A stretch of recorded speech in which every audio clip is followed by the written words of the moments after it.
Chapter 1. The One Who Lost Hope. GOLOLOLOLOL. Gotza has just won it for Germany. What a game this has been. A World Cup finals for the history books. Germany get their fourth World Cup trophy, the first since the unified Germany era, and what a way to win it. Mario Gotza, 113th minute of a grueling final. It is a wonderful day to be a German, Peter Drury exclaimed as the final whistle of the 2014 World Cup finals at the Maracana Stadium blew. Back in Germany, the whole nation was on fire. Streets in Munich and Berlin were packed with people wearing the German national team jersey and waving the German flag. They had just won the 2014 World Cup in Brazil, and it was the highest form of recognition for any nation. More so, a football powerhouse like Germany, a trophy they had to wait 24 years for. In a small pub at the outskirts of Darmstadt, the jubilation seemed even bigger. Students from the Technical University of Darmstadt were mixed with old workers and even little children. One of those little kids, Lukas Brandt, 7 years old, was carried by his father. His legs hung on either side of his dad's shoulders, as they both screamed with joy in the local pub in Darmstadt after the match ended. Right there, Lukas, with his light green eyes fixed on the big screen in the pub watching the players hug each other on the field with some shedding tears of joy, was enthralled by what he was seeing. I want to play football, he thought to himself. That day was almost 3 decades ago. Lukas, now 36 with a growing beard, belly chugged his beer in that same pub as he watched Germany lose to Spain in the Euros quarterfinal played in the Netherlands. And that is it. Die Mannschaft falls to La Roja in the quarterfinal of the 2044 European Championship here in the Johan Cruyff Arena in Amsterdam. It ends here, Spain 3, Germany 1, and the wait continues. Germany has not been in a final of a major competition in over 30 years since they won the World Cup in 2014. You gotta wonder, what will it take? Lukas stood up from the bar stool at the pub. Put on my... Sorry, Luke. The boss says no more tabs for you, man. Max, the bartender said, cutting Lukas off before he completed his sentence. You gotta clear the one you already got, man. You know how he gets, he added. Let me see the tab. How much is on it? 984 euros and 50 cents. You've had this tab open since the beginning of the year, man. We are already halfway through the year. Aight, Max. How much is today's drinks? I will pay for that now, Lukas said, bringing out his brown wallet that looked like it had been in war with a washing machine for the past decade. It's 17 euros and 50 cents, Luke. Here, take this 20 euros. Remove the change from my tab. Lukas turned, leaving the pub. Even with two of the greatest attacking midfielders in the world for more than 10 years, we still didn't make it to a Euro or World Cup final throughout the peak of their careers. What gives you hope that it will be any different with these new players? Lukas heard a man arguing with his friend at the pub as they discussed the match that had just ended. He had already given up hope.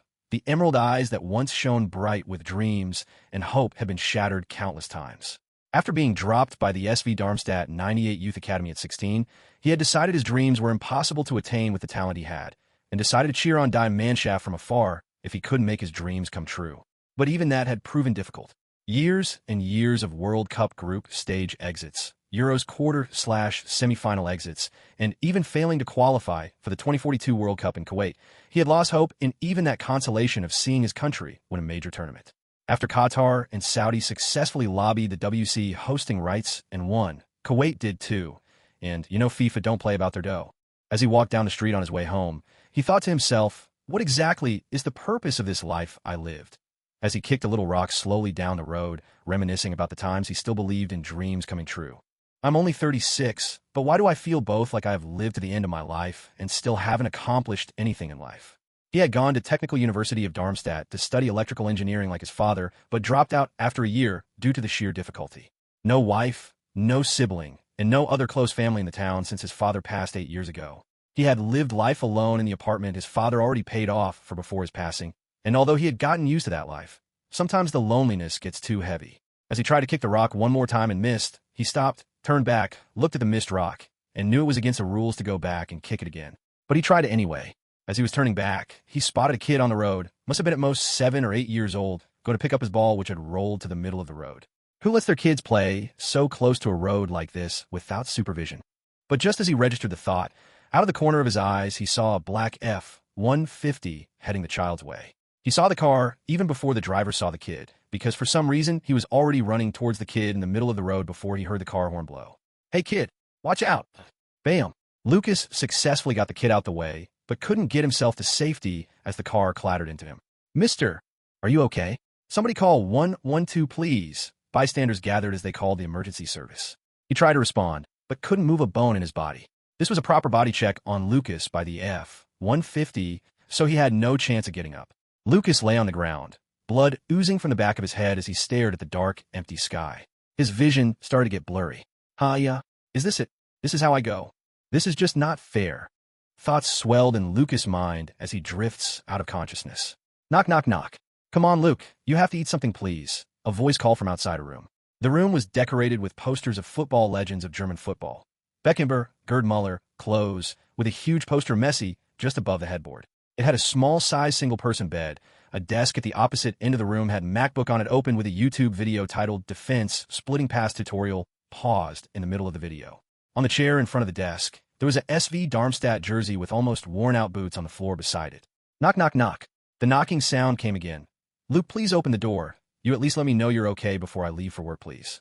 Lucas opened his eyes, sitting up immediately and throwing his hand to the back of his head to check for the injury that had him leaking blood on the road like a bursted pipe, but couldn't feel any pain.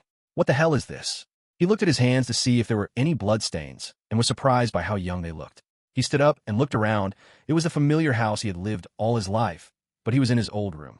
Some remodeling had been done to the room as it was later switched to his work-from-home office while he moved to his dad's bedroom after his dad's death, but now it looked eerily similar to how it was in the teenage years. Is this the legendary life flashing before your eyes as you die moment? It sure is taking its time. He walked to the mirror in one corner on the room, the floor cold on his bare feet as he admired himself in the mirror. Short black hair and emerald green eyes that seemed to stare into his own soul as he looked at the mirror. Wow, I used to look like this, he marveled as he turned from side to side staring at his jawline. Maybe this life-flashing thing gives you the looks you always hoped you had, because I definitely wasn't this handsome. Because why would I be single with a face like this? Yeah, that's definitely it. Knock, knock, knock. Luke, I know you're up. I can hear the sound from in there. Come open the door. The same voice sounded from outside the room. It was masculine, but with a very caring, worried, even tone. Lucas almost teleported to the door with how fast he ran to unlock it. The keys turned, the door flung open, and he stood there. Javi Brandt, a middle-aged man that looked like someone had taken a photo of Lucas, put a 20 years aging filter on it, and breathed life into it. Dad! Lucas hugged his Javi tight, tears welling up in his eyes. Is this heaven? I guess saving that kid got me in. I missed you, Dad. His voice cracking as he hugged Javi even tighter. Heaven? Huh. I guess it is, Javi said as he patted his son on his back to calm him. You've been in your room all week. I was worried, Luke. You barely eat your food, and you don't even leave the house at all. He added, still patting Lucas on his back. Wait, what?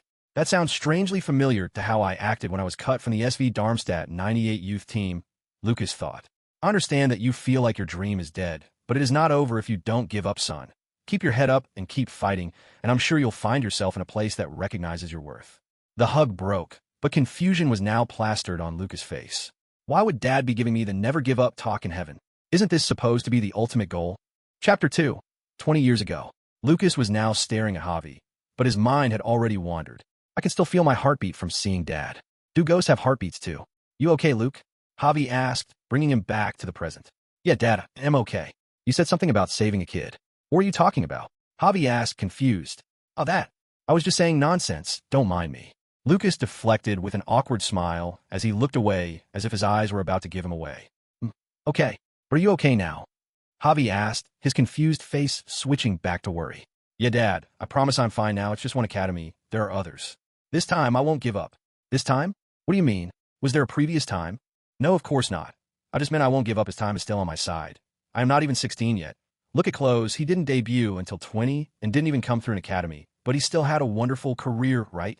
Lucas said with a soft smile. Exactly. I was going to say that right now. I'm glad you see things this way now, Luke. Yeah, because you originally said it just like that. BZZT***. Huh, what is this now? Am I hallucinating? Is that all this is? Lucas looked at a golden screen, just as big as his MacBook screen. Time training system online. Welcome, Lucas.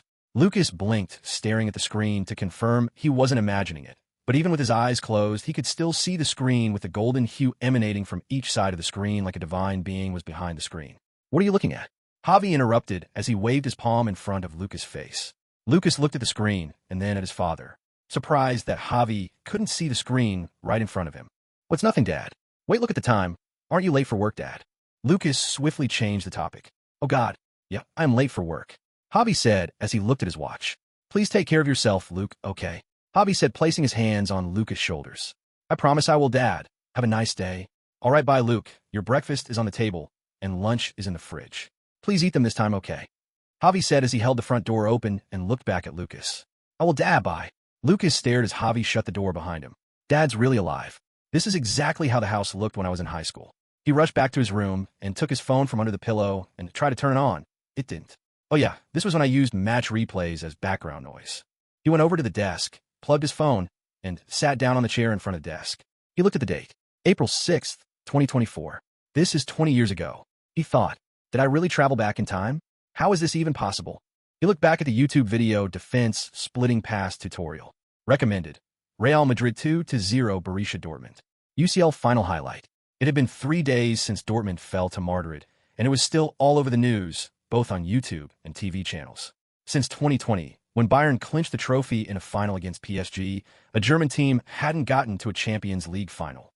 Although Dortmund couldn't go all the way this time, there was hope that the next season might be the time for a Bundesliga team to finally bring back the title as Kings of Europe, with Bayern appointing a new manager and Leverkusen shocking the whole of Europe with their incredible run. But Lukas already knew how it all went down. It's still here, he thought as he looked at the screen, suspended at his eyesight level. Time training system online. Welcome, Lukas. Time training system? What is that? It is what it is named. It can hear me. It can also speak. An obviously artificial, but human-like voice rang in his head. It sounded like a male voice from 11 Labs text-to-speech software was being used. Are you like a system that will help me achieve all my dreams? More like give you the time and space to achieve all your dreams. What do you mean? Lukas asked, confused but strangely excited. I will give you the time and space to train to be anything you want to be.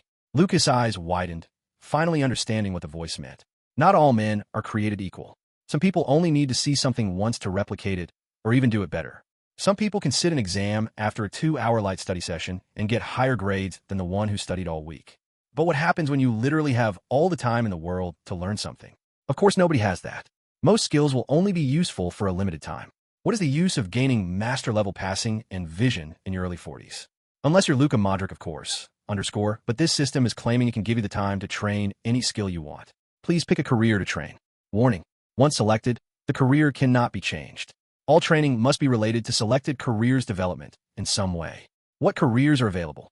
Asterisk, if there currently exists someone on this planet getting paid from doing it, it is available to select. The legality or morality of the career does not matter. Asterisk. Lukas got shivers down his spine as he heard the system emphasize how it doesn't care about the nature of the career. Asterisk, don't be scared. I cannot, and will not, hurt you. Asterisk, the voice said, reading Lukas' thoughts. Feels like I'm being assaulted with how you read my thoughts. Asterisk, I can choose to not respond to anything that isn't a question from or discussion with you, if you'll prefer that. Asterisk. Can't you just not go through everything and only pick up when I try to communicate with you? I cannot determine if you're trying to communicate if I don't go through every thought you make. Luke. Fair enough. Lukas was now staring at the screen, staring down the eyes of destiny. He could pick anything, doctor, lawyer, entrepreneur, anything, and he will undoubtedly become the best at it. But there was never a thought to be had, never a hard choice to be made. The answer was clear even before the question was asked, prompting Lukas to even wonder if the system could really go through his thoughts, as it claimed. Because if it could, it wouldn't even need to ask the question. Select footballer? The voice rang. I was starting to think you were a scam system, Lukas replied with a smile. Career selected. Footballer. Goal. Become the greatest legend of football. Player profile. Lukas stretched his hands to tap on the player profile button, and his hands went right through it. But his player profile still opened. That's weird. You cannot touch the interface here, as it's essentially only a hologram. Just imagine yourself tapping a button or saying a command is enough. Now, turning his attention to the information in front of him. Oh wow, I'm shit at football, saying it in an almost sarcastic tone. He always knew he was bad. Of course he knew. He was kicked out of an academy of a team whose top flight primarily competed in the Bundesliga, Germany's second division. But that wasn't even the worst of it. In the previous life, he had another opportunity with the youth section of a team all the regional leagues for Hesse, the 7th division, and he couldn't make it through the tryouts. But seeing his stats in numbers felt like almost frozen water was poured on him from the sky. Player profile, Lukas Brandt, footballer. Date of birth, December 30th, 2008, 15. Height, 175 centimeters.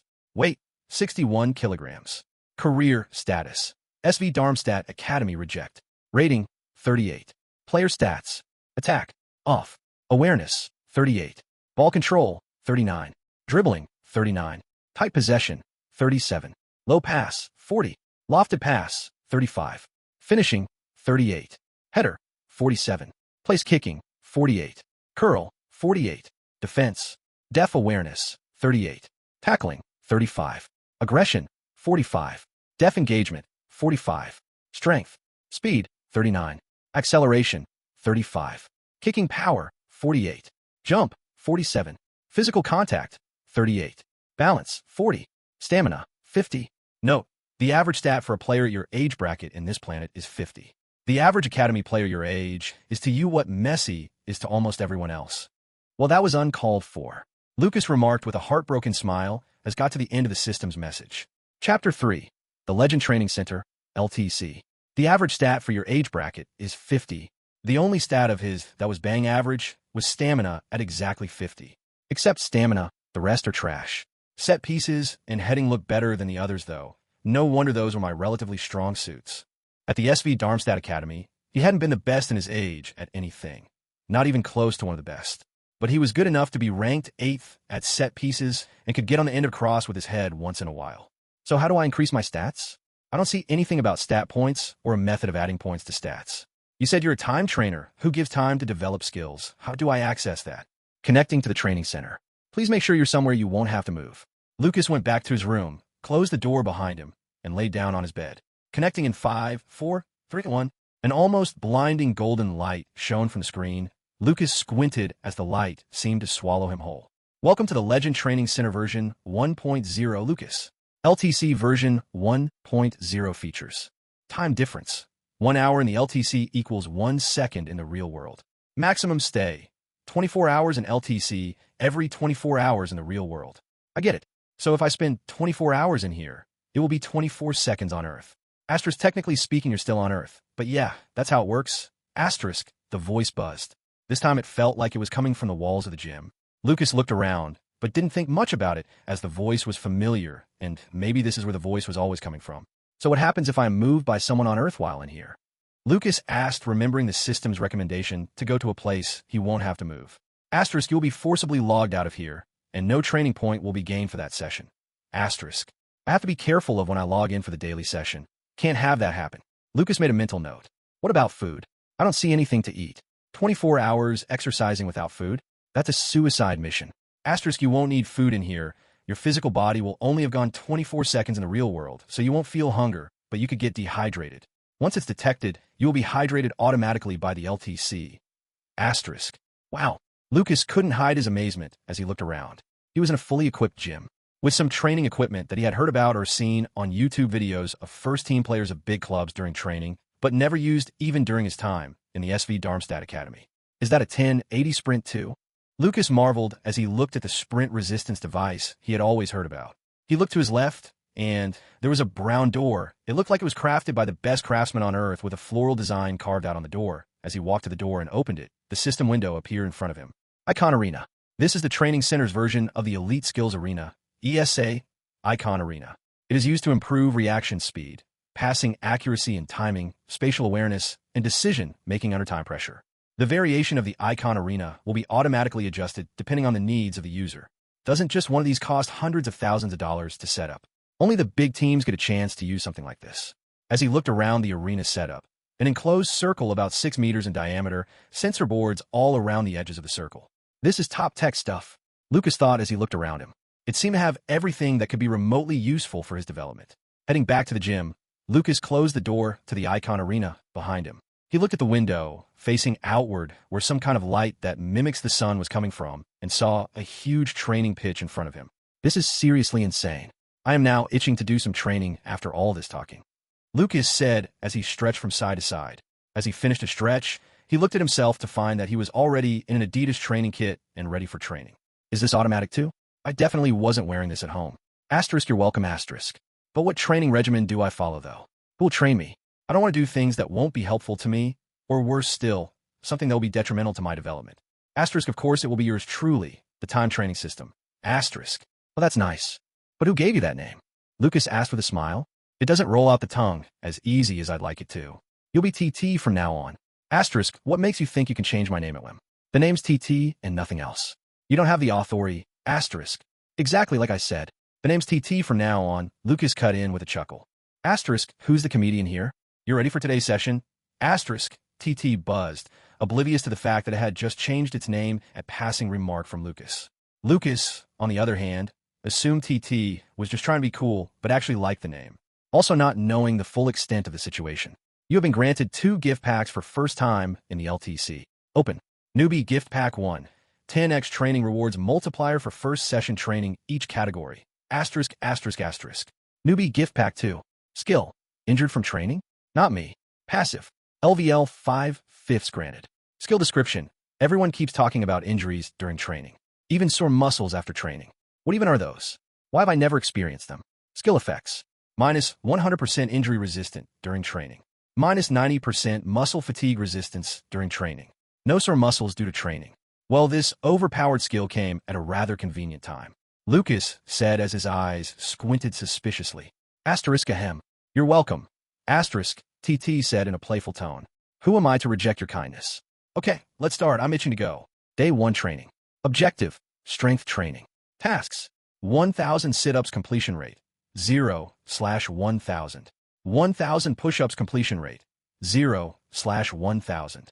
1,000 squats completion rate, 0/1000. 150 in resisted sprint for 25 kilometers completion rate, 0/25. 150 in assisted sprint for 25 kilometers completion rate, 0/25. Rewards, 10x. Speed plus 30. Acceleration plus 30. Kicking power plus 20. Physical contact plus 20. Balance plus 20. Stamina plus 20. For sure you've got to be kidding me right now, TT, Lukas said with an absurd look on his face. This has to be a joke. You want me dead, don't you? The rewards are extremely enticing, but the workout itself looks like something Saitama does. Asterisk, it's either this, or another life full of regrets, asterisk, TT said, this time without any of the playful tone from earlier. Those words echoed in Lukas' head. He had lived his life with regret for giving up, for not trying harder when things got tough. Now with this second opportunity at life, he knew he would be a fool to give up now. This basically means Lukas gets 10x reward for the first time he trains any of the 3 categories, namely, attack, defease, strength. Chapter 4, Unskilled. Asterisk time left in the LTC session 1, 20 minutes asterisk. Lukas was now sprawled on the floor of the gym, unable to move a muscle. Thoroughly exhausted after he was barely able to complete the tasks. Asterisk, why do you think this is something you'd be able to breeze through? You're currently only feeling 10% of the fatigue. Asterisk. I don't believe that, Lukas thought, unable to even muster the strength to speak anymore. Asterisk, believe what you will, it is the truth. Asterisk. Finally, I am done. I hope I don't have sore muscles as the skill claimed, or else I don't think I'll be able to move for days. BZZZT, asterisk. The system window appeared in front of Lukas. Day 1 training. Objective, strength training. Tasks, 1,000 sit-ups completion rate, 1,000/1000. 1,000 push-ups completion rate, 1,000/1000. 1,000 squats completion rate, 1,000/1000.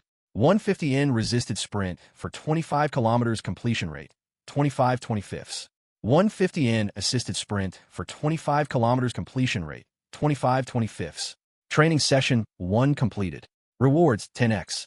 Speed plus 30. Acceleration plus 30. Kicking power plus 20.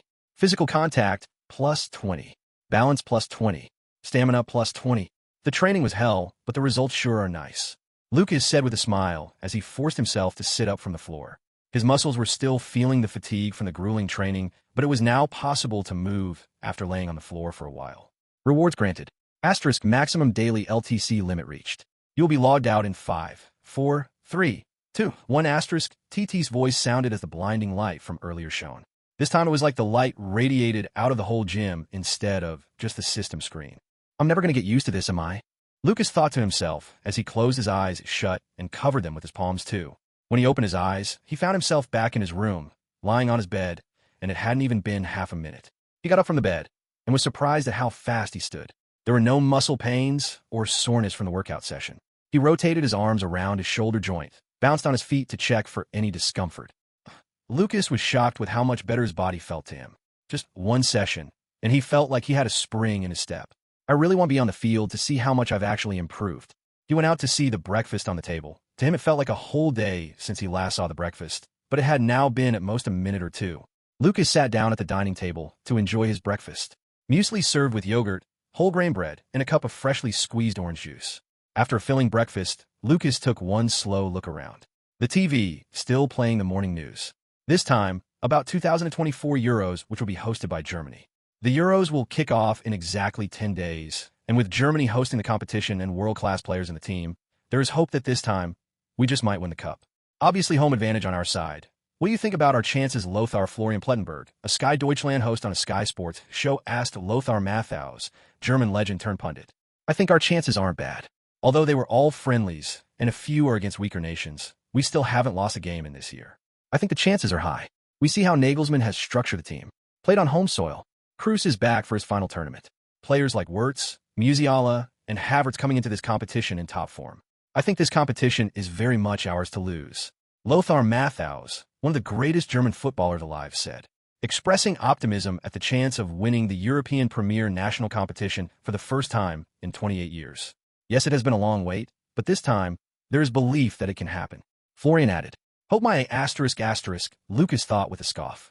Yeah, maybe if the match against Spain wasn't filled with weird referee decisions. He remembered the game vividly. Their run through the Euros. The kind of football that they played. The way the fans were starting to have hope.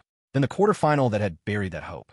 He knew how it'd all play out, but he also knew he couldn't do anything about it, but get good enough to be included in the next tournament. And with the system and its grueling training regimen, it was all but guaranteed. Open player profile, Lukas thought, to view the progress of his bone-crushing training. Profile, Lukas Brandt, footballer. Date of birth, December 30th, 2008, 15. Height, 175 centimeters. Weight, 61 kilograms. Career status, SV Darmstadt Academy reject. Rating, 49/11. Player stats, attack, off. Awareness, 38. Ball control, 39. Dribbling, 39. Tight possession, 37. Low pass, 40. Lofted pass, 35. Finishing, 38. Header, 47. Place kicking, 48. Curl, 48. Defense, def awareness, 38. Tackling, 35. Aggression, 45. Def engagement, 45. Strength, speed, 69/30. Acceleration, 65/30. Kicking power, 68/20. Jump, 67/20. Physical contact, 58/20. Balance, 60/20. Stamina, 70/20. Note, great strength stats for your age. Attack and defense stats, still not up to par. Expand. Yeah, I can see that. Gotta focus on those in the next few days. Well, that's new. Lukas cut himself off as he noticed the newly added expand option. Expand, he thought, given the command skills. Injured from training? Not me. Passive. Level 5/5. Wait a second. Was this only included now because only skills given by the system is included in there? Or because you judge that I don't have any football skill? Asterisk, well, what do you think? Asterisk, TT said almost mockingly. I don't believe this. I know how to do skills like the La Croqueta or the Elastico. Those are like football 101, right? Really? Straight face. This time just the screen buzzed in front of him. And how many times have you used it to get away from players in a match? But I can do it right here, right now. Lukas tried to argue, although knowing that TT was right. He was never able to do something like that, even under the least amount of pressure or when it actually mattered. Asterisk, that doesn't mean anything, and you know that. I have deemed that you do not have any skill with enough mastery to be included in the skill list. It has to be at least level 1/5 to be included. Asterisk. Fair enough. So I can't gain skills by buying it in some sort of skill shop. Asterisk, what do you think this is? You will only be given the necessary time, items, and training needed to acquire football skills. It all depends on how hard you work to both acquire and raise the mastery of any skill. Asterisk. What about this current one? Didn't you give me that? At full mastery too? Lukas asked as he had some expectations from TT. Asterisk, that is not a footballing skill. Asterisk. Yeah, I guess you're right. It's more like a training aid than a football skill. Lukas nodded as he seemed to be getting a grasp on the workings of the system.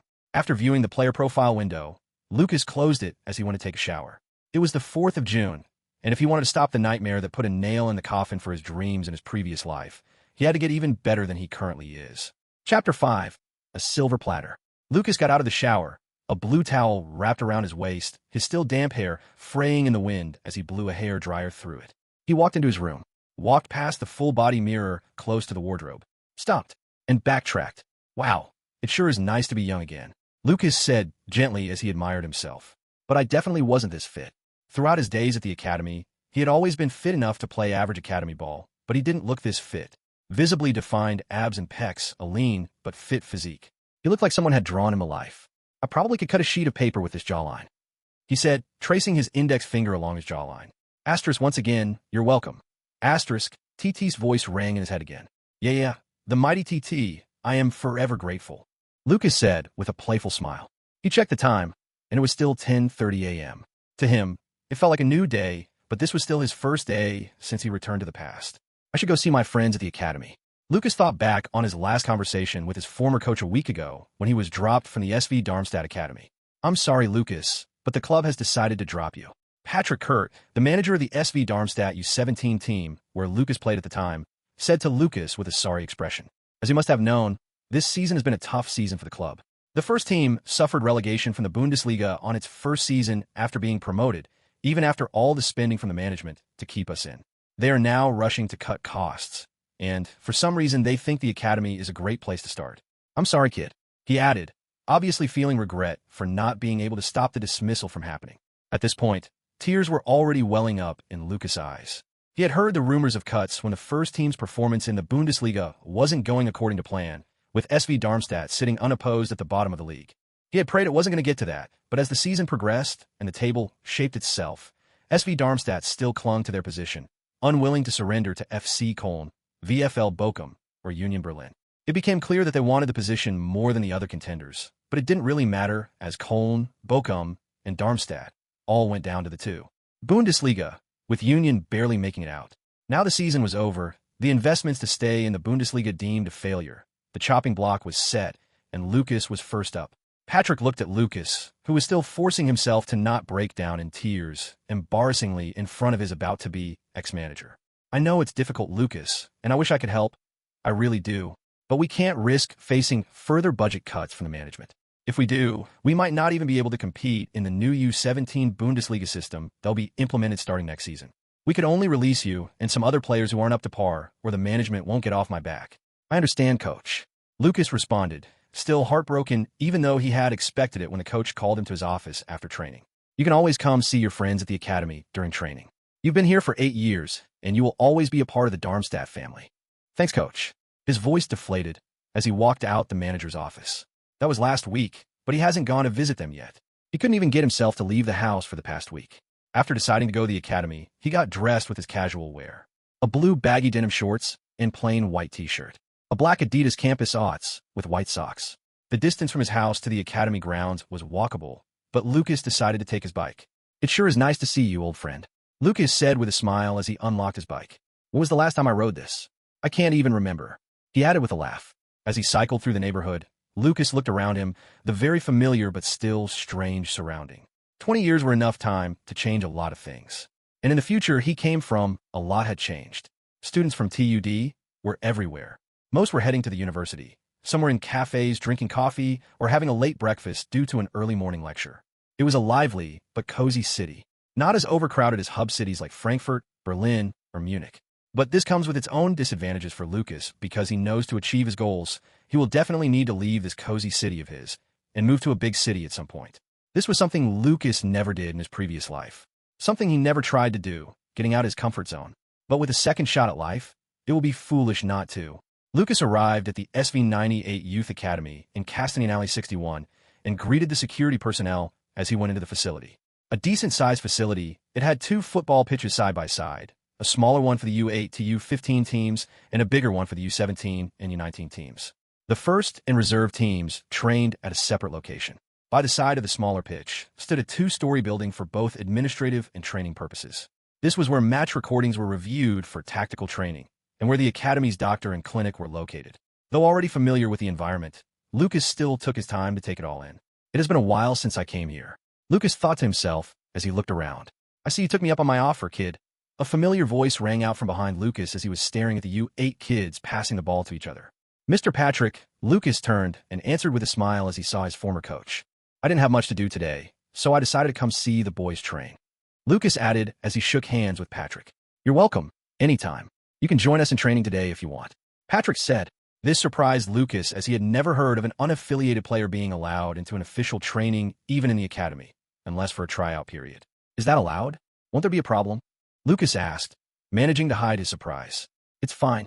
We still have a while before the next season starts, and this is just a training session focused on running drills. Nothing tactical or of the sort. Patrick, looking at Lukas to gauge his reaction. He still remembered how Lukas was holding back tears when he was let go a week ago.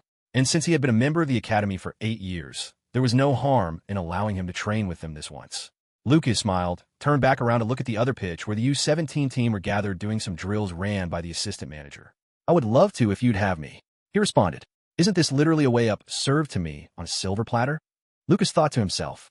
He knew it was not a tryout, nor was it anyone expecting him to dazzle. But that was exactly why it was the perfect opportunity. What would happen if a single training showed that he was a lot better than he was when dropped? In the previous timeline, he never came to the SV98 training ground again after being dropped. His father, Javi, had gotten him a chance to try out for the FCA Darmstadt team a few days after he turned 17.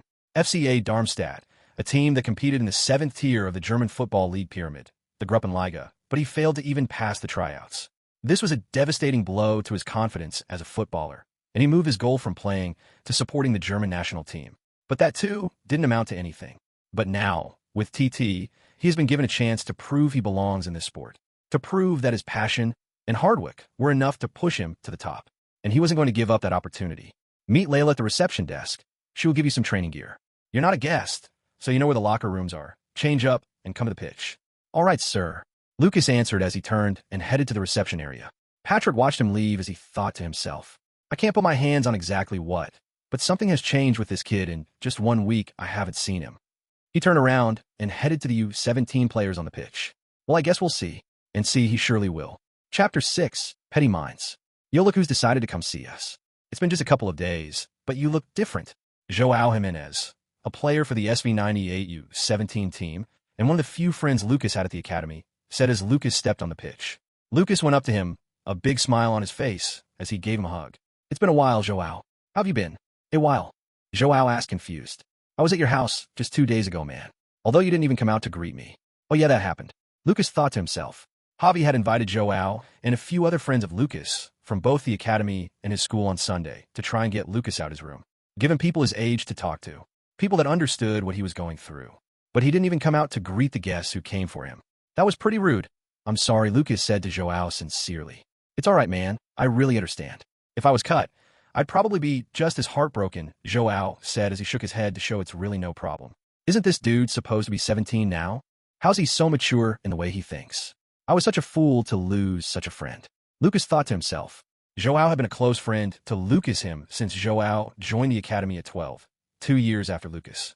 His father moved to Germany from Portugal for work as a lecturer at Darmstadt University of Applied Sciences and brought his wife and kids, Joao, his twin sister, Joanna, and their youngest brother, Ruben. Joao was initially part of Boa Vista F.C. Academy in Portugal before the move to Germany, where he joined the SV98 Academy. In the previous timeline, he had debuted at the SV98 first team 2 years from now, bounced through several leagues on loan, before he got a permanent transfer to SC Braga, where he spent the remaining 15 years of his career. Nicknamed O Tanque de Velocidade, the speed tank, by the Portuguese media, for his ability to both outmuscle and outrun most attackers. He was a mainstay in the team for more than a decade, and was a solid block in the defense for the team who were able to topple the reign of the traditional Portuguese Big Three, Porto, Sporting, and Benfica. Winning the Primeira Portugal League title 4 times, the Taça de Portugal 6 times, the Conference League 3 times, and the Europa League trophy once in that 15-year period. In 2033, Joao captained SC Braga as they went on a surprise Champions League run to the final. That season, they played the whole league stage of the Champions League without conceding a single goal in the process, topping the league and only falling to Manchester City in the final. A season which saw him in the top 10 of the Ballon d'Or ranking the following year. He enjoyed similar success with the Portuguese national team. With 130 caps for Portugal in total, he was the 4th most capped Portuguese of all time, behind Pepe, Moutinho, and Ronaldo. He won the 2032 Euros, the 2033 Nations League, and was the 2034 World Cup, the golden era of Portuguese football. But his relationship with Lukas started to sour way before his rise to stardom, and it was through no fault of his.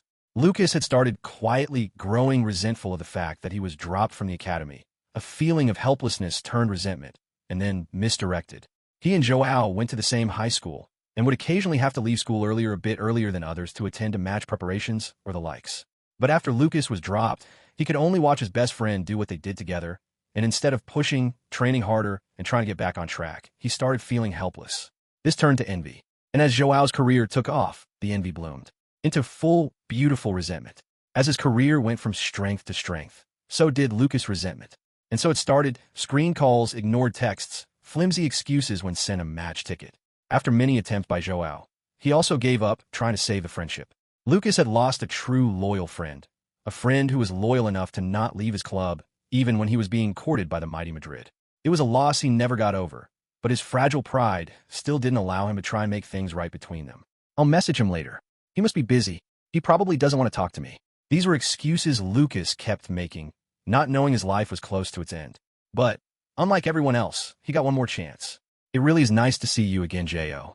Lukas said with a smile, bruh. For the 234th time, it's pronounced how. Joao responded with a playful frown. Okay, I'm sorry, Zhao. Lukas added with a smirk.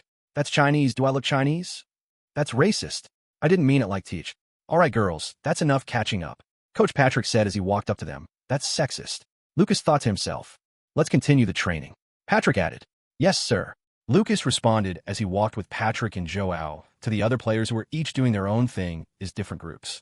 Patrick blew his whistle to draw their attention. Guys, Lukas will be joining us for training today. He's no stranger, so don't treat him like one. He then turned and nodded at his assistant manager. All right, guys, you know how it goes. We will start with a T-test agility drill. The assistant manager said as he placed the final cone needed for the drill. You'll get a second chance if you think you can do better than your first time, but I wouldn't count on that if I were you. All right, Wes, you're up next. He looked at Wesley, the captain of the U-17 team. Yes, coach. Wesley responded as he adjusted his training gear, walked to the starting line, and started bouncing on his feet. He looked a lot older than he was, 17, and a very deep voice too. Puberty hit him hard and fast. Fwee! The whistle blew, and he immediately took off running. Straight ahead, tap the cone base. Shuffle to the left cone, tap. Shuffle to the right cone, tap. Shuffle to the center cone, tap. Backpedal to the starting point. Fwee! The assistant coach's whistle blew again. Wes, 10.8 seconds. Not your worst, but you've done better before. The coach said as he looked at the stopwatch in his hands. Coach, I want to go again. I misstepped when accelerating, and that slowed me down. Wesley gave an excuse. Sure. Fwee. 11.1 seconds this time, Wes. Patrick said as he looked at him with an expressionless face. I was still tired from the first run. Let's try to argue. A few of the other players let out chuckles. You guys are laughing. How many of you except Joao can finish this drill faster than me? Wesley asked, getting a bit defensive. But nobody answered. They knew he was right. He was their captain for a reason. And in most drills, he was ahead of the other academy players. But that had gotten to his head, making him comfortable to be a small fish, but in a minuscule pond where he feels like a blue whale. Wait, why not me? I'm an academy student too, aren't I? Joao said. With half a look of disgust, he was one of the very few that could compete with Wesley generally. And in an agility drill, he was the only one who could. And Wesley was aware of that fact. No, except yo. Let me do it. Lukas interrupted. Heads turned. Is he serious? What is he thinking? The students murmured. And they had all the right to. Lukas had always been at the bottom of agility rankings during his time at the academy. With average scores of 11.9 seconds for the squad, his personal best was 13.1 seconds. He almost always loses his balance when it comes time to pedal back from the top cone to the starting line. It was pitiful to watch. Wesley looked like he didn't understand what he just heard. Lukas, you want to try? He almost burst out laughing like a generic villain, but the author stopped him because cringe. Well, that's bold. I kind of have a feeling that he will surprise me. He looks and acts like a completely different person from last week, Patrick thought as he watched the drama unfold. The team's average went from 11.9 seconds to 11.5 seconds in the 5 days we've trained without you. You were dragging us back by 0.4 seconds. One guy, in a 22-man team, was contributing that much to the average. And you think in 1 week, you'll beat me? What drugs are you on? Most of the team burst out laughing this time. What's so funny to you guys? Coach Patrick asked as his eyes looked like they had laser beams flashing out. The players all went silent. Some cleared their throats. Others avoided his gaze. Nobody wanted to be made an example out of. Most of you are past 16. In some countries, you be considered adults, and you still act like cartoon characters? That's just sad, he said, his eyes still as angry as before. Lukas, you're up. Lukas, who had been stretching when all this was going down, straightened up, walked up to the starting line, and, fwee, he took off. Chapter 7, The Rising Talent Agency. Ha-yeah. Lukas sighed deeply, tired as he plopped down onto the couch in the sitting room of his father's apartment. He looked at the wall clock on the wall in front of him. 6:30 p.m. Dad should be home soon. He relaxed on the couch, thinking back on what had happened at the SV98 Academy grounds. What a crazy day. I knew I had gotten better, but not that much better. Lukas thought to himself. He had only planned to greet his few friends at the academy, especially Joao. But what ended up happening was something he would never had dreamt of. Ding. He took out his phone as he received a notification. Joao, video attachment. Man, you gotta show me what you've been doing for the past week to get so much better. I'm really proud of you. This is the video you asked me to take for you. He smiled as he opened the video. Phui. The assistant coach blew his whistle short and fast, but it felt like Lukas took off even before the whistling ended. To the front cone. Quick change of feet as he moved from running to shuffling. Left, right, middle, and then the back pedal to the start. It felt smooth, it looked smooth. The balance, perfect, the change in direction. Instant. Phui. Huh. The assistant coach was puzzled as he looked at the stopwatch in his hand. 10.21 was what it read. That's not possible. Something must be wrong. He muttered under his breath. What is the matter? Coach Patrick called out from about 5 steps beside his assistant, who was still staring at his watch. Take a look at this, coach. The assistant walked over and handed the stopwatch to Patrick. 10.2 seconds? From Lukas? Coach Patrick kept a cool face, but was deeply surprised. He had seen Lukas do this drill countless times, and he had never been this fast, not even close. He had never been this smooth neither. The time was nothing mind-bending nor out of this world, as several footballers had better records, but it was a big news for their academy. The previous record was jointly held by Joao and Wesley at 10.54 seconds. Patrick raised his head from the stopwatch to Lukas. You want to go one more time? He asked, looking at Lukas to study his expression in his response. Was it that bad? Lukas thought to himself. What was the time, sir? Lukas asked. I'll tell you if you answer my question. Coach, don't cover for him just because you feel sorry for cutting him. Wesley cut in. How are you even the captain? You can't seem to shut up. Joao asked with an annoyed expression. Today's training must be so easy since you both can't seem to stop arguing. 10 laps around the field should do the trick, right? Coach Patrick interrupted the argument. Every student turned their attention to Patrick, who was still looking at Lukas. So, Patrick asked Lukas. Sure, I'll go once more. Lukas responded, already bouncing on the start line. Coach, that's not fair. Wesley tried to intervene. Quiet, Wesley. You also went twice. Patrick shut him up. Patrick blew the whistle this time as Lukas took off. If the first time was smooth, he was flowing this time. Excellent transition from running to shuffling. Lukas got back to the starting line and felt it in his body. This was definitely better than the first. Felt like I was gliding during the shuffles, he thought to himself as he looked up at Patrick, who was now staring at his stopwatch in utter disbelief. Lukas time for the T-test agility drill, 9.9 seconds. Patrick announced with a low, calm tone, able to hide his surprise with his years of experience as a manager. What? 9.9 seconds? That's like first-team territory. Murmurs filled the training ground once more. Eyes turned from Patrick to Lukas in disbelief. I can't believe that, coach. Wesley screamed. One more word from you, and you're running laps around the stadium, Wesley. Coach Patrick gave Wesley his final warning. Have you been hiding your agility all this while? Joao whispered to Lukas, who just smiled and shrugged. He's definitely hiding something from me. No need for me to push, though. He'll tell me when he's ready. Joao thought to himself as he looked at Lukas, who also seemed to be deep in thought. So, my current strength stats were enough to surpass these guys this much. TT said my strength stats were great for my age. I didn't know they were this great. Oh, shut up. FWE, Phui. Coach Patrick whistled in short bursts to draw everyone's attention as the murmur quieted down. All right, guys, let's keep it moving, the agility drill. Everyone is doing it. After Lukas' performance, it was expected that some morale would be low due to how much he all beat their previous best. But on the contrary, a lot of players were motivated. If the guy with the worst scores could improve this much, what excuse do I have? Most carried this mindset as they put their best in the drills. Carl, 10.9 seconds. Johan, 11 seconds. Joao, 10.4 seconds. Patrick called out the time taken for each player, and as expected, none came close to Lukas' record. Still, a new team average was set that day, and all because of one boy.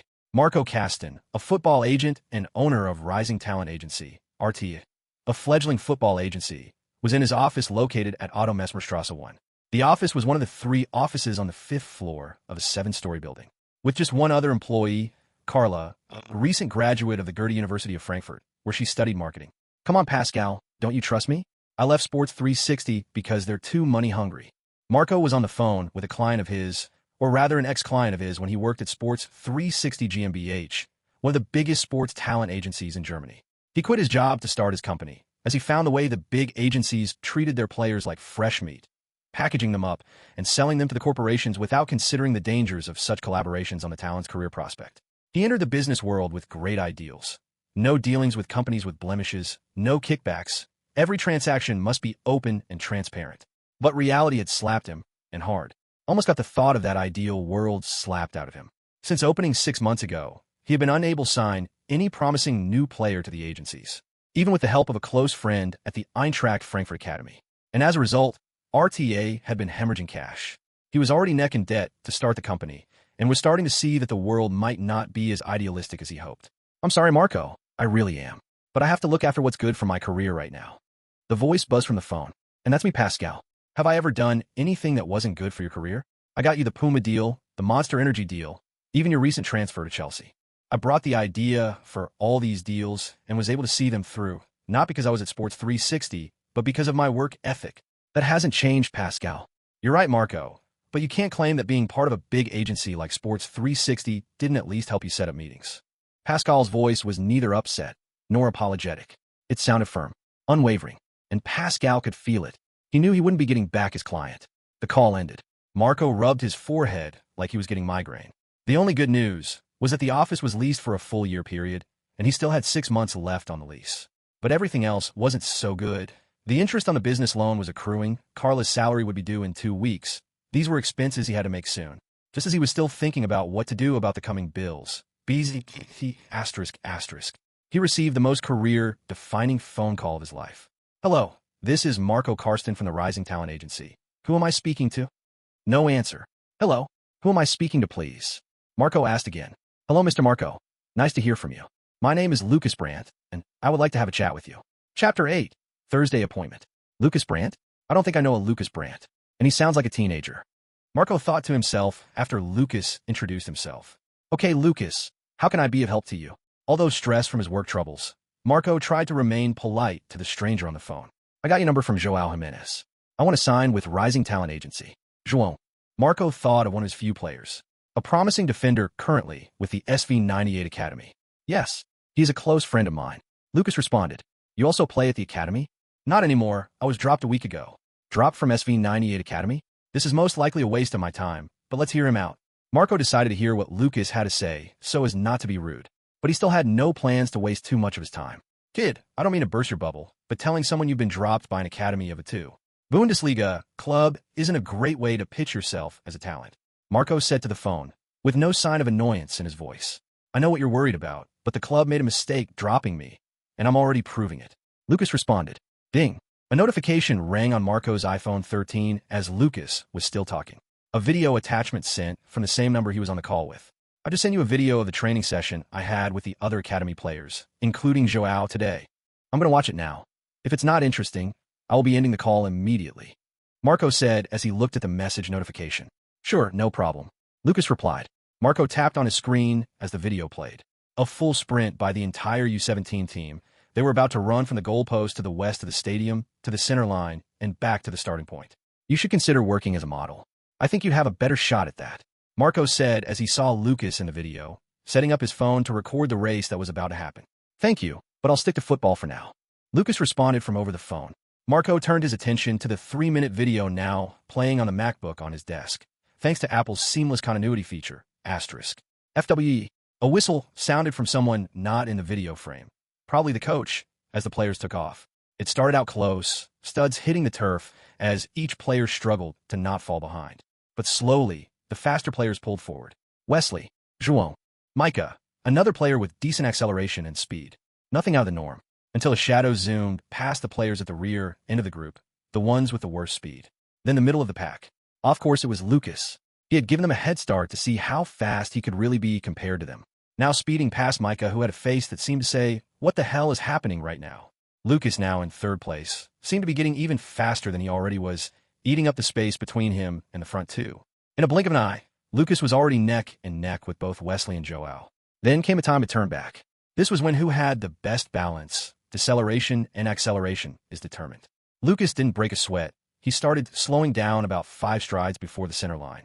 As his left leg touched the line, he crouched a bit to reduce his center of gravity, twisted his torso, and used that left leg to jumpstart his acceleration in the opposite direction. That was smooth. It almost looked like it was choreographed. Effective too, Marco thought to himself as he sat up on his chair, his attention glued to the screen. Lukas was now in front of everyone as they sprinted back to the starting line, finishing first comfortably with Joao second and Wesley trailing Joao by a bit. The players who were still catching their breaths were flabbergasted. "Brew, what exactly are you on? How did you get this fast?" Joao asked as he stood with his hands on his head and an exaggerated, surprised expression on his face. "I don't know, I just tried putting the next leg after the previous leg as fast as I can." Lukas answered, his breathing already steady. "And you're not even out of breath?" Joao screamed as he looked at Lukas. I had enough time to catch my breath while waiting for you guys to finish the race." Lukas said with a cheeky grin. "Look at his face. You're enjoying yourself, aren't you? You want me in tears?" Lukas ran to the camera as he was chased by Joao just as the video ended. He's faster than even Joao. And that change of direction, it was at the level of the Eintracht Frankfurt's U19 team. Marco fell into deep thought as he finished watching the video. He knew Joao was going to be a great defender because he was both strong and fast. And all he needed was a place he could develop his football IQ and defensive awareness. So, watching that same Joao struggling to catch up to someone who clearly looked younger than him was surprising. If he is this good on the ball, then this is basically a steal. "What position do you play?" Marco asked. "I primarily used to play as a holding midfielder when I played at the academy, but I'm looking to move further up the pitch." Lukas responded, "Are you as good as this with the ball at your feet?" "I would be at the SV98 Academy training ground again in 2 days. Mr. Patrick asked me to come. You can come see me in person. It starts at 3 p.m. Lukas said with an air of confidence in his voice. "It's only 30 minutes to the SV98 Academy. It will be more than worth it if he is really that good at this age. And if he is, he won't be without an agent for long." "All right, I will see you there in 2 days." He decided to take a gamble. If he isn't as good as the video suggests, I'll just monitor Joao's progress and leave. "You won't regret this decision, Mr. Karsten." Lukas responded with a calm voice like he always knew what Marco's answer would be. "I hope so," Marco said with a smile as he ended the call. "Carla," he called out as he replayed the video Lukas sent him. "Yes, boss." Carla responded as she stood up from her desk immediately. She had been listening to the call attentively while pretending to be busy. "Contact the SV98 Academy for player profile of Lukas Brandt," Marco instructed without taking his eyes off the screen. "Wouldn't that be illegal if he isn't an adult? Some parents sign consent forms if it's used to promote the player. But he's no longer their player. Will the forms still be valid?" She asked. "Well, call them and find OU." Ding. Marco looked down at his phone, which just buzzed. Another attachment from Lukas. "I forgot to send this to you too. It is outdated, but it is the most recent one too." The message read, "Never mind. We got a mind reader," Marco said with a smile as he opened the attached document named Lukas Brandt, player profile from SV98 Academy. But that smile was completely wiped off his face after going through the document. What the hell is this? He's this bad? No, I've got to be calm. He did outrun Joao in the video, and it didn't look staged. I'll just go see him on Thursday. Nothing to lose except a couple hours of my time anyway. "Carla, clear my schedule for Thursday from 3 p.m. "All right, boss." Carla responded, immediately scribbling something in her notepad. "You don't have anything scheduled for the week, though," she wrote with a very professional expression. Chapter 9, Father Time. Back at Lukas' apartment. Lukas was still on the sofa after the call with Marco ended. He had a small smile on his face. He wouldn't even take me seriously if he saw my current skills on the ball. But in 2 days' time, it will be so different from now. He had opted out of the rest of the training after he won the race, as he told Coach Patrick he had some other plans. But only he knew the real reason. His ball control skills were still one of the worst in the team. And if he wanted to maintain the image he had started crafting for himself, a late blooming genius, he had to stay away from the ball before he trained the relevant stats at the Legend Training Center, LTC. 2 days is enough to raise both my attacking and defending stats to the level of my strength stats. Although he planned to focus more on attack, he couldn't afford to let his defense lag too far behind. So his plan was simple. Take advantage of the 10x rewards multiplier to raise the attack and defense stats, dazzle both Marco and Patrick in 2 days, and get back into the SV98 Academy with the U17 or even U19 team. But even he, with his years of experience, couldn't have predicted what would happen on that training ground that day. Asterisk. But I'm really glad I was able to contact Marco. Lukas thought back to his previous life. Marco Karsten, the founder of Rising Talent Agency, he almost went bankrupt and had to mortgage his family's home to support his business. Luckily, his agency boomed, becoming very popular, especially among academy players trying to break through to the first team. This was due to his reputation of always putting his clients' careers first when making a deal, whether during club transfers or brand endorsements deals. Joao's rise to a world-class player was a blessing to Marco and Rising Talent Agency at large too. Joao stayed with Marco throughout his career. Even when he was getting love calls from other huge name agencies and agents, he was someone whose loyalty was awe-inspiring. Word spread through the academies and upcoming footballers, giving them a good impression of Marco's agency, making it easier to recruit promising players. This caused a virtuous cycle, and although Rising Talent Agency was never the biggest sports agency in Europe, not even in Germany, it had the best reputation. By the time Lukas had lost his life, RTA had already opened branch offices in a few football nations across Europe and were gradually expanding into South America. Beep beep asterisk. The sound of someone typing in the password from outside the door brought Lukas out of his reminiscing as he looked at the door. The doorknob turned and the door opened. Javi stepped in with a tired expression. He saw Lukas and put on a smile, sincere but still exhausted. Good evening, Dad. How was work today? Lukas asked as he stood up from the couch. It was okay. I'm a bit tired, though. Javi responded, trying to look strong for his son who he knew was going through a difficult time. You should take a shower, Dad. I'll heat up dinner for us. Lukas said with a smile. Javi looked at Lukas suspiciously. You're acting weird today, Luke. He added as he kept looking. What do you mean? You didn't even leave your room throughout when I was at home yesterday, but now you're trying to make us dinner? That is suspicious. How is that suspicious? I got over it. I can't keep myself locked up in my room forever, can I? Of course not, and I'm glad you've been able to get over it. But I don't know if I should be worried about how fast you went from 0 to 100.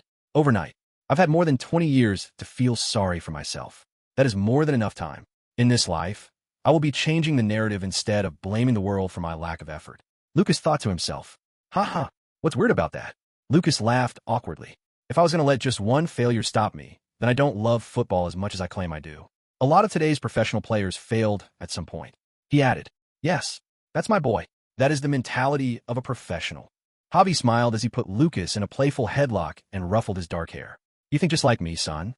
Let me go, Dad. I'm not a kid anymore. You're messing up my hair. Lukas said as he struggled to get free. Says the 15-year-old kid. Javi held him tighter for about 10 seconds before he let him go. Or I'll go shower now. Javi said as he walked to his bedroom.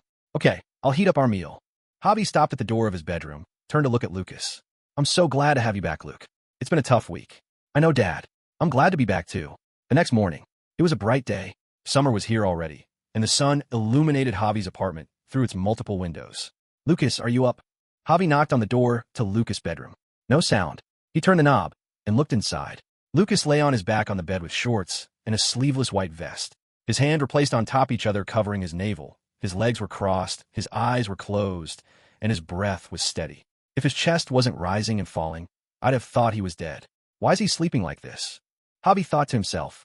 He almost panicked when he saw Lukas sleeping like he was in a coffin, and only calmed down when he saw him breathing.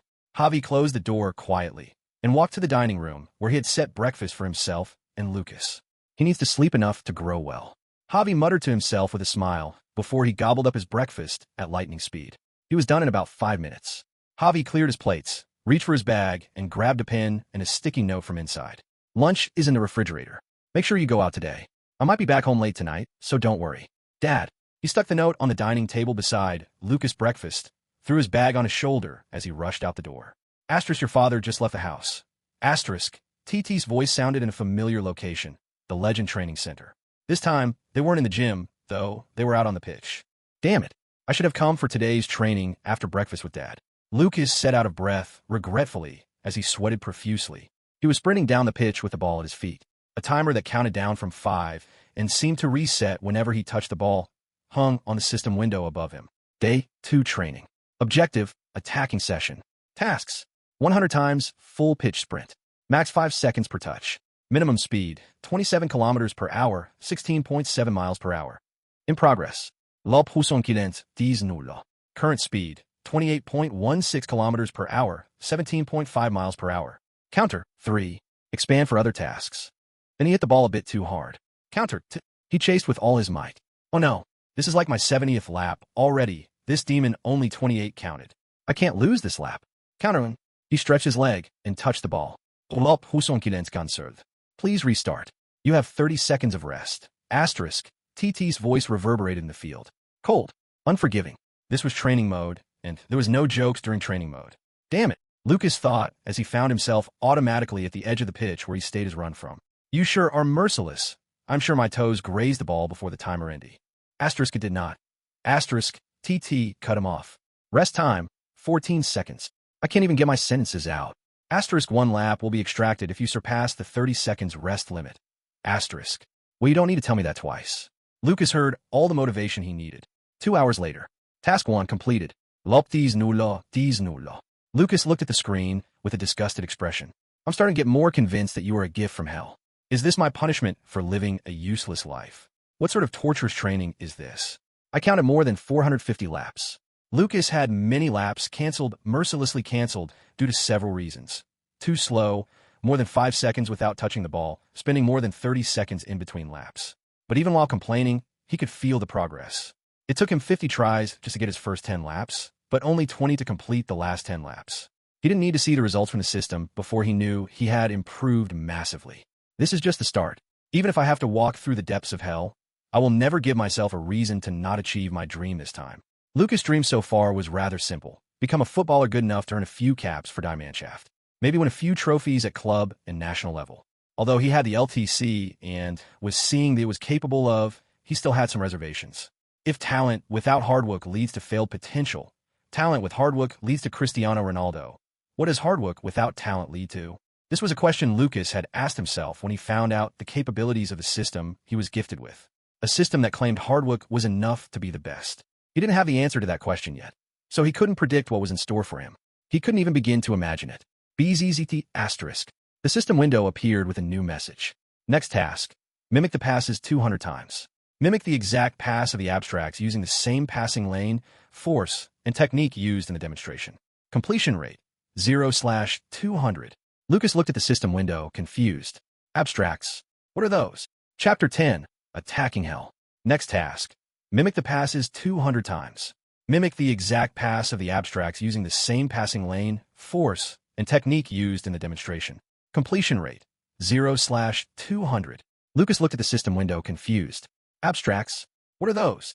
Asterisk. They are system-generated players. Asterisk. Are they based on real-life footballers? Asterisk. Yes, some of them. LTC version 1.0 cannot generate real-life players. Asterisk. So future versions will be able to? How do I upgrade the LTC? Asterisk. For someone who is exhausted, you sure ask a lot of questions. Asterisk. BZZT**. New task in progress. Generating abstract 1. Lukas watched in awe as a figure emerged from the ground. It is shaped like a human.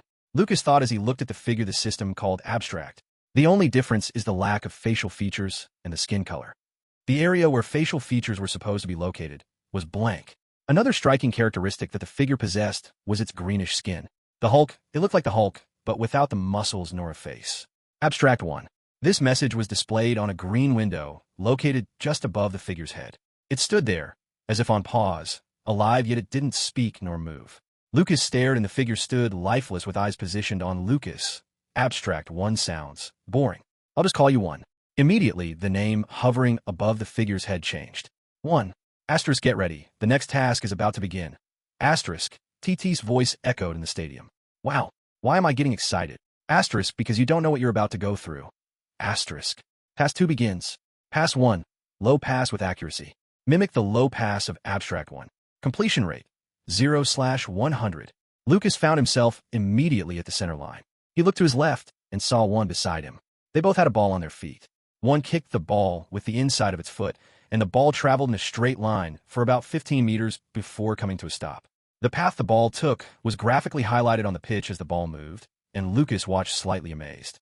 Well, this doesn't seem too difficult. He played the ball with the same motion 1 used. Pass failed. Completed 0/100. The window displayed the message. TT didn't even speak, seemingly expressing that he was unimpressed. What a sassy bot. Lukas thought to himself. Another ball appeared at his feet again. Okay, this is just a first try. It's just a straight line pass. How hard can it really be? 45 minutes later. Pass failed. Completed 0/100. Oh, you gotta be kidding me. I must have played this pass more than 400 times, and you're saying not even one of them is good enough? Lukas sat on the floor, frustrated. He had tried everything, hitting gently, with moderate force, nonchalantly. He even started praying after the 200th attempt, still nothing. Novice guided mode activated. Wait, you had something like this all this time. Asterisk. What do you think this is? Asterisk. Isn't it like a passing assistant? Like FIFA's assisted passing option? Asterisk. Why do you think this is a game? Asterisk. Well, for starters, I'm currently lying down on my bed in my apartment while training here for 24 hours, but only 24 seconds would have passed in the real world. Sounds like a game to me. Asterisk, well, it isn't. Asterisk. So what is it? Asterisk, the system or the novice guided mode? Asterisk. Both. Asterisk, the guided mode takes control of your body when completing a particular task is deemed almost impossible for the user's skill level. It performs the task with your body while leaving you with the sense of how it was done. So you could try to develop on that asterisk, TT explained. Wait, during training? So it can't be used in matches. Asterisk, so is my presence alone not enough of a cheat for you? You're still expecting me to literally come play the matches for you? Asterisk. My bad. Let's continue the session, TT. I still have a lot of tasks to complete today. Asterisk, I'm glad you're aware. Asterisk. The ball appeared in front of Lukas again, and his own body moved. He wasn't in control, but he could feel it move. He felt like a marionette, but one that was aware it was being controlled. He didn't dwell much on that feeling, though, as he tried to focus on the way his body was moving. The amount of force his foot hit the ball with, the location it made contact with, the placement of his other foot as he hit the ball. And he felt everything. It felt like the kind of focus that's not human. The kind that a talentless person like him would definitely not have. He watched as the ball came to a stop exactly at the same level as one. Novice guided mode deactivated. It's just one try. Asterisk, you were expecting a million. Asterisk. Phoenix. Let me try myself before I lose this feeling. The ball appeared in front of Lukas. He thought back to the feeling of his body placement and movement when the system was controlling him, and tried to replicate that movement and that feeling. His foot made contact with the ball, and it rolled to the spot. Please count, please count, please count. Lukas murmured to himself, as his ball rolled to a stop perfectly beside one's. Yes, I did it. Lukas screamed at the top of his lungs. Asterisk, congratulations, great host. You have done the impossible. Completed a 15-meter ground pass. You're now Lionel Messi. There's no need for my existence anymore. Asterisk, TT's voice that always sounded human-like was now fully mechanical. Osmo, at least let me take this W. Asterisk, asterisk, no response. Pass successful. Completed 1/100. Lukas's reaction changed immediately. He saw the system window. Just one. If it took this long to complete the first out of 100 ground passes, I'll most likely not finish the task today. Asterisk, you can switch on guided mode once for each pass. Asterisk. You finally said something I want to hear. Start the next passing sequence. One played another ground pass, this time farther, with the ball curving. Lukas studied. Novice guided mode activated. He moved. 6 hours later, Lukas was lying on the pitch, arms spread as he stared into the sky. Where's the sun coming from? He thought. The system window appeared just above him, acting as some sort of shield from the sun. Task 2. Mimic the passes 200 times. Mimic the exact pass of the abstracts using the same passing lane, force, and technique used in the demonstration. Pass 1. Ground pass 100/100. Pass 2. Lofted pass 100/100. Task 2 completed. He had completed the passing task.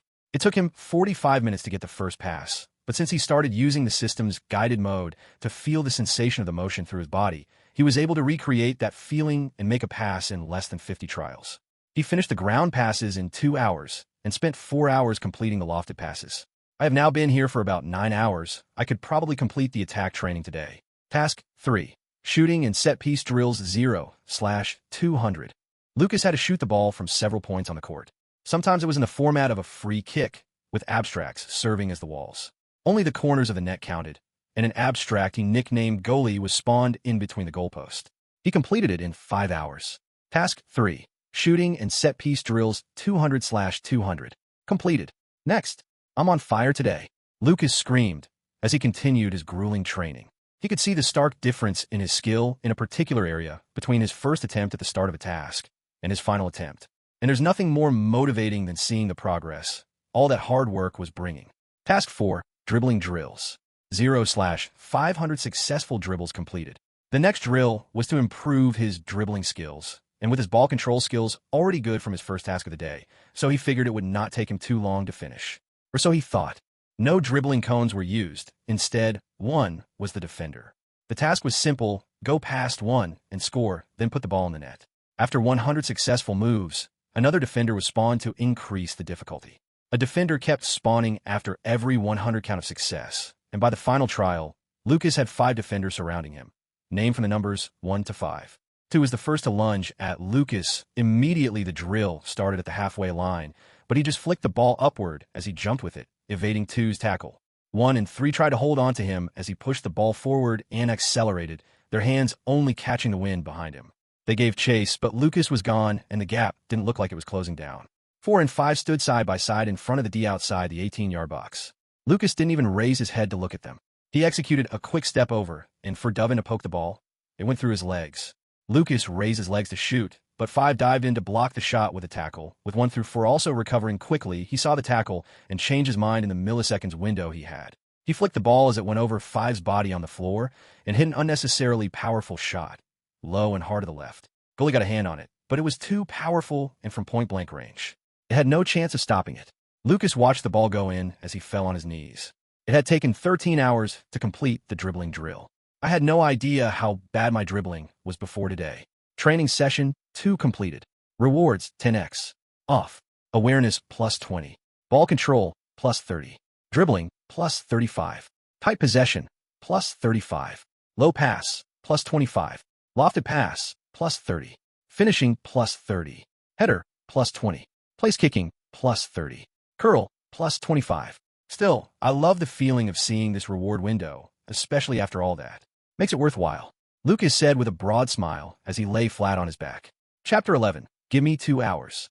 The next day, Thursday, 6th of June, 2024, 2:30 p.m.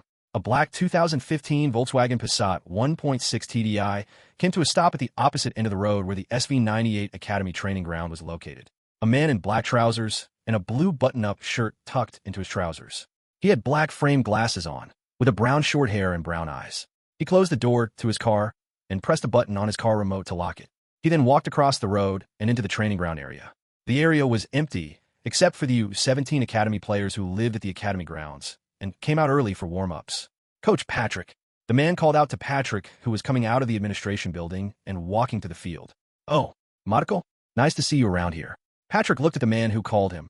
Marco Caston. Are you here to see Joao? Not primarily, but I will also like to see his progress. Marco responded. Joao is talented. In fact, he is one of the most outstanding in the team. Patrick said with a smile. There are talks that he will be promoted to the U19 team before the end of this season, or maybe even the U23 if he keeps improving. Won't that be bad for your team? Isn't he an integral part of your defense? Marco asked Patrick, surprised. Yeah, he is, and that's not going to change. I just got off the call with the academy manager. I might be getting promoted to the U19s too. Patrick said, his nose sticking in the air a little. Congratulations are in order. You've earned it. Patrick and Marco were friends, initially academy players at Eintracht Frankfurt Academy. They both decided they didn't have what it took to go pro, so they dropped out. Their passion for football never faded, though, as they both went on a football-related career path. Patrick as a coach, and Marco as an agent. But they still kept in touch. Patrick introduced Marco to some promising talents in the academy who didn't have agents yet, and Marco, through his extensive network, helped Patrick to gather information on some academy teams they might face. Information which may prove difficult to come by without Patrick's network. Nothing too illegal, of course. He is not here yet, Marco murmured as he scanned the pitch where the U17 players were now slowly gathering. Who is that? João? He is over there. Patrick pointed to João, who was stretching and performing standard warm-up practice. Then a bike came to a stop just in front of the entrance to the training area. Oh, he is here, Marco said with a smile. Brandt? You know Lukas? Patrick asked as he looked in the direction Marco was looking and saw Lukas padlocking his bike to the bike rack. Yeah, Edo. My first time seeing him in person, though. You came all the way from Frankfurt to see Lukas? Yeah, let's just say he piqued my interest. Yeah, mine too, Patrick responded. Really? So why did you release him from the academy? I really had no choice. The board was about to take an axe to everything. Patrick lamented. But still, he wasn't always as good. He did wonderfully in a training session 2 days ago, but it might just be a fluke. Or even worse, he might have been on something. You think a 15-year-old kid would use drugs to impress you in training? Marco asked, staring directly at Patrick. Hey, you don't need to come for my head. I have to consider the possibility. He has always had passion, but his abilities were severely lacking. But in just 1 week since he was dropped, he became one of the best in training? Unless he was deliberately trying to get dropped and was never giving his best during previous trainings, which I very much doubt is the case, then it's a very strange situation. Patrick tried to argue his point. But Marco wasn't buying it. Pat, you can't just say that. You know, walls have ears, even mouths too. It might be anything. Maybe he really just wasn't giving his all initially, and being dropped from the academy was his wake-up call. That is possible. Patrick agreed. Please be careful of things like these. You know there are kids here. If someone heard you, it would spread like wildfire, and it could jeopardize the life of a completely innocent kid. You're right, Marco. I was too rash. That's something I shouldn't have said. I'm glad you understand. Marco replied. relieved that his words had gotten through to Patrick. "Good day, sir." "Good day, coach." Lukas greeted both men as he walked towards them, with his school backpack hung over his back. He had come directly from school. Joao was allowed to leave before him because he was no longer an official member of the football academy, so he could only come after class dismissed. "Lukas, you're here. This is Patrick Caston, a friend of mine." Marco introduced Patrick to Caston, not knowing that Lukas knew exactly who he was looking at. "Mr. Caston, I'm Lukas Brandt. We spoke over the phone. Nice to finally meet you." Lukas greeted him properly as he stretched his hands forward for a handshake. "Good day, Mr. Brandt. Nice to finally meet you." Marco took his handshake firmly. "Oh, you guys spoke already? No wonder you said he piqued your interest." Patrick cut in. "Yeah, he called me 2 days ago and asked me to be his agent." "Wait a minute. Don't you already have an agent, Lukas?" Patrick asked, confused. "No, I don't. My dad has been the one acting as one." "Well, there really hasn't been much for him to do, though. I wasn't exactly flooded offers or sponsorships, but I think I should have an official agent. So I asked Mr. Caston to come so we can talk about the terms." "Wait, I haven't even agreed to be your agent yet. I'll change your mind in 2 hours." Lukas said confidently. "I will be waiting. I'll let you know how long it took. That's if you even managed to convince me." Marco responded with a laugh. A grin flashed on Lukas' face as he turned to head to the locker room to put on his training gear. Pfui! The whistle blew as Lukas stepped into the training pitch. He had his black Adidas training gear on. He exchanged a quick custom handshake with Joao and greeted a few other players he was close to. They all immediately turned their attention to Coach Patrick, who had blown the whistle. "All right, boys, today's session will be 2 hours long. You know the drill, warm-ups, and mobility drills." They started with light, jogging down the field and back up. Then rondos, 5v2 rondos with a maximum of 2 touches. Lukas started in the middle with Johan. It didn't start slow. Passes zipped through the 5 players, none willing to be the one to relinquish the ball. Lukas followed the ball with his eye first, without moving. Then he saw a moment, and he pounced. Hans played a pass to Christian. It wasn't hit sluggishly, nor was it misplaced. The only problem was that it was too predictable. It was the most obvious pass he could have made in that moment, and Lukas knew that. He ran to the path of the pass, stretched his legs, and stopped the ball. "Oh no, why me?" Hans cried jokingly as he was dragged into the circle by Lukas, who took his place. But he already had a plan to get out of the circle. It was public knowledge that Lukas had the worst passing accuracy in the team during his time at the academy. All he had to do was wait for the ball to get to Lukas, pressure him, and steal the ball. Quite an easy plan, but one that turned out to be nigh impossible. Lukas' passes were sharp, accurate, and worst of all, unpredictable. One time Hans charged down Lukas, immediately the ball was played to him. Lukas used his studs to roll the ball through Hans' legs. Christian, who had replaced Johan in the middle after being caught out, stretched out his legs to anticipate where Lukas would pass the ball. The exact thing Lukas had done to Hans to win the ball. But the ball just rolled through his legs too, and as Lukas hit it with the outside of his left boot to the player behind him. Chuckles filled the pitch, but Joao, who was in another group, fell to the ground laughing. "Forgive me, Luke, I was unfamiliar with your game," he said, struggling to complete his sentence as he kept laughing at Hans and Christian. "Wow, I don't know what causes such a change in a player, but I don't care anymore. I have to get him back into the academy as soon as yesterday." Patrick thought as he stared at Lukas, who was starting to get infected from Joao's laughter. "It's barely been 15 minutes, and I want to stop this training and sign a contract with him already." Marco thought with a smile on his face, already thinking of Lukas as his client. Chapter 12, All-Rounder. Earlier that day, Lukas had just finished his defense stats training at the Legend Training Center that day, and was now sitting up on his bed as he stared at the Golden System window. Training session 3 completed. Rewards, 10x. Def awareness, plus 30. Tackling, plus 30. Aggression, plus 20. Def engagement, plus 20. He had spent another grueling 24 hours in the LTC, where he trained his positioning when defending, how to cut off passing lanes when pressing the ball high up the field, the timing of tackles. Some games require even the center forward to spend the majority of the match in their own half, defending. This training ingrained the important defending foundation a midfielder or forward would need to survive in the current football climate. And Lukas was becoming a player who could play anywhere on the pitch when needed. "Am I the German Ruud Gullit?"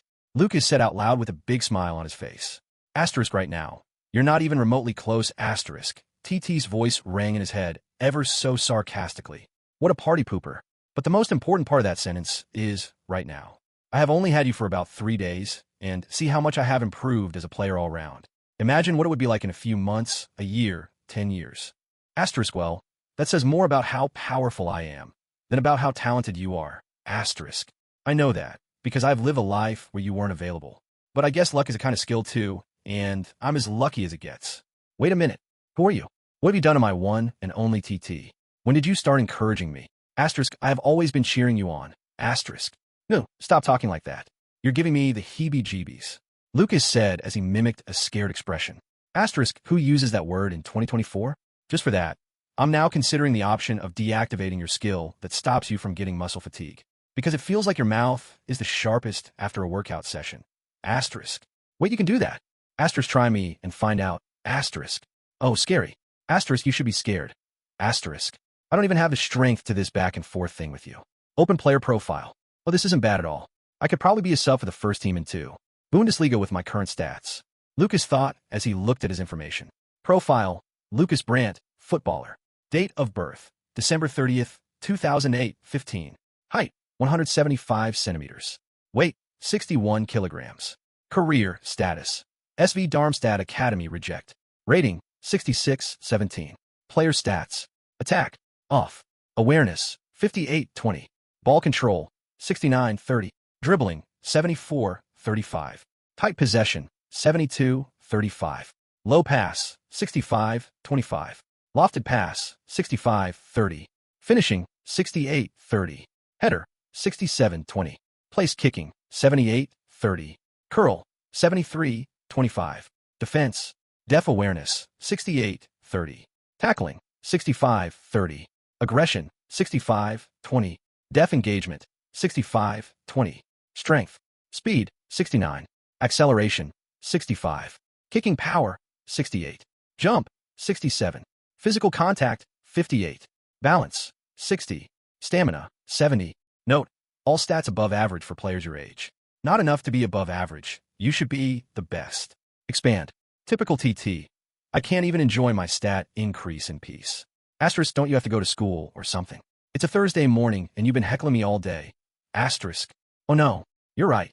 Lukas exclaimed as he picked up his phone to look at the time. 6:13 morgens. He jumped off the bed and rushed to the bathroom. As he sat down for breakfast, which was being set by Javi. Hey Luke, I'm glad you're able to return to school now. Are you sure you're okay though?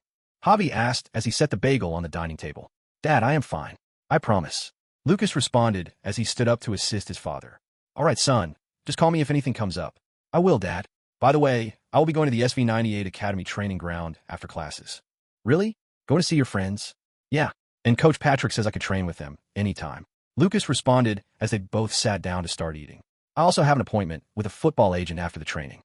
A football agent? Did they contact you? Javi asked, his brow raised as he waited for his son's response. No, I contacted him. He is Joao's agent, and Joao says only nice things about him. I want to see if he can get me back into SV98 or maybe another academy. Lukas responded, eyes locked with Javi's. Javi stared at him for a minute without a word. All right then. I'd like to meet him too. Yeah, well you'll have to meet him if he wants to be my agent. I'm still underage. Oh, so you know that. Funny, Dad. If things go well at the training ground, I will set up a meeting for you this evening at the cafe down the street. Don't worry, it will be after your working hours. Hey, you can't just add items to my schedule like that. I could have had a prior appointment. Javi said with a smile as he stretched out his hands and took a bagel from Lukas' plate. Dad, are you seeing someone? You also came back late from work a couple days ago. Confess now, Lukas said as he tried to retaliate by stealing a piece of cheese from Javi's plate, but his hand was swatted away. Ahem, I don't have to answer that. Anyway, can you look at that? It's past 7 a.m. You'll be late for school. Off you go. Javi changed the subject as he dragged Lukas, who had finished his meal, off the table, handed him his backpack, and playfully pushed him towards the door. Dad, I gotta meet her sometime. Meet who? What are you talking about? Text me the meeting details. I'll see you there. Bye, Dad. You both have a nice day. And extend my greetings to her. Lukas said with a grin as he walked out the front door. Bye-bye. Javi responded quickly as he closed the door immediately. Damn, that kid is sharp. How did he know about her? Javi thought, with a puzzled expression. His expression soon relaxed into a smile. Still, I'm glad he's back to his cheerful self. Back to the training ground. Joao was on the ground laughing at Hans and Johan, who were both nutmegged by Lukas and Orondo. Joao stopped laughing. You're gonna make me laugh too. Lukas said as he struggled to stop himself from bursting out laughing like Joao. Come on, man, it wasn't even that funny. Hans chimed in, trying to save himself from embarrassment. Fui asterisk. Coach Patrick's whistle sounded. All right, boys, enough warm-up. Goalkeepers, go with the assistant coach for goalkeeping training. The defenders, go with assistant coach Leviticus. The midfielders and forwards, you're stuck with me today. We will start the technical training. Everyone moved. Joao and the rest of the defenders went with Coach Lev, where they worked on long diagonal passes from deep, timing of tackles, and body movement when tackling or blocking shots inside the 18-yard box. Lukas, however, was with Coach Patrick with the rest of the attacking and midfield players. The training was now fully on. Passing drills where the players had to avoid cones placed as obstacles as they passed the ball to each other. Executing sequences of receive, turn, and shoot, where a player is given 3 touches from when the ball is played to when it's in the back of the net. Lukas had never been good with making or receiving passes. In fact, his first touch had always been horrible. But with his showcase during the training session 2 days ago and the rondos from earlier, expectations were starting to rise. And he didn't disappoint. Hours of grueling training from TT started paying off. His first touch killed the ball's momentum. His second allowed him to turn smoothly as he set himself up for the strike. And his last placed the ball at one of the 4 corners of the goal. How does he keep placing the ball so precisely at the corners? A few academy players who had chalked his initial progress up to dumb luck could no longer avoid the truth as they murmured between themselves. He was already performing above the other players, but when it got to set-piece taking, it was like he was on a complete other level. 25 meters out from goal to the right of the D. He set the ball, took a couple steps back. He took one look at the ball, then the wall, then the goal. A short run-up, and a shot. Chapter 13. Come back to SV98. The ball evaded the wall as it curved into the top right corner of the goal. Nobody moved. Not the goalkeeper. Not the coaches. Not the other players. Silence. Clap, clap, clap, asterisk. The silence was broken by the applause of one person, Joao. He walked up to Lukas, who was still looking at the ball, with a smile on his face. Bro, you really are a completely different player from before. How did you do that? Joao asked as he put his hand around Lukas' shoulders. I practiced like hell. Lukas responded with a smile as he shook off Joao's hand. Small, tell me the secret. I want to be as good as you. Joao asked teasingly. Trust me, bro, you will be. Lukas responded as he thought back at Joao's career in his previous life. If someone like him had gotten the system, how much farther would he have gone? But don't patronize me. I know myself. I'm not that good. Joao said as he rolled his eyes. Keep training, and you'll definitely be better. Lukas said, seriously. And Joao immediately knew that Lukas meant what he said. It's not like he didn't believe in his own abilities, but Joao knew his limits. Or rather, he thought he did. But Lukas had seen the player Joao became, and was quick to dismiss any thoughts of being untalented. By the time Joao had retired, he was recognized as one of the best defenders in the world, and was definitely the best from Portugal as per a poll conducted during his final season as a player. Lukas, can I speak to you? A voice came from behind Lukas and Joao, who were still having a discussion about how Lukas had scored the free kick. They both turned around to find Coach Patrick approaching them. Yes, Coach, I hope there's no problem. Lukas responded. I'll leave you guys to talk, Joao said as he stepped out. No problem at all, Lukas. I just wanted to talk to you about the chances of rejoining the academy. Patrick began the talk he had been wanting to have from the previous training session. But sir, isn't the club still talking about cutting losses after the way the previous season ended? Yes, leave that to me. I will explain to them that losing a player like you will be the real loss for the club. I will think about it, sir. Lukas had not forgotten the love he's had from the club, a club which had been his home since he was 7, for close to a decade. But he also had not forgotten about the heartbreak when he was dropped, and the way most of his previous life had started going downhill from the time he was dropped, though mostly his fault. But the main point was deciding if joining the U17 team at SV98 was the best move for his career. He had a connection to the club, and made friends in his many years at the club.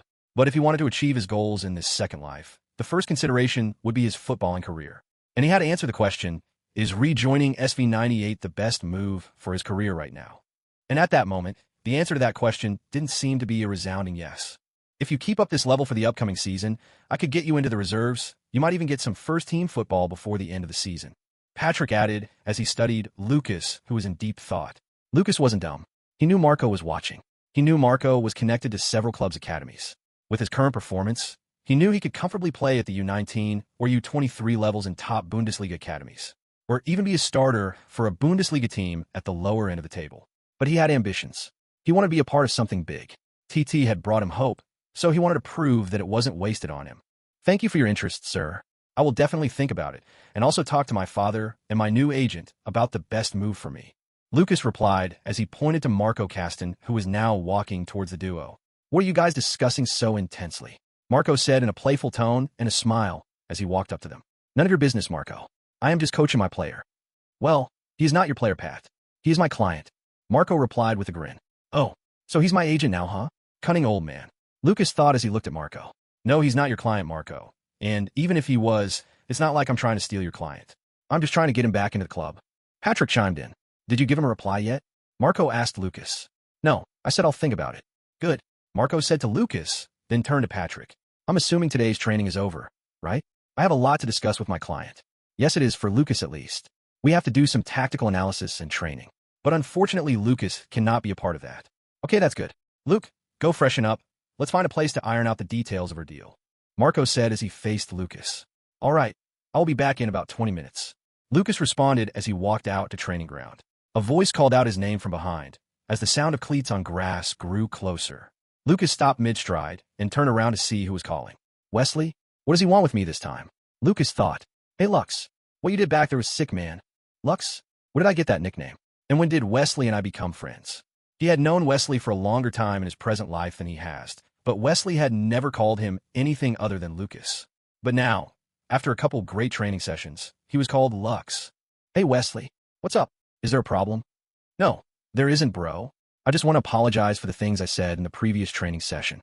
Lukas looked at him for a few seconds in silence. It's all right. No hard feelings. Really? Thanks a lot, man. I don't know what made me say all those things. Yeah, really, it's fine. Things like these happen, especially when adrenaline is pumping. Don't sweat it. Although Wesley showed unsportsmanlike behavior in the previous training session, he was the captain of the team for a reason. And worst of all, he was still a kid, at least when compared to Lukas, who was mentally 20 years his senior. All right, bro. By the way, where are you going? Won't you stay for the tactical training? Wesley asked Lukas. Yeah, I'd love to, but unfortunately, I am not a member of the academy anymore. I'm sure Coach Patrick is already thinking of ways to communicate to the academy manager to bring you back in. Because if even you can't make it into the academy, then we're all screwed. Huh, thanks for the compliments. We'll see about if I will be back. Marco is waiting for me. I gotta go take a shower. Lukas responded as he walked off. Hey, Lukas. Wesley called out. Lukas turned to look at him. We'll be happy to have you back in the team. Thank you. Lukas headed to the locker room. Chapter 14, Readerwald. 20 minutes later, Lukas walked out of the building where the locker room was located. He stopped to look around, looking for Marco. The U17 team were now playing a full-pitch 11v11 game, and occasionally, Coach Patrick's whistle would blow as he stopped the game to give out tactical instructions. Some players, including Joao, had hands on their waist as they listened to Patrick attentively. Some were bent over with their hands on their knees, catching their breath due to the intensity of the training. I really can't wait to play a real match, Lukas thought as he imagined himself in a first-team football game, something he never got to do in his previous life. You're done already? Sorry for making you wait. I had to take a call. Marco's voice brought Lukas back to the present. No, it's fine. I just came out now. Lukas responded. All right then, let's find a place to talk. I live around here, so I know a place we can talk. Let's go, Lukas said as he walked to his bike. I brought a car. We can take it together. It will be weird following your bike with my car. That would be weird, wouldn't it? Lukas thought before locking his bike back up. All right, it's not too far away from here anyway, so I can come get it after our meeting. All right then, let's go. Lukas and Marco entered Marco's car. Oh no, I almost forgot to text my dad about the time of the meeting. You should do that now. It would be best for us to finalize the important part of the deal today, and he needs to be around for that. Lukas nodded his head as he took out his phone from his backpack. He unlocked it and sent his father a text message. The meeting will be at the cafe down the street from our place at 6 p.m. Yeah, I sent him the message. Lukas said to Marco as he placed the phone on his lap. BZZZT***. A notification of a new message rang out from Lukas' phone. All right, I'll meet you there. Which way should I go? Marco asked as he started his car. Just straight down, and then to the left. Ding***. A bell in a cafe chimed as the door opened. Lukas and Marco walked into the cafe, a standard sit-down cafe with about 20 seats. The cafe had a decent-sized interior, around 70 square meters. The floor was tiled with marble. The walls were painted green, with floral designs on parts of the wall. However, the first thing Marco commented on was the scent. Smells like strawberries in here, he said to Lukas. On a summer evening, Lukas muttered under his breath. Pardon? Did you say something? Marco asked as he looked at Lukas. No, I didn't. I was just breathing in the scent. Lukas responded, with a deadpan expression. Shut up. Who called you here? Let's sit down over there, Lukas said to Marco as he pointed at a table at the end of the cafe. They both walked over and sat down as a waitress came to take their orders. I'll have a cup of filter coffee, Marco ordered, and a cup of milk coffee for me. Lukas ordered. They make some of the best coffee in this city.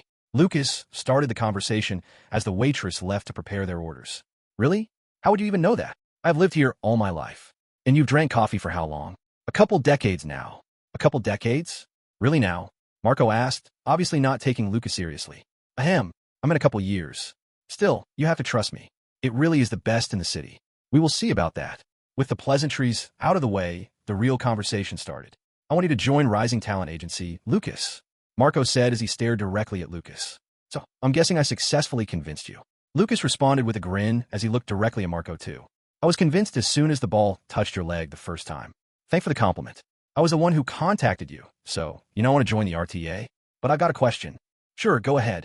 What do you think is the next best step for my career? Marco thought about Lukas' question.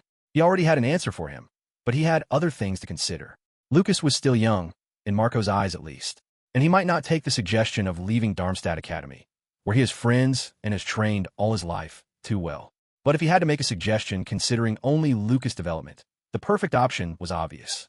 Riederwald Youth Academy. That is currently the best choice I can suggest. Eintracht Frankfurt? What? As you already know, they're a top 10 side in Bundesliga, so their academy and training facilities are totally different compared to Darmstadt's. And they're close enough for you to commute from Darmstadt for training. Another reason is that I think you're good enough for their reserve team. Me? You 23 level? You really think so? Lukas had not yet played a real match since he was returned back from the future, so he did understand his level compared to other academy players. He knew he was better than the SV98 U17 players, but he wasn't sure how he was when compared with the first team, let alone a top side in the Bundesliga. Well, I still have to see how well you perform in a real match. I have only watched you train, but I trust my guts, and I can definitely get you a trial for at least the U19s. That's not a bad idea at all.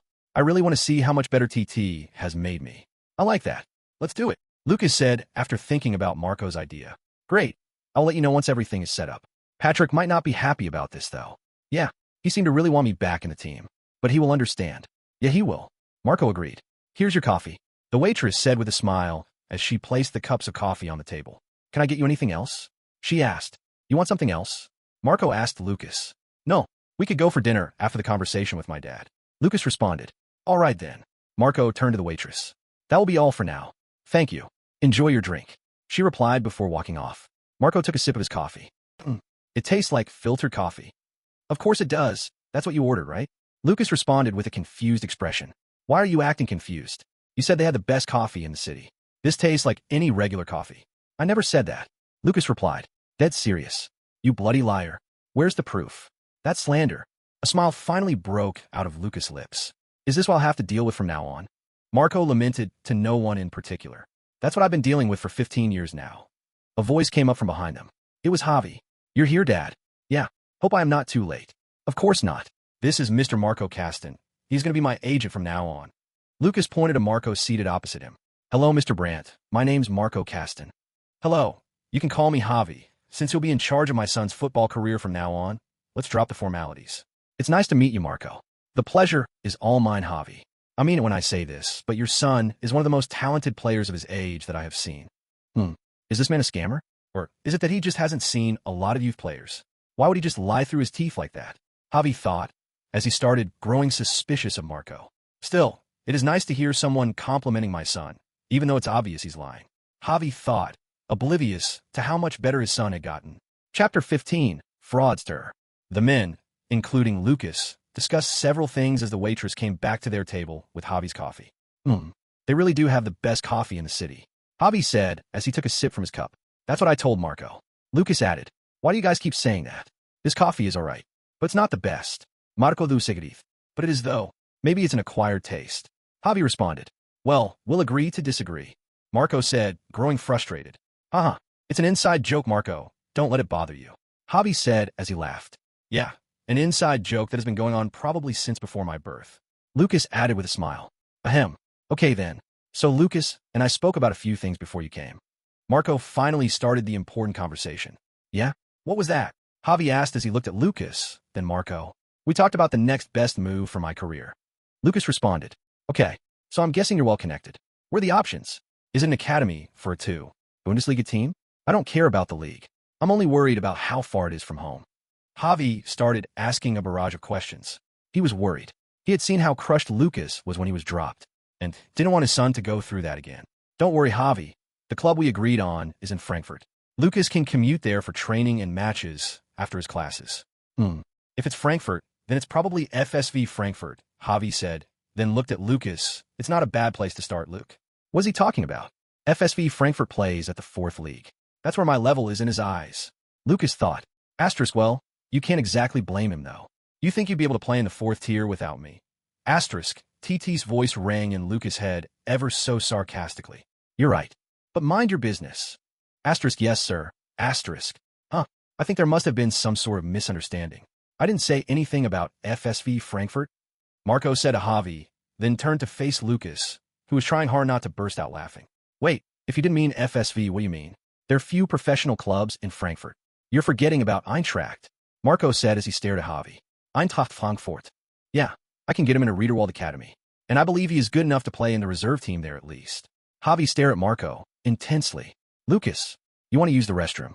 Javi said blankly as he continued looking at Marco. Excuse me? Was that a question? I don't. Lukas responded. Yeah, you do. You should go use the restroom. Javi cut him off. Okay. I'll use the restroom. I'll be back. Lukas got up and left the table. He wants to talk to Marco alone, huh? TT, what do you think he'll say? Lukas started a conversation with TT as he left for the cafe's restroom. Aha. So you want to talk me now? After you were thrown out of the grown men's table? In your dreams. Come on, don't be like that. I was kidding. Back at the table of the cafe. Javi, now sitting alone with Marco, broke the silence. Be honest. What do you want from my son? I want to be his agent. I know my son very well, and I know his football skills. Why are you lying to him about getting him to Eintracht Frankfurt? Was Lukas really that bad? Even his father thinks I'm a fraudster. Marco thought. When was the last time you saw him play? He asked Javi. About a month ago. I have been busy at work, so I wasn't able to attend his last few matches with SV98. But I've watched enough games to know how good my son is. I saw him train today, and there was no player on that training ground better than him. Not even close. I don't have any money to give you, if that's what you're after. I'm being honest, Marco said with a serious expression. It really doesn't look like he's lying, but it's difficult to believe that Lukas has gotten that much better. If you think I'm lying, call Coach Patrick and ask him. Marco added, as he tried to convince Javi. Okay, I will call him now.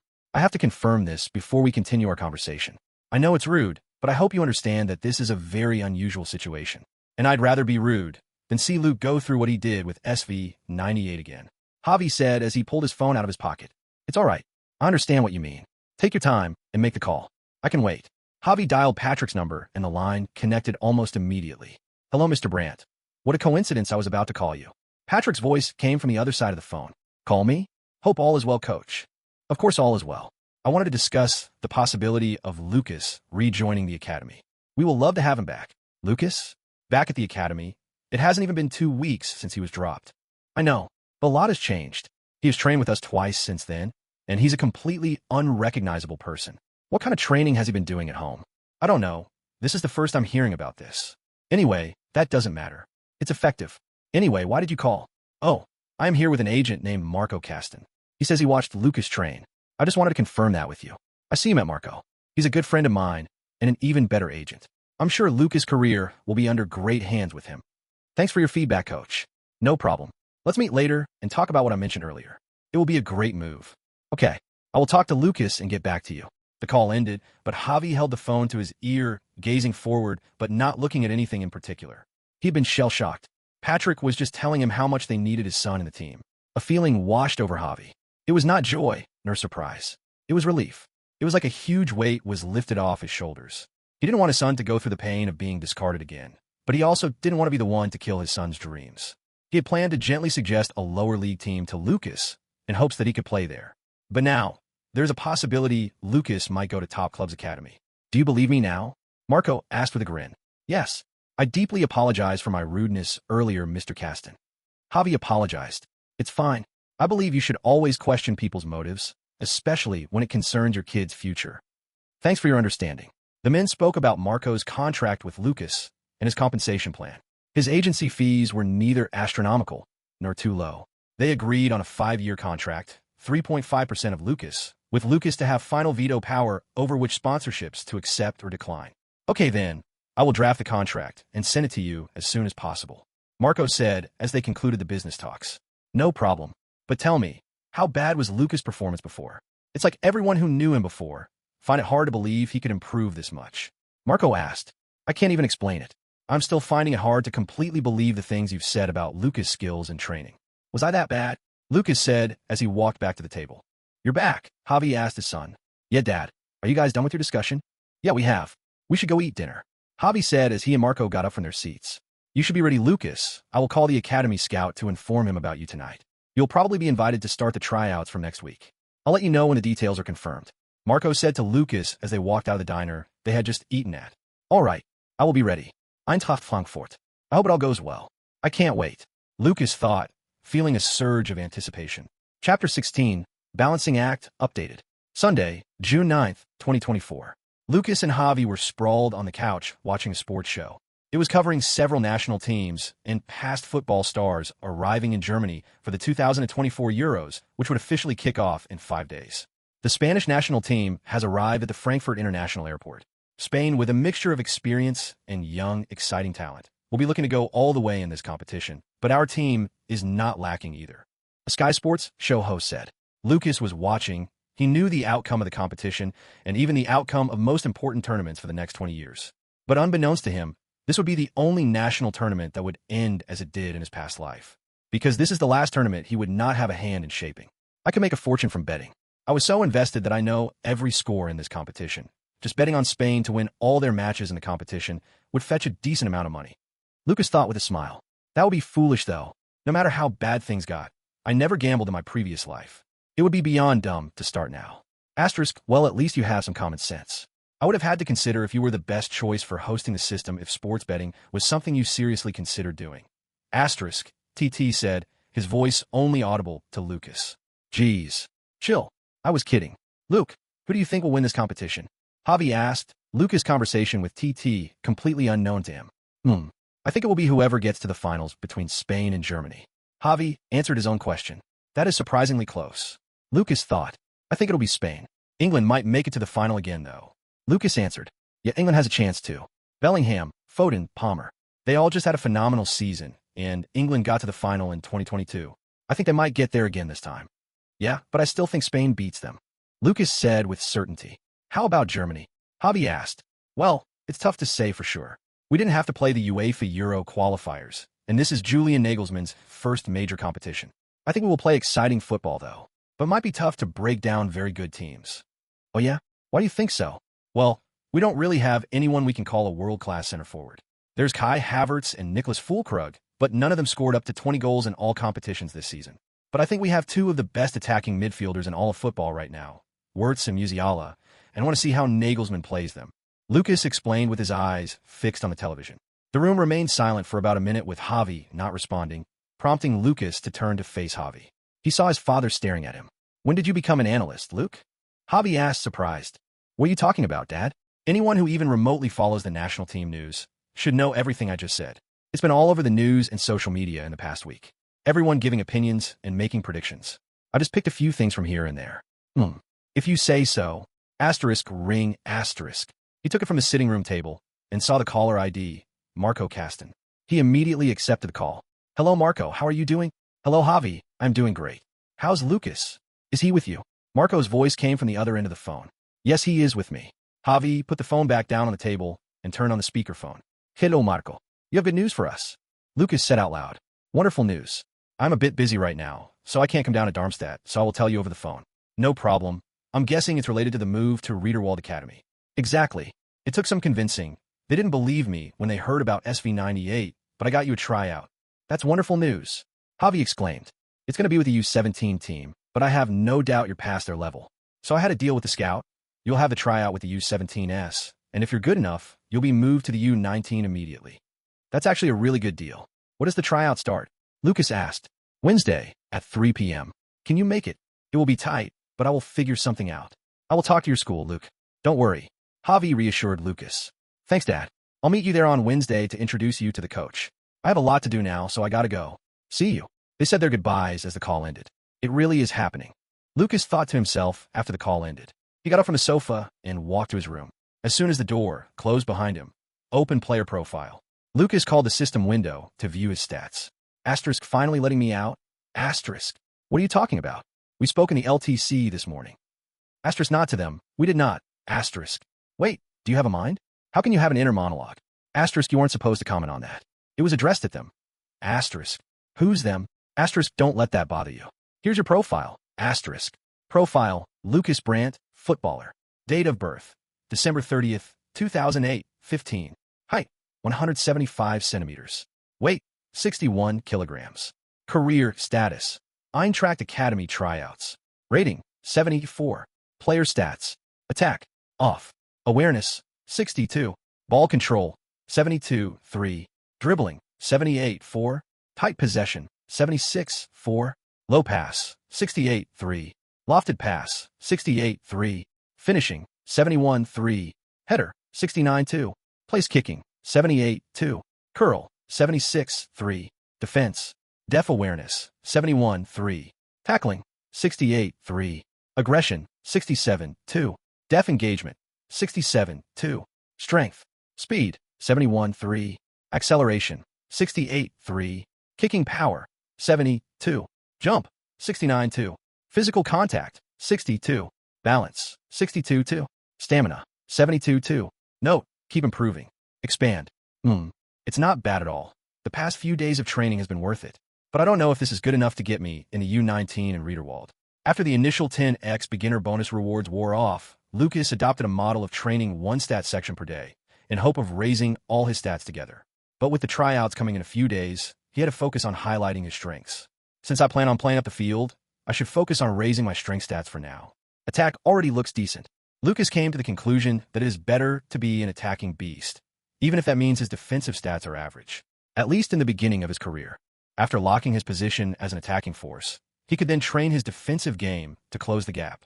He didn't want to be the guy who was good at everything but great at nothing. Asterisk. Finally, some useful thoughts from this cranium of yours. I was waiting to see how long it'll take you to figure that out. Maybe when the training rewards start falling. Asterisk. It took me a few days, but at least now my defensive abilities aren't completely useless. Wait, rewards falling? What does that mean? Asterisk. It means exactly what it sounds like. After a while, the rewards will fall, and the exercises will get progressively harder. Asterisk. That's just cheating. How does it make sense that the rewards decrease when the training gets harder? Lukas protested. Asterisk. I could give a whole analogy using weight loss or bodybuilding to answer your question, but I just don't feel like doing that. Just know this, the better you get, the harder it is to get better. I should remind you that the LTC is not compulsory. You can literally stop going whenever you want to, but don't complain if your stats start free falling. Asterisk. Fine, I get it. But when does it end though? If the rewards reduce as I get better, it means there's a ceiling. How high is it? Asterisk. That should be the very least of your concerns right now. Asterisk. You need to change your attitude. TT. Asterisk. I don't need to do anything, Luke. Asterisk. Chapter 17. Introduction. Wednesday, June 12th, 2024. I don't got no time to play around. What is this? Must be a circus in town. Let's shut the shit down on these clowns. Can I get a witness? Hell yeah. Lukas was nodding his head as he ran 15 km/h, 9.3 miles per hour, on a treadmill. He was at the LTC. After what felt like half an hour, he reduced the speed on the treadmill, took a towel, and wiped his sweat. Music sure does make training more bearable, huh? He said as he kept catching his breath. Why didn't you tell me you had this feature? Asterisk. I literally said you have everything a gym can offer. How many gyms do you know that don't have a sound system? Asterisk. Yeah, but you should have mentioned it. Especially when I kept complaining how boring it was without music. Asterisk. I didn't feel like doing that. Asterisk. Lukas had complained every time he did strength exercises at the LTC gym, but TT only mentioned the sound system when Lukas asked it why it didn't have one. What else am I forgetting to ask about that you have? Asterisk. If you don't know what to ask, doesn't that mean you don't really need it? If it was so important, you'd know what it is. Asterisk. True, but why do I gotta pay for this? As your system, shouldn't you have access to all music and stuff? You made me pay for Spotify Premium. Asterisk. Pirating is a crime. I don't commit crimes. Asterisk. It sure will be funny if someone at Spotify notices that the account was used to pay 24 hours worth of music in 24 seconds. Asterisk. You don't have to worry about that. But seriously though, what's up with your playlist? You live till 2044, but your playlist is stuck in the 90s and early 2000s. Asterisk. What can I say? I just love the music from that period. Ding. Asterisk. The system window chimed in front of Lukas to notify him that his rest time was over. Okay, last set, let's do this. Today is the first day of the tryouts. Gotta leave a good impression. Lukas said as he got off the bench. He was sitting and walked back to the treadmill. In a black Audi A1 Sportback, the windows were rolled down as Lukas stared outside, the scenery flying by him as his hair blew in the wind. He looked deep in thought, but anyone who saw him would think he was shooting an ad for Audi. For the past 3 days, I have done strength training twice and attack training once. I don't know if that will be enough. What are you thinking about so deeply? Javi, who was driving the car, asked. He had been glancing at his son occasionally, but Lukas kept gazing into the distance. Nothing really. I'm just calming my nerves. Lukas responded as Javi's question brought him back to real time. You'll be fine, son. I trust you. How do you trust me? The last time you saw me play, I was trash. Ahem. Who said that? Don't say such things about yourself. It's been so hectic at work. I haven't been able to come watch you train for a while. I'll be there today, though. I understand, Dad. I'm glad you could make it. I can't send my only child to Frankfurt alone, can I? And I also have a surprise for you. A surprise? What's that? It wouldn't be a surprise anymore if I answer that question now, would it? I'll tell you when the time comes. What is he planning this time? Lukas thought, although he was already looking forward to it. And Luke, to answer your previous question, you my son. If I don't trust you, who should I trust? Ring asterisk. Javi's phone rang through the car's infotainment system. Javi pressed a button on his steering wheel to answer the call. Hello. Javi, it's Marco. I am at the academy right now. Are you guys nearby? Hey, Marco. Yeah, we should be there in 10 minutes if the traffic stays like this. Javi responded. All right then, just give me a call when you get to the entrance. I will be inside talking to some of the staff. Okay, see you soon. You guys are here. Marco's voice sounded excited as he walked over to Lukas and Javi standing at the security stop in the entrance to the Eintracht Frankfurt Academy. Lukas had on a loose beige denim shorts, a sky blue cotton t-shirt, a white plain sneakers, and a gray bucket hat shielding him from the sun. He was looking around as they walked into the academy. I read about the size before I came, but it really is huge. SV98 Academy is like a playground compared to it. Lukas was looking at approximately 7,700 square meters of land that only the administrative building occupied. Lukas stopped in his tracks and stared at the club's logo, an eagle with its wings spread out wide. Eintracht Frankfurt e.V. It stirred something in him. It looked so bold, so confident. Asterisk, and kind of crazy with its mouth open. Asterisk. I really like it, though. I see you're captivated by the Eintracht Adler. Lukas snapped back to reality as he looked at where the voice came from. He saw a tall man with a receding hairline. He looked to be Southeastern European. Is this him? The man asked Marco. Yes, Ivan.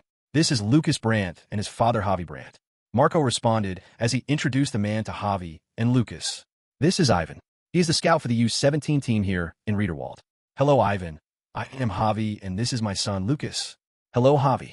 Hello, Lukas. Nice to finally meet you. Marco couldn't stop telling me about your abilities. So now I'm curious. Ivan said as he looked at Lukas. He doesn't seem to have any growth problems physically, and he looks like he is match fit. I'll have the coach test that, though. Ivan thought. I will satisfy your curiosity on the pitch. Good. I like your confidence. I don't know if Marco informed you about all you need to know, so I'll just inform you myself. Let's walk as we talk. The group walked towards the administrative block, heading to the head coach's office.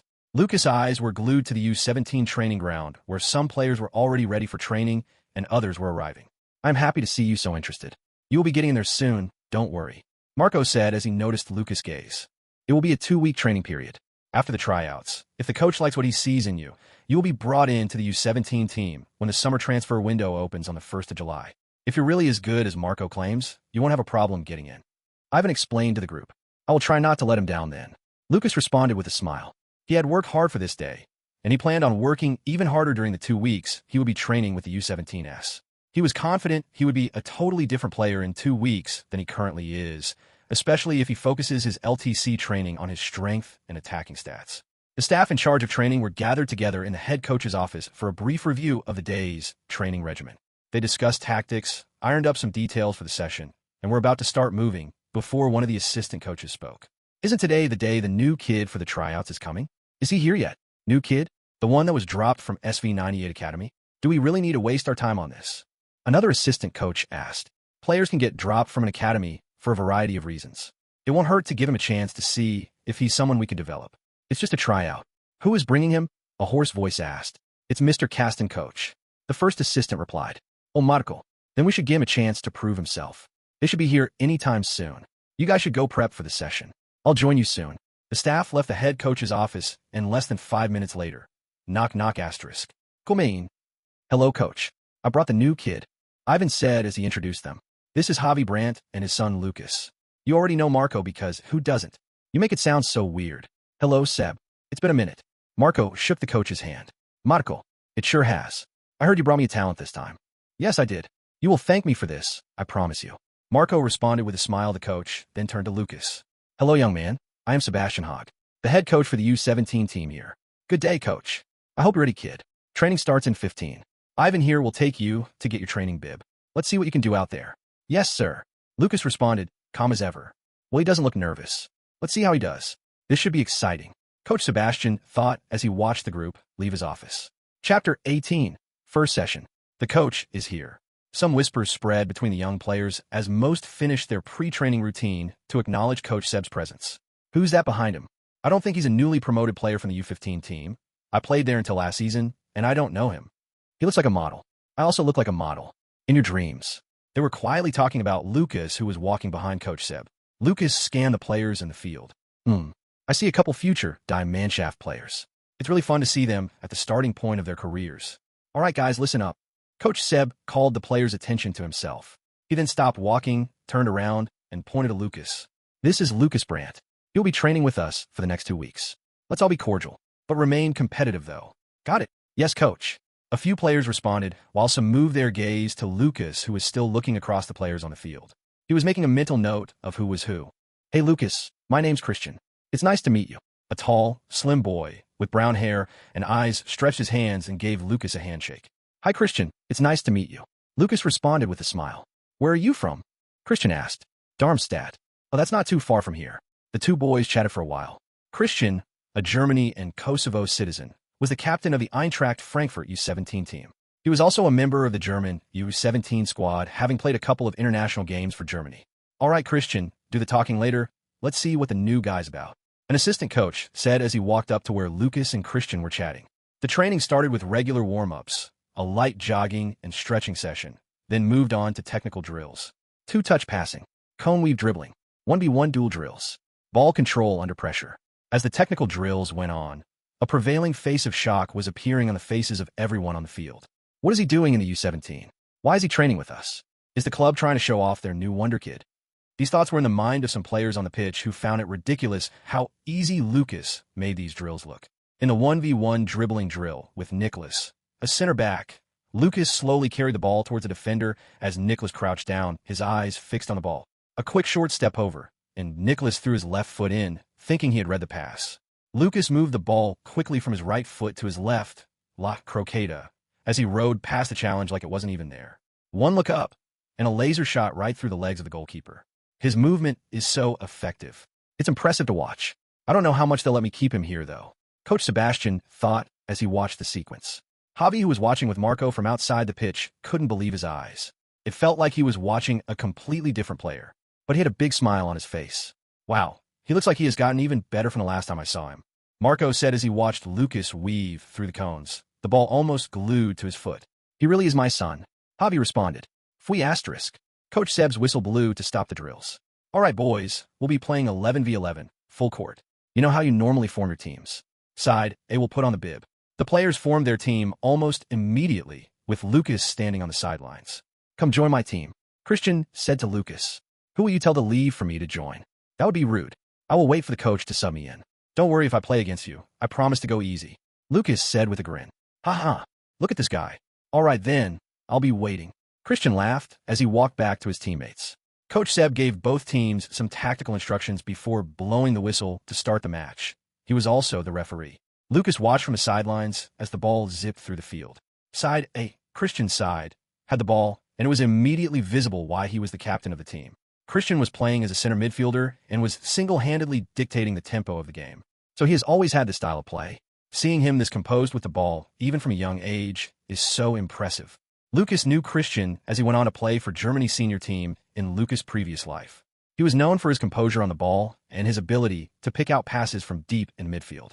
And although it was still early in his career, flashes of the player he will grow up to become were already showing. As Lukas was still reminiscing, a play unfolded. Christian won the ball in the midfield and started a run into the right midfield of side B. He had a quick 1-2 with the right winger before placing a through ball to Kazaya, a center forward. Goal. Nice. That's what I like to see, Coach Seb said as he blew his whistle. Lukas, you'll come in for Philip. Lukas took off his bib as he walked onto the pitch to replace Philip Bukta, who was subbed off.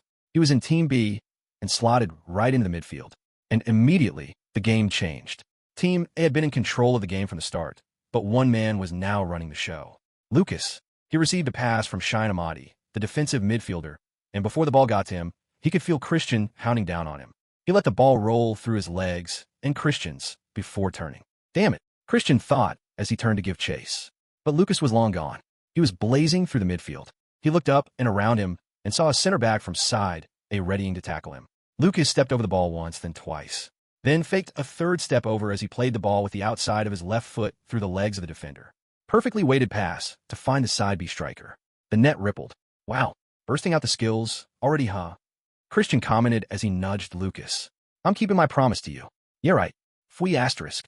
The match resumed. As the game went on, Lukas was moving higher and higher up the pitch. He would appear in the left wing to relieve pressure on the winger, and then be involved in a 1-2 combination with the attacking midfielder outside the D. The game was tied 1-1, with 35 out of 40 minutes played. Lukas wasn't actively trying to score. In fact, he hadn't had a shot on goal throughout the game, and his lack of shots was starting to seem like his weakness to the academy players. They were starting to get relieved that he wasn't as good in shooting as he was in keeping possession, because throughout the game, he hadn't misplaced a single pass yet. But they all had the wrong idea. He wasn't shooting, not because he couldn't. He was waiting for the perfect moment to strike. And when the perfect moment presented itself, he struck. The play started from deep inside B's half. Lukas had dropped deep to help break up an attacking play from side A. He blocked a shot, and the ball ricocheted outward. The ball fell to the left winger, who took a few touches to get it under control. The number of touches, however, gave the defensive players of side A some time to regroup and stop a counterattack from happening. Lukas, though, saw the opening. He screamed for the ball as he took off down the middle of the pitch. He got to the halfway line before the ball was launched towards him by the winger. He looked back, saw the ball flying towards him, looked forward, saw two defenders blocking his path, and by his side, Christian was ready to intercept the pass. He had stayed back during that particular attacking play. Lukas jumped and brought the ball down with his chest. From his chest to his thighs, then his foot. The ball didn't touch the ground before Christian lunged at him. He flicked it up and jumped with the ball to avoid the tackle, trapped the ball, and took off. A quick step over beat the first defender as he faced the last defender between him and the goalkeeper. The defender was backpedaling, waiting for support. But Lukas already saw the play he was about to execute. With the ball glued to his feet, Lukas moved left, then right, then left again before cutting back to his right foot. They were already at the edge of the 18-yard box of side A when the defender decided to gamble on where Lukas was going to move next. He bet left, but he bet wrong. Lukas didn't move back to his left as he slowed in his track. The defender lunged in and met the air. Lukas was now staring at the goalkeeper as he gave him the eye and rolled the ball to the bottom left corner. Wow! Christian had his hands on his hip as he stared at Lukas, who had a big smile on his face. We have a gem in our hands, huh? Sebastian thought as he watched the whole play develop in real time. He should be in the club as soon as possible. Chapter 19, Their Loss. The defender lunged in and met the air. Lukas was now staring at the goalkeeper as he gave him the eye and rolled the ball to the bottom left corner. Wow! Christian had his hands on his hip as he stared at Lukas, who had a big smile on his face. We have a gem in our hands, huh? Sebastian thought as he watched the whole play develop in real time. He should be in the club as soon as possible. Lukas stepped into the locker room after the training session had ended. He had been undoubtedly the best player in the 11v11 tactical match they played, helping a relatively weaker side win 2-1 after being down 0-1 before he came on. He had a big smile on his face. That was really fun. The game felt so easy, not just physically, but mentally as well. I was making passes I wouldn't even had previously seen. Lukas thought as he walked into the room. Asterisk, yeah. It was impressive to watch you play. I'm so proud, asterisk. Thanks, TT. That's sweet of you to say. Asterisk. Of myself for how fast I made you so good. Asterisk. I take back what I said. You're still as annoying as ever. Hey, Lukas. That was unbelievable what you did to me on that field. Christian nudged Lukas back with his elbow as he walked up behind Lukas. What did I do? Look at this guy, pretending you don't know what you did. I'm tired from chasing you all game. Well, at least you got some extra cardio workout. Win-win, right? Lukas said with a grin. Yeah, sure, man. I hope we're in the same team next time. I doubt you'll be with us for long, though. What do you mean? Bro, do you see the way you played? What's wrong with it? You've got to be trolling me right now. I doubt a lot of the U19 players can hold a candle to you. You're probably as good as some reserve team players. How would you know that? Well, I played some games in the U19. We've also occasionally watched the reserve and first team training, so I'm sure of what I'm talking about. Christian explained confidently. Well, thanks for the compliment. I don't think I'm quite there yet, though. I think you are. Wait, how old are you? Christian asked. Me? I'm 15. I'm 15. What? 15? No way. There's no way I'm believing that. Christian screamed. Seriously. I turned 16 in 6 months. Lukas' answer had turned a few heads in the locker room who looked at him in disbelief. He was one of the youngest players on the team, but he had just run them ragged on the field. He's as good at 15? Yeah, it's over for us. Where did the club find this dude? What club let him leave? Is he from this region? I didn't see him in last year's U17 Bundesliga. They all had the same thoughts written on their faces. Some are thinking his athleticism was because he was 17 or maybe even above that, despite his baby face. Why do you sound shocked? Are you saying I look older than 15? Lukas asked, as the squinted his eyes to look at Christian. Asterisk look at the 36-year-old Neanderthal, teasing a kid. Disgusting. Asterisk TT exclaimed in Lukas' head. It is fun, TT. Shut up, though. No, that's not what I meant. I thought you were older because of how well you played. Some of the players were surprised he was this good, but also unknown. This was because lots of youth players who are better than their age group stand out in local media, as their performances in the Youth Bundesliga are all covered by local media. If a player is that good, other players in several academies will know about him because they all look through the news to see who is being talked about. And Lukas' name didn't ring a bell. Hey, Lukas, where did you play before coming here? Cheyenne asked as he joined the conversation. Oh, me? I played for SV Darmstadt 98 since I was 8. Lukas responded. Were you in the U17 team last season? Christian asked. Yeah, I made a couple U17 Bundesliga appearances off the bench. Wait a second, you were being benched? Is SV 98 the German La Masia? I didn't know they had enough players to even bench you. Cheyenne couldn't believe his ears. Believe it or not, I wasn't this good last season. They dropped me from the team when the season ended. Yeah, I don't believe you at all, Christian said as they started preparing to head to the washroom. It's up to you, really, but I'm being honest. Lukas had a big towel firmly wrapped around his waist and a smaller one across his shoulders as he stepped out of the shower and started drying his hair. Joe, what do you guys eat over there in Darmstadt? How do you have this much defined muscles at this age? Christian asked as he stood with his hands on his waist and stared at Lukas. Lukas looked lean and extremely fit. His pecs and abs were well defined. His biceps and triceps were visible even with his hands down. He wasn't bulky, but he wasn't lanky either. Well, if you go through half of what I go through in the LTC every day, you'd probably look the same, if not better. Lukas thought. Well, it's genetics, I guess. Gotta thank Pops. He replied. You're right, Mr. Show-Off. You have been blessed with a gifted body. Oh, great Lukas, the favored one. A few of the players dressing up laughed at Christian's attempt at a joke, but Lukas only grinned. Only he knew what had made him as good as he was. Lukas walked down the stairs with his backpack. He met Javi and Marco at the lobby of the administrative building. They were having a conversation with Coach Sebastian. There he comes, Marco said as he gave Lukas a fist bump. We were just talking about you. He added. Everything's good, I hope. Lukas inquired, as he looked at Marco with an eyebrow raised. Of course, everything's great. We were just having some discussions about your tryouts and when you'll be able to join us. Coach Seb replied Lukas' question with a smile. Already? It's the first day of the tryouts, though. Lukas asked. Well, I have seen as much as I need to see. I heard the details of SV98 Academy from your father. I gotta say, it is their loss. I have to have a conversation with Patrick. He will be pissed, Marco said as he rubbed his hands on his temple. Patrick? Sebastian asked. Yeah, he's the head coach of the SV98 U17 team and was already pushing to bring Lukas back to the club. Marco explained to Seb, who was nodding. A grin appeared on Sebastian's lips. Sucks to be him, I guess. Lukas is going to be one of us come July 1st. They said their goodbyes as Lukas, Marco, and Javi walked out of the academy building and headed for their vehicles. The next practice was scheduled for Friday, 2 days from the present day. Lukas looked at Javi, who was standing there gazing at Lukas with a big smile on his face. He hadn't said anything yet. It felt like he was still taking in the performance his son had put up in front of him. Thinking back on all the days he had gone to SV98 youth teams academy matches, from the U12 to the U15 and then the U17. Whenever his son played, it was always a source of pride for him. But he was also a football lover, and he knew from watching his son's games. Lukas wasn't destined to become a footballer. Football didn't love Lukas as much as Lukas loved football, and watching his son struggle with a form of unrequited love for the game was heartbreaking. He stayed strong for Lukas' sake, though, always there to give motivational advice after a horrible Lukas masterpiece. But now watching that same son of his dominate the field in a game, even if it's just training, and seeing several clubs try to recruit him into their academies was a different kind of euphoria for Javi. Is everything okay, Dad? Lukas asked Javi as they walked to his car after the conversation with Seb ended. Yeah, it's fine. I'm just so proud of you, Luke. The ride back to Darmstadt was quiet. Javi was focused on the road as it was getting late. They were stuck in the evening traffic due to workers who worked in Frankfurt but lived elsewhere. Lukas was on his phone. He was chatting with Joao on WhatsApp. First day of tryouts. How did it go, Luke? Bro, it went even better than I thought.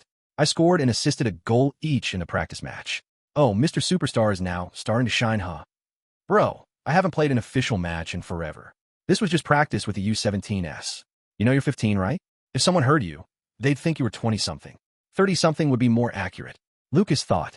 Chapter 20. Joanna. The ride back to Darmstadt was quiet. Javi was focused on the road as it was getting late. They were stuck in the evening traffic due to workers who worked in Frankfurt but lived elsewhere. Lukas was on his phone. He was chatting with Joao on WhatsApp. First day of tryouts. How did it go, Luke? Bro, it went even better than I thought. I scored and assisted a goal each in the practice match. Oh, Mr. Superstar is now starting to shine, huh? Bro, I haven't played an official match in forever. This was just practice with the U17s. You know you're 15, right? If someone heard you, they'd think you were 20-something. 30-something would be more accurate. Lukas thought. When's the next session? It's on Friday. I can't wait for real. Did you talk to Coach Pat? He asked about you today, too. It wasn't easy to deceive him again.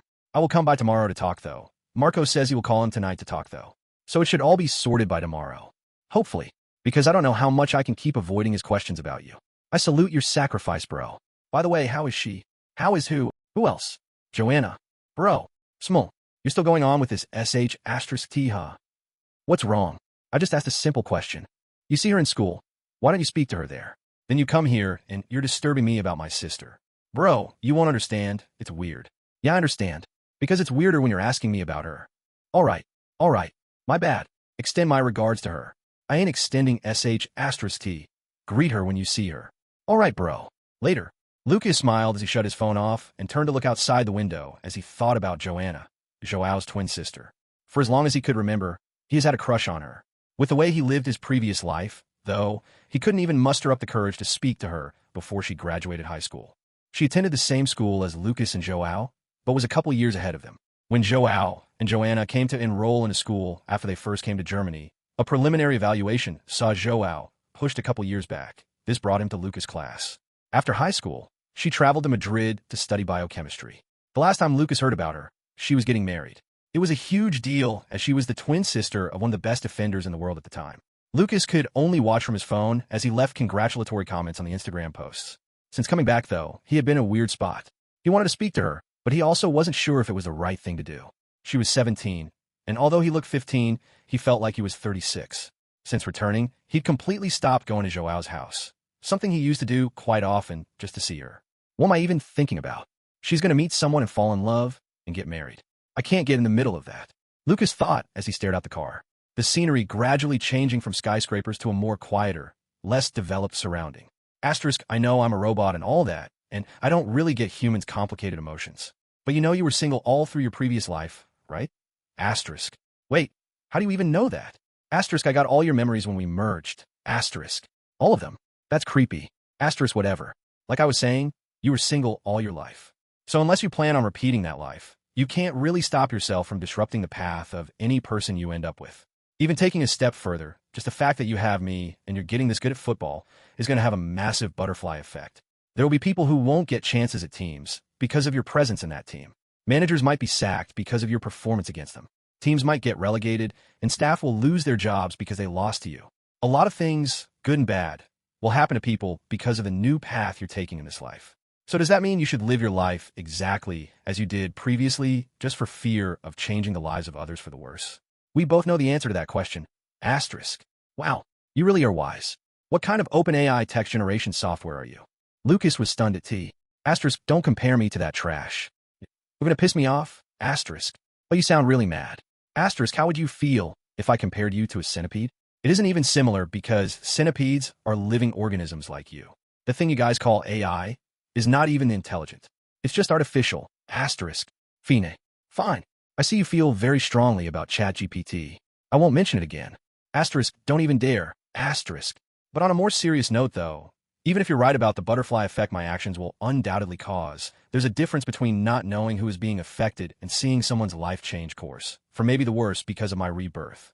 Asterisk, so it doesn't matter if you don't know whose life you're changing. That's just a horrible thing to say. Asterisk. That's not what I meant. Imagine we get together, and things don't work out down the line. Then everyone's hurt, and maybe she won't meet the same guy she met the last time. And it's just going to be horrible for everyone. How would I live with myself knowing I caused all that? Asterisk, first of all, that's very confident of you to assume she'd even spare you a glance. Secondly, are you planning to be such a horrible partner that she dating you would turn her life upside down? Asterisk. You're making me sound like a terrible person, TT. Of course I have no plans of treating her terribly. But you know how life is. Sometimes things like these just don't work out. Asterisk, no, I'm not making you sound anyhow. I'm just showing you how you sound to me. We need to call a spade, a spade. Asterisk. Ouch, okay. But even if that's not a problem, she's 17. You know that's not what I mean. Isn't it weird for me, who has lived for so long, to be with someone that age? Asterisk, why? You want 30-something-year-olds? I doubt any woman that age would go to jail for you, though. Asterisk. Well, that makes sense. It's not like I possess someone's body. She has always been older than me. So it's not weird at all, right? Asterisk, look at this 40-year-old grandpa trying to convince himself that he's not weird. Asterisk. What are you chuckling at? Javi interrupted Lucas' conversation with TT as he heard Lucas quietly laughing at TT's joke.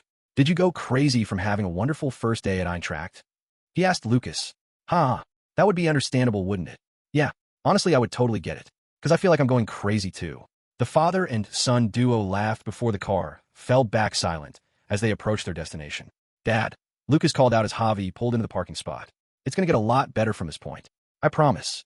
Lucas said as he looked at Javi with a serious expression. I trust you, Luke.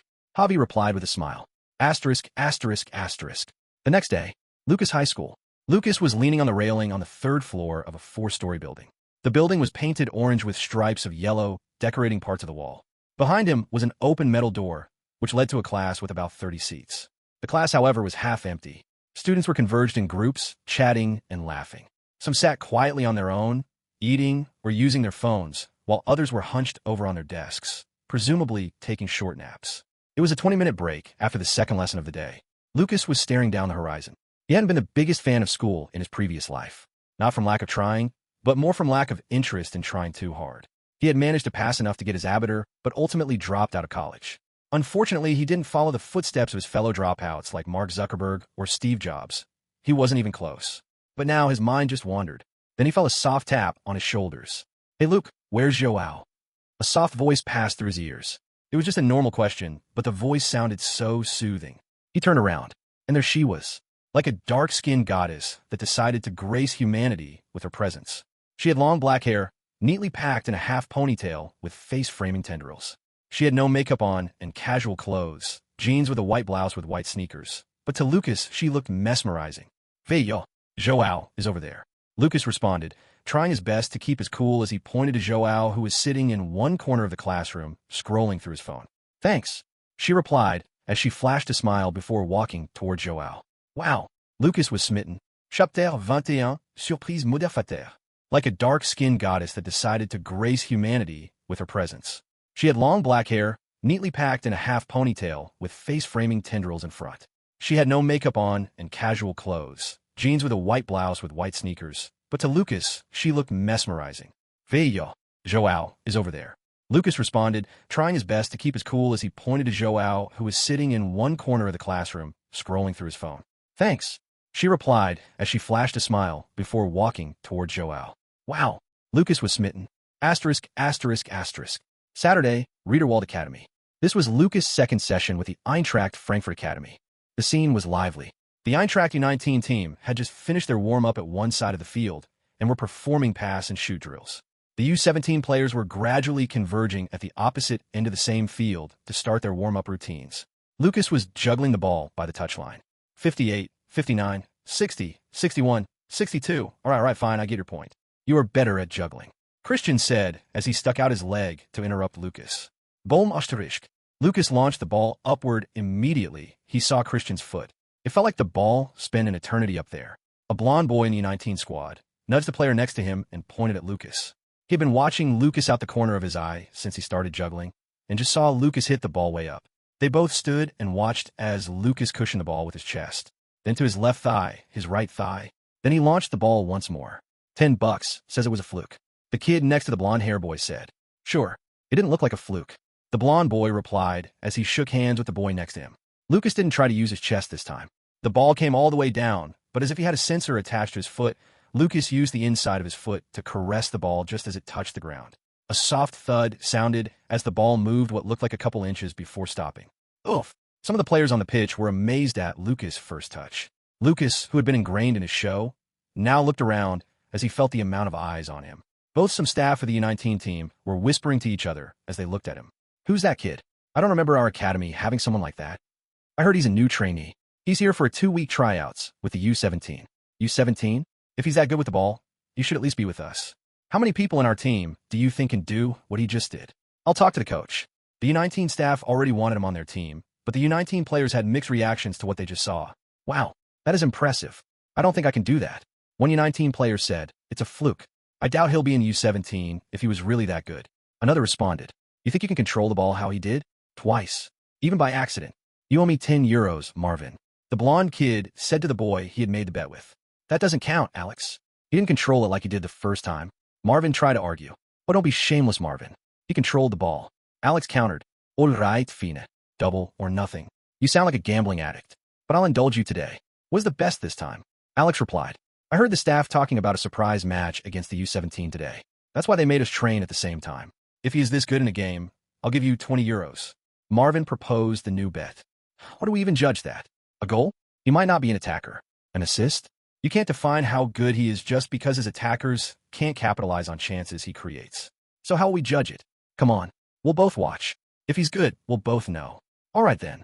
As long as you don't chicken out this time. Also, if he doesn't play at all, I win. Marvin said. Sure, Marv. I think Coach Seb might even start him. The boys shook on it for the second time. Lucas was completely unaware that he was building generational wealth for someone else. Fui asterisk. Coach Seb's whistle blew to conclude the U17 warm-up. All right, boys. Some of you might have already guessed what would happen today after you saw the U19 players on the field, but today's a match day. We will be playing a surprise match against the U19 team. 2 30-minute halves. We're going to put everything we've practiced this week into action. Coach Sebastian explained after he had his team's attention. Some players were surprised. Some already guessed it would happen. Lucas, on the other hand, was indifferent, or rather, appeared to be. He was sitting on the ground, legs flat down with his arms supporting his upper body as he looked at Coach Patrick. Wow, a match against the U19 team. I want to see how good they are compared to the U17. Lucas was excited inside, but kept his cool. He had an image to maintain. These are the guys starting. Coach Sebastian took a piece of paper his assistant just handed to him and read off it. Marlon will be in goal. Nicholas and Maurice will be in the center back position. Johannes in left back and Nathaniel in right back. Cheyenne will play in front of the center backs as the defensive midfielder. And Philip and Christian will play in center midfield. Kazaya and Sahin will be the 2 center forwards. We're trying our new formation today. Some students looked confused. They counted the names called on their fingers. Coach, is there a mistake? You only called 10 people in total. Cheyenne asked, seemingly confused. Oh yeah, I forgot to change it. Lucas, you will be playing in the attacking midfield role. Link up with Christian to drop back to center midfield when possible. I have seen your vision, passing, and finishing skills yesterday. I want to see if you can put it to practice in a real match. What? He's starting. Wednesday was literally his first day here, and he starts in a match against the U19. The players were talking, but they couldn't speak up. No one wanted his dissatisfaction to be heard by the coach. Yes, coach. Lucas responded as he stood up from the ground. Just slightly, he flashed a grin. It was so subtle that no one noticed except the coach. Look at him. He really is confident, huh? I can't wait to see what you do on the pitch. Coach Sebastian thought. At the other end of the pitch, a similar conversation was taking place. Coach Meyer, the head coach of the U19 team, had just announced a match against the U17 and was now calling out the starting lineups. Emil in goal.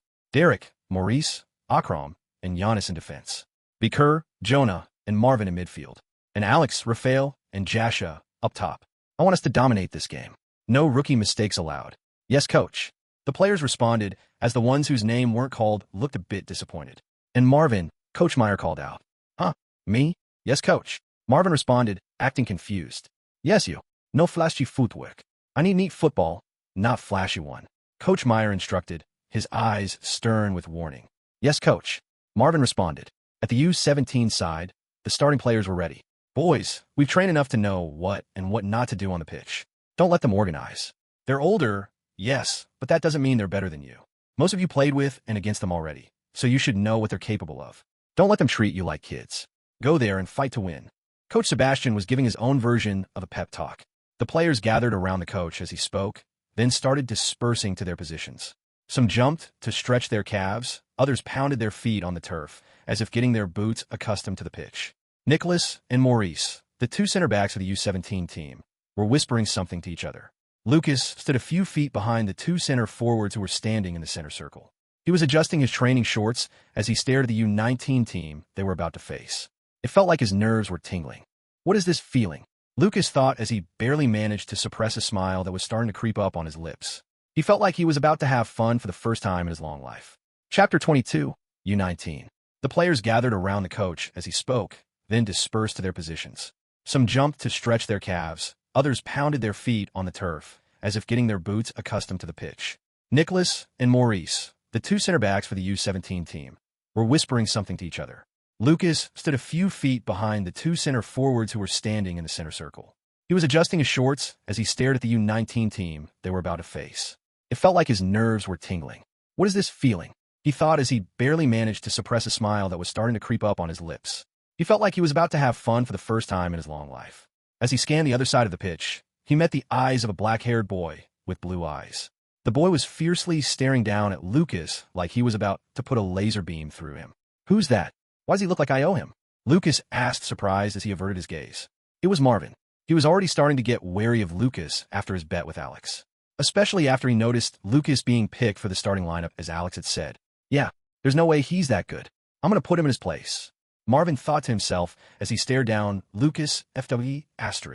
The referee, the U19 assistant coach, blew his whistle to start the match. The U17 team kicked off. Sahin passed to Kazaya. Kazaya passed it to Philip behind him and took off running forward. Philip passed it to Christian. They were just getting used to the ball while the U19 team organized their press. Christian didn't even trap the ball. He made a one-touch short pass to Lukas, who was standing just outside the opponent's half of the center circle, looking over his shoulders to see where everyone is. Marvin was already nudging Lukas before the ball got to Lukas' feet. Lukas felt the pressure behind him and just flicked the ball with the outside of his left foot and turned to his right. Marvin was wrong-footed. Lukas got the ball back. One look upward and a lob pass was launched towards Kazaya. At this time, Kazaya was running in between the two center backs, looking over his head to predict the ball's landing spot. Lukas' lob pass landed right on Kazaya's path as he controlled the ball with his left foot. He cut to his right foot immediately and unleashed a shot. Deflected. Maurice, the U19 center back, threw himself in the ball's path as he successfully deflected the ball, although not without getting wind knocked out his lungs as the ball struck his stomach. It was a simple move build up, get the ball from behind, and launch it at the two center forwards. But Lukas' passing accuracy had almost unlocked the U19 team's defense in the first 20 seconds of the match.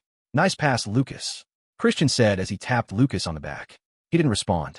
He had tried to execute a lob pass that evaded all the defenders and bounce in front of Kazaya, but it didn't quite work out as he had expected. The game continued after Maurice got back on his feet. The U19 players were in the U19 level for a reason. Although Lukas' team had launched an unexpected attack through his pass, they were still generally weaker than the U19 players. They dominated the game. From possession, to tactical awareness, to strength, they beat the U17 team in every aspect. 20 minutes in, and the U17 fullbacks were already catching their breaths as they sweated immensely. They had been run ragged by the U19 wingers. But if there was one person who looked out of place in the struggling U17 team, it would be Lukas. In fact, he looked out of place in the whole field. The coaching staff for both teams could tell. It's like he's the only adult in a kids' match, Coach Meyer thought as he watched the match unfold with his arms folded. He was the sole reason the game was still tied at 0-0. He was everywhere, both offensively and defensively. He was the reason the U19 started using the flanks to attack. In the 22nd minute, Marvin got the ball from his center back just a few feet away from the center line. He turned around and beat Philip with a quick step over. Then, as if he had forgotten his coach's warning earlier, he started bringing the flashy footworks out the woodwork. He dribbled past Christian too, but just as he was about to release a pass to Alex, Lukas performed a perfectly timed sliding tackle. He won the ball cleanly and immediately started the counterattack. As he stood up from the tackle, with the ball with him, he heard Christian calling for the pass. He executed a quick 1-2 with Christian and advanced to the center circle with the ball. Vikur, the U19 defensive midfielder, was already looking to cut Lukas' advancement into the U19 final third. He tried to read Lukas' next move, but Lukas, calm as ever, evaded his tackle with a La Croqueta. Lukas turned on the afterburners as he took off. The scene that unfolded was both new and extremely familiar to Lukas. He was pushing the ball forward with full speed, but he never once overhit it. The torturous training from TT had made his ball control skill way above the level required in against the U19 team. Lukas looked up once and saw Kazaya sprinting down the middle of the U19 center backs. He didn't think twice. He didn't need to. Without breaking stride, he made a pinpoint through pass with the outside of his right foot. The ball looked like it curves past one of the center backs as it landed right in front of Kazaya, who was now one-on-one with the goalkeeper. Kazaya hit the ball first time from just inside the arc. It was a shot directed exactly at the goalkeeper. It was more power than precision, but it had enough power to hit the back of the net, even though the goalkeeper got a touch in. Goal. The U17 players all rushed to Kazaya. Philip jumped on his back as they celebrated. Lukas jogged over to the celebration. That was a beautiful pass, Lukas, Keziah said as they high-fived. Bro, I can't make that pass even if I tried 100 times. Christian said with a laugh as he smacked Lukas back. Yeah, you probably will if you had practiced that kind of passing 10,000 times in one session. Lukas thought with a smile, but didn't respond.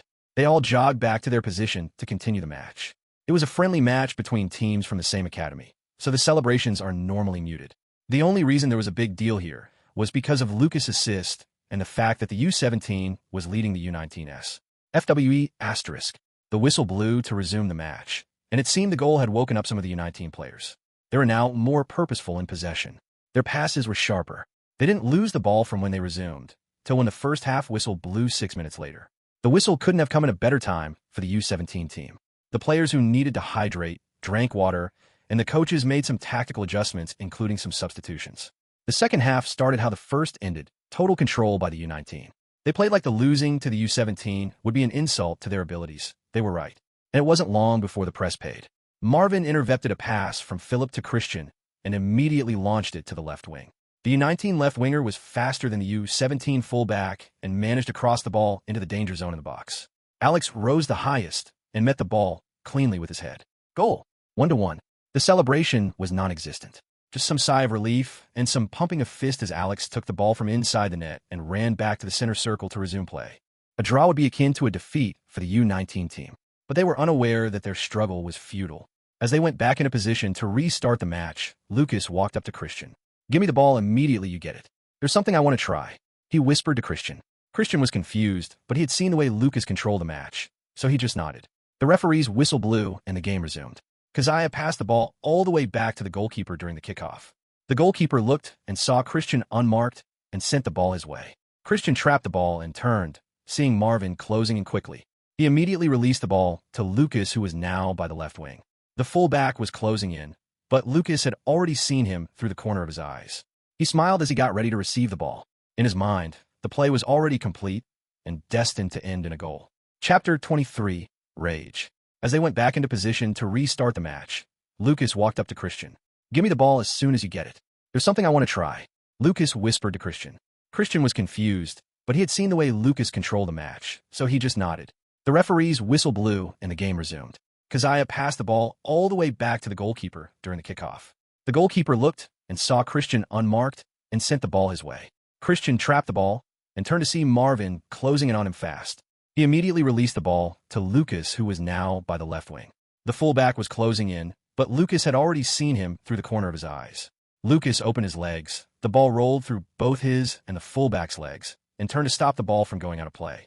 He stopped the ball right at the corner flag when the same fullback came lunging in. Lukas smiled as he saw the tackle coming. In his mind, the play was already complete and destined to end in a goal.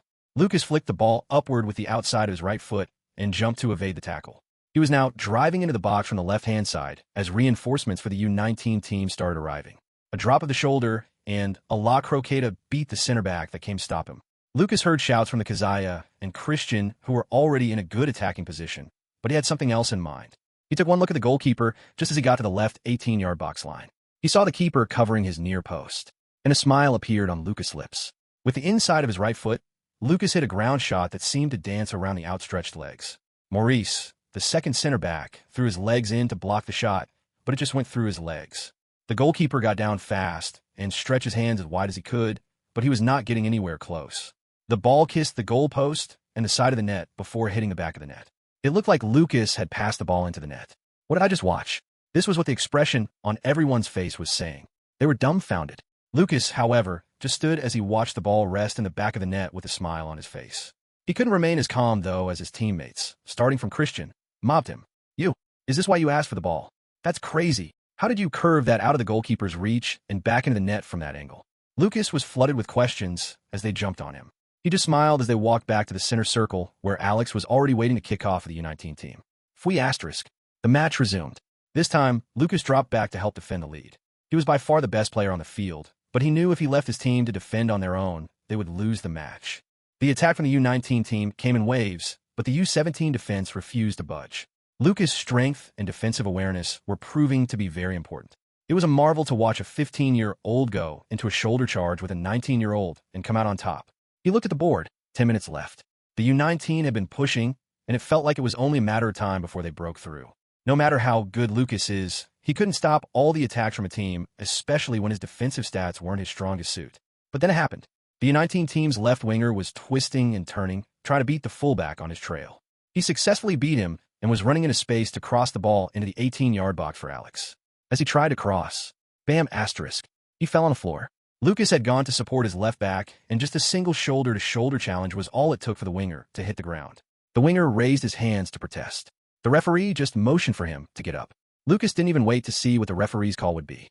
He didn't hear the whistle, so he took the ball and immediately drove forward with pace. He took one look up to see Kazaya sprinting down. He was initially back in his own half to defend, but immediately Lukas got the ball. He started running down the middle. With the outside of his right foot, Lukas hit the ball, a trivela. The ball left the ground as it danced around the recovering defenders to land exactly in Kazaya's path. Kazaya's first touch hit the ball a bit too hard, but he chased it down like his life depended on it. He was through one-on-one with the goalkeeper, but the center back, Maurice, was now inching closer to him. As the chase continued, Kazaya reached the ball first and raised his leg to shoot, but was clattered by a rough foul by Maurice from behind. Arg! Kazaya's scream could be heard all over the pitch as he hit the ground and rolled in pain. Why would you do that? Christian screamed as he rushed up to Maurice. Do you want to break his leg? It was a kind of foul that had no place in a friendly match. Worse still, a match between teams from the same club. The medical staff rushed to the pitch as the referee showed Maurice a red card. The academy will have to decide his punishment later. Kazaya was still wincing in pain as he was carried off the pitch. Lukas was holding back Christian, who looked ready to throw hands. After the scuffle ended, the official time for the match was almost over. With the U17 team leading 2-1, it would be best to just end the match here, partly as a punishment for Morris's tackle. It was a friendly, and there was no rule against ending it whenever they wanted. As the referee conversed with both coaches on whether to end the match there, they decided to consult Christian, the U17 captain, for his opinion. The referee walked over to Christian, who was standing with Lukas. Christian, the coaches have decided to go with your opinion. We could end the match now, or take the free kick and play extra 7 minutes. Christian thought quietly. Don't end the game. Let me take the free kick. Lukas whispered to Christian. Are you serious? Christian asked. Yeah, just trust me. Christian turned to the referee. We'll continue the match. He said. All right, we'll continue with a free kick. The referee pointed to the spot of the foul and marked the location the defense wall can be made. Philip was the original free kick taker for the U17 team. But as he went to place the ball at the spot, Phil, let Lukas take the free kick. Christian's voice interrupted. Philip looked at Lukas with an expression that said, You can't be serious. But he didn't say anything. He too had seen Lukas' performance throughout the game, and if his set-piece ability was as good as his passing or shooting abilities, he would be the best person for it. Although he wanted to take it, Philip threw the ball to Lukas without complaining. Since the foul on Kazaya, something had been boiling inside Lukas. Seeing his teammate get taken out on a stretcher during an academy practice match was rage-inducing. However, he had lived long enough to keep a cool head in such a situation. He caught the ball Philip threw at him and placed it at the spot. The U19 goalkeeper was screaming at the top of his lungs to set up the wall. Marvin, one of the players that formed the wall, was staring at Lukas as he placed the ball down. He can't be good at everything. He thought as he tried to convince himself that Lukas was not good at free kicks. He had seen Lukas' passing, dribbling, and finishing skills. From the first goal, he already knew that he had lost his bet with Alex. But he still prayed Lukas would be terrible at free kicks. God turned a deaf ear to his prayers, though. Lukas looked at the wall, then at the goalkeeper. His eyes were filled with quiet rage. Since Maurice judged that giving Kazaya a potentially career-ending injury in a friendly match was worth it, he was going to punish them for that. The referee blew his whistle as Lukas took one last look at the wall before his run-up. Bolm Asterisk. Chapter 24. The Present and the Future. Presture. TT. Marvin, one of the players that formed the wall, was staring at Lukas as he placed the ball down. He can't be good at everything. He thought as he tried to convince himself that Lukas was not good at free kicks. He had seen Lukas' passing, dribbling, and finishing skills. From the first goal, he already knew that he had lost his bet with Alex. But he still prayed Lukas would be terrible at free kicks. God turned a deaf ear to his prayers, though. Lukas looked at the wall, then at the goalkeeper. His eyes were filled with quiet rage. Since Maurice judged that giving Kazaya a potentially career-ending injury in a friendly match was worth it, he was going to punish them for that. The referee blew his whistle as Lukas took one last look at the wall before his run-up. Bolm Asterisk. He struck the ball ferociously with the area just above the base of his toes, the top center part of his foot. He hit it cleanly, with no follow-through as the ball tore through the air. It swerved awkwardly before violently striking under the crossbar and hitting the net. The goalkeeper was rooted to the spot. Goal. Lukas had executed a textbook knuckleball technique. He hit the ball so hard like he was taking out his anger on it. The U17 players rushed him screaming as he stood there. Lukas just turned towards the sidelines and pointed to Kazuya, who was now sitting with the medical team performing first aid treatment on his leg. Kazuya had a big smile as he clapped for Lukas. The claps started from Kazuya, then another U17 player on the bench, then a coaching staff, and before long, both the U17 and U19 team members, including the coaches, clapped at Lukas' display. They had just seen a performance that proved that Lukas was above even the U19 level. It was a match where one young kid had taken his vastly weaker side to victory. The third goal and everything that led up to it was like a nail in the coffin for the U19 team, who resumed the match as if praying for the final whistle. They knew they'd been outclassed by a kid who looked no older than 16, but played nothing like his age would suggest. Fui asterisk. The referee's whistle put the U19 team out of their misery. Marvin sat on the ground, gazing into the distance. He couldn't believe the way the match had unfolded. One time they looked like they had the game in their hands, but one man had snatched it away heartlessly. Lukas, on the other hand, was surrounded by his teammates as they talked about all the crazy things that happened during the match. He looked at the sidelines and couldn't find Kazuya. He had been taken to the academy clinic after Lukas' free kick goal. Hey, your name's Lukas, right? Nice game. A blonde-haired kid stretched his hands towards Lukas. Yeah, I'm Lukas. You had a nice game too. That was a crazy leap for that header. Lukas responded as he took the outstretched hands. I'm Alex. Nice to meet you, Lukas. Thanks, but it's nothing compared to your game. Thanks. I have a friend I want you to meet, but I doubt he'd be fun to talk to for you right now. I'll introduce you later, Alex said as he used a nod to point behind Lukas.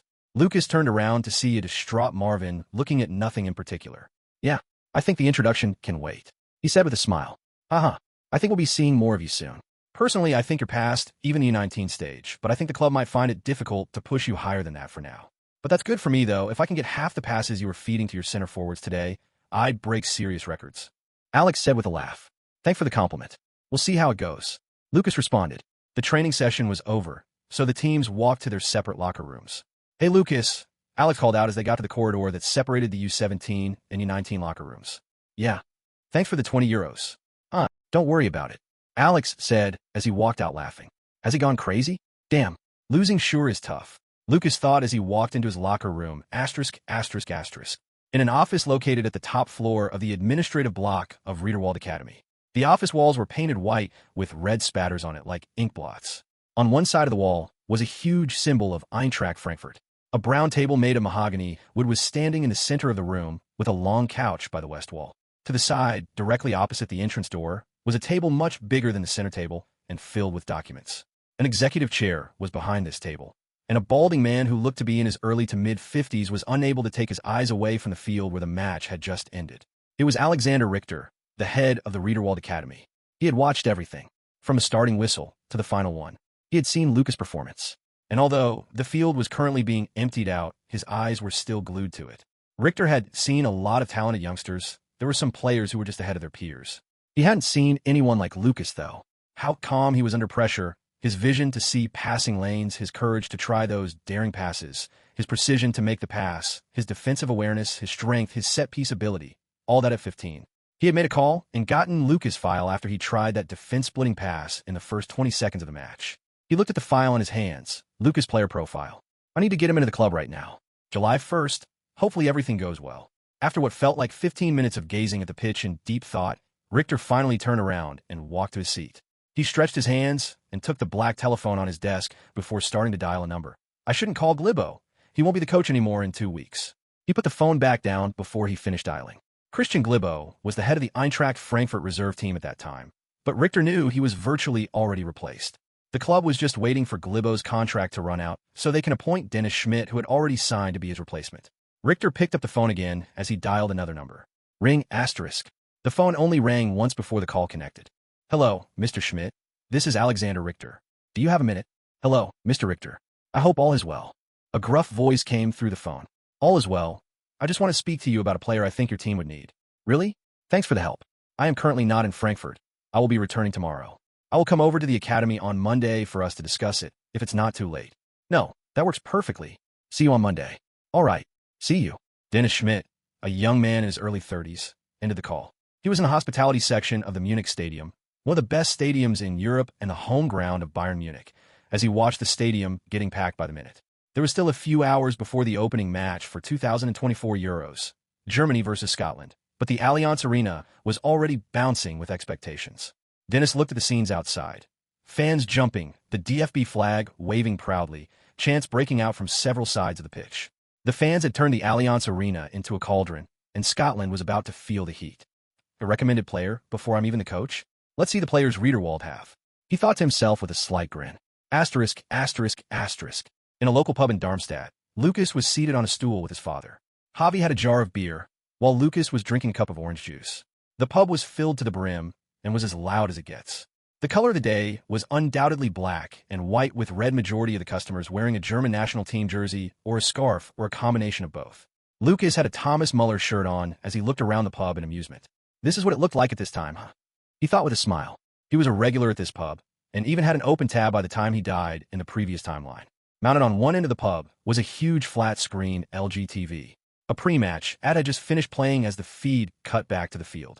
Whoa! Chapter 25, Limited. In a local pub in Darmstadt, Lukas was seated on a stool with his father.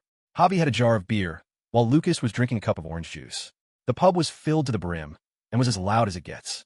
The color of the day was undoubtedly black, white, and red, with majority of the customers wearing a German national team jersey or a scarf or a combination of both. Lukas had a Thomas Muller shirt on as he looked around the pub in amusement. This is what it looked like at this time, huh? He thought with a smile. He was a regular at this pub, and even had an open tab by the time he died in the previous timeline. Mounted on one end of the pub was a huge flat-screen LG TV. A pre-match ad had just finished playing as the feed cut back to the field. Whoa! Deafening cheers and claps sounded throughout the bar as the German national team jogged out to start their warm-up routines. It was about 30 minutes before the match against Scotland started. I wonder if the scores would be the same. I haven't had any contact with anyone that might affect the game, but you never know. Asterisk, yeah, maybe you dribbled someone in the U19 team who told their parents who told their friend who is the father of a German national team player. And that conversation might have been used as a segue to a conversation that would end up disrupting the mind of that player. And that would now cause Germany to lose the opening game. Asterisk, you sound so freaking crazy. Asterisk, now imagine how you sound to me, thinking you've done something in the past week that would change the outcome of this match from Darmstadt. Asterisk, TT responded mockingly. Fine, fine, I get it. Lukas responded dismissively as he moved his attention back to the TV. Wirtz and Musiala were doing a passing challenge on the field, and the crowd was going crazy as the two youngsters, regarded as the present and future of German football, were putting on a show for them. Will I be able to be on a pitch with them someday? He thought with his gaze fixed as Wirtz brought down a lofted pass from Musiala with ease. Asterisk, it will be sooner than you think. Asterisk, TT replied. And TT was right. Lukas had no idea that he wouldn't just share the pitch with them. He would be, by far, the brightest star on a pitch with all three of them. Asterisk, asterisk, asterisk. Saturday, June 15th. Lukas was sprawled out on the couch as he lazily watched the news. Emphatic win for Die Mannschaft as Germany put 5 through Scotland. The headline news for the day was Germany's 5-1 statement when the previous night. We played and won the game in a way that sent a message to all other contenders, Spain, France, England. This is our competition and we won't let anyone stop us from winning. The show host said. Yeah, right. Lukas thought as he watched the people on the show discuss Germany's high chance of winning the trophy. He wasn't too interested, though, as he already knew how that script would end. Hey TT, asterisk, what's up? Disappointed your rebirth didn't change the score? Asterisk. Not at all. I think it's better if things remain the same. At least until I'm directly involved. Asterisk, alright then. Why did you call me? I was asleep. Asterisk. You sleep? That's ought to be a lie. Asterisk, so you're saying I don't deserve to rest? Asterisk. That's not what I meant to say. I'm sorry for disturbing your sleep. Open player profile. Asterisk, say, please asterisk. Oh, come on. Asterisk. Asterisk. Okay, please. Asterisk, say it all together. Asterisk. Dear TT, please open player profile. Profile, Lukas Brandt, footballer. Date of birth, December 30th, 2008, 15. Height, 175 centimeters. Weight, 61 kilograms. Career status, Eintracht Academy tryouts. Rating, 75, 5. Player stats, attack, off. Awareness, 72, 12. Ball control, 79, 7. Dribbling, 79, 1. Tight possession, 79, 3. Low pass, 78, 10. Lofted pass, 78, 10. Finishing, 79, 8. Header, 76, 7. Place kicking, 82. Curl, 79, 3. Defense, def awareness, 71. Tackling, 68. Aggression, 67. Def engagement, 67. Strength. Speed, 78.7. Acceleration, 77.9. Kicking power, 78.8. Jump, 77.8. Physical contact, 70.10. Balance, 78. Stamina, 77.5. Note, approaching your current limit. Expand. Wait a minute, Lukas thought, utterly confused as he stared at the golden screen in front of him. This can't be right. Aren't the numbers in the brackets supposed to indicate the amount that stat had changed by since the last time I checked them? Asterisk, yeah they are. Asterisk. I checked them after yesterday's session too, and only my attack stats increased by only 1 or 2 today. Asterisk, is there a question in there somewhere? Asterisk. Yes. Why are the numbers in the brackets so different from the amount it has increased by since yesterday? Asterisk, well, you saw it yesterday, but they haven't seen it for almost a week. Asterisk. Again with the inner monologue narration. Who's they? Asterisk, that's not your problem for now. As long as the actual stats are correct, don't let the optics bother you. Asterisk. Okay then. Lukas examined the stat window. He had been alternating between strength and attack training and had raised his stats considerably in the past week. He looked to the bottom message. Limit? The mighty TT has a limit? I guess you're not as strong as you claim. Asterisk, oh please don't blame me for your weakness. Asterisk. So, it's because of me? What is the limit? Asterisk, right now, your maximum stat for any attribute is 80. Asterisk. 80? Considering where I was when I started, that's not the worst thing to ever happen. You said, right now, is there a way to increase the limit? Asterisk, they increase both as your career progresses and you get older. What's the use of being 99 rated when you're competing with U17, right? Asterisk. Okay, that makes sense. So if my career status changes from Eintracht Frankfurt tryouts to player, the limit will increase. Asterisk, exactly. Asterisk. So how much would the limit increase to? Asterisk, that depends on what level of the club you play in.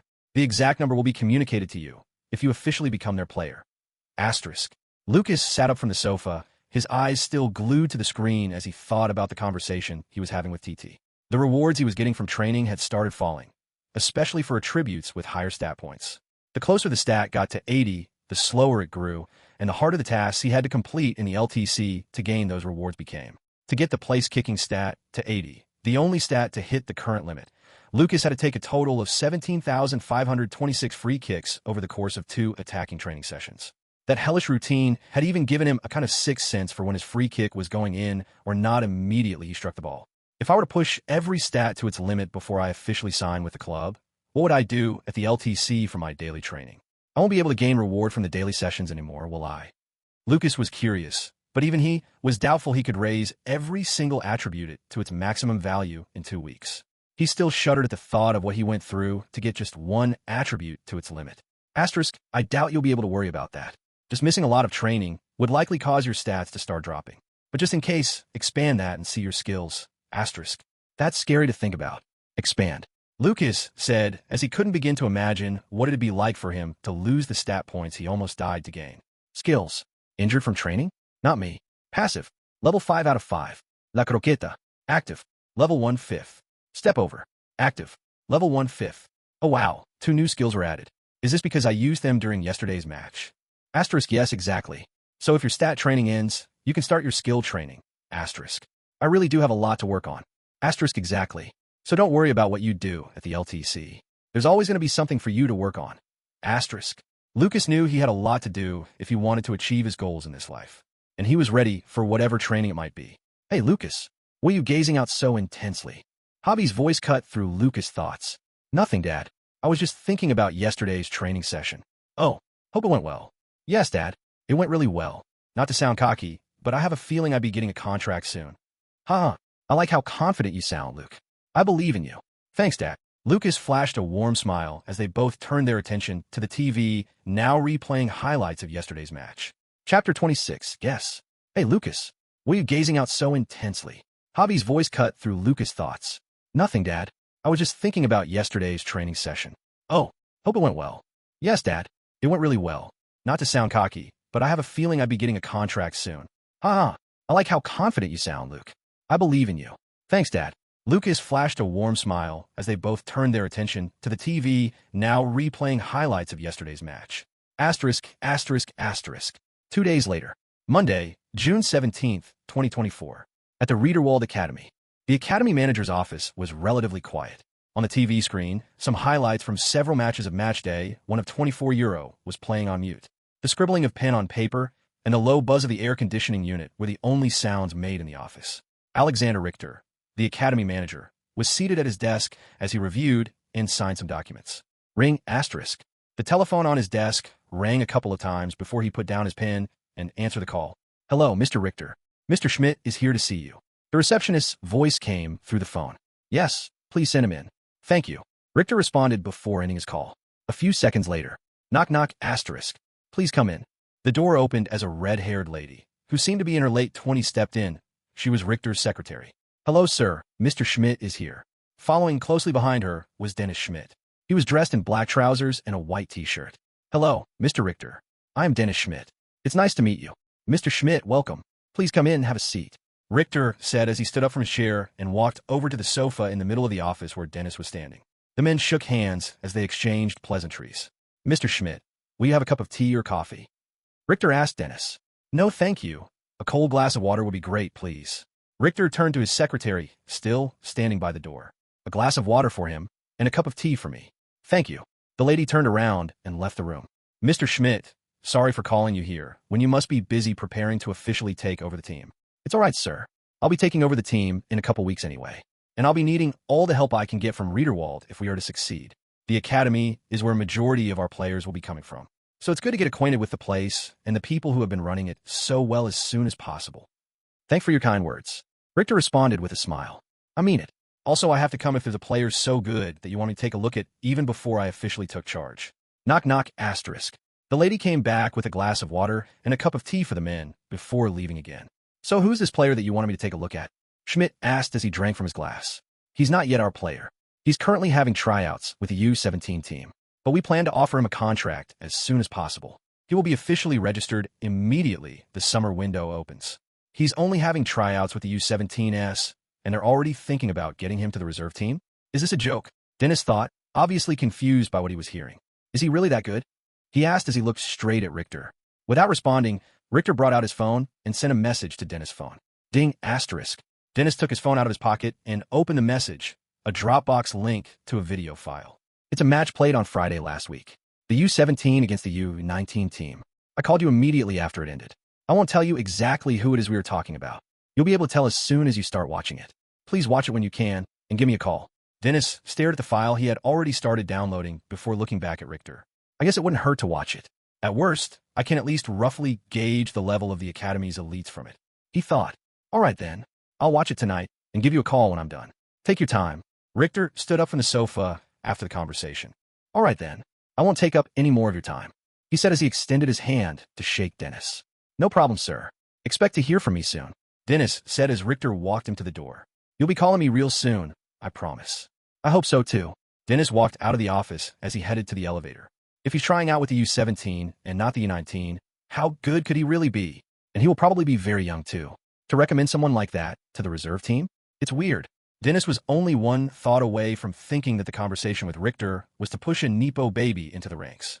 That made no sense though, because pushing someone who is clearly not ready for a higher level is just going to become a recipe for disaster with the amount of scrutiny and pressure that will be on them to deliver. There's no harm in watching. It's just an hour long anyway. Dennis Schmidt concluded as he stepped out of the administrative building and headed to his car. Meanwhile, back in Richter's office. I can't wait to see how long it'll take for him to reach back to me, Richter thought as he twirled on his spinning chair. He reached for the telephone on his desk and dialed a number. Oh, hello, Mr. Richter. What a pleasant surprise. A very familiar voice answered enthusiastically. Marco, it's been a while we spoke, hasn't it? Richter responded with a grin. Yes, it has. To what do I owe the pleasure of Academy wine manager Alexander Richter himself contacting me? I'm guessing you already have a very good idea why I'd be calling you Marco. Ha ha ha. You're never going to change, are you? We want the kid, Marco, seriously. I understand what you mean. They have their next training tomorrow, right? I will speak to him and his father, and we can discuss it with them when they come tomorrow. Marco responded, this time with a more business-like tone. Alright, Marco, let's talk tomorrow. Asterisk, asterisk, asterisk.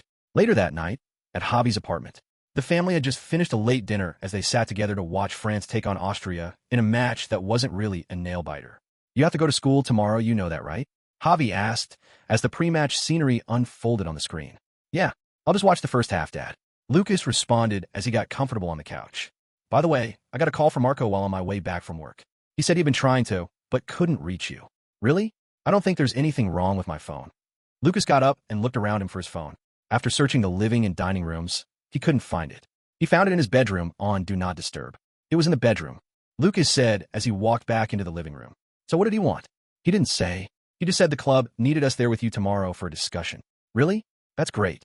Can you make it? Of course I can, Luke. I only have morning lectures at the university tomorrow. I'll pick you up from school and we can head there together. We'll meet Marco there. All right, Dad. Lukas responded as they both quietly watched the game. After Austria conceded an own goal to make the score 1-0 to France in the 38th minute, Lukas got up. I'll be going to bed now. Good night, Dad. Okay. You won't watch the rest of the match? No, I don't think there'll be another goal in this match with the way it's going. I'm getting sleepy. Lukas responded. Alright, so, have a good night.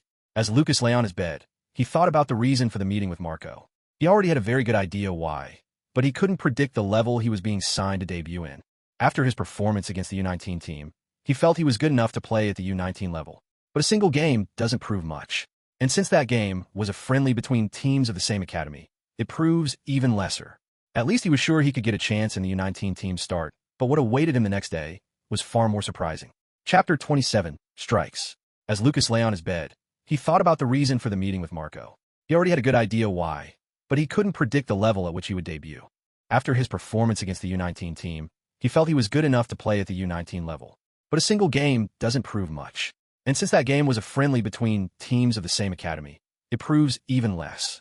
At least he was sure he could get a chance to start on the U19 team, but what awaited him the next day was far more surprising. The next day, June 18th, 2024, Lukas was on the pitch at the Riederwald Academy training with the U17s. The forwards and midfielders were working on their finishing from just outside the box. The assistant coach stood just beside the goalpost. He would give them a ground pass, and they had to finish it in one touch. Each player got 3 trials, and the goalkeeper would be switched if any particular player scored all 3. The first player to go was Philip. He was the original set-piece taker for the U17 team because his ability to strike from outside the box was phenomenal when compared to his teammates. The assistant coach's whistle blew as he passed the ball towards Philip. Philip took a short, curving run-up as he met the ball violently with the inside of his boot. The net rippled as the ball hit its roof with force. The goalkeeper stood no chance. His second attempt was almost similar. He hit it with the same speed, and this time the ball flew to the bottom right corner. But the goalkeeper wasn't about to be replaced by the first shooter. He threw himself to the floor as he stretched out his hand as much as possible. His fingers got to the ball just as it got to the goal line. A slight deflection wasn't enough as the ball's power took it in still. Yes, Philip screamed as he pumped his fist. Lukas was watching with a grin. He was going to go next and was already thinking about how and where to shoot.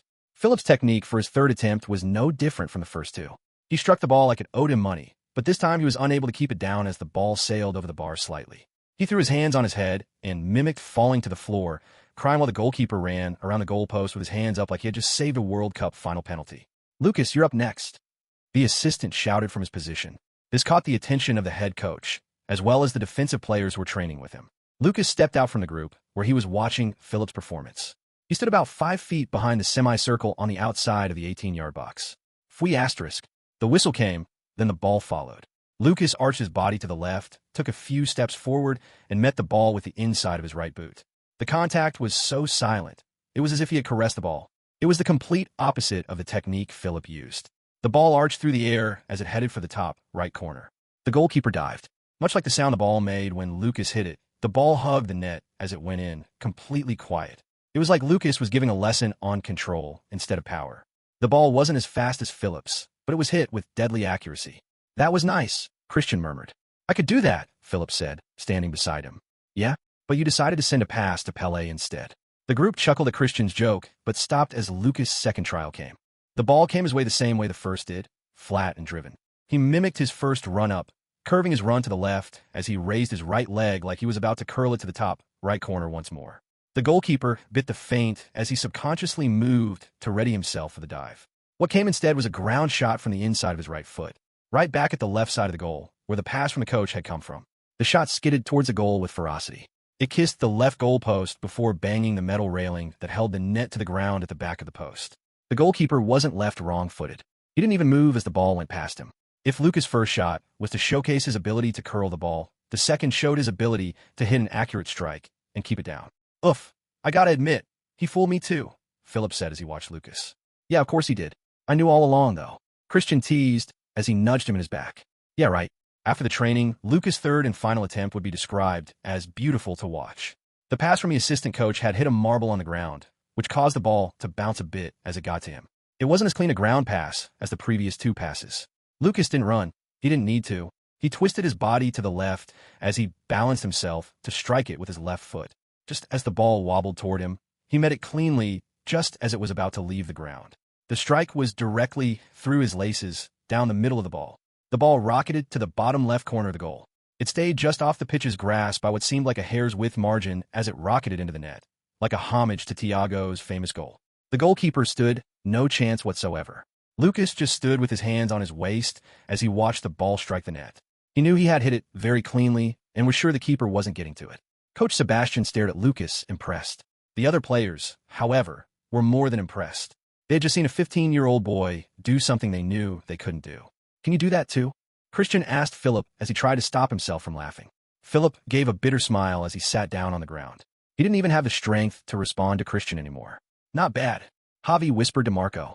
They were standing just outside the administrative building as they watched Lukas train. They had both come with him to discuss his contract with club. Although Javi wasn't aware, he had guessed that was the reason the club wanted him present, but he wasn't completely sure and didn't want to raise his hopes just to be disappointed. Not bad? That was wonderful, Javi exclaimed as he beamed with joy at his son's skills. Why does it feel like every time I watch him recently, he keeps getting even better than before? He asked Marco. Because he's a star in the making. Marco responded, his eyes bulging with excitement. Calm down. Why do you seem even more excited than I am? You won't understand, Javi, but your son is currently above the level of an academy player. His career can only go up from here, and I'm curious to hear what Richter would say. Richter? Who's that? He's the academy manager. He is the one who asked for us today. Javi smiled as he heard Marco's explanation. There was no need to second-guess himself anymore. It was a contract proposal. Chapter 28, Fordervertrag. Meanwhile, up in Richter's office, two men stood side by side as they stared out the window, which had a clear view of the training court. They had just seen Lukas' 3 shots as well as other drills he had done with the team since the session started, but none of them had said a word to the other. The younger of the two finally broke the silence. I saw the match, but I expected anyone could have a good match. But this is something else entirely. Dennis Schmidt, the Eintracht Frankfurt reserve team coach who would officially take office in about a week, said as he stroked his chin. I didn't expect you to watch the full game immediately after you left my office. You called me less than 2 hours later. Richter replied, so heißt. He had received a call from Dennis the previous evening, just as he was preparing to leave the office. Well, I got home and decided to see how it starts. And in the first 30 seconds, he already created a goal-scoring opportunity. I couldn't stop watching. I had a feeling that'd happen. The same thing happened to me, too. I stood here for an hour and watched the whole game. Richter said as he laughed at the half-expected situation. You said there will be a discussion about his contract today, but I saw his player profile, and he's still 15. Yeah, it will be a youth contract for now. If his performance in the reserve team is as good, I have no doubt the club will have a professional contract ready for him on his 16th birthday in 6 months. All right then. Should we go call them up? The session looks like it's rounding up. Richter walked to his desk and picked up the telephone as he dialed his secretary. Hello, Michaela. Please usher the 2 men at the entrance up here. Yes, thank you. He ended the call. Back downstairs, Lukas walked to the locker room together with some players, and the training session was already over. Christian was bugging Lukas on how he hit the volley in his 3rd trial, while Philip walked with his head down, but his ears perked up to hear Lukas' response. I don't know. I just decided to hit the ball as I saw it bounce. Some might call it luck. Luck is also skill. Don't believe anybody who tells you that, Lukas replied. Asterisk says the guy who got lucky by meeting me. Asterisk. Ahem. Anyway, it's more like I try to drive the ball, but also keep it low. He tried to explain his technique. Yeah, that doesn't help at all, Philip said as he raised his head and stared at Lukas. Christian burst out laughing. Luke, come over here. He turned to see Marco gesturing for him to come over. Beside Marco stood Javi and a woman dressed in corporate attire, Michaela. Lukas jogged over to the group as Javi opened his arms for a hug. I'm not hugging you, Dad, Lukas said with a smile as he avoided his father's attack. I just finished training. I'll get sweat all on you. I don't mind. Come here. Well, I do. Okay, enough. You guys are embarrassing me. Seriously, Marco said as he tried to hide his face. Anyway, Lukas, that was a great session you had today. Keep improving, he added. Thanks, Marco. I feel great, Lukas responded. He then turned to the lady beside Marco. Hello. Sorry for what you just saw, he said as he greeted her. Haha, it's fine. It's nice to see that you're close with your father, Michaela responded. Thank you, Lukas said with a smile. Luke, you make me forget why I called you. We'll be in the academy manager's office on the top floor. Come there when you're done freshening up, Marco said as he patted Lukas' shoulder. All right, I'll meet you guys there, Lukas responded as he jogged back to the entrance to the locker room area. He looks really happy, Hobby thought as he watched Lukas jog back to the locker room. Asterisk, asterisk, asterisk. Yes, come in, Richter said after a knock on his door. Lukas opened the door and stepped in. He quietly took a few seconds to scan the office. It was truly the office of the manager of a top club's academy. Richter and Dennis sat on the sofa on one side of the center table, while Marco and Hobby sat on the opposite side. Hello, Mr. Richter, he greeted. He had already done his research the previous night, so he knew what Alexander Richter looked like. But the man sitting beside him was a face Lukas was unfamiliar with. Hello, Lukas. It's nice to finally meet you. This is Dennis Schmidt. He'll be joining us for this meeting. Lukas and Dennis exchanged a short greeting as Lukas sat down between Marco and Javi, still unaware of Dennis' identity. As you all might have already guessed, this meeting was set up to discuss Lukas' contract with the club. Richter began the important conversation. As I said to Marco yesterday, we really do want him, he added. And he wants to join the club too, Marco responded. But as I'm sure you can see, Lukas is past the U17 level, and playing in the U17 Youth League would be a waste of valuable time. I think he should at least have a chance at the U19 team this season, Marco added as he tried to improve his client's deal. Haha, I'm way ahead of you on that, Marco. That's why Dennis is here. Dennis is the next coach of the reserve team. He already signed a contract and will officially be taking office on the 1st of next month. Richter explain it. Huh, did I hear that right? Did he just say the reserve team? What's the reserve team coach doing here? Marco thought as he looked at Richter, then Dennis. Yes, I will be in charge of the Eintracht Frankfurt 2 team from next season. And I want Lukas to be an integral part of my team, Dennis explained as he sat up. The three men on the other side of the table were all confused. However, they were able to contain their surprise, at least for the time being. You want Lukas to play for the reserve team? Hobby asked. Lukas kept a straight face, though his ears perked up. The reserve team? That's a bit earlier than I expected, but not unwelcome. He didn't speak, just listened. Yes, we'll need a few training sessions with the team to really gauge his level compared to his teammates, but I think he is already at the U23 level, Dennis explained. But Lukas is only 15. Will there be a problem with official matches? Hobby asked. He was a little aware of the age limit rules for appearances in senior games. There will be no problem at all. The age limit is generally for the Bundesliga and 2. Bundesliga. The U23 currently competes in the Regional Liga, Richter explained to Javi. Lukas and Javi nodded as they listened. However, since you're still 15, we won't be able to offer you a professional contract right now. We will offer a youth development contract now, and we can negotiate the professional contract after you turn 16. If your performance remains as good as it has been during this past week of tryouts, I promise you the club will not hold back when the time comes. For now, though, since it's a youth contract, there won't be a nominal salary, but you will be compensated for all expenses while you're here. Transportation, meals, and whatever else may come up. We will also make sure your school life is not disrupted too much by your club duties. Richter kept on explaining the details of the contract. The part that caught Lukas' attention was the proposal of a clause that stipulates that he will consider signing a 3-year professional contract with the club when he turns 16. It did not force him to sign. All it forced him to do was show up at the negotiation table in good faith. I don't think that a bad idea at all. Lukas was thinking about playing for Eintracht for a while. At this time, he was unaware of the number of super clubs that would try to tempt him away from Frankfurt. Chapter 29, Version 2.0. The part that caught Lukas' attention was the proposal of a clause stipulating that he will consider signing a 3-year professional contract with the club when he turns 16. It did not force him to sign. All it forced him to do was show up at the negotiation table in good faith. I don't think that's a bad idea at all. Lukas was thinking about playing for Eintracht for a while. At this time, he was unaware of the number of super clubs that would try to tempt him away from Frankfurt. After the discussions, Marco stood up first, with the others following. He shook hands with Richter and Dennis. I'm glad we had this conversation. You can expect to hear from us soon, he said as he shook Richter's hands. Yes, I will instruct the legal team to start working on a contract. Lukas can join the team with Dennis immediately after July 1st. For now, he can keep training with the U17 or even move to the U19 level. Richter said, I think it'll be better if I stay at the U17 for now. It's all going to be the same training either way, and I'm already used to the players and staff there, Lukas said as he shook Richter's hand. Speaking of staff, I guess I have to talk to Coach Sebastian. I hope he doesn't bite my head off, Richter said jokingly. You will survive. Seb must have known that he couldn't keep Lukas for long anyway. Marco replied as they walked out of the office. As they exited the office, Lukas stayed silent. He didn't need to say anything. He had expected a contract.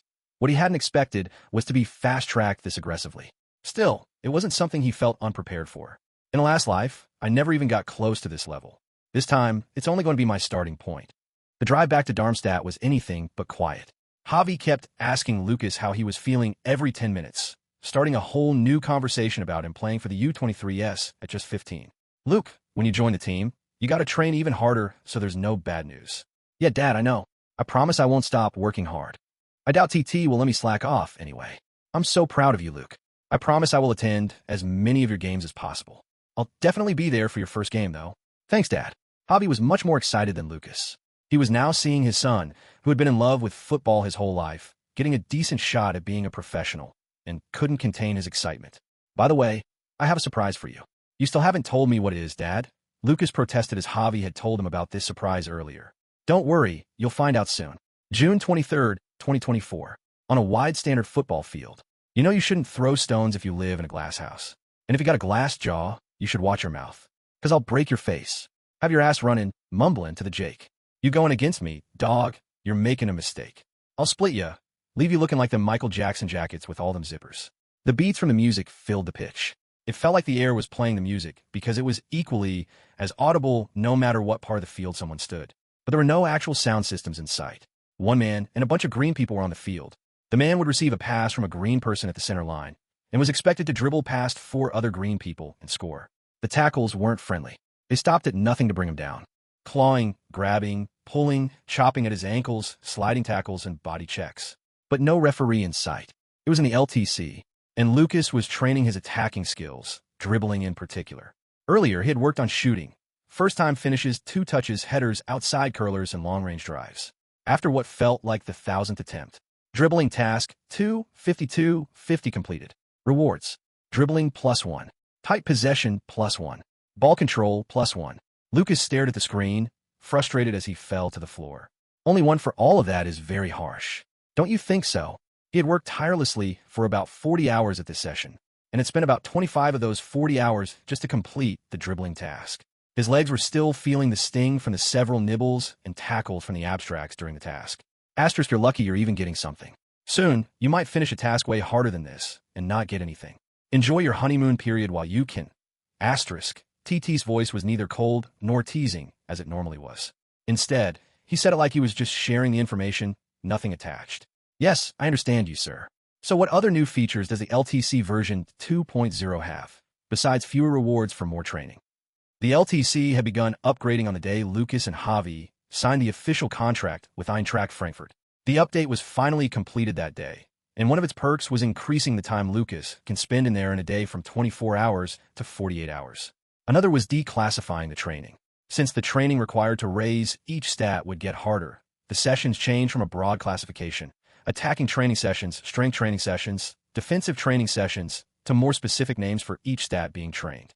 Some stats, like ball control, tight possession, and dribbling, were trained with the same task as they were affected by each other. Asterisk, the final feature of the LTC version 2.0 is the skill development category. Asterisk. Oh, cool. So now I can actually increase my skill proficiency in here. Since Lukas had gained 2 new skills after his match against the U19 team, he had been unable to gain a new skill, nor even train to increase the skill level in the LTC. He had tried using the skills during his dribbling tasks, but it was like TT didn't even acknowledge it. Asterisk, yes. Not just that, you will be able to acquire new skills without having to pull them off in a real match first. Asterisk. Is there a skill shop I can buy them from? Asterisk, nope, I never said that. You'll be able to be personally taught a skill. Asterisk. Who will do the teaching? No offense, but you don't really seem like a great lecturer. You're more like a prison ward treating me like a prisoner. Asterisk, offense taken. But yeah, I'm not going to be teaching you shit. Not directly at least. Asterisk. Language, please. Asterisk, you're right, says the guy that has been playing the Marshall Mathers LP and Get Rich or Die, trying on repeat all day. Hey, Gemini, define hypocrite. Asterisk. Fine, I get your point. My bad. What were you saying? Asterisk, you can now insert an ego of certain people into an abstract, and they can train you on their skills. Asterisk. Wait, so you're saying I can technically receive training from Messi and learn all his skills? Asterisk, well, technically, yeah. But would I advise you to do that? Absolutely not. Asterisk. Why not? Asterisk, the larger the difference between your current skill-related stat and the corresponding stat level of the ego, the harder it's going to be to learn from them. Asterisk. Skill-related stat? What's that? Asterisk, every skill is related to a stat. Most dribbling skills, as you can imagine, are related to the dribbling stat. Most shooting skills, shooting stats, etc. So if you summon someone with 98 dribbling to teach you a skill they have, you'll technically waste your time. Asterisk. Well, if it doesn't work, I can just cancel the summon, right? Asterisk, yeah. No, you can't. Tricked you, right? As you summon an ego, you will assign a task to it. E.g., take X skill to Y level of proficiency. You are unable to do any other training until the task assigned to the ego is completed, and they are unsummoned. Asterisk. Oh, like Mr. Me seeks. Asterisk. I guess that's a good comparison. You cannot summon more than one ego at a time, though. Asterisk. But wait a second. A player might be able to do something, but they might not necessarily be able to teach someone else how to do that same thing. Asterisk. You're not summoning the players, doofus. You are summoning an LTC entity that has the skills of said player. That LTC entity has been conditioned to be the best teacher too. Asterisk. Oh, the mighty TT has done it again. Asterisk. Ahem. Flattery will get you everywhere. Keep it up. Asterisk. I've still got about 7 hours left for this session. Should I try to summon one? Asterisk. All your choice. Just remember the terms and conditions I clearly spelled out for you, though. Asterisk. Yeah. So, who should I summon? Lukas tapped his fingers on his chin as he considered several players he could pick as a summon for his first skill session. Okay, let's go with Chapter 30, Smooth Criminal. But wait a second, a player might be able to do something, but they might not necessarily be able to teach someone else how to do that same thing. Asterisk. You're not summoning the players, doofus. You are summoning an LTC entity that has the skills of said player. That LTC entity has been conditioned to be the best teacher too. Asterisk. Oh, the mighty TT has done it again. Asterisk. Ahem. Flattery will get you everywhere. Keep it up. Asterisk. I've still got about 7 hours left for this session. Should I try to summon one? Asterisk. All your choice. Just remember the terms and conditions I clearly spelled out for you, though. Asterisk. Yeah. So, who should I summon? Lukas tapped his fingers on his chin as he considered several players he could pick as a summon for his first skill session. Okay, let's go with. Yeah, that's a good idea. Lukas smiled as he gave details of the ego to summon. Asterisk. The small family sat down for breakfast that day. Bread rolls, cheese, boiled eggs, with sliced tomatoes and cucumbers were neatly served on the table. Lukas had helped Javi set up the table after his LTC session for the day. They were both already dressed to leave the house. Lukas in jean shorts and a blue t-shirt, and Javi in gray tailored lightweight trousers and a white button-down shirt with its sleeves folded. As they quietly ate their breakfast, Javi broke the silence. I will take you to training today. Yeah? That's great. Your lecture's in early today? Yes. And that surprise I told you. I'll give it to you after your training. Okay, Dad. Also, someone will be coming with us. Lukas abruptly stopped in the middle of cutting cheese as he raised his head to look at Javi. And slowly, he narrowed his eyes, almost comically. Who's that? You'll see who it is later today. Don't worry. You're suspicious. But okay. I guess we'll see who this mysterious person is. Lukas responded as he flashed a grin and moved his attention back to the cheese. Or at least he acted like he did. I guess he had already been seeing her for about 4 months by this time. And the woman Javi was currently dating. She was someone Javi had introduced to Lukas in the previous life, too. Javi had met her at a business seminar he had attended at the Frankfurt School of Finance and Management. She was studying to get her MBA at that university and was attending the same seminar. He was attracted to the way she carried herself and the way she spoke with an air of absolute confidence. He walked up to her after the seminar and started a conversation. One conversation turned into a coffee date after 2 weeks. And a coffee date was starting to turn into something serious enough to introduce her to Lukas. In the previous life, however, Lukas wasn't too thrilled to meet her. A big part of this was because he was still sulking about being cut from the SV98 team, something he never really got over when Javi introduced her. Even after multiple father-son talks between the two, Lukas remained closed off to Anne. The relationship ended about a couple of months after the first introduction. Javi said they had decided their lives were headed in different directions, but Lukas was aware that he had a hand in it. At the time, he didn't feel like he had done anything wrong, but his father never introduced him to anyone again after, and either because he didn't find anyone else, or he didn't trust Lukas to be welcoming of his partner anymore. Lukas' mother was taboo to bring up. Even Lukas was unsure whether his mother was alive or dead, because Javi never seemed to want to talk about her. It felt like whenever the topic came up, a weird atmosphere would swallow up whatever room that conversation was taking place in. It wasn't anger nor heartbreak. It was closer to fear of the conversation itself. Javi was hiding something from Lukas, and he took it with him to his grave. The atmosphere in the dining room at that moment, though, was nothing similar to that. Javi was beaming with a smile as he ate his breakfast. Asterisk. Later that day, Javi's car was pulling into the parking spot at the Riederwald Academy when he spotted a white BMW 430i Grand Coupe, and a huge smile immediately spread across his face. Beside the absolutely beautiful car, stood an even more gorgeous woman.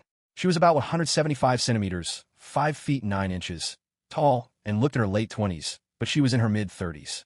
She wore an orange floral print short-sleeve midi dress and black block heels with ankle straps. She was raven-haired. The deep black hair ran down to her shoulders as she stood with an orange handbag and her sunglasses over her head. She spotted Javi's car pull into the spot as she stood upright from slightly leaning on her car before walking to the spot Javi had parked in.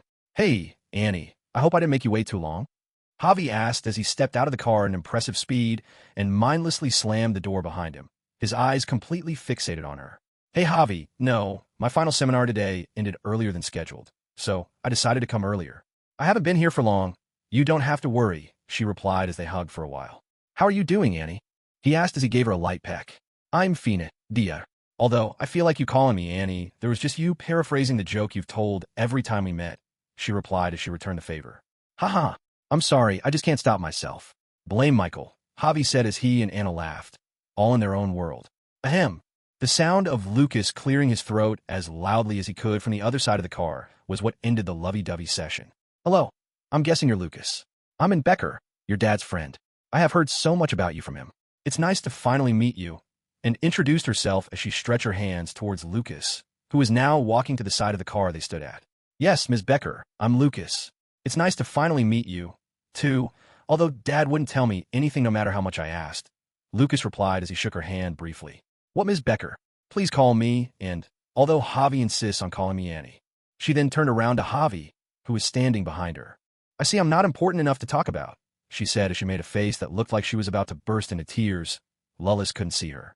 "No, it's not that. I wanted to surprise him. He doesn't look too surprised." "Yeah, because he already guessed I was introducing him to a female friend. You know you can just say boyfriend and girlfriend, right? I know what relationships are. I'm not a kid," Lukas said to the couple in front of him, tiptoeing around their relationship status. "You're not?" Javi asked as he tilted his head to the side with an exaggerated motion just to get his point across. "You still look like one, though," he added. "Looks can be deceiving."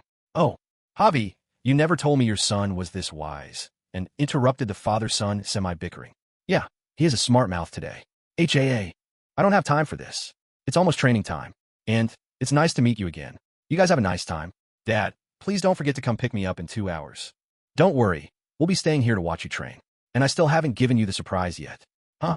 I already met her, though. Isn't that the surprise?" "Yeah, that was a surprise, but there's something more."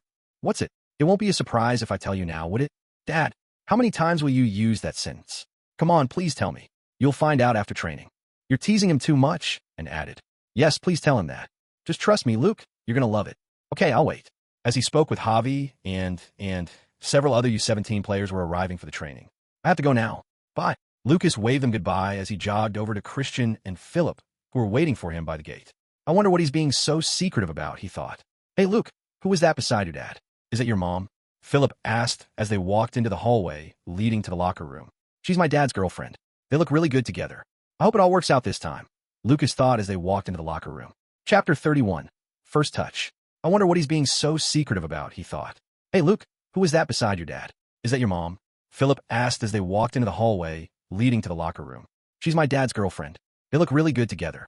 I hope it all works out this time," Lukas thought as they walked into the locker room area. Back outside, Javi smiled as he watched his son chatting with his teammates until they were out of sight. "You're really not going to tell him?"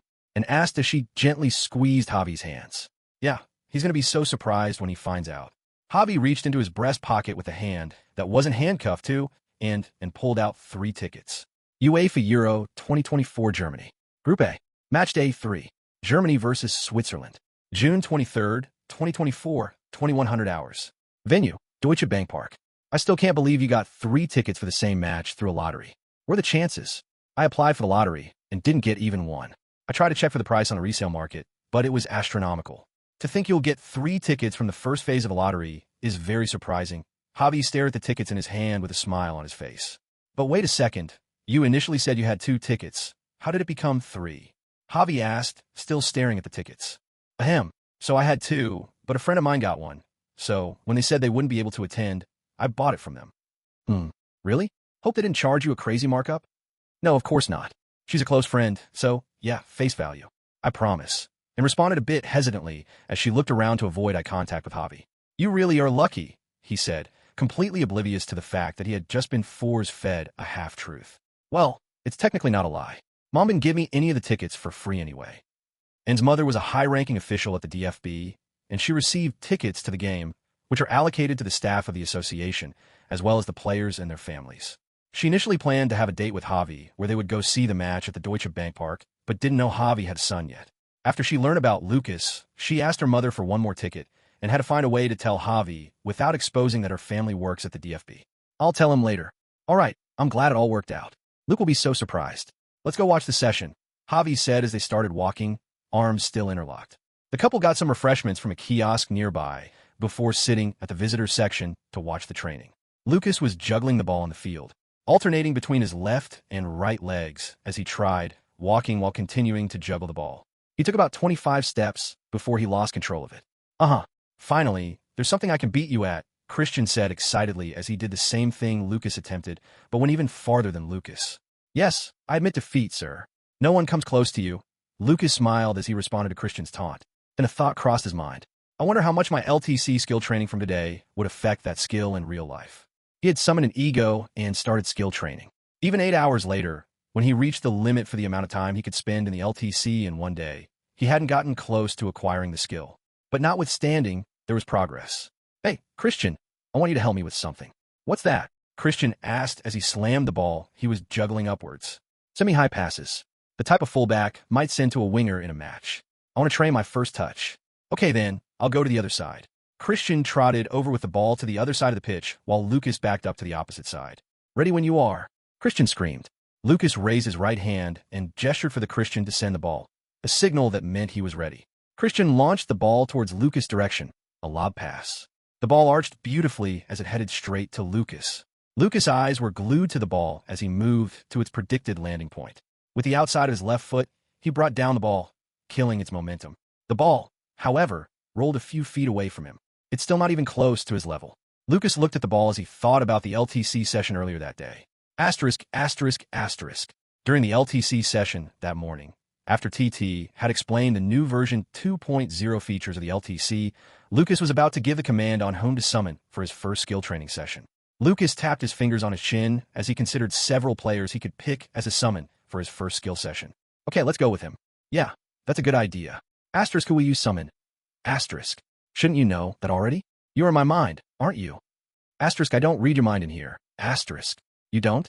I could swear you've commented on something I thought about when I was having a session before. Asterisk never happened. I can read your mind when we're in the real world, but not here. This is technically already your mind speaking. So, unless you speak out loud, I can't hear you, for the most part at least. Asterisk. If this is already my mind, then how is my mind able to have its thoughts? Asterisk, I said technically. And this conversation will really go nowhere. There are some things I just can't tell you. This is one of them.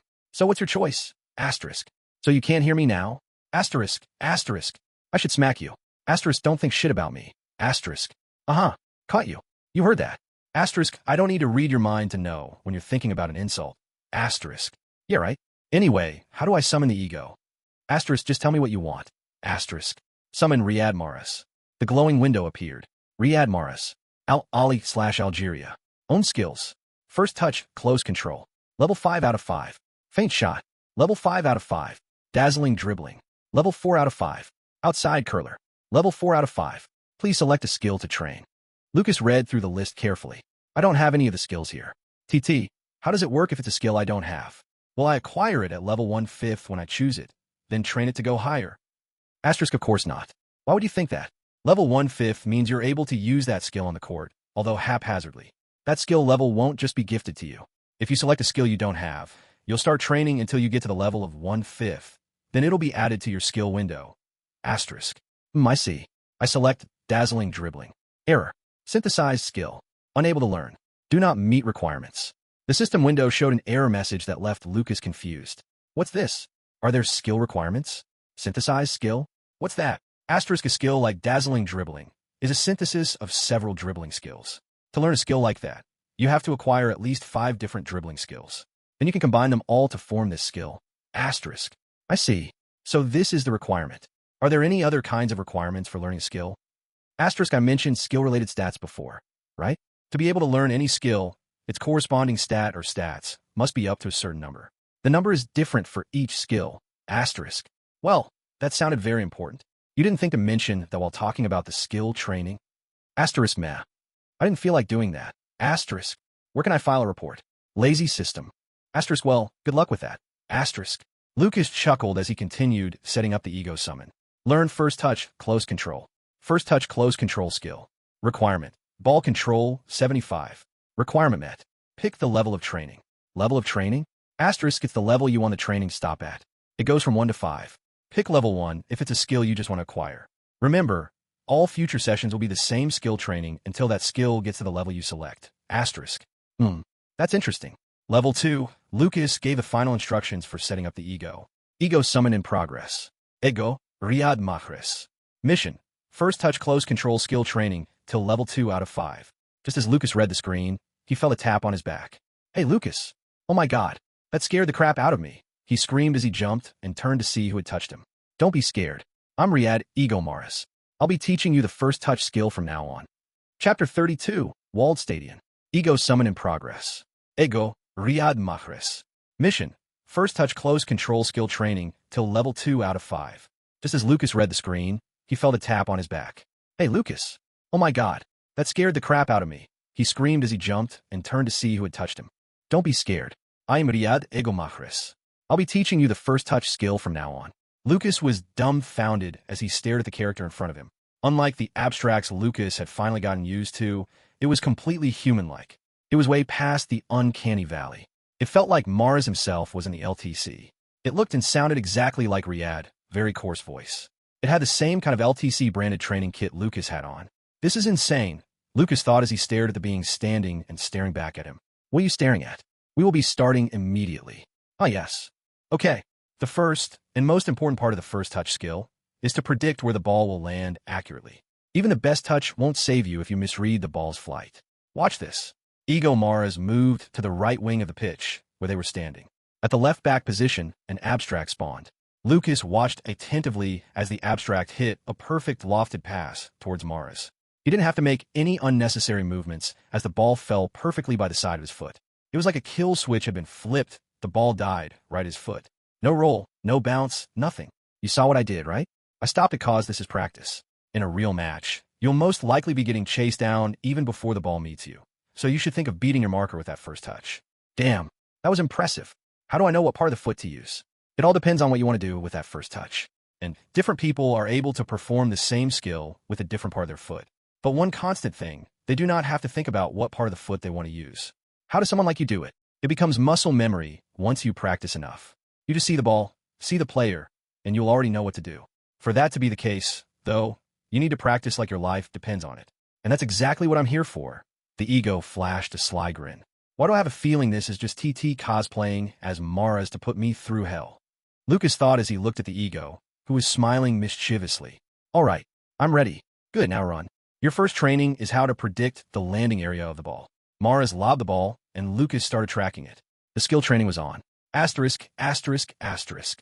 Back on the Readerwald Academy training ground, Coach Sebastian walked onto the pitch where the U17 players were all warming up.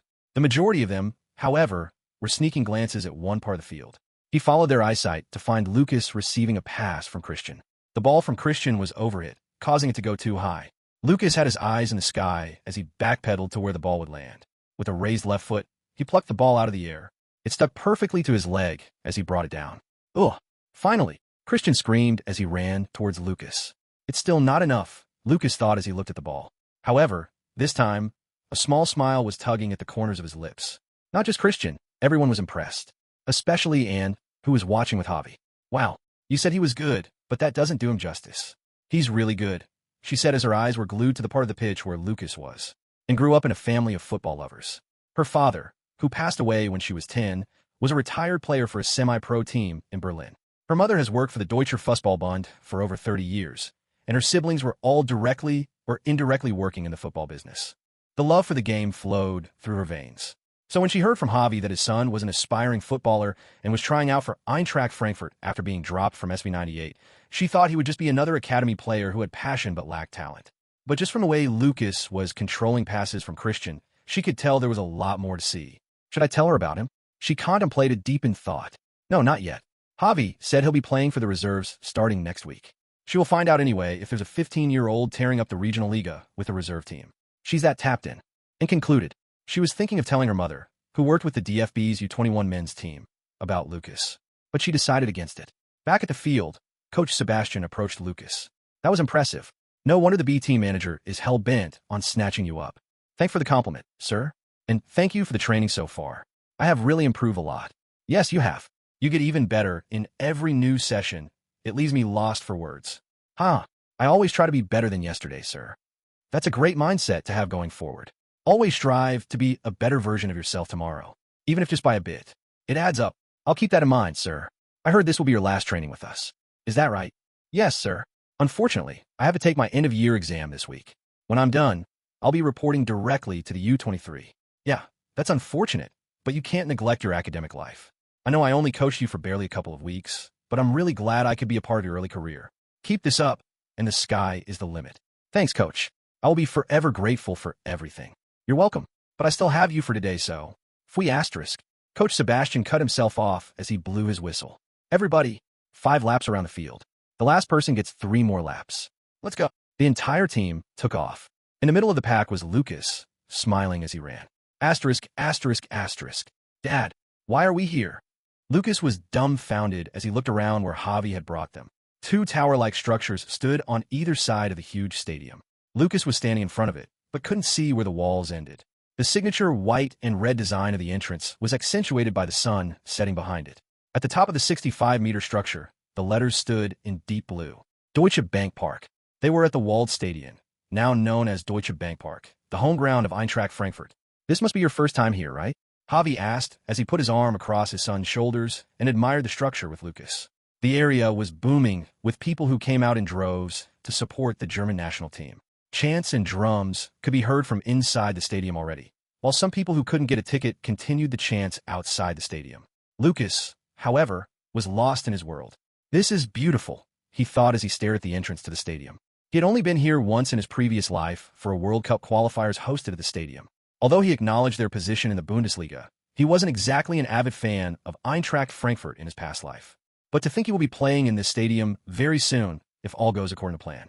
He was beaming as he thought about the future, having this much crowd come sing for a team he will be part of. We should check in, Luke, Javi said as he tapped Lukas' shoulders. Check in? You got tickets? How? Lukas was genuinely surprised. In his previous life, this never happened. He had guessed his father brought him here to see the atmosphere outside the stadium since they were already nearby, but he didn't imagine Javi got tickets. It's all thanks to Anne. Really? That's wonderful news. Thanks a lot. And Lukas tried to hide his confusion, only showing his surprise and his gratitude. It's nothing. The tickets weren't that expensive anyway. Let's have a great time. She responded with a soft smile Lukas couldn't quite read. Is this one of the butterfly effects my new actions are causing? I barely spoke to my dad throughout this period in my previous life. I don't remember him getting tickets from Anne.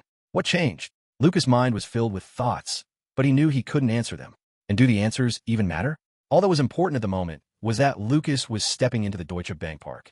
This time, it was to watch the national team play. But next time, he will be stepping out to the greetings of the fans. He knew his time was going to come, but he couldn't predict how close that time was. Chapter 33. Till next time. Goal. From the brink of defeat, Niklas Füllkrug has snatched a point for Germany. See the scenes at the walled stadium. The crowd has gone absolutely crazy. Füllkrug had just scored the equalizer in injury time.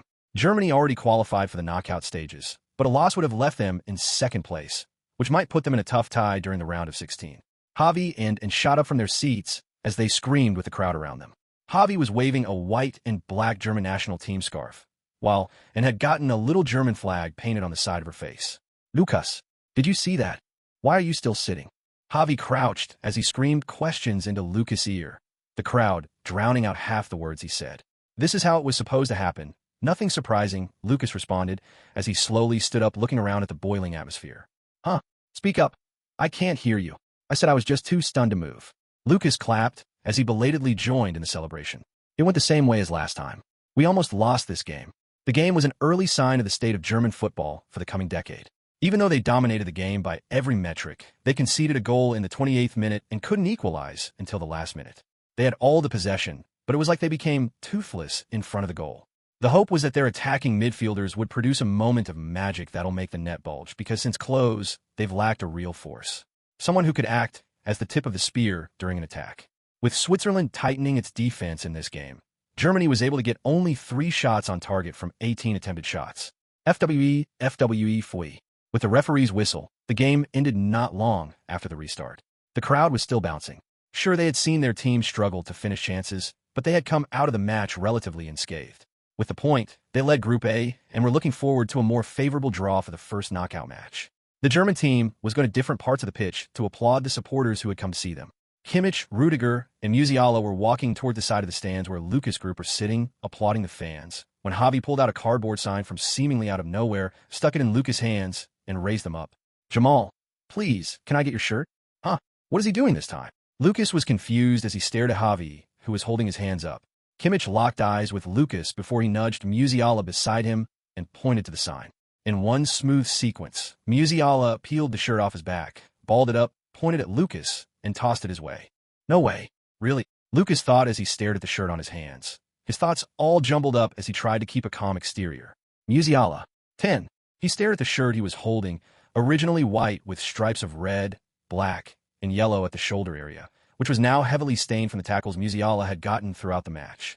Several phone cameras were pointed at Lukas, with even the Jumbotron playing the whole sequence of Musiala throwing the shirt. "It's beautiful," he thought, completely unaware of what was going on around him. "You like it, huh?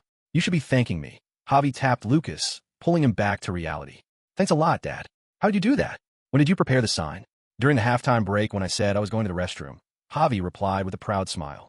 "I just did it just in case. I had no idea he would actually give it to you," he added. Lukas looked up to see Musiala walking into the tunnel with some other players. "The next time we meet, we will most likely be rivals." Asterisk, yes you will. Asterisk.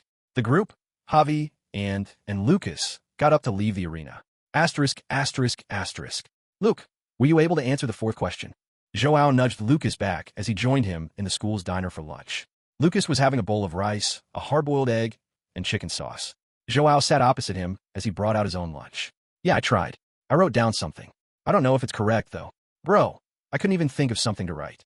"When did you become so smart, Luke?" "We used to fail together." "What are you talking about? Can't you see I've been a changed man for the past month now?" That's true. You really have been a changed man. So have you decided what courses you will be taking in Oberstuf?" "I don't know yet. I'll think about it during the break. But it definitely won't be related to electrical engineering. That didn't go so well last time," Lukas muttered at the end of his response. "What was that?" "Nothing. How is training at the academy going?" "How are the guys?" Lukas asked, changing the subject. "It's going great. The U17 Bundesliga isn't starting until August, so there's a lot of time to train.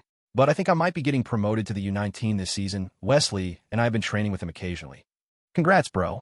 I'm sure you'll go even farther than the U19. Just keep improving." "I know. How about you, though? When you started Eintracht Frankfurt reserve team?" "I was officially registered with the team 3 days ago on the 1st of July. I'll report for my first training on Saturday, after the end-of-year tests are over." "I'm so happy for you, Luke. To think you'll be signing with Eintracht Frankfurt of all teams.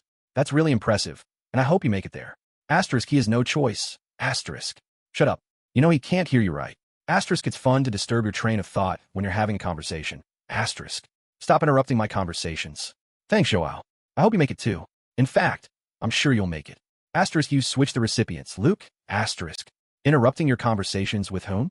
Are you good, bro? Is your brain fried from the exam?" "It was question 4, right?" "I knew it. When you said you answered it, I knew it caused something. Just wouldn't have guessed it caused your sanity." "Bro, chill. It was a slip of the tongue." "Should I be worried?" "Nah, really. Everybody makes mistakes." Asterisk, mission accomplished. Asterisk. "Shut up. You're gonna land me in a mental asylum one day." Asterisk, you should be in Arkham. Asterisk. "I'm just not gonna respond anymore." Asterisk, because you're criminally insane. You get? Maybe you're already in there, and these are all just hallucinations. Asterisk. Asterisk, this is no fun by. Asterisk. "Hey, Joao, Lukas, how are you guys doing?" A soft, soothing voice greeted from behind Joao. Lukas, who was nibbling at his lunch while having the showdown with TT, raised his head to see who it was. There she stood, with a cheese sandwich in her hand, Joanna. Her piercing dark eyes and hair, every so captivating. She packed the natural hair up into a neat bun secured at the top with a scrunchie. She sat down beside Joao before raising her head to look at Lukas, whose eyes were still glued to her. "How are your tests?" "Mine? They've been great so far. How about yours?" he replied, trying not to seem too flustered. "I'm finally done with my exams. They will count toward my Abiter grades, so it really stressed me out, but thankfully it's over." "Oh yeah, Next year will be your final year, right? I'm guessing you already have a course you want to study at the university. What's it? Yeah, biochemistry. If there's anything my time at Oberstuf has taught me, it is how much I hate physics. As for where, though, I don't know yet. I guess you'll cross that bridge when you get to it, Lukas replied. She went to Spain the last time to study. I wonder if she'll do the same thing this time, he thought. By the way, I heard from Joao that you joined Eintracht Frankfurt's reserve team. Congratulations. I didn't know you were that good. Huh. Well, thank you. I'll invite you guys for my debut match. We definitely will be there, Joao responded as the group ate. Chapter 34. Reserved. Saturday, July 6th, 2024. Yeah. Finally done with today's LTC session.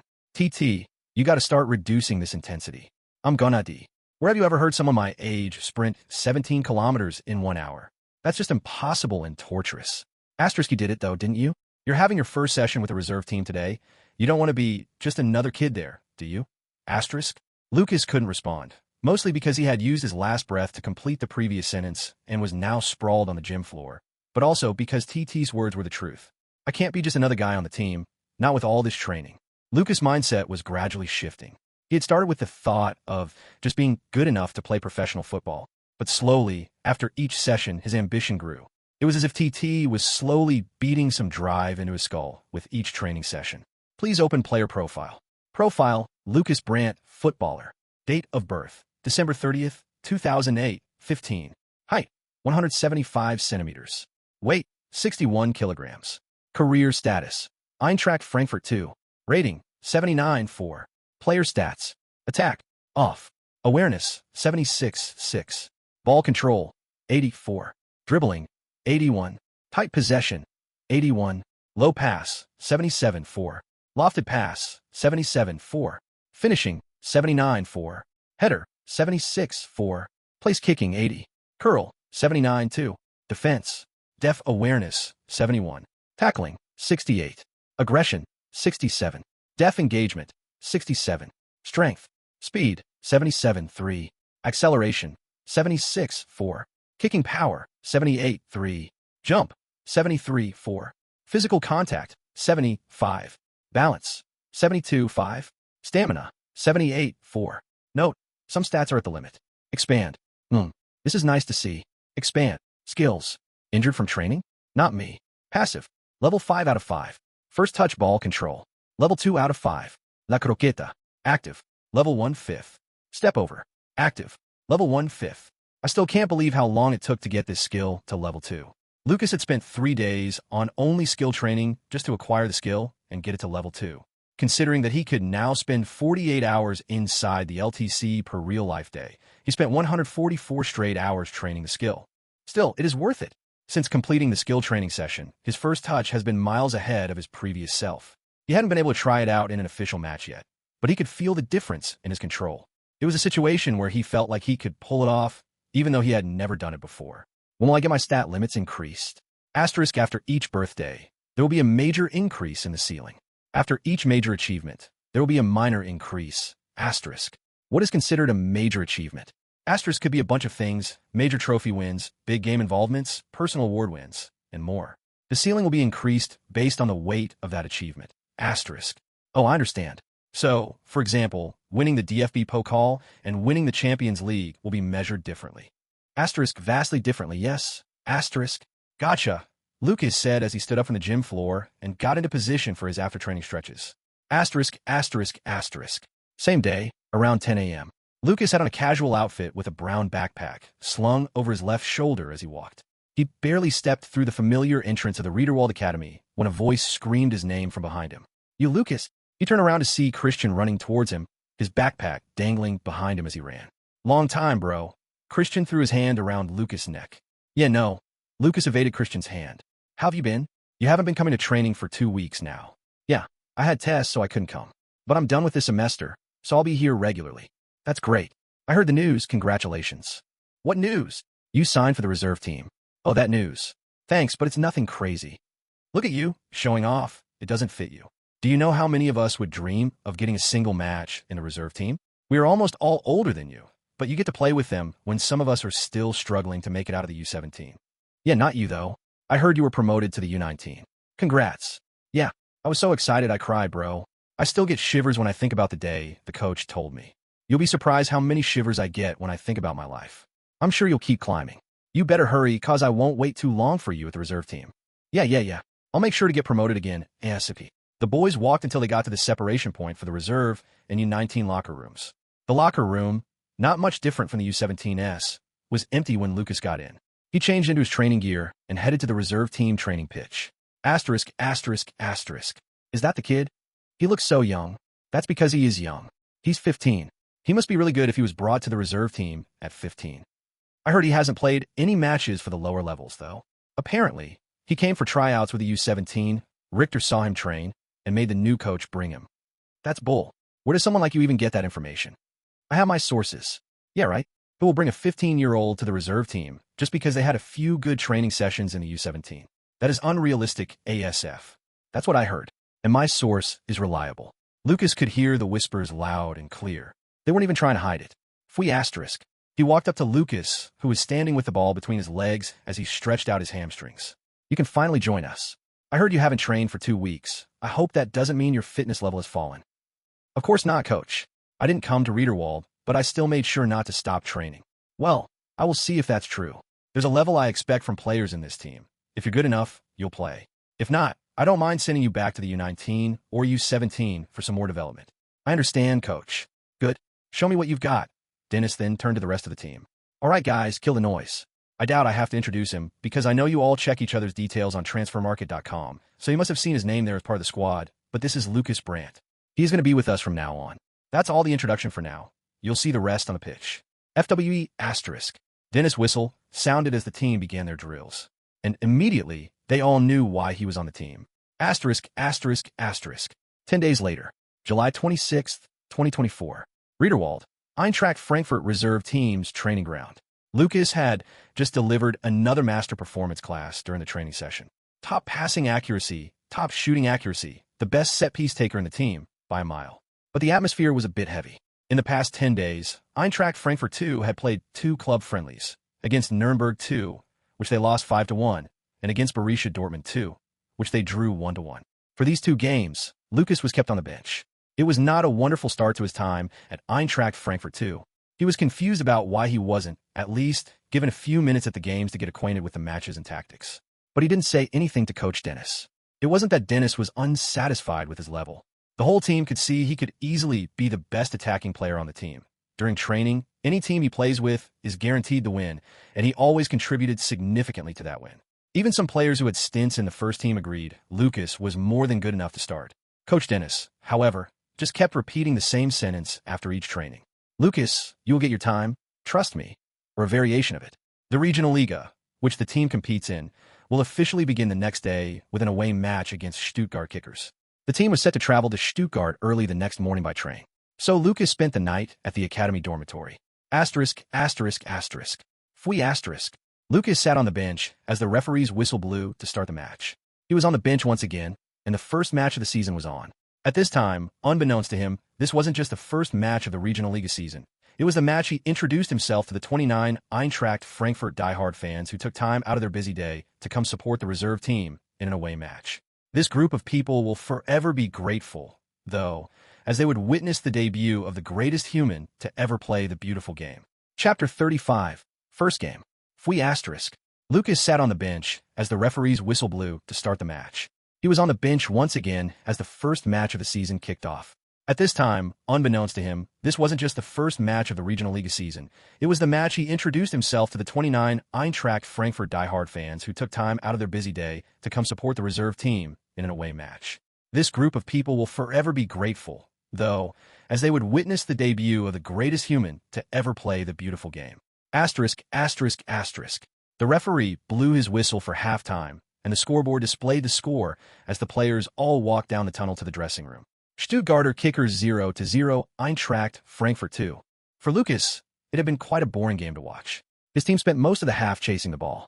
There was no coordinated pressing, the passing was inaccurate, the attempted shots were wide off goal, like the team hadn't returned from the break yet. Coach Dennis barged into the, "What is with that performance? They're running us ragged. Where's the intention on the ball? Why are you guys only passing sideways?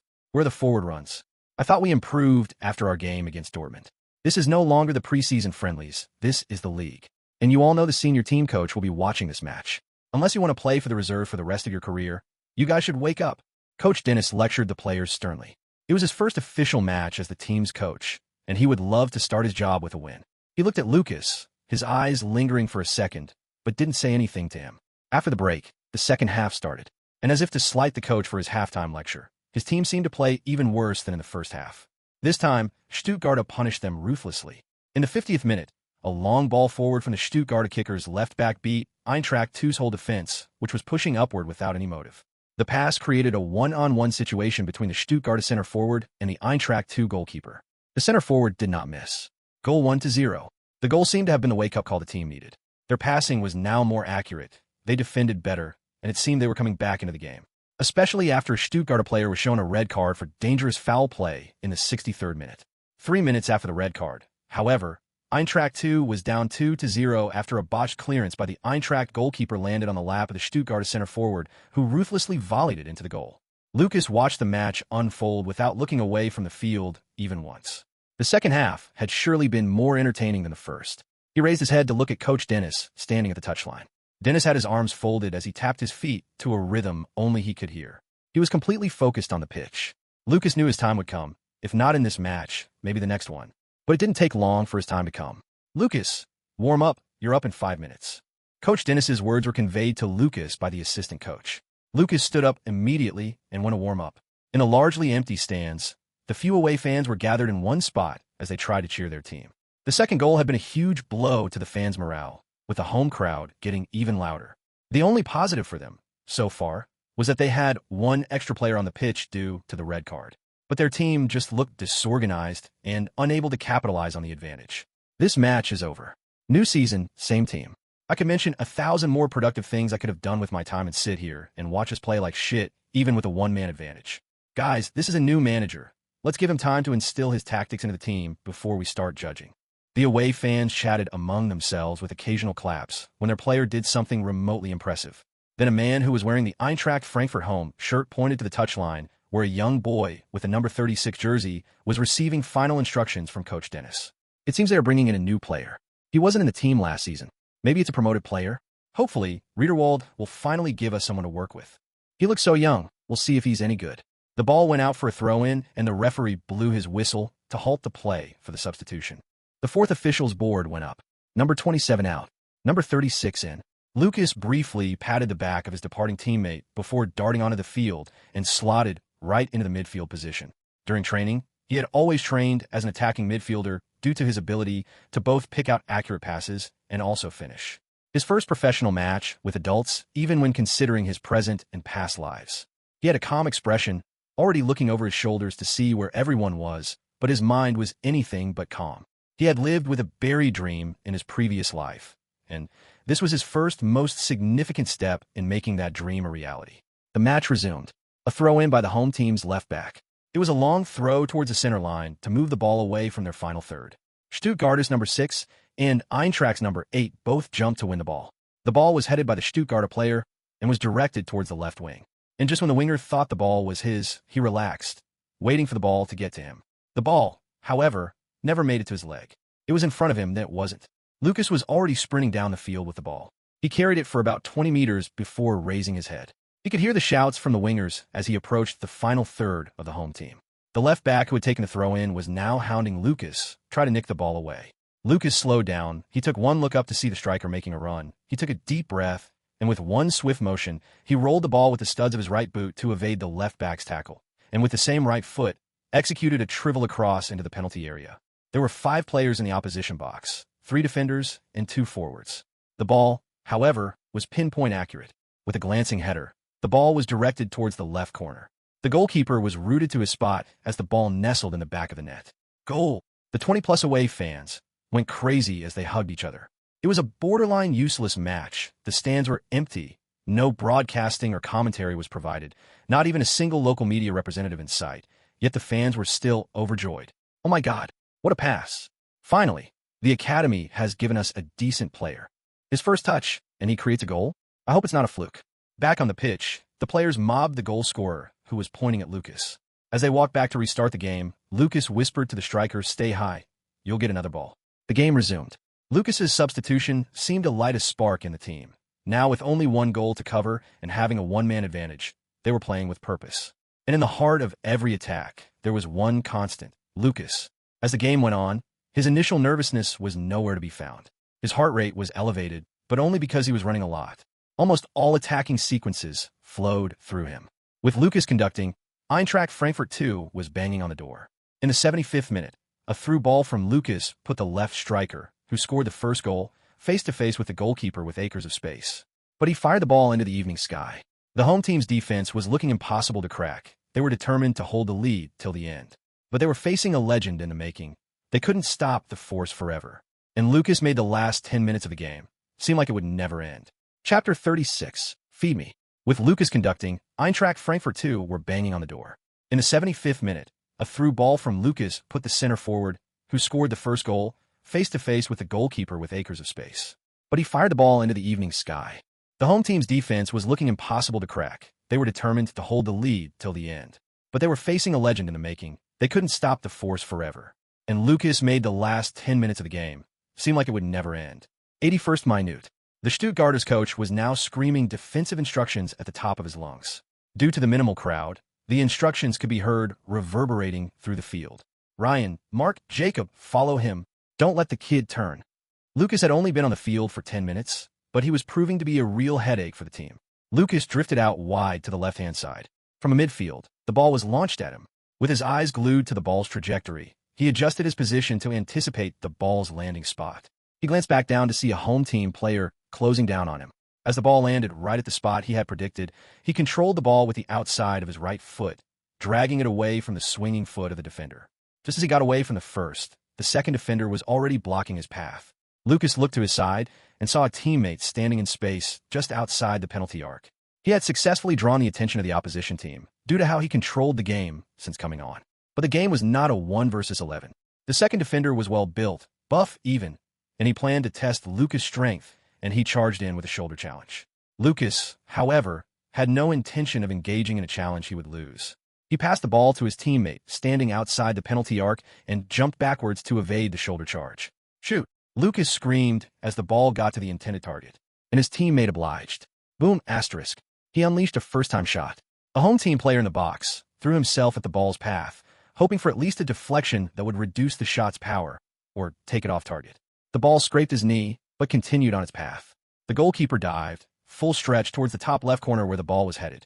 As if the gods were on his side, he got a strong right palm on the ball. Bang! Asterisk. The ball deflected of his hand and crashed crossbar and returned back into play.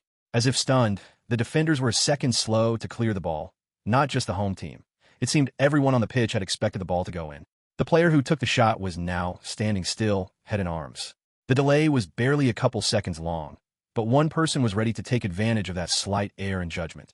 After the pass, Lukas had evaded the shoulder charge and watched his teammate take the shot. Immediately he saw the direction the shot was heading.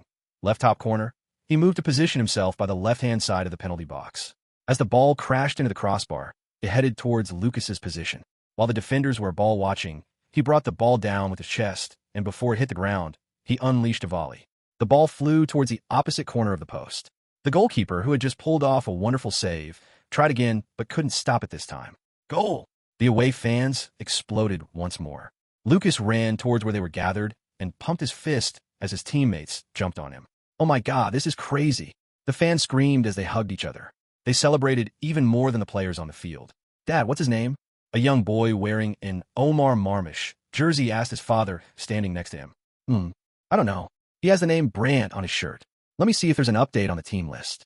The dad used his phone, which he had been using to record the match, and opened the Transfermarkt website. Eintracht Frankfurt 2 squad list number 36 Lukas Brandt. Joined July 1st, 2024. His name is Lukas Brandt. He apparently played for SV Darmstadt 98 U17 team and just joined our club this month. This surprised a few people around him, as they had thought Lukas was a player who came up through the youth ranks at Riederwald Academy. It doesn't matter, a lady standing next to the man said. He's one of us now. The match resumed as the home team kicked off. 5 minutes plus extra time to either hold on for a draw or take a risk for an opening win. A risk that might very much end up backfiring. Lukas had dropped deep to defend, as the coach instructed. Coach Dennis was taking a more conservative approach, defend well, and strike if a counter-attack opportunity presents itself. It seemed the match would end as a draw. The home team, although one man down, kept pushing for a winner, though. The stalemate remained until the 89th minute. The home team right winger received the ball from his defensive midfielder and started running down the touchline. He was subbed on in less than 10 minutes prior to inject pace into the attack, and was doing just that. The Eintracht fullback, who was to cover that part of the field, was already out of breath as he had played the full 90 minutes. As he got close to the byline, he raised his leg to cross. The fullback dove in to deflect the cross, but the ball never left his foot. With ease, he chopped past the defender and cut the ball back to the second striker, who was just approaching in a box. As the ball traveled to the striker's foot, he looked around to make sure no one was close enough to intercept the ball or stop him from taking a shot. As he thought the coast was clear enough, he decided he could take a touch to position himself better for the shot. But that single touch had given Lukas more than enough time to track him down. As he raised his legs to take the shot, some Eintracht defenders dived in the path to block it. But Lukas wasn't even going to let him take the shot. At full stretch, Lukas poked the ball away from him just before he got the ball. The striker's foot collided with the back of Lukas's as Lukas poked the ball away from him before rolling to the ground from a hit. The referee blew for a foul. A foul just inside Lukas's own penalty box. It was a quasi-goal kick, and for some reason this made the home team relax. Lukas got up immediately, grabbed the ball, placed it on the spot, and hit it hard. He had already spotted his striker sprinting down the halfway line. After the first goal, he had told the striker, "Whenever I get the ball, stay onside, but start running." And the number 9 had done exactly that all game. The lob pass caught everyone off guard. The home team defense were all in the opposition box. It had been an all-out attack, and being one man down made it even more difficult to defend. The ball bounced just in front of the striker. It was placed perfectly with back spin to not take it away from him. One header to bring the ball back in front of him, and he was off. The defenders scrambled to catch him. They tried pulling his shirt, but he wasn't having none of it. The Eintracht Frankfurt 2 number 9 was one of the few overage players allowed in the reserve level, and he was muscular enough to not be dragged back by U23 players. As he muscled his way down the field, the goalkeeper was caught in two minds about whether to come out and smother the ball or stay on his line. He decided to come out, and that was a wrong decision. The striker glanced to see the goalkeeper running to close him down, steadied himself, and just chipped him. The goalkeeper, who was trying to make himself as big as possible, was caught off guard as the ball went over his head and settled in the empty net. Goal! This time the bench went crazy. Coaching staff hugging each other. The teammates who were on the bench ran to the touchline where the goal scorer had gone to celebrate. Lukas had a huge smile on his face as he ran to his number 9. "It's all you, man. It's all you," the striker screamed as they embraced. "Keep feeding me like this, and I might just be called to the first team soon," he added. "Well, I gotta do that too. I want to call up just as bad," Lukas responded as some players ruffled his hair to congratulate him for the assist. Chapter 37. Eavesdropped. Goal! This time the bench went crazy. The coaching staff hugged each other. The teammates on the bench ran to the touchline where the goal scorer had gone to celebrate. Lukas had a wide grin on his face as he ran to his number 9. "It's all you, man. It's all you," the striker screamed as they embraced. "Keep feeding me like this, and I might just be called to the first team soon," he added. "Well, I gotta do that too. I want to call up just as bad," Lukas responded, some players laughing at his response as the referee signaled for them to get back into position. The game was virtually over. The Stuttgarter Kickers coach stared at the scoreboard in disbelief. Stuttgarter Kickers 2-3, Eintracht Frankfurt 2. They had been on the cusp of winning this game. But a single substitute, the youngest kid on the field, had turned the game on its head. "Today just wasn't our day," he thought with a bitter smile as the referee blew the whistle to end the game and the coaches of both teams exchanged greetings with each other. Asterisk, asterisk, asterisk. The next day, in an apartment in Darmstadt area, the sitting room was bright and tidy, with a couple of charcoal sofas, a small oak coffee table, and shelves lined with books and travel souvenirs. The white walls accentuated the sunlight which poured in through sheer curtains, and a faint scent of coffee lingered in the air, adding warmth to the minimalist charm. Laying on one of the sofas was Joao, Lukas's best friend. He had been scrolling through TikTok all morning. The SV98 U19 team, to which he had been recently promoted to, had no practice scheduled for the day. He scrolled mindlessly through dance videos, story times, GRWM, trends, and some football highlights. Then he found a video with about 50K likes. It showed Lukas, with the Eintracht Frankfurt 2 jersey, getting subbed into a match while his team was 2 goals down. The trivial pass to create the first goal, the volley for the second goal, and the quick free kick from his own penalty area that created the third. He watched the video with an expression that said, "This is absurd. Why didn't I know about this?" The first feeling he had was annoyance. He wasn't annoyed due to jealousy, far from that. He was angry because Lukas hadn't informed him about his debut. He opened the comment section. "Who is this kid? What game was this?" He replied under the comment. "His name is Lukas Brandt. He is 15. He plays for the reserve team. His social media handle is at Lukas Brandt 36. He favorited the video, exited the app, and called Lukas. The call rang, unanswered. He called again. This time after the third ring, it connected. Hello, João. What's up? Lucas's voice came through the phone. He sounded completely exhausted. You just waking up? It's like 11 a.m. João replied, sensing he had woken his friend up. Yeah. I felt so tired since yesterday's match. What match are you talking about? You didn't mention you had a match yesterday. I'm sorry, man. I wasn't sure I was going to play. You remember the last 2 times I told you, and I didn't even get a single minute. I was not sure it wouldn't be the same. All right then. Still, congratulations. I just saw your highlight on TikTok. That first assist was sick. Thank you. It'll be your turn soon. Ha ha ha. I really hope so. Are you home? No training today? Nah, I'm just at home chilling. Is she at home too? You can't be serious, man. Yes, she is.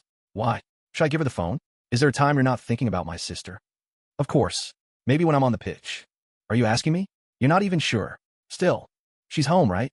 Yeah. She's in her room, I think. Why? Want to talk to her? You have her number, right? Send her text. You think? Maybe I will do that. I have your blessing. You have my prayers. I pray you survive. You're one of God's strongest soldiers after all. What do you mean? Joanna isn't troublesome. Yeah, you're completely blinded.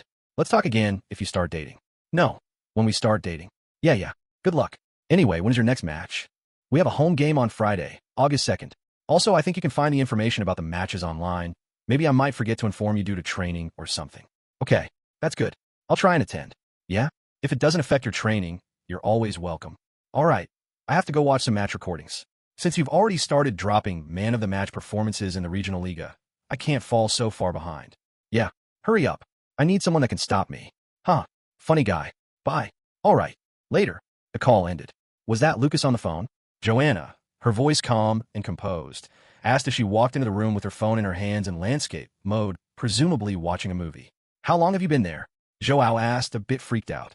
I just walked out of my room and heard the goodbyes. João looked at her suspiciously, but didn't press the issue. Yeah, it was Lukas. He played his debut match yesterday. Oh yeah, against Stuttgart Kickers. He scored a goal and assisted twice. Wait, how do you know? I just found out. What do you mean? A Google search would tell you all of that. I knew he played for the Eintracht reserve team. I checked yesterday and saw that they had a match, so I followed the live score. Just coincidentally? João asked, his brow raised as he looked at his sister who was pouring herself a glass of water at the dining table. Just because you're a bad friend who doesn't check his friend's team, and we are twins, doesn't mean I am like that too. Okay then. Joanna gulped down her water as she sneaked glances at her brother, whose attention had returned to his phone. He didn't find out, right? I think I played that off really cool. Her mind was all over the place. He said he was talking to Lukas. Does that mean Lukas thinks about me? She had eavesdropped on João's entire conversation with Lukas. She had initially been on her way to show him the highlights of the match that had been posted on the Eintracht Frankfurt YouTube channel when she overheard João lecturing Lukas over not informing him of his debut. She couldn't explain how she felt about it. Lukas had always come to their house since they were kids, as he had been best friends with João since they moved to Germany from Portugal. Naturally, she became friends with him too, but she never thought about him in a romantic way. How come I haven't noticed anything weird all this time? She thought. It had never been the case that Lukas was gawking at her. If he had a crush on her, she concluded that it would either have been a recent development or he was an expert at hiding his feelings. Chapter 38, Recovery. Meanwhile, back in Lucas's room. I should send her a text soon. I don't know what to say, though, Lukas thought as he tried to get up from the bed. Oh my goodness, what is this feeling? Lukas groaned. His whole body felt so sore. He had gotten used to the LTC making all his soreness go away after a training session, so his current feeling felt foreign to him. He lay on his bed, staring at the ceiling. I have to go to Riederwald for the recovery session today. How am I supposed to do that? Asterisk, are you thinking to yourself? Or are you asking me for an answer? Asterisk, do you have an answer? Asterisk, you haven't logged in for your LTC session today. Asterisk, that's not an answer though. Asterisk, just do it. Asterisk, log into the LTC. Lukas closed his eyes shut as the white light engulfed him. No matter how many times I do this, I will never get used to this blinding light. Cue blinding lights by the weekend. Asterisk, it's never going to stop. And shutting your eyes doesn't make you not see it. Asterisk. Yeah, but it helps psychologically, he responded as he lowered himself to the gym floor. Asterisk, all right. Whatever works for you. Asterisk. Why do I still feel so sore even in here? Isn't my real body supposed to be in my bedroom? Asterisk, think of this as a one-to-one depiction of your real body. So anything you're feeling, soreness, injuries, whatever it is, if you feel in the real world, you will feel it here and vice versa. Asterisk. Wait, so if I just chill here for 48 hours until I stop feeling sore, I can go back to the real world and the soreness would be completely gone? Asterisk, that would work? Asterisk. So I can stop my aftermatch soreness in just 48 real-world seconds. Asterisk, that's about right. Asterisk. Instead of just waiting around, can I do a recovery session in here? Does the LTC have that ability? Recovery session tasks. Task 1.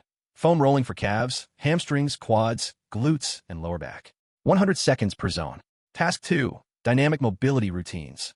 20x leg swings, front and side. 20x hip circles, each direction. 20x arm circles. 10x world's greatest stretch. 5-minute light jogging. Task 3. Technical activation with abstract. 50x left foot passes. Task 4. Cardiovascular recovery. 30 minutes light swimming session. Task 5. 8 minutes ice bath. Lukas read through the recovery task list presented on the system window while laying on the floor like it was his bed. There's a swimming pool here? I never knew that. Asterisk, he never asked. And yeah, there is everything needed for your training here. Asterisk? An ice bath too? Asterisk, something like that, yeah. Asterisk. Okay then, give me a few minutes before I start. Asterisk, take your time. Asterisk.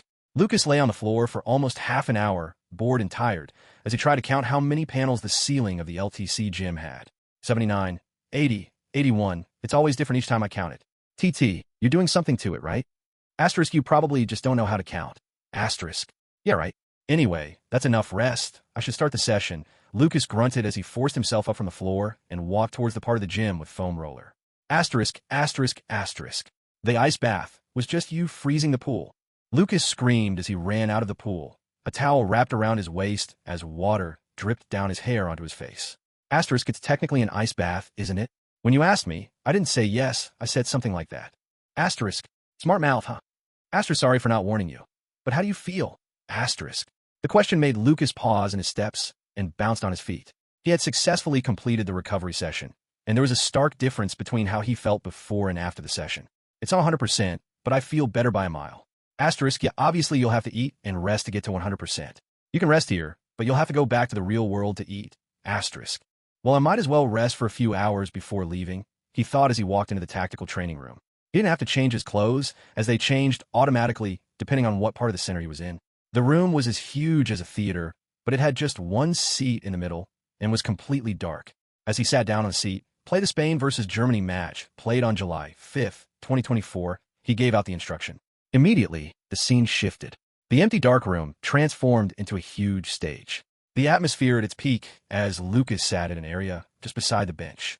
He had the same view of the match as the coaches and could clearly hear all their instructions.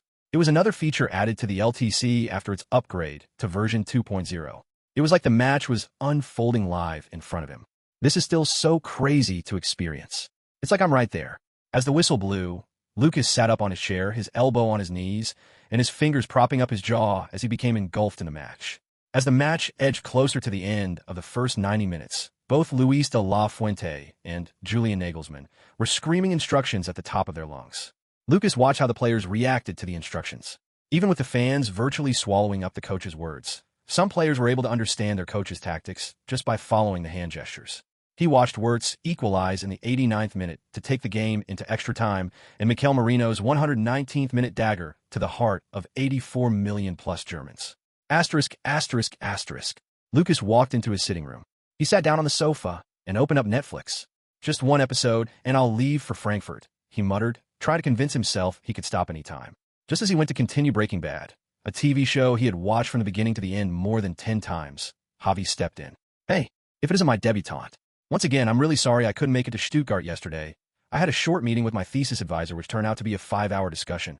Javi strutted into the room with hot coffee steaming from his mug as he took a sip every few seconds. It's all right, Dad. I know you can't make it to every game, and I don't expect you to. And like I told you, I wasn't even sure I was going to get minutes. Well, with the performance I saw on that YouTube video, I promise you'll get a lot more minutes from now on. And I'll try to attend as many games as I can, especially the home games. Thanks, Dad. By the way, and I can literally see your shoes right here. Are you going to leave them here? Lukas raised his head from his phone as he stared directly at Javi's direction. What are you talking about? And isn't here? Javi tried to deny as he shuffled his feet towards the door. He was planning on covering her so she could sneak out of the house without Lukas noticing, but Lukas had already seen her shoes when he walked into the sitting room, and he heard the murmurs from them when they found out he was in the living room. He's caught us already. What's the use of hiding? What am I even hiding for? It's not like I committed a crime, right? And asked as she walked out from behind Javi. She looked tidy, like she had taken her time to clean up before she left Javi's room. She was barefooted, though. Exactly. You did nothing wrong. There's no need to hide, Lukas replied as he moved his attention back to his phone as if saying, it's not a big deal. A slight smile played on Javi's lips for a moment as he realized that Lukas had accepted and into their house without any issue. He was conflicted on how to talk to him about her potentially spending weekends with them. Congratulations on your debut, Lukas. I saw the video. Thanks, Anne. I really appreciate it. They uploaded the video really quickly. I gotta watch it again. Lukas made a mental note as a proud smile rested on his face while he thought about the match. Since I don't have to hide, I might as well have breakfast before I go, right? I'm hungry, she said as she looked at Javi with puppy-like eyes. Dad, you were going to send her home hungry? What happened to all those talks about being a gentleman? Of course, Javi and Anne's initial plan was to sneak and out of the apartment. Then Javi would meet her outside and they'd have breakfast together, but there was no need for all that anymore. Lukas helped Javi as they set the table for breakfast. Just sit down and don't worry about anything, Javi insisted when and tried to help. Without realizing it, he was starting to hope that she would be his final destination. Chapter 39, Interest. Dad, you were going to send her home hungry? What happened to all those talks about being a gentleman? Of course, Javi and Anne's initial plan was to sneak and out of the apartment. Then Javi would meet her outside and they'd have breakfast together, but there was no need for all that anymore. Lukas helped Javi as they set the table for breakfast. Just sit down and don't worry about anything, Javi insisted when it tried to help. Without realizing it, he was starting to hope that she would be the one. Ding, asterisk. A notification on Lukas's phone drew his attention. He reached into his pockets and pulled it out. Joanna, congratulations on your debut, Luke. I'm so proud of you. Joanna knows I debuted yesterday. Maybe Joao told her. Do I just say thank you? It might seem like I'm trying to blow her off, though. Asterisk, who overthinks something as simple as a reply to congratulations? Asterisk, what would you know about this? Asterisk, more than you, apparently, who has lived both his lives without being in a relationship. Asterisk, well, that was uncalled for. Lukas, thanks, Joe. Would you like to see me play? I could get you a ticket whenever you're free. No pressure, though. Asterisk, you. What was that? Just tell her you love her. Asterisk, don't ever give dating advice again. TT, you'll land me in jail. Asterisk, sir. Yes, sir. Asterisk. Ahem. At ease, soldier. Joanna. Really? You can't back out of this promise. I have a screenshot. Lukas. Now why would I do that? Just let me know whenever you want to come. I'll get you tickets. They're free for me. Because regional league matches had low attendance rates, the club gave players free tickets for family and friends on request. So Lukas had no problems giving a ticket to Joanna. In fact, he was praying she'd agree to come see a game so he could get her a ticket. Joanna. All right then. I'll definitely be there for as much matches as possible. Snap asterisk. Lukas. Well, now it's my turn to tell you that I've taken a screenshot of your message. Joanna. I wasn't planning on taking it back anyway. Lukas, good. I have to go have breakfast now. You have a great day, Joe. Joanna, all right. You have a great day too, Luke. And enjoy your breakfast. Luke reacted to her last message, stared at his phone for a minute, and put it back in his pocket. He turned back around towards the table to find Anne and Javi sitting at the dining table and staring at him. What has got my son smiling like this? Javi asked teasingly, his lips curved in a smile.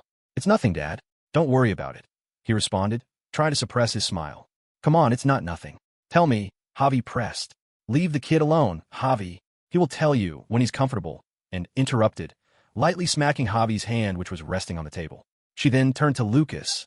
Don't mind your father. You keep your secrets as long as you're happy. Lukas didn't respond. He just smiled as he walked over to join them at the dining table where a hearty breakfast had been set. They had light chats as they enjoyed their breakfast. With the warm sun piercing through the curtains and the chatter and laughter filling the room, Lukas was satisfied to see his father happy. This is what life is about, he thought as he drank his glass of apple juice. Asterisk, asterisk, asterisk. 4 months later, November 1st, 2024, at the Han Air Sport Park Stadium in Drayich, a crowd of about 800 fans were packed in a few stands of the field. The substitution board went up. Number 36 out, number 14 in. Lukas walked out of the pitch, his white kit now completely stained brown. Drizzle from the rain was dripping down his hair, onto his eyebrows, and into his deep green eyes. The match had been anything but simple, but his team had come out overwhelmingly on top. Lukas raised his eyes to look at the scoreboard. 86 foot. Eintracht Frankfurt 2-7-0 Bollinger SC. It was a complete demolition job by his team. As he tapped the back of his replacement, he walked towards his coach, who had a big smile on his face. Good job once again, Luke. Coach Dennis said as he hugged Lukas tightly before releasing him. Lukas got to the bench and shook hands with the staff and other substitutes before he was handed a jacket by a staff member. It was another Lukas masterpiece in the fourth tier of German football. 2 goals and 3 assists in a 7-0 victory. This brought his tally in the league to 17 goals and 24 assists in 15 games for Eintracht 2. He was having a wonderful campaign in the Regional Liga with 10 wins, 3 draws, and 2 losses. Eintracht Frankfurt 2 was second in the Regional Liga Südwest, which they competed in, with the only 2 losses being against Hoffenheim 2 and Offenbach, which were currently first and third respectively. The team was in a great position, and this statement helped them inch above Offenbach in goal difference, and only 2 points behind them. If we keep playing like this, promotion to 3. Liga isn't impossible, Dennis thought as he looked at the scoreboard. He then turned around to where Lukas was rehydrating. I hope they let me keep him, at least until the end of the season. His face contorted a little as he thought about his team without Lukas.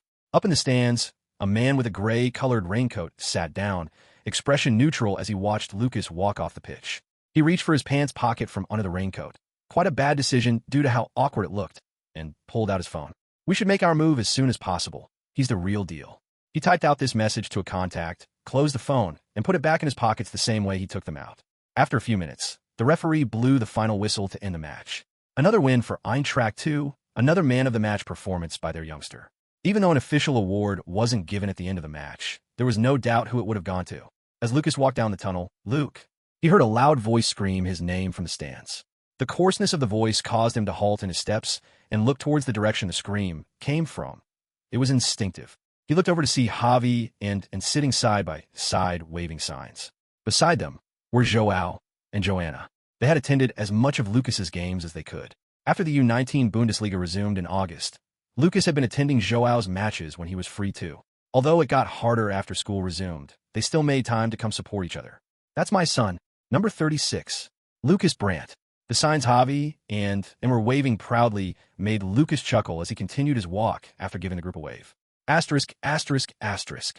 Next day, in a 30-meter squared office located on the first floor of a 3-story building. The walls were painted white, with stylish designs gracing each corner of the office. On the glass desk, where several files piled on top each other, was a very recognizable crest, a yellow circle with a black inner ring, and 5 bold characters at the center. Sat behind the desk was a brown-haired, blue-eyed middle-aged man. In his hand was an iPad Pro the young lady, standing in front of desk, had handed to him a few minutes prior. Eintracht 2's talisman puts in 2 and creates 3 in a 7-0 demolition win against Bolling. Without a word, he read the article from Frankfurter Rundschau, a major local Frankfurt-based news agency that covers local news, including football from clubs in the area. 17 goals and 24 assists in 15 games in the Regional Liga. I know it's the Regional Liga, but still, for a 15-year-old, we have to bring him over, the man thought as he finished reading the article. He reached for his phone on the desk, opened his messaging app, and opened a message that had come in the previous night. Marks, we should make our move as soon as possible. He's the real deal. He stared at the message for a second before calling the sender. Hello, Marks. Are you still in Frankfurt? He asked immediately. The call connected. Hey, Seb. Yes, I still am. I decided to spend last night here.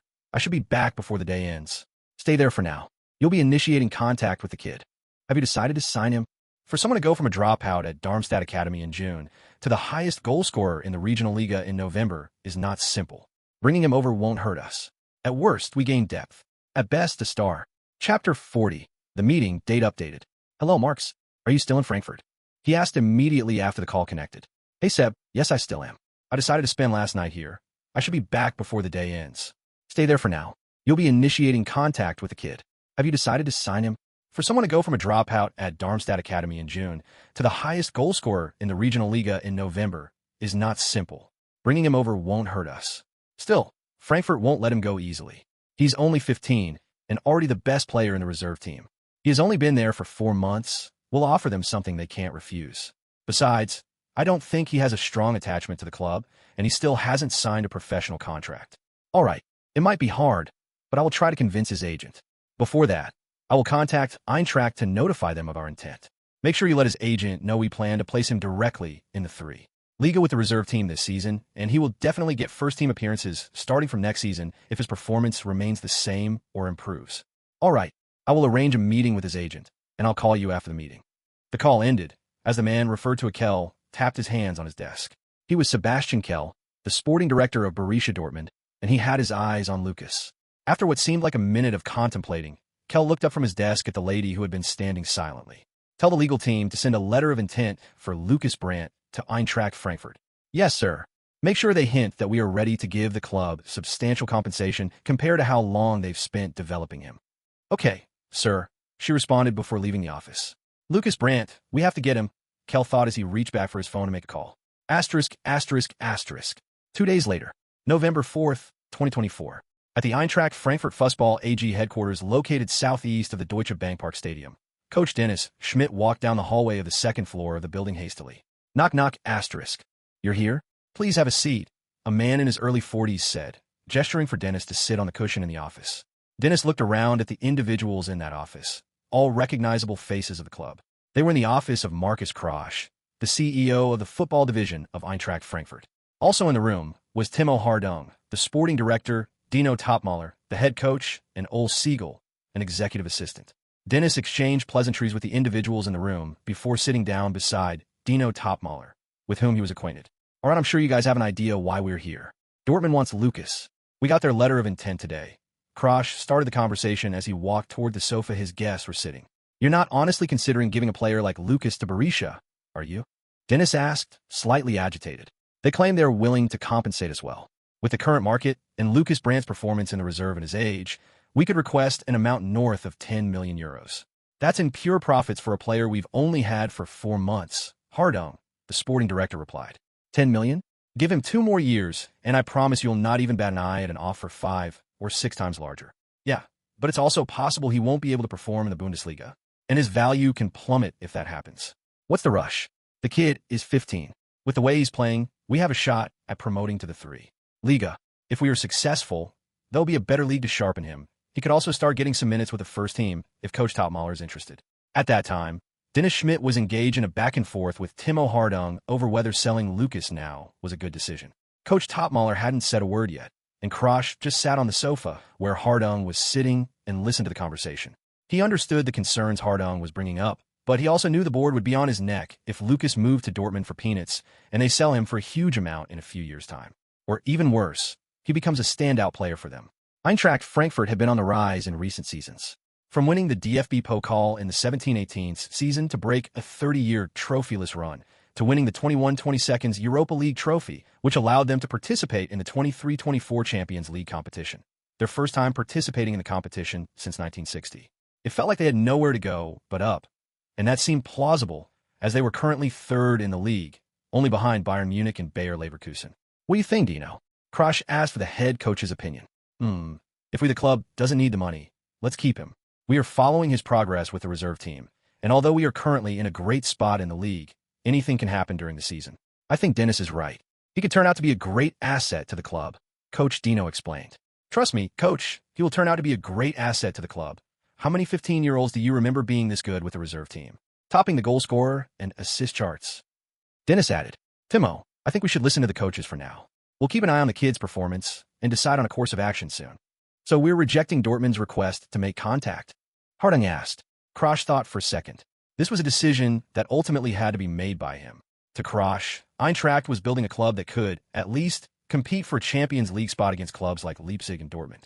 And giving a player like Lukas to a direct rival for a few million euros could come back to bite them in the arse in a few years. Yes, we'll be rejecting it. There is no reason we should give him our best reserve team youngster. But Dino, you'll have to show that he will work in your team. If we lose out on profiting millions from a 4-month relationship with a player, and he doesn't fit the team, I'll have questions to answer to the board. Already ahead of you on that. After his performance last weekend, I think it's time he joined us for a training session. Coach Topmaler replied. That's good. I also think he's ready to train with the first team, Dennis replied. Although I don't want him taken away from my team. All right then. If that's your decision, then we need to start talking about a professional contract. With his current contract, it will be easy for him to leave when he wants. And if it's his decision, we might not even get the kind of money Dortmund is offering. Ole Siegel explained Lukas's current contract terms. No release clause, no guarantees, just a chance to review whatever professional contract the club offers. As he explained, it was clear to everyone in the room that a club like Dortmund could easily circumvent the tapping up/tampering rule. And unless he was on a professional contract with a release clause, Eintracht might receive way less in compensation than Dortmund was currently offering. After about 15 minutes of discussions about offering Lukas a contract, Hardung finally caved. He had no malice towards Lukas. His thoughts was just on selling a player, and maybe using the money to scout for an already established player who could contribute to the first team immediately. Timo, we have to look at the future too. The team's currently in a good position, and he's developing wonderfully with reserves. There's no need to sell him. Not right now, at least. Okay, then. I will contact his agent, and we can open contract negotiations, Hardong replied as he stood up. The conversation was coming to an end. The men shook hands before leaving the CEO's office. Unbeknownst to them, they had just made a key decision which would earn the club a ridiculous amount of money in the near future. Chapter 41. Best Interest. Okay, then. I will contact his agent, and we can open contract negotiations, Hardong replied as he stood up. The conversation was coming to an end. The men shook hands before leaving the CEO's office. Unbeknownst to them, they had just made a key decision which would earn the club a ridiculous amount of money in the near future. Later that day, ring ring. At the Rising Talent Agency, Marco's phone rang, a call from an unknown number. He stared at the number for a second before answering the phone call. Hello, is this Marco Caston? A voice asked from the other end of the phone. Hello, yes. This is he. Who am I speaking to, please? My name is Marks, and I overheard something you might be interested in. Marks? Do I know you? How did you get my number? What is it you heard? You are the player agent for Lukas Brandt, right? You haven't answered my questions yet. I cannot reveal too much, but a club in Dortmund is interested in him. Dortmund? Who? You should contact Eintracht first if you want to talk to my client. He is under contract with them. They already did that. Eintracht rejected them. They? You're speaking like the club is a separate entity from you. Of course it is. I don't work for the club. Contacting you would be illegal if I did. I'm just a third-party scout who was asked to relay their interest. You can always contact them if you're interested in moving. I see. We still have contractual obligations to Eintracht Frankfurt, though. But thank you for relaying the message, Mr. Third-Party Scout. Haha. Anytime. Just contact me if you're interested in setting up a meeting. They really are serious in bringing in Lukas. It will be a big step up. Okay. Bye. Marco hung up the phone before the other party could say anything else. Borussia Dortmund wants Lukas? He thought deeply. There was no particular mention of Borussia Dortmund, but it was obvious because they were the only popular professional football club located in Dortmund. Would moving to Dortmund be a better move for his career? Marco's first concern was Lukas's career development. He wouldn't facilitate a move if it wasn't in the best interest of his client. And objectively, Dortmund had a better track record of developing world-class players from the youth level. They had players like Marco Reus, Christian Pulisic, Jadon Sancho, and Mario Götze come through their youth system. They also had superstars like Lewandowski, Haaland, Aubameyang, Bellingham, and Dembele who didn't come through their youth system, but exploded into superstars after arriving at the club. With their track record, which has proven that they are willing to give first-team chances to young players who are good enough, it was clear that a move there, at the least, wouldn't be detrimental to Lukas's career. Ring ring. Another call brought Marco back to reality. He answered immediately. He saw the caller ID. Hello, Mr. Hardong. To what do I owe this pleasure? Hello, Mr. Caston. Please can we meet somewhere soon? The club has an important proposal to talk to you about. Who is it about? Lukas Brandt. We would like to discuss the details of his first professional contract. Lukas? A professional contract? This wouldn't have anything to do with Dortmund, would it? They contacted you even after our rejection? That's not legal. No. Apparently they just used an unaffiliated third party to inform me of their interest. You're not honestly thinking about taking Lukas to Dortmund, are you? I haven't spoken to him, nor his father, yet. I just got the call a few minutes ago. But of course it's Dortmund. You know how good they are at developing talents. So it's not completely off the table. Come on, Marco. This is his club. This is your club. Our club. And I love the club. But I have to put my client's career first. Think about the distance. Dortmund is more than 2 hours away from Darmstadt. Will his family allow him to move there on his own? Will they uproot their lives to move there with him? What about his friends in Darmstadt and Frankfurt? He's still young. There's no need to burden him with things like these. Marco could sense the intent behind Hardong's speech, but he let him continue, mainly because he had a point. To Marco, no matter how talented Lukas was, he was still 15.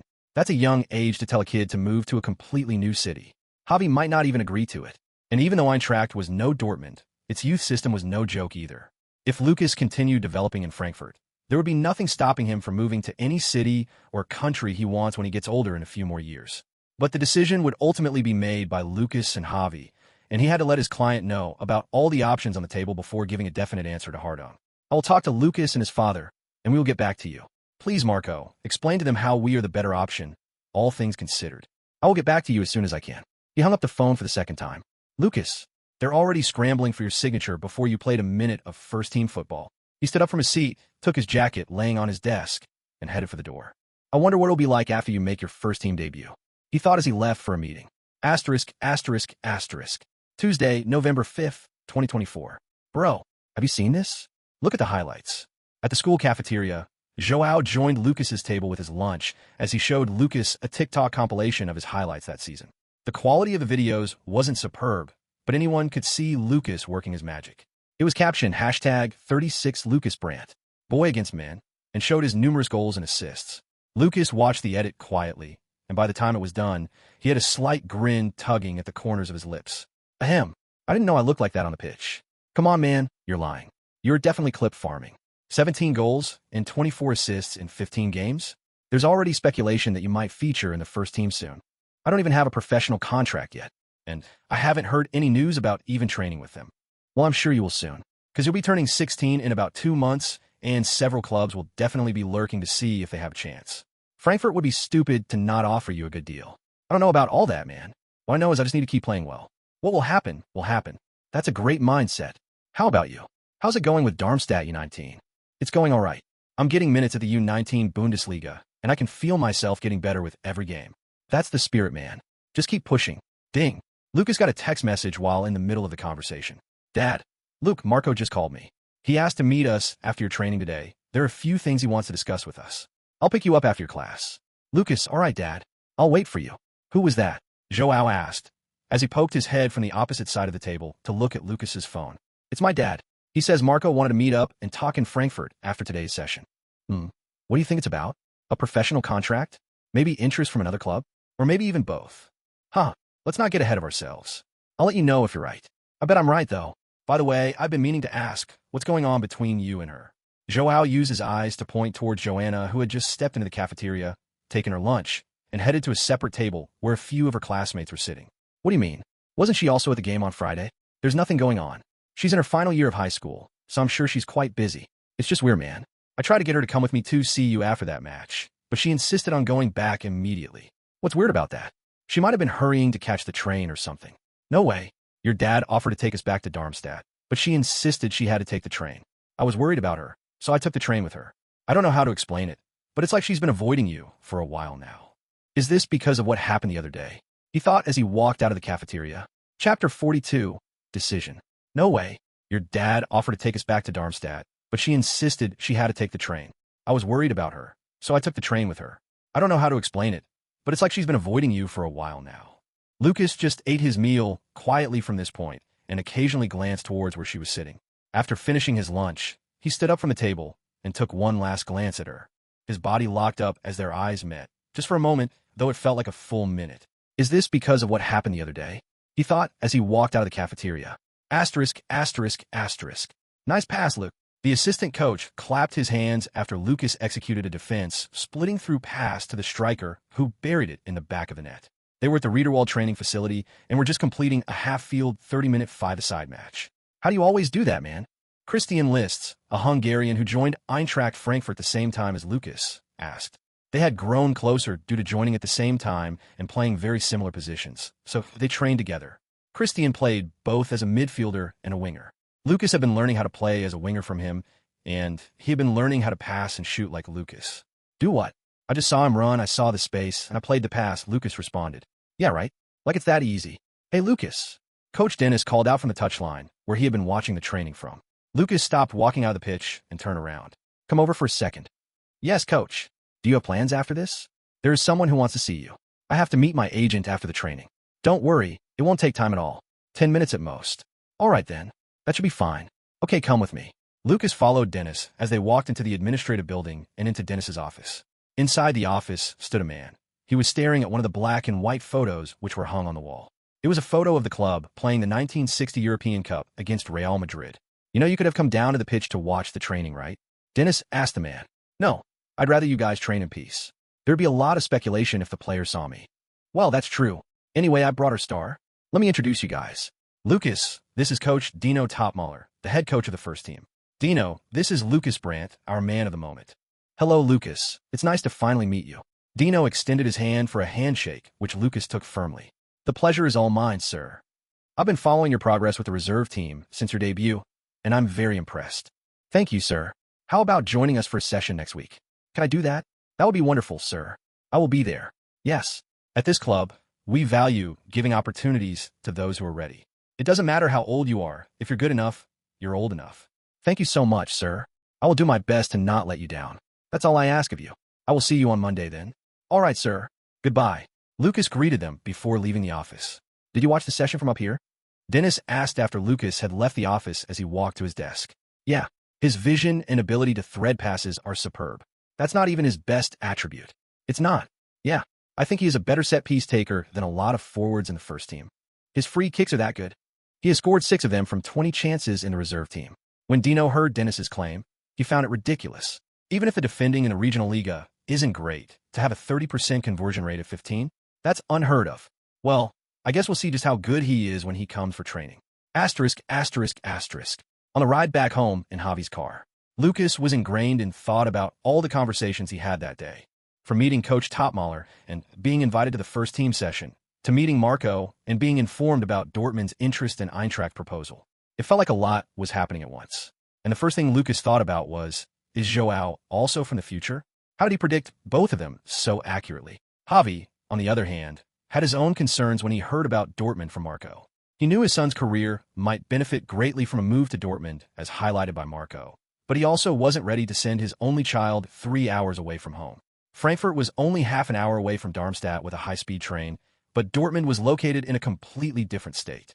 He had decided, however, to listen to Lukas's thoughts on the matter before making a decision himself.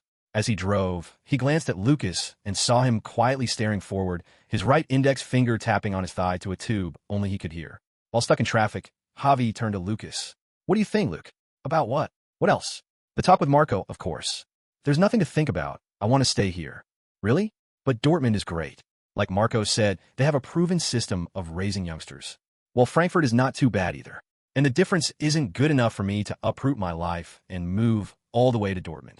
You really think so? Why? Do you want me to move to Dortmund? Honestly? No. Who wants their 15-year-old son to move to a different state?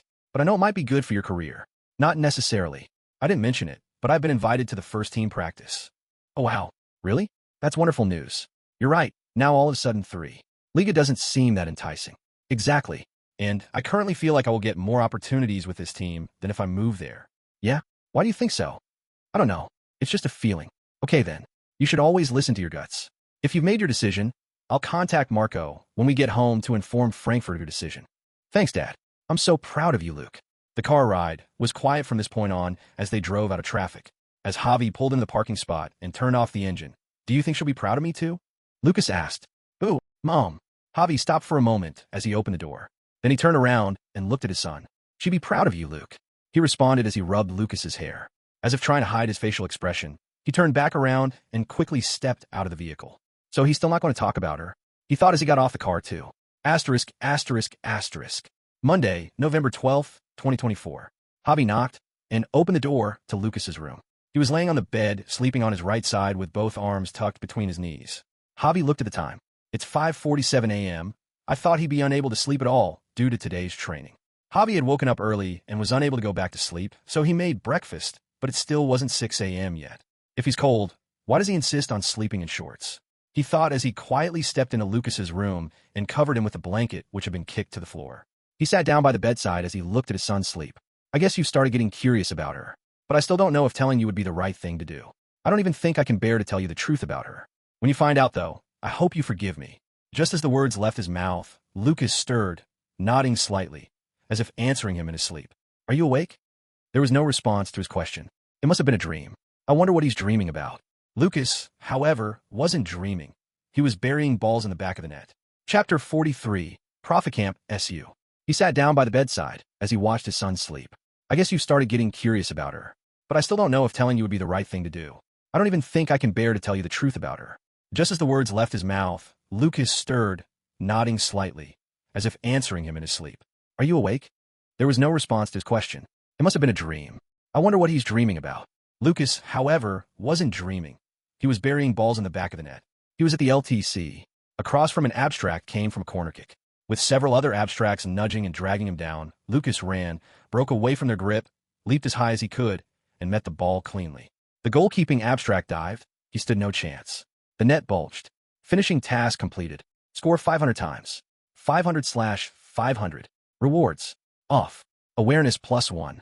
Finishing +1. Header +1. Phew. Finally. All the attacking stats have hit their limit. I'm ready for today's practice.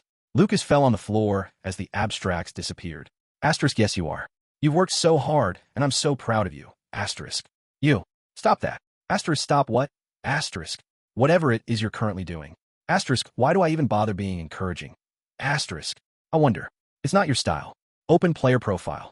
Profile, Lukas Brandt, footballer. Date of birth, December 30th, 2008, 15. Height, 177 centimeters. Weight, 62 kilograms. Career status, Eintracht Frankfurt 2. Rating, 81-2.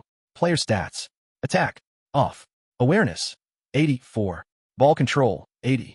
Dribbling, 80. Tight possession, 80. Low pass, 80.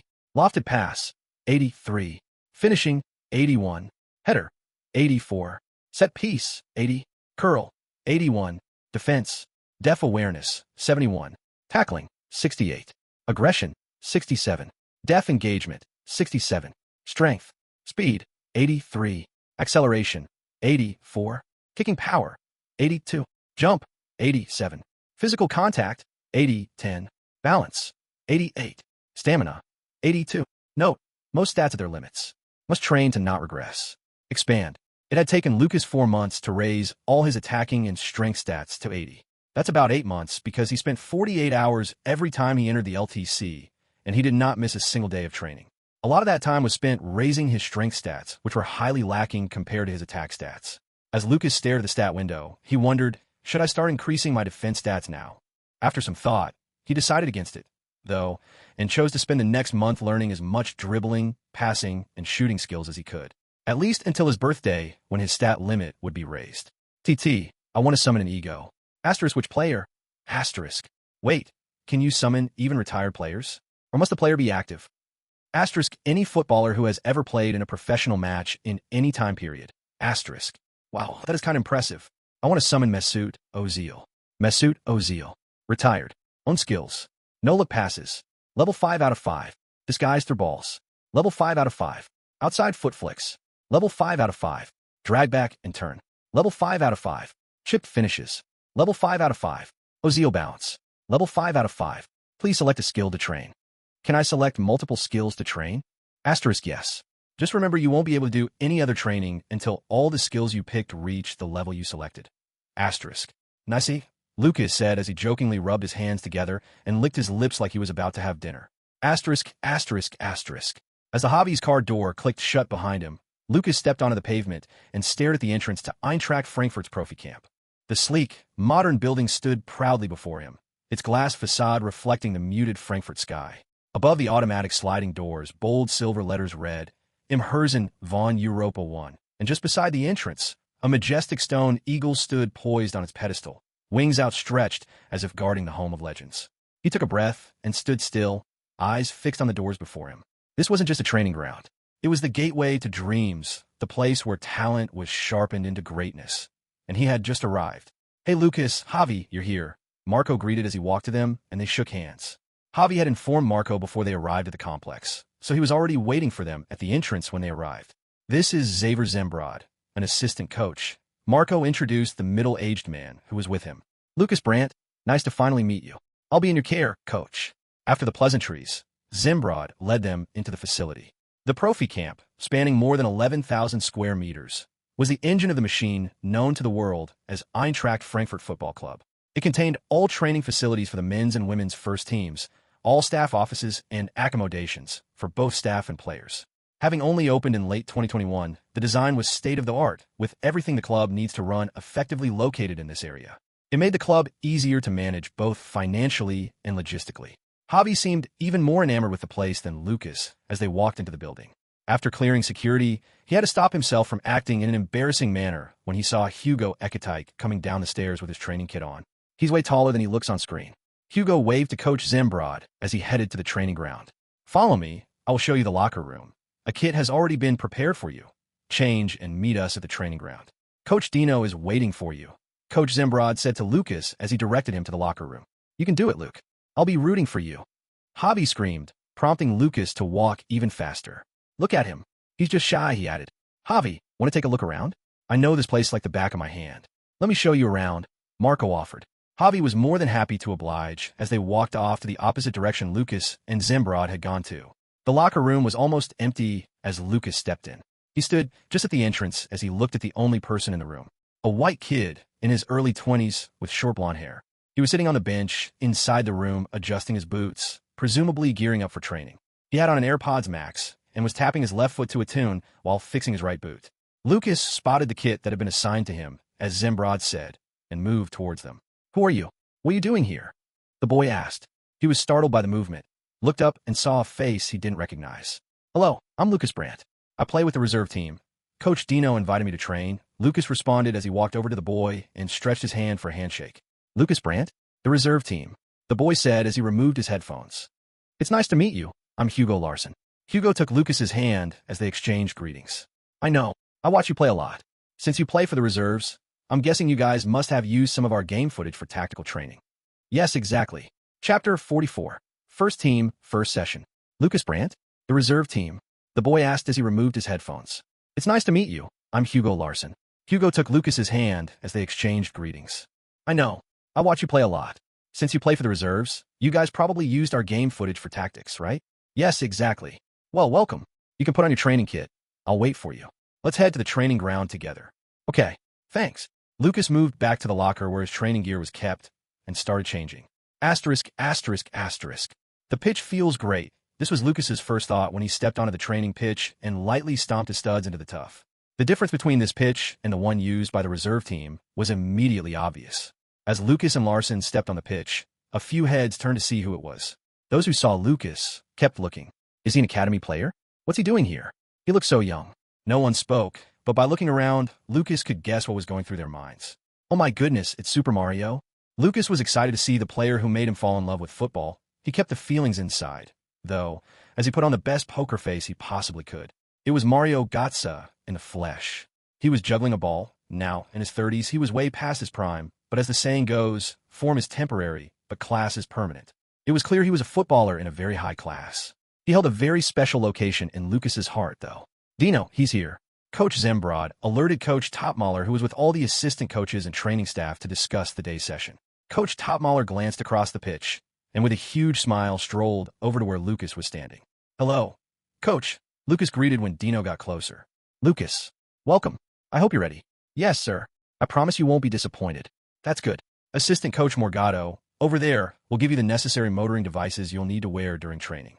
Grab them from him, and we'll get started." "Okay, Coach." Lukas walked over to Coach Morgado, a bald man in his early 30s, and greeted him. He was handed a few pieces of equipment to wear both around his arm and around his back like a vest. There were several trackers and sensors which the first team used regularly, but the reserve had limited access to. "Pfui." Coach Topmaler's whistle sounded soon after Lukas had finished putting on the devices. "How are you all feeling today? Any persistent pains? Any little nicks taken during the last match that you're still feeling? I need to know about them now, please. We're doing great in the league right now, and we must end the first half of the season strong." The players listened to the coach, some feeling their legs for any signs of pain, while others stretched their muscles to prepare for training. "We have a new player training with us today. His name is Lukas Brandt, and I have a feeling he will bench one of you very soon." "Come on, Coach. How good could the kid be?" Robin Koch asked. "Well, then Rob, you'll be in charge of defending him the next we play a training match." Dino clapped his hands. "All right, boys, we will be having a short session today. I know some of you will be going back to your countries in the coming days. Do not get injured." "Oh yeah, it's the international break soon. There are so much of those nowadays," Lukas thought as he listened to Coach Topmaler. "The starters of yesterday's match will follow Coach Zimbrod for their recovery session. The rest of you are stuck with me." The players who started the match against VfB Stuttgart the previous day, including Larson, who was standing with Lukas, moved into a nearby building with assistant Coach Zimbrod. The players left outside, about 12 of them, including Lukas, started their warm-ups as directed by Coach Topmaler. Similar to a pre-match drill, they started with light jogging and mobility drills. After the warm-ups, they moved to high-intensity fitness drills. Sprints, shuttle runs, agility ladder drills, and a few acceleration and deceleration drills with resistance belts.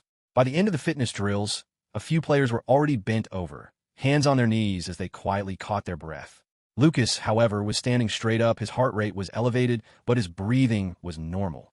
Even though these are mostly substitute players, I'm glad I have better fitness than a few of them at least. It would be bad if I was the first to get tired, he thought as he wiped off the sweat forming on his forehead. Coach Dino blew his whistle to signal a new drill. They moved to technical drills. Some passing and shooting combinations for the midfielders and forwards, ball control under pressure, cone dribbling drills. This was where Lukas thrived. The sharp afternoon sun cast long shadows across the training ground, but he was already lost in his own rhythm. While the others wore looks of mild concentration or fatigue, his eyes were alive, locked in, focused, every movement flowing like a rehearsed dance. The ball hugged his boots like it belonged there. Every touch was clean, every flick precise. When the drill demanded speed, he glided through the cones with an ease that seemed almost unfair. Feet low, body balanced, changes of direction crisp and deliberate. When it demanded accuracy, he was deadly. Long-range drives buried in the top corner beyond the reach of Koa Santos, the substitute goalkeeper. Coach Topmaler watched Lukas with an unreadable expression. He had coached a lot of young superstars from his time at Bayern Munich, and immediately Lukas had buried the first shot. He knew he had struck gold. Seeing him do it in my training session, sure, is different from only watching it through a screen, Coach Topmaler thought as he watched Lukas dance through the cones in a dribbling drill. Coach, have a look at this. Assistant Coach Morgado, the coach in charge of analysis, handed a tablet he was holding to Dino. Open on the tablet was the software used to aggregate and analyze all the data collected by the several devices the players had on. It showed Lukas's data. Everything from his GPS data, like distance covered, average and maximum speed, to current heart rate and HRV signals was visible on the tablet screen. This is unimaginable for a kid his age, Coach Morgado continued. I haven't seen anyone this good at this age. We also got his test results ran by Riederwald last month. He's growing perfectly, bone density is great, his center of gravity is rising as he gets taller and older, but he adapts to it perfectly so far, at least. Coach Topmaler just listened as he swiped through the data in front of him, occasionally nodding his head in approval when he saw a metric that impressed him. Just to be safe, we should schedule a full medical for him before we make any major decisions. But there's no doubt about giving him a pro contract. We have players on the roster older and worse than him. All right, I will talk to Dr. Platchel, Morgado replied as he walked off the pitch. After the training, the players walked into the same room the starters used earlier for their recovery session. The players were split into a few groups as they walked. The oldest groups, the ones in their mid to late 20s, and the youngest groups. Lukas walked towards the building with a few last group on the squad, like Ken Uzun, Oscar Hodgland, while Larson introduced them to each other. Lukas, a moment. Coach Topmaler called for Lukas, causing him to break away from the group. Nice work today. Thank you, coach. I heard some news about interest from other clubs. I want to assure you that if you keep playing like this, you'll definitely get minutes with the first team. I won't let you down, coach. And my heart has always been in Frankfurt. That's great to hear. We definitely won't mistreat you here. I just got off the phone with Hardong for the contract negotiations later. I made sure to let him know you were a great addition to the team. So tell Marco to get you a nice salary. Thank you, coach. No problem. I have informed Coach Morgado to schedule a medical for you. We need more data than those provided by Riederwald. It'll be sometime this week, so get ready. We'll also be training regularly during this international break, so I'll be expecting you, at least for the afternoon sessions. I'll definitely be here, coach. He exchanged his final greetings with the coach as he jogged to the recovery room, where all the players had disappeared into. Asterisk, asterisk, asterisk. Okay, let's talk numbers. Chapter 45, Money, Money, Money. No problem. I've informed Coach Morgado to schedule a medical for you. We need more data than those provided by Riederwald. It'll be sometime this week, so get ready. We'll also be training regularly during this international break, so I'll be expecting you, at least for the afternoon sessions. I'll definitely be here, coach. He exchanged his final greetings with the coach as he jogged to the recovery room, where all the players had disappeared into. Asterisk, asterisk, asterisk. In a conference room located at one of the buildings at the Profi camp, electrochromic glasses were used on the floor-to-ceiling window with unobstructed view of both of the training pitches and expanse of land leading to the Deutsche Bank Park. At the center of the room was an elliptical table, surrounded by comfortable seats. Down at one end of the table sat a group of people. Timo Hardong, the club's sporting director, Marco Kasten, Javi, Lukas, and 2 members of the legal team. I'm glad you decided to sign with us, Luke. I promise you won't regret it. Hardong started after the men finished exchanging pleasantries. Thank you. Even though I've only been here for a few months, I love this club. There's no reason for me to leave to any other club. Ha ha ha. Yes, this is your home. The club loves you too, and we'll prove that today. I spoke to the coach, and he let me know you're going to be an integral part of the huge project we're building here in Frankfurt. I'm glad to hear that. I will do my best to contribute whenever I'm needed. Hardong turned to Marco as they began discussing Lukas's first professional contract. They discussed the contract duration first. This was a rather short decision as Lukas had made it clear to Marco earlier that he wanted to be at the club as long as possible. The maximum contract length for a minor is 3 years according to FIFA and the DFB/DFL follows the same rules. They agreed on a 3-year deal, which meant Lukas will be contracted with the club until he's 19. Okay, salary expectations. What are you thinking, Marco? Hardung asked as he sat upright. He knew the important conversation was about to begin. Javi and Lukas also perked up their ears. This was a part of the conversation they weren't so knowledgeable in. Player salary had never been a matter of public discourse except for top world-class players, so they didn't know what to expect for a player like Lukas who had only proved himself with the reserve team. I was thinking progressive base salary structure. 1 million euros the first year and a 250,000 euro increase per year for the next 2 years, Marco proposed. His words made everyone in the room shocked. Lukas tried to hide his amusement and barely managed to. Hardung didn't even try to hide his, though. Marco, you're not serious, are you? 1 million in his first year? Come on. The kid had a good season in the regional liga. We still don't know how he'll perform with the first team. How many 15-year-olds do you know that could put up half his numbers in twice the time it took him? Don't act like I'm asking for something outrageous. This is an amount several clubs would gladly offer. No way. That's too much. 500,000 euros for the first year, and we'll keep the 250,000 euro increase per year in the contract. You can't be serious, Timo. 500 for a wonder kid who still has all the time in the world to play? If in the next 2 years his performance is even half as good as it was in the first half of this season, how much do you think clubs would be willing to offer to take him off your hands? In this current transfer market, just think about that. You'll be paying less than 4 million euros in 3 years for a player who could break the club's transfer record in 3 years' time. I understand your point, and the club hopes he prospers here, but think about the locker room dynamics if it gets out that the club is giving the youngest player on the team 20,000 euros per week. Or if the media gets a whiff of it, it might become a source of more pressure on Lukas. Pressure? What is that? Lukas asked, with a confused expression. The people in the room burst out laughing. The atmosphere, which was getting more intense since the salary negotiations started, became less tense. You heard the kid. He doesn't even know what that is. Marco continued. Okay, let's do this. 900,000 euros for the first year, and the increases as earlier agreed. Timo Hardung rested his elbow on the table and his hands on his chin as he contemplated Marco's new proposal. He's right that if Lukas performs well in the next few years, we could get a substantial amount of money for him if we had to sell him. After a few minutes of silent calculation of the risks and rewards, he made up his mind. Deal. 900,000 euro base salary for the first year, but only if there is no release clause included in the contract. You must be kidding. Another round of grueling negotiations began. Unlike in Spain, where release clauses were mandatory for a professional contract, they were optional in Germany. Clubs don't want them because a release clause might let a player leave for less than his market value. And players want them because it can make exiting the club easier if things don't go as planned. Asterisk, asterisk, asterisk. After about 3 hours of negotiations, they could only agree on the contract duration, the base salary, and the release clause. Marco was adamant about including a release clause, and Hardung and his lawyers were against having one. A compromise was reached, though. Instead of a hard release clause, a good-faith negotiation clause of 60 million euros was agreed for non-German clubs only. This meant if a non-German club was willing to pay 60 million euros or more, Eintracht Frankfurt will allow them to contact Lukas, and they will also open negotiations in good faith. They were still not obligated to sell him for that price, though. Other terms like goal, assist, appearance, and signing bonuses would be finalized at a later date between Marco and Hardung. After sitting through 3 hours of negotiations, Lukas was confident of Marco's ability to handle it for him. Of course, he and Javi would still go through every clause in the final contract before signing. Asterisk, asterisk, asterisk. 1 week later, November 18th, 2024, Eintracht Frankfurt offers top deal to 15-year-old star. Kel scrolled through the article visible on the iPad screen he was holding. It was about Lukas's professional contract. After Frankfurt denied their request to approach Lukas, Dortmund exhausted every possible legal channel to reach him. They reached out to both him and Javi through several third-party agents, but it was clear he didn't want the move. Too bad. He would have thrived in Dortmund.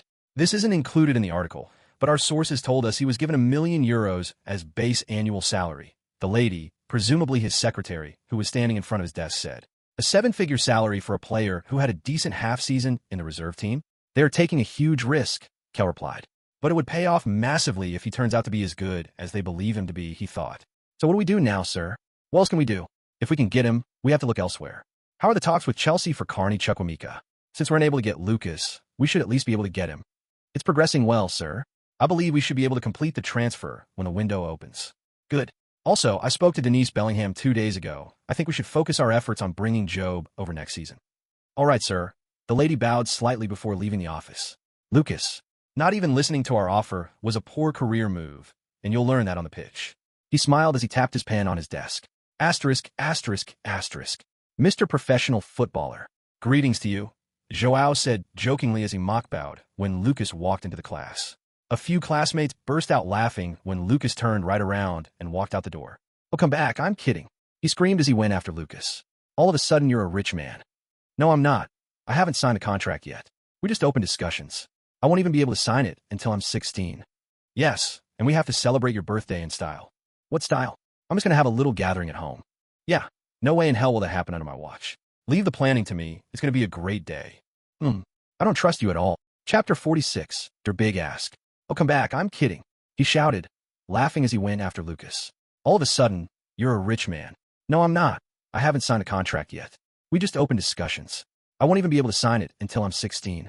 "Yes, and we have to celebrate your birthday in style." "What style?" "I'm just going to have a little gathering at home." "Yeah, no way in hell will that happen under my watch. Leave the planning to me. It's going to be a great day." "Okay then. Just remember I'll be turning 16, not 36. "Of course. All age-appropriate stuff. I'm not stupid." "Are you sure?" "I doubt that sometimes." "Haha. Very funny. On a more serious note, though, congratulations. I can't believe how fast you're progressing. It's really motivational." "Thanks, Joao. I really appreciate it. Your turn will come soon." "I hope so. What are you guys talking about outside here when classes are about to start?" a teacher asked as he came up the stairs. "We were just discussing the homework, sir," Joao replied as he dragged Lukas back to their class. Asterisk, asterisk, asterisk. Same day, break time. Lukas walked down the hallway. He knocked on a door at the end of the hall, opened it slightly, and peeked inside. It was the school's science laboratory. There were a few students placing test tubes and beakers in their holders and disassembling an experimental setup. As he looked in, a girl who was standing beside Joanna in the room tapped her shoulders. "Your football star is here," she whispered while giggling. "What are you talking about?" "He's not mine. We're just friends," Joanna responded quietly as she gently set down the tubes she was holding and headed to the door. "Hey, Luke," she said as she got to the door. They both turned and started walking back down the hallway. "Hey, y'all. How are you doing?" "I'm doing great. Final year of school isn't easy, though, but what can I say? How about you? Trust me, you'll be fine. I'm sure of it. As for me, though, I'm all right. I got your text this morning. Yeah, since you decided to not talk to me, I chose to reach out first. Come on, that's not fair. You asked me to give you time to think. Yeah, but I didn't ask you to give me space as well. I'm sorry, I didn't want to come over as pushy or something of the sort. Since you sound so sincere, I will forgive you this time. Before anything else, I wanted to ask, what made you pick that date to tell me how you felt?" It's kind of a long story. Lukas thought about what happened a month ago. The day he confessed. Asterisk, asterisk, asterisk. It was a cloudy day. The whole day looked like the sun was on a sick leave. It was the first Sunday of October. Summer was rounding up quietly for winter, but that day was particularly dark. Knock, knock. Lukas knocked on the door of an apartment located at the 4th floor of a residential complex. "Ruben, there's someone at the door." "Go check who it is," an elderly female voice called out from the kitchen. Ruben, a 10-year-old boy with a cone hat, rushed to the door. "Oh, Lukas is here." He smiled wildly as he spotted Lukas.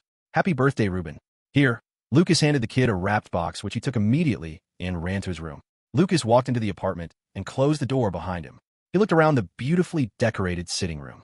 A wedding portrait of Mr. and Mrs. Jimenez hung on the wall above the flat-screen TV. Beside it was another portrait of the family, the parents Joao, Joanna, and the birthday boy.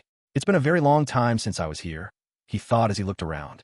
It was his first visit to the Jimenez's house since he returned, and he had been putting it off for several reasons. Today, though, was Ruben's birthday, and they planned to celebrate it by attending the Eintracht Frankfurt versus Bayern Munich match played later that day. "Lukas, it's been a while. You're here early." A man in his late 40s walked out of the bedroom with a Bayern Munich Schweinsteiger shirt and a black trouser. He brushed his black hair backwards and adjusted his wedding band. "Mr. Jimenez, it sure has. How have you been, sir?"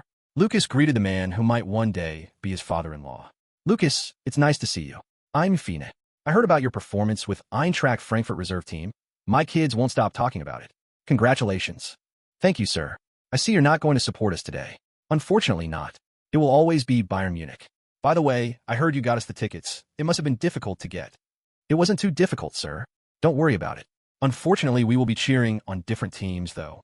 "Ha ha. There's no problem with that. By the way, where's your father?" "Oh, he's going to pick up, and they'll meet us at the pitch." "I see." He turned around and faced one of the doors that presumably connect to a room. "Joanna, why did you run into your room?" No response. "I don't understand what's wrong with that girl." She was sitting here just now. Really? Maybe she wouldn't get ready? I'll be in Joao's room, sir. Meanwhile, inside Joanna's room, she was lying on her bed, in a blue pajamas decorated with white hearts all over. Why is he here so early? There's like 5 hours before the match starts. And why would Dad say something like that? She sat up abruptly. Wait a minute. Why am I hiding from him? I live here. She stood up and walked to the door, opened it slightly, and peeked out. He's in Joao's room. You can come out. Ahem. Dad, what are you talking about? I'm not hiding from him. Yeah, right. Just go prepare. Joao's already taking a shower. We have to get there early. It's going to be packed. Asterisk, asterisk, asterisk. The match ended as a 3-3 draw. It was as gripping and entertaining as matches get. The home supporters, including Lucas's group except Mr. Jimenez, went crazy when Eintracht Frankfurt snatched the draw through a Marmish 90+4 goal. Lucas was sitting next to Joanna, and after the goal, and in the heat of the moment, they had hugged each other tightly. The hug was only for a brief moment, 10 seconds at most, but it felt longer for both of them. Why am I getting butterflies from a hug?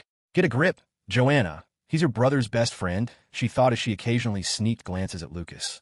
Lucas was unaware of the turmoil he was causing her, because he was going through even more storm from the same hug.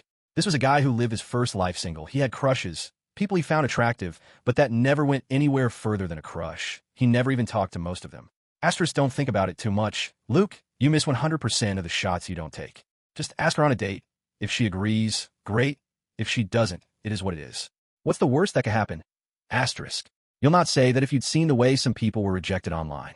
Also, you can miss 100% of the shots you take. Asterisk brew. Asterisk. I'm kidding, but I just don't want things to get awkward between us if she doesn't feel the same way. Asterisk, how do you think you'll feel if you hear she started dating someone else tomorrow because of your indecision? Asterisk. Then it is what it... Who am I lying to? That'll suck. Asterisk, that's what I thought. So just talk to her. Asterisk. Okay, fine. They were walking out of Deutsche Bank Park, the huge crowd causing the group to temporarily separate from each other. Lucas squeezed through the man between him and Joanna and tapped her on the shoulder. Hey, yo. Who's that? Oh, Lucas. Sorry, didn't mean to startle you. No, it's fine. You didn't. It was just reflexes. How did you find the match? It was so good. Watching a match like this is rare. I can't believe one day I'll be watching you play in this huge stadium.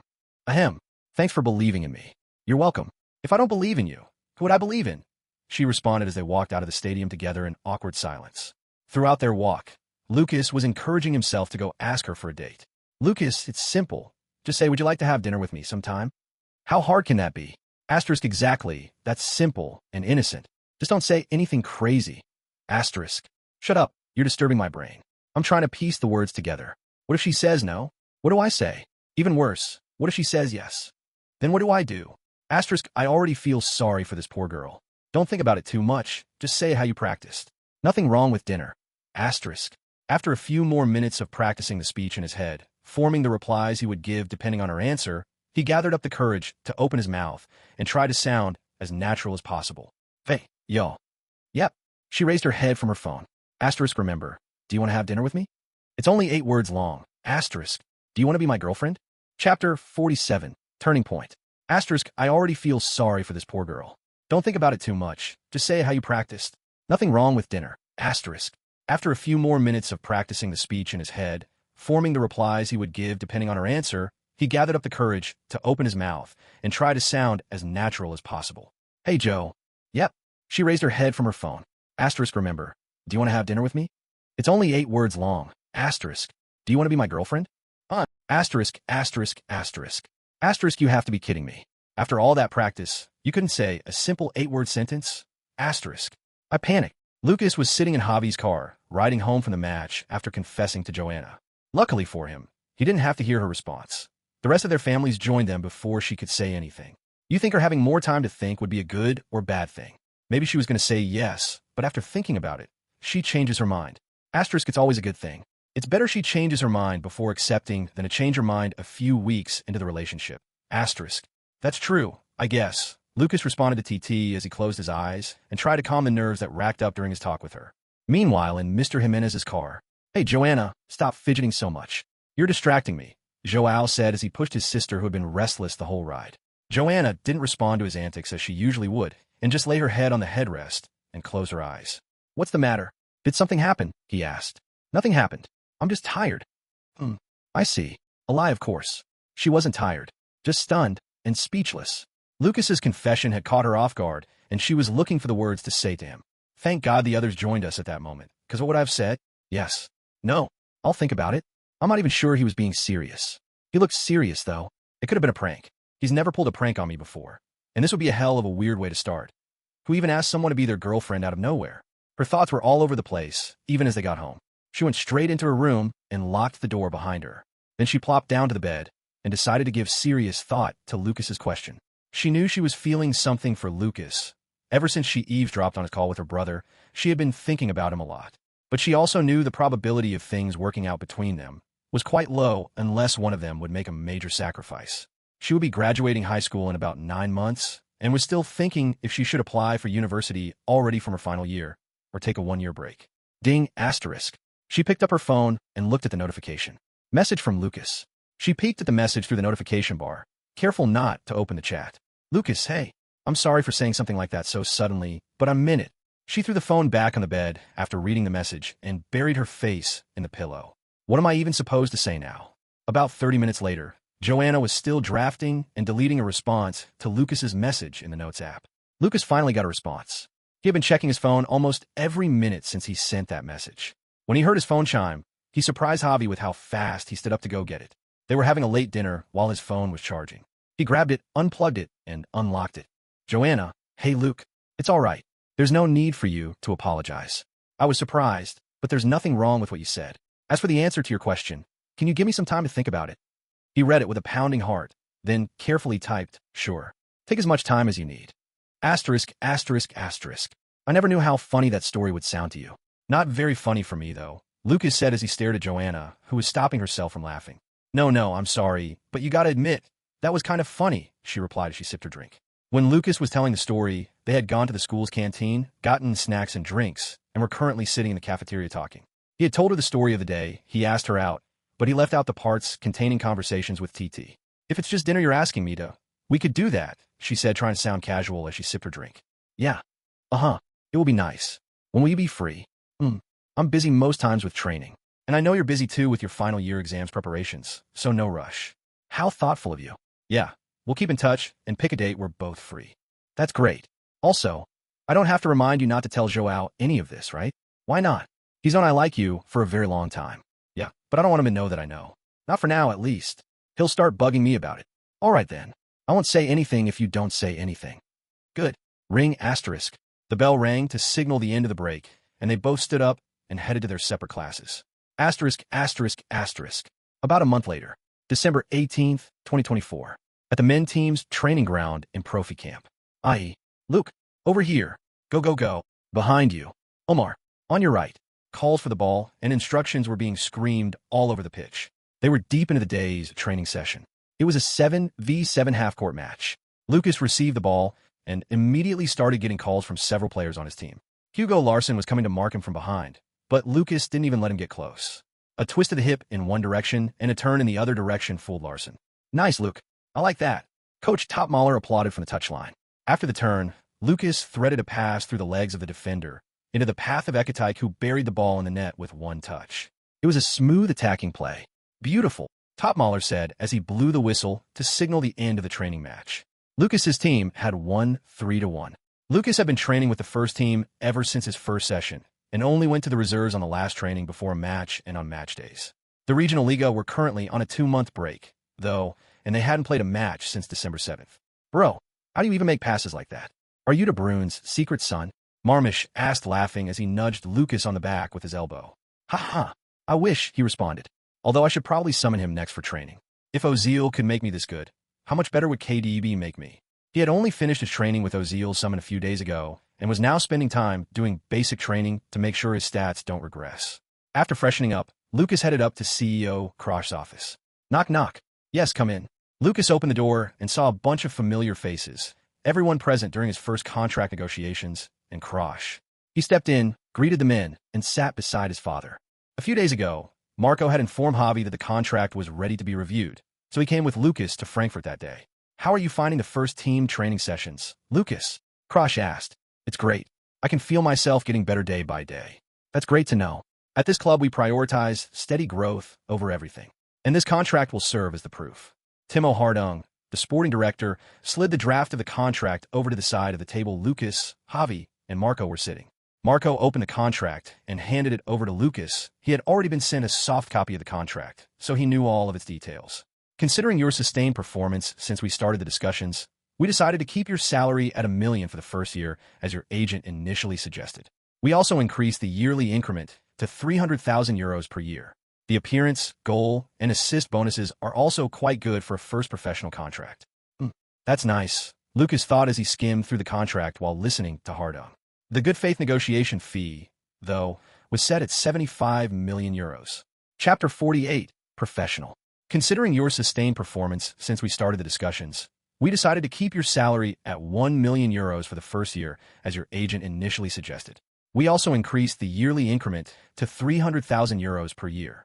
The appearance, goal, and assist bonuses are also quite good for a first professional contract.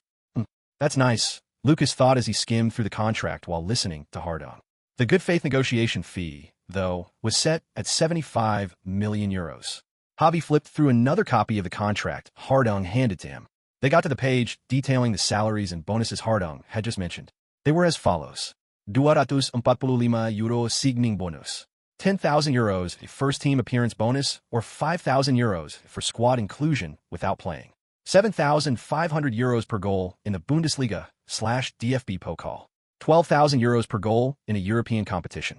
€5,000 per assist in any competition. €30,000 for 10-plus assists. €50,000 for 20-plus appearances. €100,000 if Frankfurt qualifies for the Champions League, and €50,000 for the Europa League. €250,000 if Frankfurt wins the Bundesliga competition with him having 10-plus goal contributions in that competition. €350,000 for international competition with the same condition. €75,000 for the DFB Pokal. For his image rights, the club would pay €150,000 per year to have non-exclusive rights to use his image for club marketing only, while Lukas would retain his global image rights for third-party sponsorships. Although he hadn't had any substantial sponsorship offers yet, Marco knew it was only a matter of time. The other men in the room stayed quiet as Lukas and Javi looked through their copies of the contract. The bonus and remuneration section took up several pages of the contract document, and Javi was impressed. He looked by his side to Marco, who he knew had done a great job in the negotiations. Also, we have included a renegotiation clause. So if Lukas makes 20-plus first-team appearances in a season, the contract will immediately be opened for renegotiation. In addition, if he gets 20-plus goal contributions in a season, it will trigger a mandatory salary and extension review. That's not bad, Javi thought as he nodded his head to Hardong's words. We will take a copy home and go through it thoroughly. Any questions or issues will be communicated through Marco here. If there are none, we will be ready to sign it in 10 days, Javi said as he closed the contract and put in a briefcase he came with. That's good. We will be hoping to hear from you soon, Krosh responded as he stood up to greet the men who were about to leave. The meeting was coming to an end. Javi stopped abruptly before opening the door and turned around. Also, if possible, please can the exact details of the contract be kept away from the media? At least for now. Yes, of course. That works perfectly well for us too. The pressure might not always be the best thing, especially for someone who's still as young as Lukas. Thank you for understanding, Javi replied as he left the office with Lukas and Marco. Phew, that went well, Krosh said as he sat down on his sofa when Lukas's group was out of earshot. Were you that worried? I thought the contract is generous enough, Hardong asked, sensing Krosh was concerned that Lukas or Javi might object to the fee structure. Krosh was the one who asked for the increase of the base salary from the initial €900,000 agreed in the first negotiation meeting. I think this is a steal. I bet you we're going to be renegotiating this contract by the end of this season or by this time next season, Krosh replied. You really have that much belief in him? I know a star player when I see one touch the ball, and I've been following his games with the reserve team. In the 5 games played since the start of the negotiations, he has 5 goals and made 4 assists, bringing his season total to 22 goals and 28 assists in 20 league games. Yeah, I know about that, but it's the reserve team. The Bundesliga is miles above the regional Liga in every single metric. How many times have you heard or seen a 15-year-old do that? Hardong had nothing to say. He knew Krosh was right. I hope he turns out as good as he said. We might need him sooner than we thought. Yeah, it's about the interest from Manchester, right? Have they formally tried to reach out? Not yet, but I heard they've been trying to poke around to see if Omar would be interested in the move. Even if they're currently going through a rough patch, they're still one of the best teams in world football. It'll be hard for him to turn him down. Have you talked to him? Not yet. It's not yet official, so I just asked Topmaler to keep an eye on him. All right, that's good. Should we let him leave? Hardung asked as he looked across. Well, I'm not against it if they offer a good price. I also think it won't hurt to form a good relationship with the both Manchester City and the City Football Group behind them. All right, I'll keep that in mind and inform you of any development in the situation. Hardung packed up the documents he came with and left the office. Asterisk, asterisk, asterisk. 12 days later, December 30th, 2024. Happy birthday. The guests in the apartment screamed as they popped the confetti. It was a birthday celebration at Javi's apartment. They had gotten permission from the neighbors to throw Lukas a birthday party. Joao was the DJ, pressing next on the Spotify playlist he created, while in prep the meal with Javi. Joanna had brought the cake, a velvet cake with a football boot carved out on top, and the number 16 written with the laces. She had placed an order for the cake the same day she agreed to go on a dinner date with Lukas, one they still hadn't been able to have for various reasons. The snow was starting to paint the environment white, so most people came dressed thick clothing, huge coats, gloves, and snow boots. Several coats and furry jackets hung on the coat rack. The temperature in the room was a polar opposite of the one outside. The living room had about 20 people who knew Lukas from several parts of his life: school, SV98 Academy, Riederwald, and even a few players from the reserve team he had gotten really close with. There was no one from the first team, though. Earlier that morning, he had gotten a happy birthday text from Larson, but that was the only message he had gotten from a first-team player. Congrats, Luke, Christian said as they shook hands and hugged each other. What's the U19 like, Chris? It's mad. They can't stop asking about you in training, though. We basically watch all the games the reserve team plays. I have a feeling it's because of you, but the coach says it's not. Ha ha. You should hurry up to the reserve team. I'd love to, but I doubt I'll even meet you there, though. You'll be playing for the first team soon enough. We all know you now train with them, because we barely see you at Riederwald. I do hope Coach Dino gives me playing time. He will be crazy not to. Lukas finished greeting Christian and walked around to greet the other guests. He exchanged pleasantries with most conversations congratulating him for his reported contract with Eintracht Frankfurt. A few, like Coach Patrick of SV98 who dropped by briefly, lamented allowing Lukas to leave SV98 instead of recognizing his talents. But truth be told, it wasn't really his fault. Lukas was a horrible footballer just 6 months ago. His fate had been completely flipped by TT, and he knew how lucky he was. Lukas, watch this, Joao called out as he connected his phone to the TV and cast a video to the screen. The video started with Larson, in a full training kit, bent down on what was presumably the training ground, arranging the camera.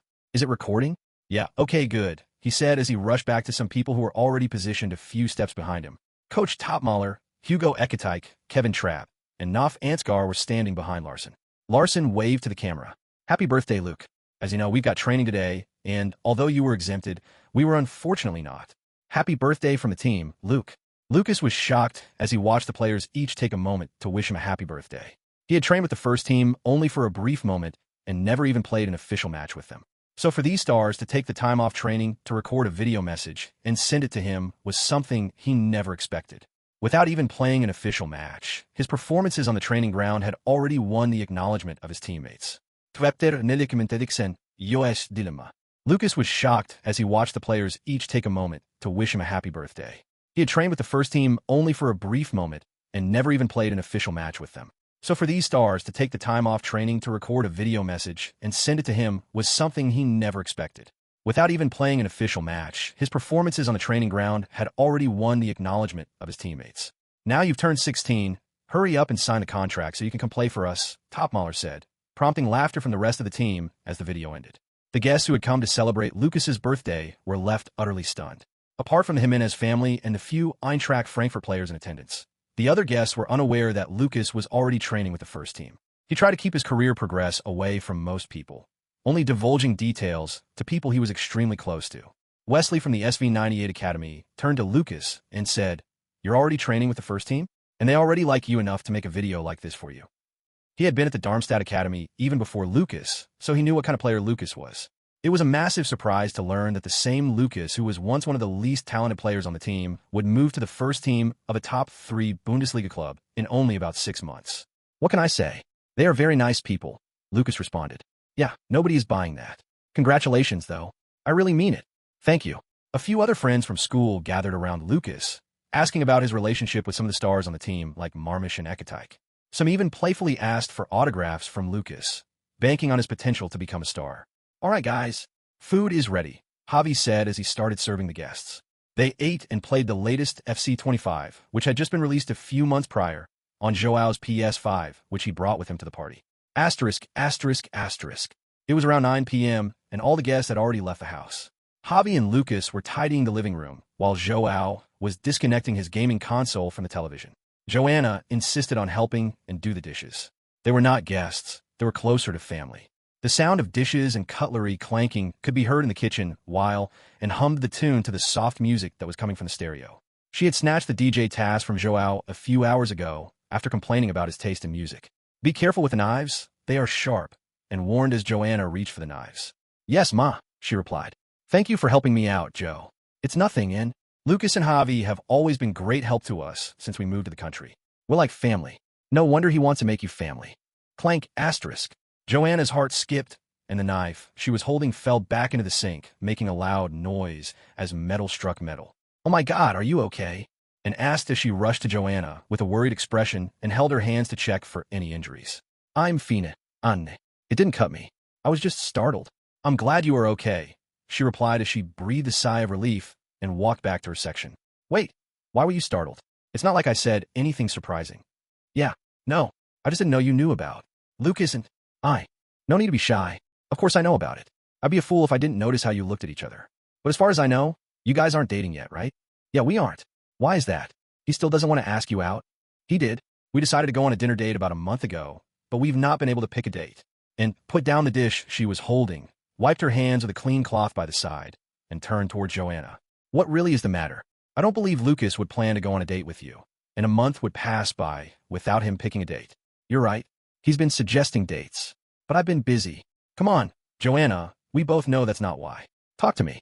You don't find him attractive? That can't be possible cause I see the way you look at him. No, of course not. I'm just worried. What are you worried about? And asked softly.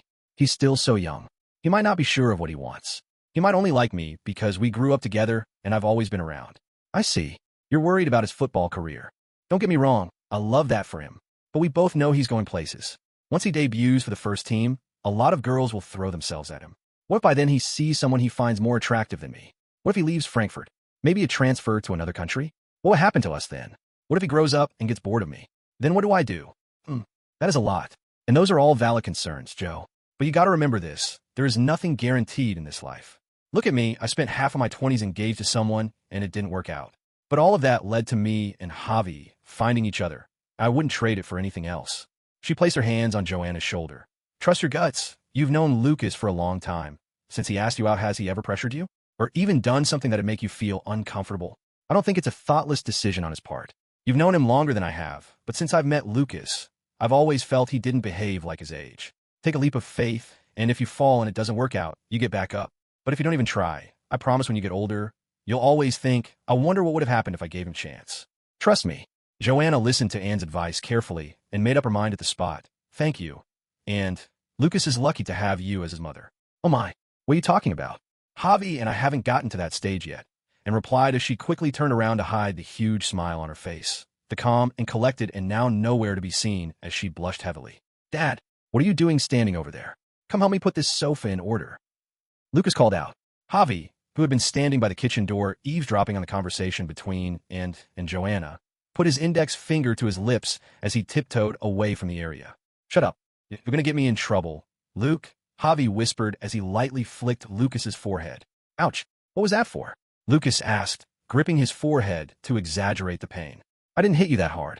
Javi, be gentle with the kid, and said as she stepped out of the kitchen, Joanna following closely behind her. I didn't hit him. Joao, you were here. Did I hit him? I don't know. I wasn't watching, Joao responded. He was sitting at the dining table, eyes glued to his phone with his PS5 console resting on his lap. How could you say you didn't hit him? The kid is holding his head in pain, and said, pointing at Lukas, who had now upped his acting skills by 1,000%. He was now pouting and acting as if he was about to burst out crying. Javi, how could you make him cry on his birthday? And asked as she walked to Lukas. Don't worry, dear. You'll be fine. Let me see where he hit you. She asked as she consoled Lukas. Usmo, that's not fair. Javi screamed as everyone, including Lukas, started laughing. Thank you all for today. I'm really glad I got you guys in my life, Lukas said as he looked around at the group of people who were now his family. He felt grateful for this second chance, a chance to make things right again. Coming back wasn't only for playing football, it was also for making meaningful relationships like these. Chapter 50, Before Match Day. Javi, how could you make him cry on his birthday? And asked as she walked to Lukas. Don't worry, dear, you'll be fine. Let me see where he hit you, she said as she consoled Lukas. Oh, Smo. That's not fair, Javi screamed as everyone, including Lukas, started laughing. Thank you all for today. I'm really glad I've got you guys in my life, Lukas said as he looked around at the group of people who were now his family. He felt grateful for the second chance, a chance to make things right again. Coming back wasn't only for playing football, it was also for making meaningful relationships like these. Let me walk you guys home, Lukas said to Joao and Joanna after they all finished putting the house together. They lived about a 10-minute walk away from Lukas's house, so their parents were okay with leaving them there. Hobby stayed at the house with, and while Lukas walked the twins home. The sun had completely set, the warm white glow from street lights and several open stores illuminated the alleyway as they walked. They were on the sidewalk walking side by side, Joanna walking in between the two boys. As they walked past a stall, Joanna sneakily raised her hands and nudged Joao forward as if telling him to walk faster. Initially, he was oblivious to her intent, even believing she was trying to pick a fight with him. But after a couple of attempts, Joao finally got the hint. Oh, there's something I want to buy over there, Joao said as he walked ahead, using the most flimsy excuses imaginable. Geez, he's my brother, but he has zero tact, Joanna thought as she shook her head in disbelief. She and Lukas walked side by side in silence. She had on a white maxi skirt and a blue crop top, but was completely wrapped in a huge brown coat that stretched to her ankles. Lukas was a bit taller than her, but with her high heels, they were the same height. After about a minute of walking without talking, she broke the silence. We should have dinner together on New Year's Day. Really? That's great. I was honestly getting worried you had changed your mind. Not at all. I was just worried about some things, but it's cleared up now. I'm happy to hear that. I'll book a reservation somewhere, and I'll pick you up. I'm looking forward to it. Me too. After the conversation, they walked in silence while Lukas sneakily looked around for Joao. Don't worry. He's gotten home already, Joanna said, showing Lukas the text she had just gotten. Joao, enjoy your date. I'm home. Bruh, that guy's gonna land me in trouble one day, Lukas thought with a smile as they arrived in front of the Jimenez's home. You go in and have a good night. Thank you for today. Don't mention it. Be safe on your way home. And have a great night too. I'll see you in 2 days. See ya. Lukas waved as Joanna went into the apartment complex. *****. New Year's Day, 2025. Lukas was laying on his bed, eyes staring at the ceiling. The room was dark with dim light from the gradually rising sun forcing its way through the curtains. The room was pin-drop silent, only the steady hum of the heating unit pumping hot air into the room. Lukas had gone to bed just after the New Year's countdown, as he was exhausted from the numerous activities he did that day. He called out in his head, TT, where are you? His head, which would have buzzed with TT's voice even when he didn't want to, was oddly quiet. He had tried to log into the LTC a day prior for the routine training and found out he couldn't. He had spent the entire day calling out to TT, but got no response. Even after sleeping and waking up on the first of the year, there was still no response. What was going on? Lukas thought as his heart rate gradually rose. Was this all my imagination? What do I do now? BZZZT***. Lukas breathed a sigh of relief with a huge smile as the familiar golden window appeared in front of his eyes. Updating host limits and LTC version. 90%. Phew. Why are you only showing me this now? I guess there's nothing I can do, he thought as he sat up on his bed and grabbed his phone from under the pillow. We can confirm that we have signed a 3-year deal with that Lukas_Brandt, a player from our youth development system. Lukas read the post on the official Eintracht Frankfurt Instagram page. He had signed a contract a day ago, a day after his 16th birthday.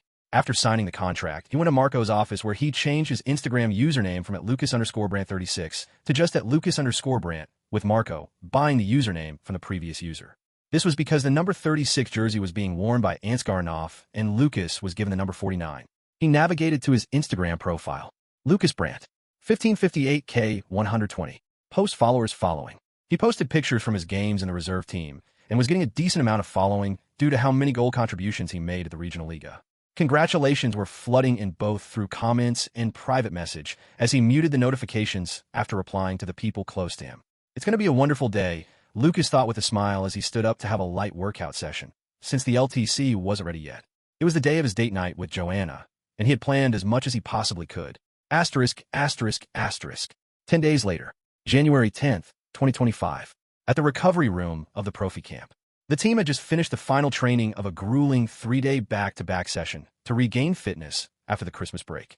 Lukas was dipped in an ice bath, a rectangular one-person ice bath from his chest down. He took calm breaths as his calf muscles ached. The room was big enough for several other players to either do the same or do something else.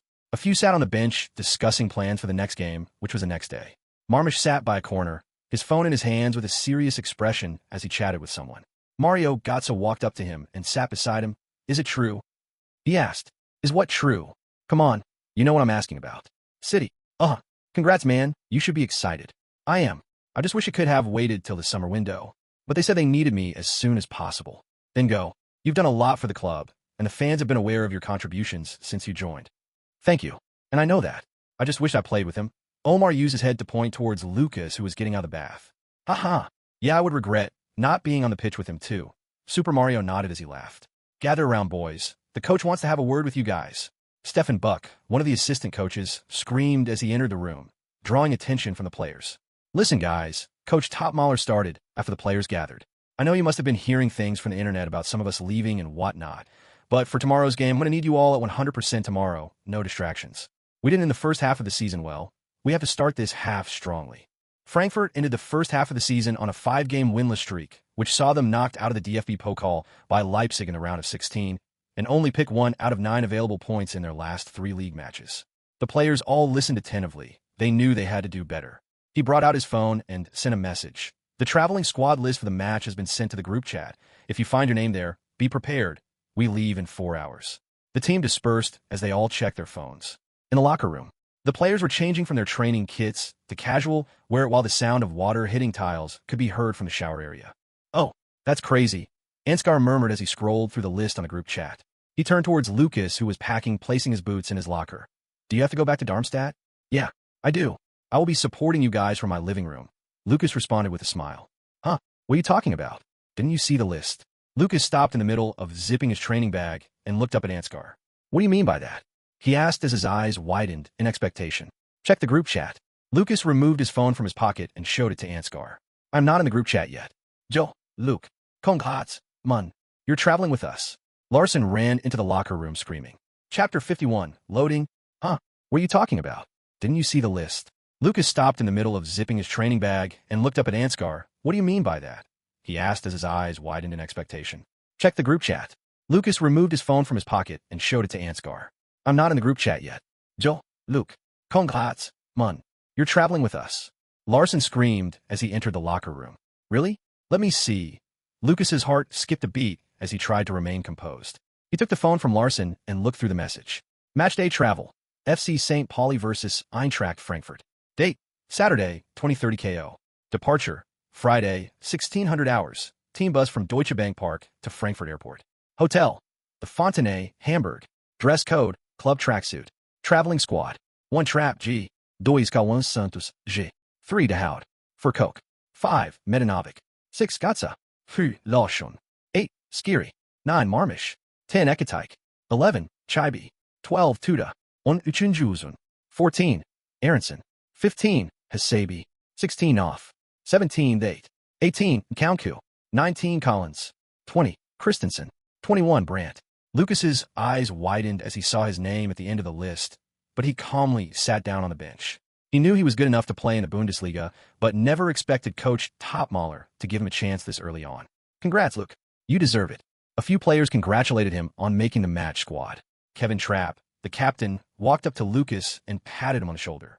With Coach Dino, it's your performance on the training ground and on the pitch that determines whether you are in the squad or not. Keep performing how you always have in training, and be ready to come on and play your part when called upon. And you will always be included in the squad. Thanks, Kev. I will be ready. That's good. I have just added you to the group chat. I remember to do it before, but it slipped my mind. No problem. Thanks. The group dispersed as Larson and Ansgar went to the shower while Kevin walked to his locker. Lukas watched the group chat in disbelief. He had officially made a match-day squad for a team competing for a Champions League spot just 6 months after he was dropped by a second-tier team's academy. He walked down to the lobby and called Javi immediately. The call connected after just 1 ring. Hello, Luke. How is training? Are you coming home now? Dad, I made a match squad. Hello, Dad. Lukas could only hear footsteps from the other end of the phone, then closing and locking of a door. Oh my goodness, Luke. That's unbelievable. Javi screamed after he presumably got to a quiet area at the university. Yes, I couldn't believe it either. I'm so happy for you, son. So the match is tomorrow, right? Are you traveling with them tomorrow morning? Or today? How does it work in the first team? The bus will leave at 4 p.m. today, so we have enough time to rest, recover, and practice before the match tomorrow. Okay. Let's see. What do you need? I'll rush home and get it all and bring to you. It's all right, Dad. I have everything I need over in my dormitory at Riederwald. It's just a 10-minute ride from here. I'll go get it. Okay, that's good. I'll see you at the stadium tomorrow. You want to come?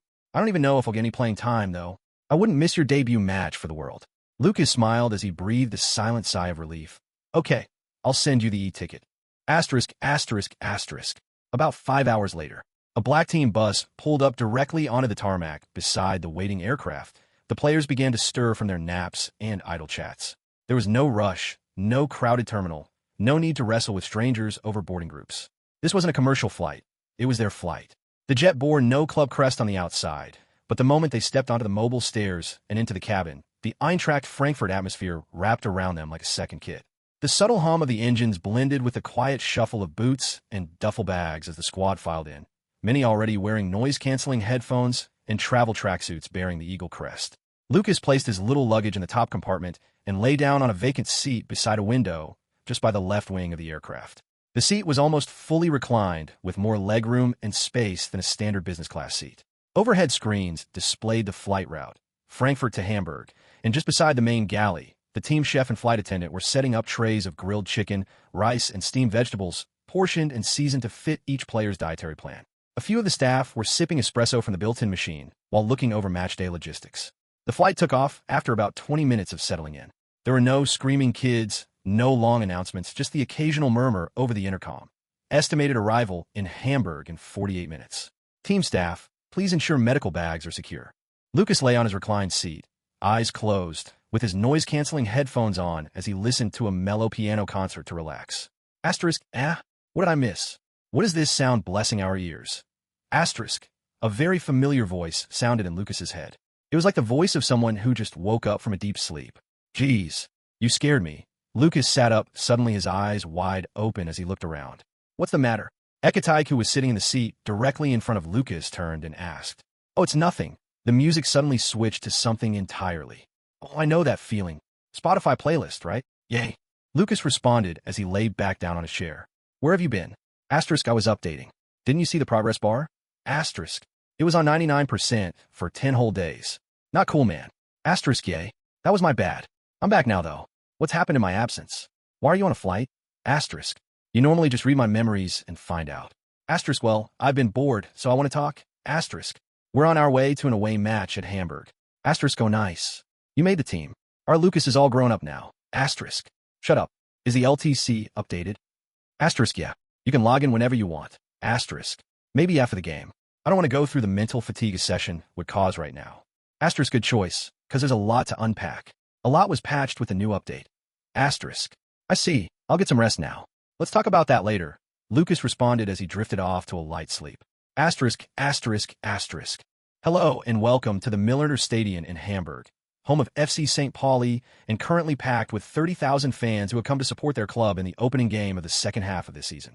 My name is Derek Ray, and I'm joined here by Stuart Robson. Hi, Derek. I'm happy to be here, and we can look forward to an enchanting game. Eintracht Frankfurt will look to resume the second half of the season with a bang, and St. Pauli will fight tooth and nail to secure something. They're currently in the relegation zone, and home games are their best chance to secure something. It should be a scintillating watch, Derek. You're right, Stuart. It will be a great game.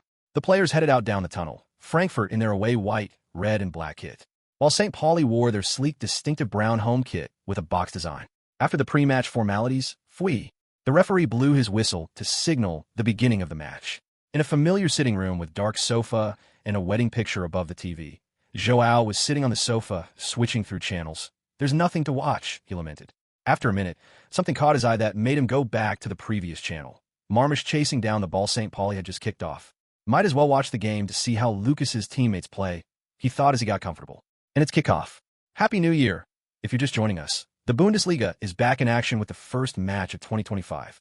St. Pauli kicks off the match. St. Pauli using a 3-4-3 formation with Vasilj in goal, Wall, Smith, and Namath in defense, Bukalfa joining Saliakas, Irvine, and True in the midfield, Sinani and Afolayan down the wings, and Gilavogi up top. Topmaler deciding to change things up for Eintracht Frankfurt with a 3-4-1-2 formation with Marmish and Ekatike leading the line and Gotza just behind them as the attacking midfielder. Brown, Skiri, Larson, and Collins in midfield. The defense pairing of Veit, Koch, and Christensen, with Kevin Trapp, the skipper, in goal. Of course, the talk on social media today is the inclusion of 16-year-old Lukas Brandt on the bench. What? Joao screamed as he jumped up from his seat. Lukas. Chapter 52, Debut versus St. Pauli. Of course, the talk on social media today is the inclusion of 16-year-old Lukas Brandt on the bench. What? Joao screamed as he jumped up from his seat when the camera panned to the bench, and he saw Lukas sitting quietly, knees to elbow, and hands clasped together as he watched the match with undeterred focus. Joanna, come see this. What is the matter? Why are you yelling my name while I'm about to have my afternoon beauty sleep? Joanna asked as she dragged herself out of her room to the living room. Look at the TV. Lukas's team is playing, that's good. The camera had switched to the match itself, so the bench players weren't being shown anymore. Joao pulled out his phone and opened his live score app, see who's on the bench. Joanna groggily took the phone and looked through the list. Her eyes widened when she saw #49, Lukas Brandt. She handed the phone back to Joao, ran inside her room, grabbed her phone, came back out, and immediately sat down. The sluggishness gone. Asterisk, asterisk, asterisk. From the start of the game, Eintracht Frankfurt came banging at the door. A cross from Ekatike found Marmish on the far side of the penalty box. He feinted left, then cut right, and hit the ball towards goal. But the goalkeeper was equal to it. In the 20th minute, a 1-2 between Marmish and Larson threw the defenders off position and opened up space for Larson to put Ekatike through on goal. He curved around the goalkeeper, but the flag went up just as he ran to celebrate. About 3 minutes later, another chance was squandered. Ekatike dribbled around the goalkeeper, but twisted his body and hit the ball while off balance. It was an open goal, but the ball struck the goalpost and rebounded to Marmish, who fired it above goal. Some players on the pitch put their hands on their heads. It was a kind of goal opportunity neither of those strikers usually missed. Over at the touchline, Coach Topmaler looked back at Lukas, who was now unintentionally tapping his feet as he watched the game, his eyes glued to the ball. Occasionally, Lukas would think of actions he would have tried if the ball was at his foot with all other things being the same. A pass, a cross, a dribble, a shot. But he could not influence the game. Not yet. With Eintracht knocking, it wasn't long before the goal came. Robin Koch, the center back, delivered a precise lofted pass to Collins, who had advanced to the right wing. Collins received the ball, beat the defender with pace, and sent a powerful ground pass into the box. A clearance was attempted by the St. Pauli defense, but the ball only fell to Marmish. He trapped the ball, adjusted his balance, and blasted it with his right foot. The ball flew just under the crossbar. The goalkeeper threw up his hands, but got nowhere near it. Goal! Frankfurt breaks the deadlock, and it's Omar Marmish again. He makes it 14 goals for the season. What a season the former St. Pauli player is having. Marmish raised both hands in the air to show respect to his former team as his teammates hugged him. Lukas on the bench jumped on his feet and started clapping. It was a beautiful goal. The scoreline stayed the same until the halftime whistle went off. The camera panned to Lukas walking behind Coach Topmaler as they headed for the dugout, and Joao had his camera out recording the TV screen. You sure you don't want to go to bed? He asked as he turned towards Joanna, whose eyes hadn't left the screen since she sat down. He might not even play, he added. Well, that's not your problem, is it? I'll go to bed when I feel like it. Suit yourself. Asterisk, asterisk, asterisk. In the locker room, Coach Topmaler wasn't animated. He clapped lightly for about 5 seconds before directly giving instructions. Hugo, don't be in a hurry. Check your run. Adjust your balance. The chances will come. You just need to be ready to finish. Omar, nice game. Keep causing them problems. Robin, their attackers are getting past you too easily. Stop them. Even if you have to get a yellow card, we can't afford to lose this lead. A draw here is a win for them. The 15-minute break was over and the second half began promptly. At the beginning of the second half, Eintracht Frankfurt had to endure waves of attack from a defiant home team. The home crowd played their part to the fullest, cheering any pass by the home players and booing any touch by the away team. Eintracht Frankfurt, however, remained strong. The defense was compact and impenetrable, and the midfield shielded the defense well, and also launched counterattacks when the ball was recovered. As the clock ticked into the 65th minute, the coaches on both benches were thinking about substitutions. St. Pauli had already made one earlier, but Dino hadn't. He kept watching the match, arms crossed as he occasionally glanced towards the bench. At the 70th minute, he signaled Stefan Buck, his assistant coach, to come closer. Tell Tuda and Ansgar to start warming up. As the assistant coach turned around to go deliver his message, he added, Brandt too. When Lukas heard his name as one of the players asked to warm up, he stood up immediately and walked out the bench. Even when he was included on the traveling team squad and the substitute list, he still wasn't entirely sure he would see game time. After all, there are several players who just warm the bench all season and barely play any for meaningful length of time. But to think he was being asked to warm up with the first group of substitutes of his first game. He had a huge smile on his face the whole time. About 5 minutes later, the ball went out of play for a Frankfurt corner kick, and a linesman raised his flag above his heaf with both hands to signal an ongoing substitution at the touchline. It seems Topmaler is finally going to make a few substitutions. Tuda for Brown, Ansgar for Gotza. And would you imagine who the last substitute is? It is the 16-year-old prodigy, Lukas Brandt, to come on for Hugo Larsson. He started the season with the Eintracht Frankfurt reserve team and had 50 goal contributions in 20 games. That is impressive, Derek, Stewart added. He has earned his promotion to the first team after signing a professional contract on the day after his birthday. Frankfurt has done great to lock him in. We will see how he performs in the Bundesliga. Go get him, Luke, Larsson said as he hugged Lukas. Immediately Lukas was subbed in. He jogged to the corner flag where the ball was laying. During training, Lukas had won the left corner, taking responsibility from Chibi. He also placed second in taking free kicks only behind Marmish. The left corner of the pitch was the away fans' end, and he was given a warm round of applause to mark his debut for the team. A few die-hard fans of the club who follow the reserve teams already knew of his abilities. He is going to have a goal contribution in this match. One of them, a bald-headed man, said to the group he was with, "Come on, he's 16. This is his debut match. This is real life, not a story. There is no way he will do that. You say that cause you haven't seen him play. He's magical with the ball. His vision is insane. His shots are deadly. But that's all in comparison to the reserve team players. The reserve team plays in the fourth tier. There's 2 whole leagues between the people he was playing against and the people he'll be facing now. It doesn't matter, he's just that good. I promise you his age was all that limited him to the reserve team. We'll see about that." Lukas picked up the spare ball closest to the corner flag and placed the ball at the arc. It seems the debutant's first contribution will be taking the corner kick. Stuart, how good do you think he is for him to be given the corner kick responsibility on his first game with players like Chibi, Uzin, and Marmish all available? I guess we're about to find out. The referee blows his whistle to signal the resumption of the game. Young Lukas raises both hands up. It seems he's going to whip this one in. Oh, wonderful cross, but who's going to get on the end of it? It skips past everyone. It seems like it was overhit. Oh wait, hold on a minute. Is that Coke flying in completely unmarked at the back post? Chapter 53, Magical Debut. Oh, wonderful cross, but who's going to get on the end of it? It skips past everyone. Looks like it has been overhit. Oh wait, hold on a minute. Coke is running in completely unmarked at the back post. Goal. Diving header from Robin Coke. Lukas with his first assist from his first touch of his first team career, Derek screamed. Robin ran to the corner where Lukas was standing pointing at him as he jumped on him. That was so clean, man. Robin screamed at Lukas as the other teammates joined them at the corner to celebrate. Nice one, my turn next, Ekatyke said as he patted Lukas on the shoulder. Lukas chuckled and said something inaudible to Ekatyke. After the rounds of celebration, the players went back to their half so the match could resume. The goal had deflated the home team's morale. A relegation zone team being 2 goals down in the 70th minute against a Champions League spot contender was not an ideal situation. But Coach Blesson, the St. Pauli coach, still, for some reason, believed that his team could salvage something from the game. He screamed at the top of his lungs, urging them forward as the game resumed. For Eintracht Frankfurt, defending was the goal, and Lukas played his part perfectly. It had been 10 minutes since he came on, but Lukas spent almost all that time just outside his own penalty box. The highest player for Frankfurt was Ekatyke, and he was just at the edge of the center circle inside his own half. The home crowd, now roaring, backing their team, feeling like they could get something back from the game, was silenced in the 85th minute. A shot from a St. Pauli player was blocked by Tuda, who passed the ball to Collins down the right flank. Collins advanced forward with the ball, and just as he crossed the center line, he heard a shout, "On your left." He glanced to his left and saw Lukas unmarked, hovering just beyond the center circle, and played a ground pass to him. Lukas trapped the ball with his left leg, looked up to his left, and saw Marmish hugging the touchline and starting to run forward. Boo! The home fans' jeers grew louder. Immediately Lukas touched the ball.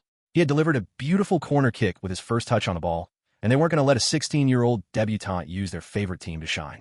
But Lukas couldn't hear them. It was like all his senses were tuned to take in only what happens inside the pitch. With his eyes glued to Marmish, Lukas raised his left foot and hit the ball directly down the middle to an Ekatyke who had successfully beat the offside trap. The St. Pauli midfielder followed Lukas' line of sight, thinking he would pass to the wing, stretched his legs to intercept the pass, but the ball just went through them. Lukas with the ball. He looks to find Marmu. Oh my God, what a pass. Straight down the middle. He has fooled the midfield and the defense. One pass has cut St. Pauli wide open. Ekatyke one-on-one. Can he do it? You bet he can. 3-0 for Eintracht Frankfurt. There's a reason they rushed this kid to the big stages in a hostile atmosphere. He's currently showing that reason to the world. Fourth tier, first tier, it doesn't seem to matter to the young man. Derek, the commentator, screamed at the top of his lungs as Lukas and his team mates ran towards Ekatike, who was celebrating in front of the traveling supporters. It's unbelievable, Derek, to pick out Ekatike and fool the defense with just an eye and a pass, even when the whole stadium seemed to be booing you, is unbelievable in a player's debut game. The composure and the awareness is nothing like his age would suggest, Stewart added. Javi was standing in the middle of a huge crowd screaming at the top of his lungs. Who would care about calm and composure when their only child just provided 2 assists on his debut Bundesliga match? As for Topmøller, after celebrating the 3rd goal, he went back to the bench and sat down with his assistants. I guess we're going to find a way to fit him in the starting lineup from now on. Assistant coach Buck asked. Yeah, we have to rethink the formation. Topmøller responded as he nodded his head. As the game resumed, the home team was just trying to see out the game. They fell back, only making safe passes. The 3rd goal took the sting out of the game. Lukas, though, remained vigilant, chasing down loose balls, playing calm passes even under pressure, but it was obvious the team wasn't pushing for another goal. I knew he was good enough for the league from our training sessions, but this calmness isn't something that can be taught. Topmøller thought as he looked at Lukas send a perfectly lobbed pass towards Collins while under pressure from the St. Pauli center midfielder. No matter how good a young player was in training, it was normal to expect a few suboptimal decisions in his first game. It could be indecisiveness, or maybe just making a wrong decision when there were better options. But Lukas did none of that. Pfui! The referee's whistle blew to end the game after 4 minutes of stoppage time. And that is that. A happy new year for Eintracht Frankfurt as they put 3 past St. Pauli. The night, though, belongs to the debutant, Lukas Brandt, with an instant contribution. The man of the match goes to Omar Marmish for his beautiful opener, but Lukas can hold his head high. St. Pauli will want to bounce back strongly from this, as they're currently just 1 point above the relegation zone. No club wants to be in that position. It's been a blast, Derek. See you all next time. Have a great night, Stewart. Now off to Kane Murray at the studio. Wow, can you imagine our boy now playing in the Bundesliga? That's crazy, Joao said as he watched Trapp push Lukas to the go cheer the away fans. As Lukas walked towards their direction, the applause got a lot louder as he applauded them back. The fans love him already, Joao added. I bet they do. Look at that girl over there swinging a scarf. I should get myself a scarf too, Joanna muttered under her breath as she sneakily recorded the TV screen with her phone. Did you say something? I wasn't talking to you. Okay, let me know when I need to call the psychiatric hospital. Shut up. Anyway, let me go see if 433 has posted something, Joao said as he logged into Instagram with his unofficial account. Eintracht Frankfurt back to winning ways. Lukas Brandt with 2 assists on his debut was the caption of the 433 post with a photo of Koch running to the corner pointing at Lukas. He opened the comments section. At Die Frankfurter, beware Europe, Brandt is coming. Not that fake Brandt at Dortmund, the real one. At blacknyellow_ forever. Afwime? Julian clears this kid. 1 game, and we won't hear the end of it. Small club mentality. At not Joao G. Oh, you great big club. Keep chatting sh*t as your club struggles, as your mid-table club struggles at 8th. You just lost to Leverkusen at home yesterday, right? And you have a match against last place Kiel on Tuesday, right? I bet you'll lose that too. At blacknyellow_ forever. Yeah, there's no way in hell that's going to happen. This Lukas guy, though, could just be a 1-game wonder. Let's see how slash if he plays the rest of the season. At not Joao G. Worry about your team, man. Our boy Lukas is the best player in the country. Already more assists than half the players on your starting lineup. At Die Frankfurter. All right, Mr. Not Joao, let's calm down. I like your belief in our team, but it's just 1 game. Jeez, who's this undercover Dortmund fan with a Frankfurt username? Joao hissed as he threw his phone on the couch next to him. He was now wearing an Eintracht Frankfurt jersey with 49 Brandt behind it. He got it after Lukas signed the professional contract. Joanna, on the other hand, had her eyes glued to her phone. She typed, then backspaced it all, then started typing again. It took 10 minutes before she finally sent the message. Joanna, congrats. I watched the match. You played so well. Joao was mad you didn't tell me you were going to play today. Joao never said anything of the sort. Back at the Milliner Stadium, Lukas stepped into the away locker room to a little round of applause. Nice game, Luke, Gotze said as he shook hands with Lukas. That pass to Hugo was beautiful. Thanks, Mario. I wasn't sure I'd pull it off, but I wanted to try. Don't be too humble about it. Luke, you planned it all from the beginning. Ekatike said as he sat down on the bench, his shirt hung over his shoulder. Chapter 54. New Year, New LTC, SIU. Don't be too humble about it, Luke. You planned it all from the beginning, Ekatike said as he sat down on the bench, his shirt hung over his shoulder. He turned towards Gotze and said, he told me he'd find me if I stayed onside. Really? So you had that play planned ahead of time? Larson asked as he came out of the shower. I was just thinking of getting the ball to Hugo. There was space, but I knew the midfielder could intercept it if he knew that's what I was trying to do. Lukas responded, still smiling. I can't exactly tell them Ozil taught me how to do it without even having to think about it, right? He thought. All right, guys, nice game today, Topmaler said as he walked in side by side with the man of the match, Omar Marmish. They had just come from the press interview together. I was very impressed by some of you today, Topmaler said, causing Larson to sneakily nudge Lukas in the ribs. We head back, we rest. Tomorrow we decompress and recover. Then we prepare for the Tuesday game. It's tough, I know, but we cannot use that as an excuse. We just got back to winning ways. I need this momentum for the next game, too. Now go freshen up. The bus leaves for the hotel in 30 minutes, then to the airport in an hour. We don't have much time. The boys clapped as they all headed off to do their thing. About 15 minutes later, Lukas came out of the locker room shower with a blue towel wrapped tightly around his waist and a smaller white one draped over his head. He ruffled his hair with the white towel as he stared at the mirror. TT's really kept me in great shape. Asterisk, it's all you, buddy. I just tell you what to do. You're the one who does the hard work. And it started to pay off. Asterisk. That's true. Thanks, TT. He walked over to his locker and took his phone from the bag. There was a flood of congratulatory messages coming from family and friends. One stood out to him, though. Oh no, I didn't tell her. Lukas thought as he stared at a message from a number saved as Joe with a blue heart sign next to it. He responded with a voice message. Hey, Joe. I'm so sorry I didn't tell you. I swear I was gonna, but then it skipped my mind. I also wasn't sure I was gonna get any playing time. I promised to invite you to the next one, all right? That was nerve-wracking, he thought as he finally breathed out. He held his whole breath while recording the message so it doesn't spoil the tone of his voice nor make him sound like he's breathing into the mic. After replying to messages from a few more important people, such as Joao and Javi, who informed him he'd be spending the night at Anne's and coming back home the next day, Lukas headed to the bus. Asterisk, asterisk, asterisk. Lukas woke up at 8 a.m. at a personal little apartment at the Profi camp. The flight landed at 9:30 p.m., so Lukas decided to spend the night at the center and head home after today's group recovery and training sessions, if there were going to be any. Log into the LTC, he thought. He opened his eyes and stared at the ceiling of the LTC gym for about 5 minutes without saying a word. He had gotten a little worried after not being able to log in for over 2 weeks since his birthday. The only thing that kept him believing he had not been hallucinating TT's existence was the progress window and the fact that his football skills did not disappear when he could not use the system. Asterisk, are you done collecting yourself? Asterisk, TT's familiar voice asked as Lukas sat up on the floor. Yes, I have, wow. So the fancy renovation is what took you so long, Lukas thought in amusement as he looked around the now extraordinarily large gym, at least in comparison to its previous size. Why is this so big now when I'm the only one using it? Don't tell me. Can I now bring other people in here? Asterisk, you wish. It ain't for you, it's for me. I love the bigger space. Asterisk. Bruh. Asterisk, anyway, this is why it took so long. Asterisk. As TT completed his speech, the golden screen appeared in front of Lukas. Legend Training Center version 3.0 unlocked. Time limit.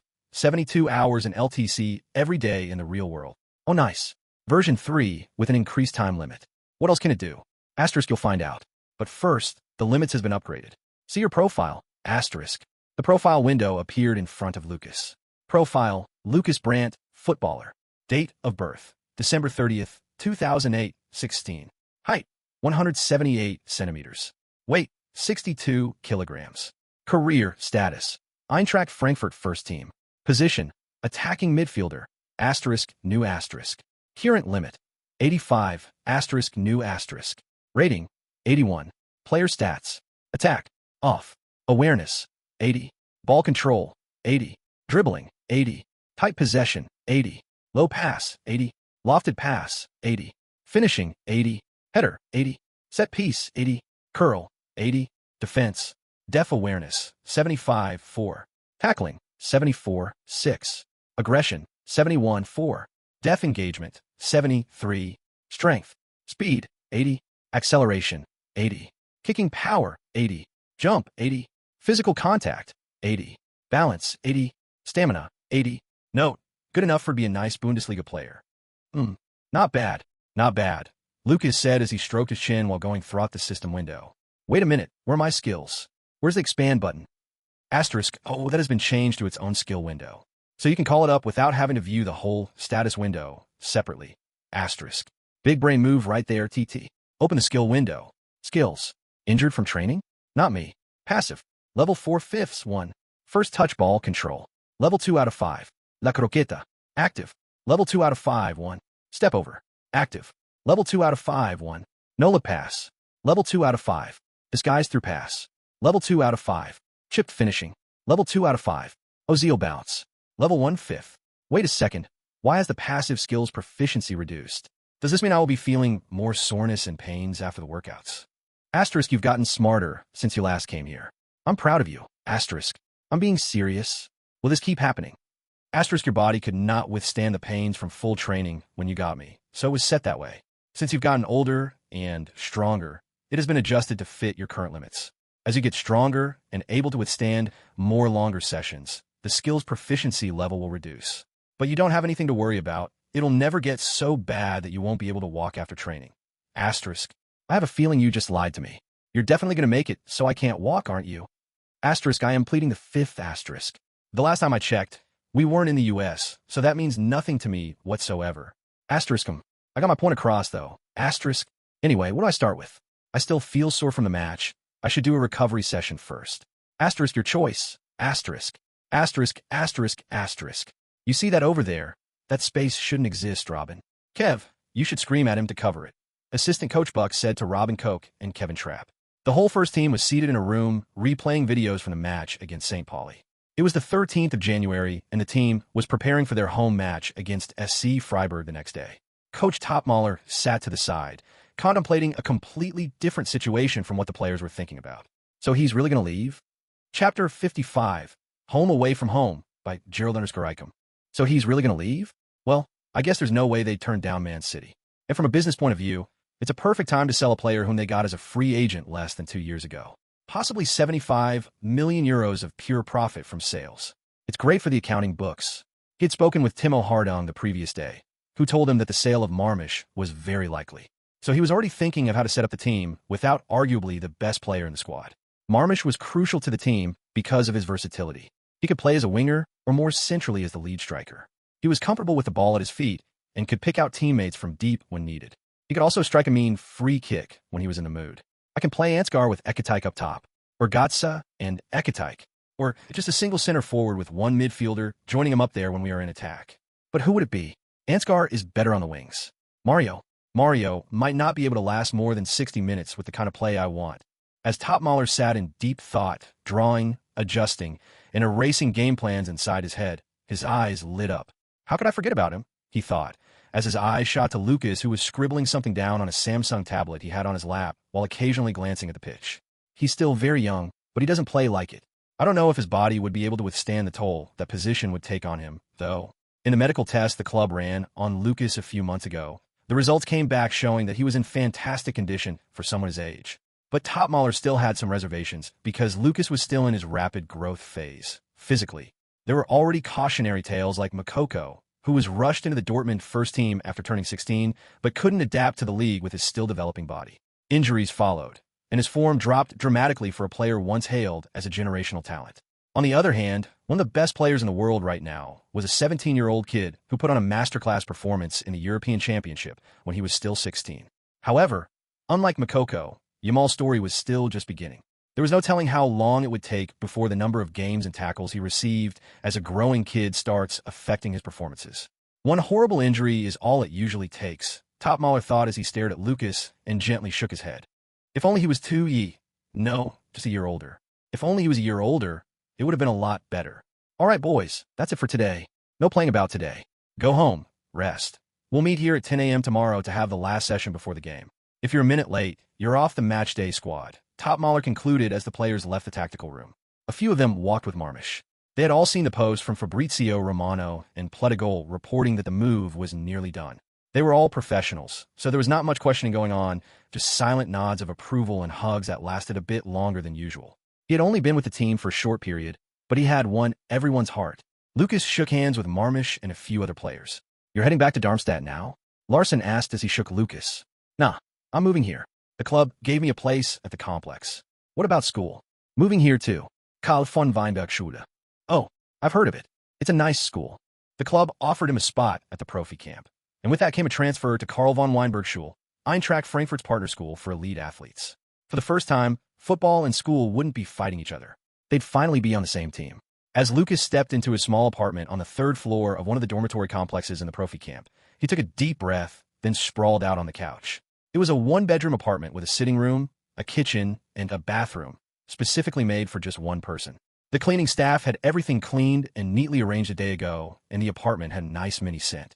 In the living room were two small red and white sofas, a color theme that ran through every corner of the apartment. A burgundy center table, which looked like it was made from high-end wood, stood between them. The neat white walls were complemented by red curtains over the windows. A Samsung TV hung on the opposite wall, currently turned off. Knock, knock. Lukas headed to the door when someone knocked. He glanced at the Ring camera feed to see who it was. With a smile, he undid the lock and opened the door. "Looky!" Javi screamed as he hugged his son tight, right there at the entrance of the apartment. "Dad, they're going to suffocate me." "Come in," Lukas said as he forced himself into the apartment, pulling Javi with him. "Oh, see how strong you've got, son." "Wait a minute, I got your luggage right here," Javi said as he let Lukas go and walked back to roll in two suitcases filled with items Lukas would need. "Just let me know if you need anything else. I can bring it to you, or you can buy it yourself." "Here, take this," Javi said, handing Lukas a Commerzbank debit card. "It's got about 5% of your signing bonus the club sent to my account. Use it wisely." "I will, Dad. What do you want to do with the rest?" "We also haven't talked about your salary. That'll be a lot of money. Do you have any idea what you want to do with it?" I do have some ideas, but not for now. Just put the money in a savings account with the bank. I'll let you know what the idea is when it's time." "Okay, it's yours anyway. As long as it's not something too risky or illegal, you can do whatever you want with it. I'll keep it together with your salary in the bank and send you an allowance when you run out." "Thanks, Dad." After about half an hour of talking, "I'll better leave you to rest," Javi said as he got up to leave. "Be safe, Dad." "You too, Luke. I'll see you tomorrow at the game." "I'm so proud of you, son." "Thanks, Dad." They bid farewell as Lukas walked Javi to the door and then closed it behind him. Ding, asterisk. His phone chimed just as he sat down. He smiled broadly as he looked at the message. "Joe, I will be at the game tomorrow whether you invite me or not." "Lukas." "Joe, don't be like that. We already agreed you'd come." "Joe, whatever." "Lukas, I can already imagine you rolling your eyes RN." "Joe, sent photo." Lukas opened the photo Joanna sent. It was of her lying on the bed in her pajamas, slightly biting her bottom lip and rolling her eyes. The caption read, "Now you don't have to imagine it anymore." "Lukas, good night. You're going to land me in trouble if this conversation continues." "Joe, come back here, boy, I don't bite." "Lukas, yeah, you do. I still have the injury from the last time." "Joe, I'll give you another one after the match tomorrow." "Lukas, good night, Joe. I'm going to be up all night if we keep talking. I have to wake up early tomorrow." "Joe, all right. I'll have mercy on you tonight. Sweet dreams." Asterisk, asterisk, asterisk. Chapter 56, The Omar Show by Gerald. The crowd went wild as the players jogged out of the dugout for their warm-up session. It was 30 minutes before kickoff in the home game against SC Freiburg. Lukas ran onto the pitch behind Larson in a training kit that covered almost all parts of his body except his face. "Welcome to the Deutsche Bank Park, everyone. As you can see, it's a freezing night here in Frankfurt, but we will be here, reporting live, as third-place Eintracht Frankfurt takes on sixth-place SC Freiburg. Both contending for a spot in Europe next season, this should be a joy to watch," the ESPN Plus commentator said as he watched the players come out from the dugout for their warm-up. Eintracht Frankfurt will look to build on their performance from last week. Although with their talisman, Omar Marmish, set to leave the club soon, Topmaler will have to think about reorganizing the team if they want to keep the same level they've been on this season. The commentators started the night off with some analysis. Back down at the pitch, after a couple set of stretches and muscle activation movements led by the fitness coach, the players were each doing their thing with the ball, some juggling, some testing the goalkeeper. Lukas was in the latter group. He stood just beside Marmish, Gotze, Ekatike, and Knopf as they took turns testing their captain, Kevin Trapp, from just outside the penalty arc. Ekatike struck the ball powerfully, and it flew straight towards the bottom left corner of the post. Trapp, however, got down fast and got a hand to it, tipping it away from goal. "Ooh!" The crowd yelled as they applauded Trapp for his save while Ekatike dramatically put his hands on his head. Marmish chose to hit the ball with power, too, going for the mid-right-hand corner of the post. Trapp followed it, got a finger to it, but it just pushed past his gloves and hit the net. No surprise there. There's a reason he's being linked to one of the best clubs in the world. Let's see what the young and rising star would do, the commentator said as he sat up to watch Lukas's turn. It was just a warm-up routine, but they were curious to see his shooting ability. Lukas walked toward the ball, laying just a couple feet to the left of the penalty arc. He walked just past the ball a bit and stood casually with his left hand on his waist. After about 5 seconds spent staring at Trapp, who was hitting his gloves together and staring him down, Lukas did a very short run-up and hit the ball with the inside of right foot. The shot lacked the raw power the previous two before him had, but it had something else. It curved through the air like Lukas was guiding it with a controller as it headed for the top right hand of the goal. Trapp lunged at the ball full stretch, but he wasn't getting there.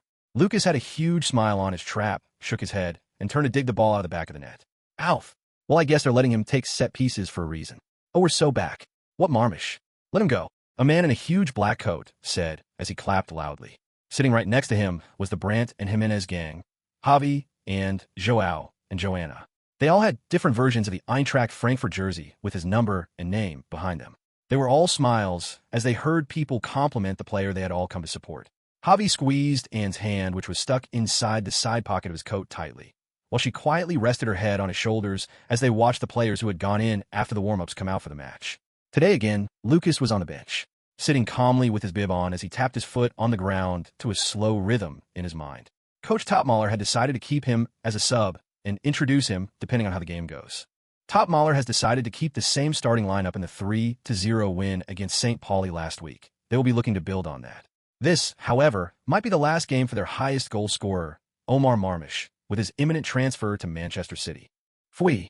The referee blew his whistle to start the match after the formalities were done. And from the first whistle, Eintracht Frankfurt smelled blood and were ready to pounce. They saw most of the ball and created the most chances, but they just couldn't seem to finish them even though they were getting a big chance virtually every 10 minutes. In the third minute, Marmish found himself in a position to shoot after dribbling past two Freiburg players, but his shot sailed just wide off the side of the post. 10 minutes later, Gotza received a beautiful pass from Ekatike and shoots first time. The ball seemed destined for goal, but Noah Atublu, the Freiburg number 1, saved it brilliantly. Another 10 minutes later, a goal line clearance by a Freiburg defender stopped Ekatike's snapshot from going over the line. The crowd and the bench were ready to celebrate, but all that came was a resounding "oh" from the stadium and then a round of applause for the home team. Their intentions were clear. They wanted a goal, and it felt like only a matter of time before they got it. But Freiburg had other plans. In the 37th minute, Merlin Roll receives the ball down the right flank, beats Nathaniel Brown, the left back, and plays a simple ground pass into the danger zone. The ball finds Ritsu Doan, who side-footed it into goal with his first touch, catching Trapp off guard. Goal. Freiburg opens the score sheet. Against the run of play, Freiburg has snatched the lead. As he saw the players celebrating, one man was having an inner monologue. I'm not going to leave this team with an L, the man with the number 7 jersey thought as he jogged back to position to facilitate the resumption of the game. As soon as the game resumed, Eintracht Frankfurt pushed even harder. Omar Marmish seemed to have hit a whole new gear, finding passes, creating and taking chances, although some flew embarrassingly over the bar. It felt like he was trying to impress his new club. He succeeded massively. In the 43rd minute, he sent in a cross from a corner kick down at the left-hand side. Marmish to take the corner. He whips it in. Goal. Eintracht Frankfurt are level.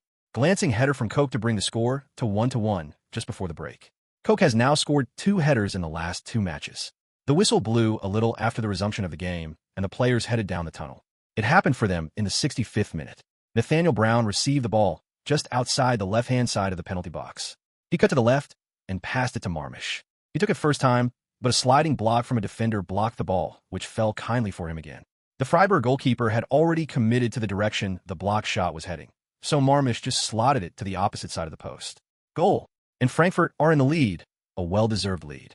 Omar Marmish with his 15th Bundesliga goal of the season to make it Frankfurt 2, Freiburg 1.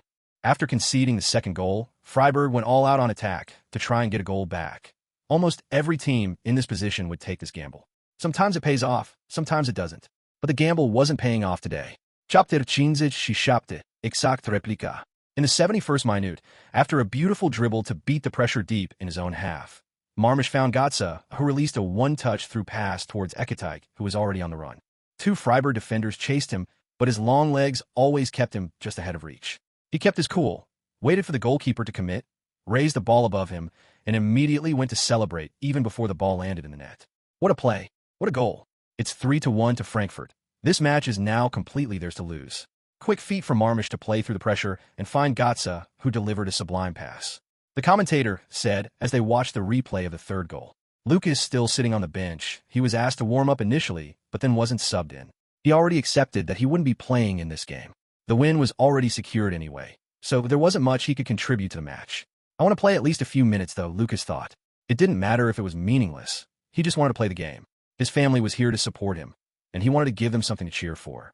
Although he knew they were still by his side whether he played or not, he still wanted them to see him on the pitch. His time was about to come, though, and assistant coach Buck just asked him to change to his playing kit. He was going to be part of the last substitutes for the game. As he stood next to Coach Topmaler, the coach had some basic instructions for him. Just keep the game calm, Luke. It's ours already. I just want you to get some playing minutes. If you see there's no way forward, play a simple back pass. But if there is, Lucas asked with a sly smile. If there is, you definitely should go for it. The goal difference could be crucial at the late stage of the season. All right, coach. Just as they waited for a break in play to substitute Lucas for Marmish, Marmish decided to impress some more. Omar Marmish received the ball down the left wing. He had a quick 1-2 with Knopf, substituted in the 73rd minute, and received the ball back just at the edge of the penalty box. Just as the ball reached his leg, he launched a powerful shot headed straight to the bottom corner. The Freiburg goalkeeper threw himself at it and got a touch in, but the power of the shot made it impossible to stop. The ball brushed his gloves aside and settled in the back of the net. Goal! Omar! Omar! Omar! That was a wonderful goal.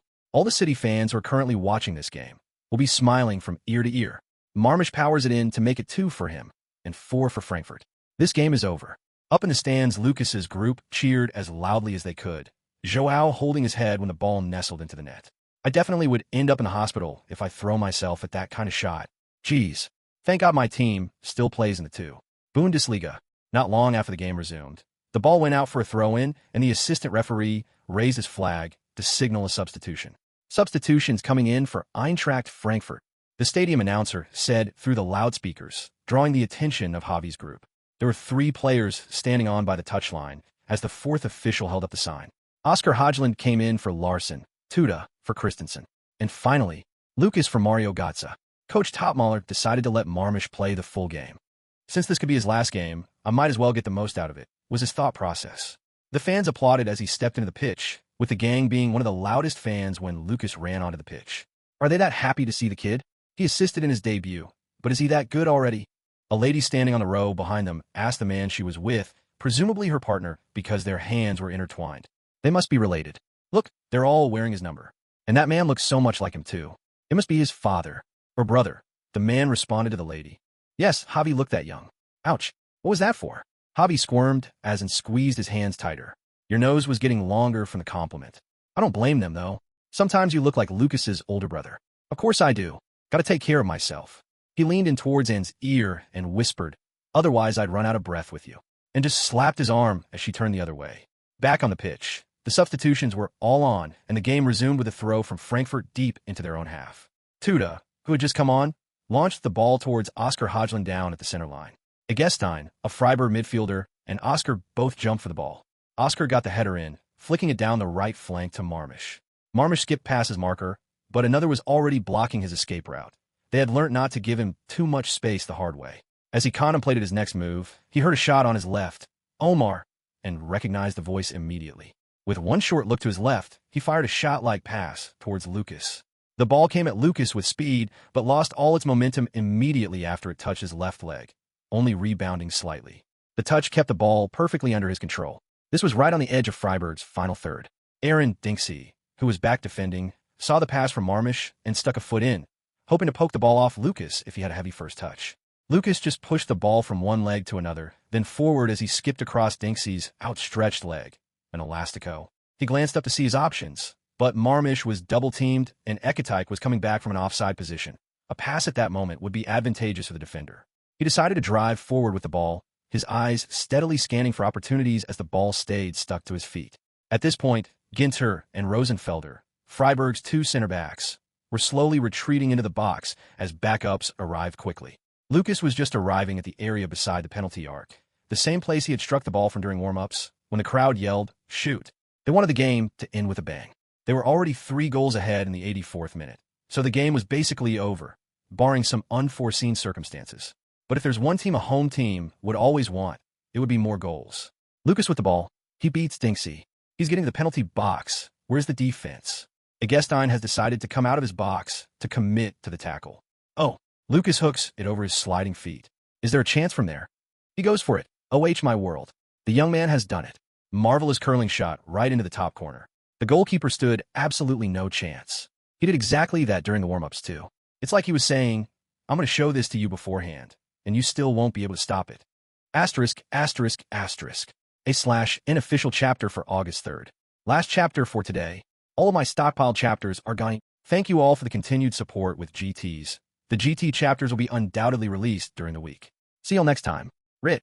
Chapter 58, Dinner. What a way to get your debut goal. Last game. First touch, first assist. This game. First touch, first goal. That's got to be some kind of record. The crowd screamed together with the commentator as Lukas ran towards the stands to his left. He raised both of his hands and made a heart sign into the crowd. Somewhere in the middle of the crowd was the gang, going crazy. The people around them watched in awe as the gang celebrated Lukas's goal even more than the first 4 goals combined. He held his hands up to them for a few more seconds before his teammates crowded him. As they walked back down to their half to continue what was left of the match, Lukas turned back around, balled up his right fist, and gently raised it to the sky. The home fans erupted in applause. A player from their own academy had scored his debut goal for the first team. A beautiful goal at that.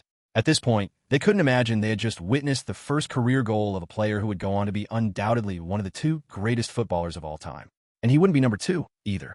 The match ended 5-2 to Frankfurt, with Freiburg scoring a consolation goal in extra time. Omar Marmish was, unsurprisingly, named man of the match. He received an ovation from the fans, who knew this could be his last match with them, and that he had given everything for the club. Lukas stood, his hands on his waist, as he took in the atmosphere. The ultras down at the Nordwest Curve sang special chants for Marmish as he waved to them. When am I going to get my own song? Lukas thought with a slight grin before going over to applaud the fans. Asterisk, asterisk, asterisk. Lukas stepped out of Deutsche Bank Park wearing a black hoodie, black track pants, and white Air Force Ones. He was looking at his phone while occasionally glancing around. Are you waiting for someone? Larson asked as he walked out of the stadium with a little bag. Nah, I want to get a cab. Aren't you going to the Profi camp? Not tonight. My family are at the Steigenberger. I want to meet them. Oh, all right then. Let me give you a ride, Larson offered. Are you sure? Yeah, I'm passing by anyway. All right, thanks. Lukas responded as he walked with Hugo Larson into the garage. Larson pressed the car remote attached to his keys, and the lights on a white 2022 Audi A5 S-Line coupe turned on. Nice ride, Lukas said as he ran his hand through the hood of the car before opening the passenger seat door. Yeah, right. Don't flatter me. Larson responded as he opened his door and got into the driver's seat. On the ride, calm music played through the car stereo as Lukas was on his phone. Lukas, I'm on my way there now. What's the suite number? Joao, we're not at the suite. We're at the restaurant downstairs. Hurry up, or there'll be nothing to eat. Also, Joanna keeps looking at the door, waiting for you to walk in. She thinks she's sleek, though. Lukas, all right, I'm on my way. Also, don't say anything stupid. She can't know that you already know about us. Joao, the nerve to think you guys could hide something like this from me without me finding out. Lukas, okay, Mr. Detective. I'll be there soon. Just as Lukas moved to put his phone back into his pocket, another message stopped him. Marco, congrats on your debut goal, Luke. Lukas, thanks, Marco. First of many. Marco, indeed. Speaking of many, I'm going to need you to have many posts on your Instagram. You never post anything meaningful there. It's important for building your image. It's also going to make you more tempting to brands for sponsorship deals. Lukas, sponsorship deals? Already? Also, I don't have anything to post. Marco, you have to plan ahead. If your performance keeps up, it won't be long before we start hearing offers from some reputable brands. Don't worry about what to post. I've got you. Marco sent a shot of Lukas with his hands, making a heart sign to the crowd. It was for his family, but the fans didn't know that. Immediately, Lukas opened his Instagram and immediately posted the photo. He added the caption, valuable 3 points. First goal, more to come, and uploaded it. Asterisk, asterisk, asterisk. He arrived at the Steigenberger Airport Hotel just after midnight. He bid farewell to Larson and stepped out of the car. The building looked modern and clean, with large glass windows at the entrance and a quiet drop-off area out front. A few travelers were still coming and going, some wheeling suitcases behind them, others waiting for taxis. Inside, the lobby was calm. The lighting was soft but bright enough, with tiled floors, a few potted plants, and a long reception desk to the right. A couple of staff members were still on duty, talking quietly behind the counter. To the left, he could see the hotel restaurant through a wide opening. Only a few tables still had people at them, and most of the chairs were already stacked or pushed in. Lukas walked into the restaurant, and before he could even turn to look around, he heard someone call his name, Lukas. He turned towards where the sound had come from, and saw Joao waving frantically.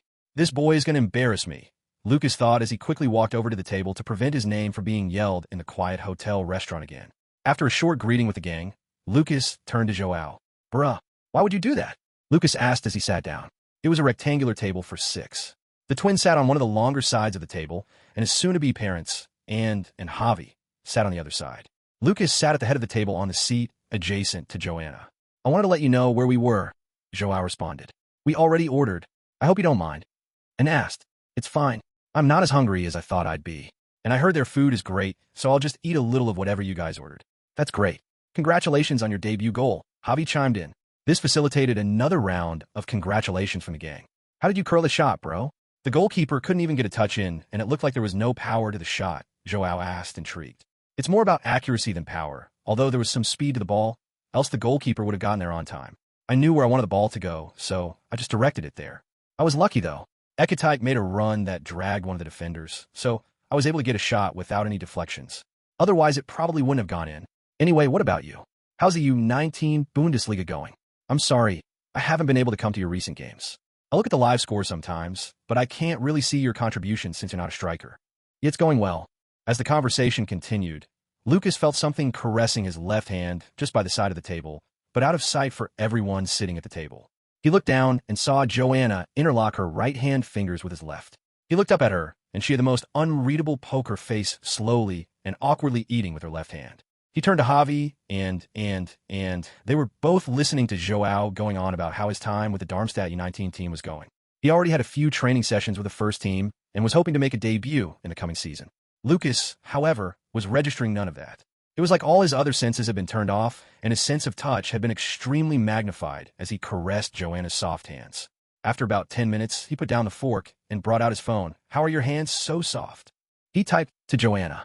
Her phone was lying upside down on the table. She heard the notification and flipped the phone over to check the message. With a soft smile, she tried to release her right hand to type, but Lukas held on to her stronger. Lukas, don't worry. You don't have to reply. Let me just keep holding your hands. Joe, my hands are getting sweaty. Give me a sec to wipe them. She managed to type out something legible with her left hand. Lukas, that's exactly the way I like it, though.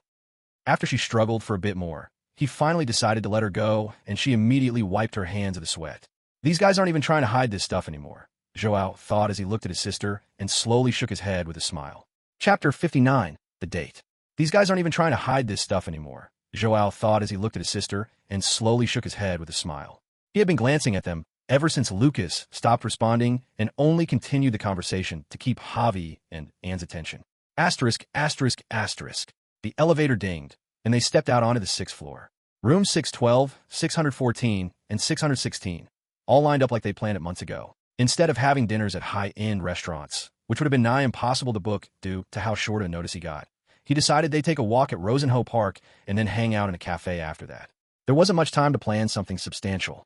He also didn't want to have to follow a rigid plan. He wanted to keep things flexible depending on what she liked and how the date went. After a few more minutes of taking mental notes, he looked at the time on his phone. 12:07 p.m. Time sure goes slow when you've got a date planned.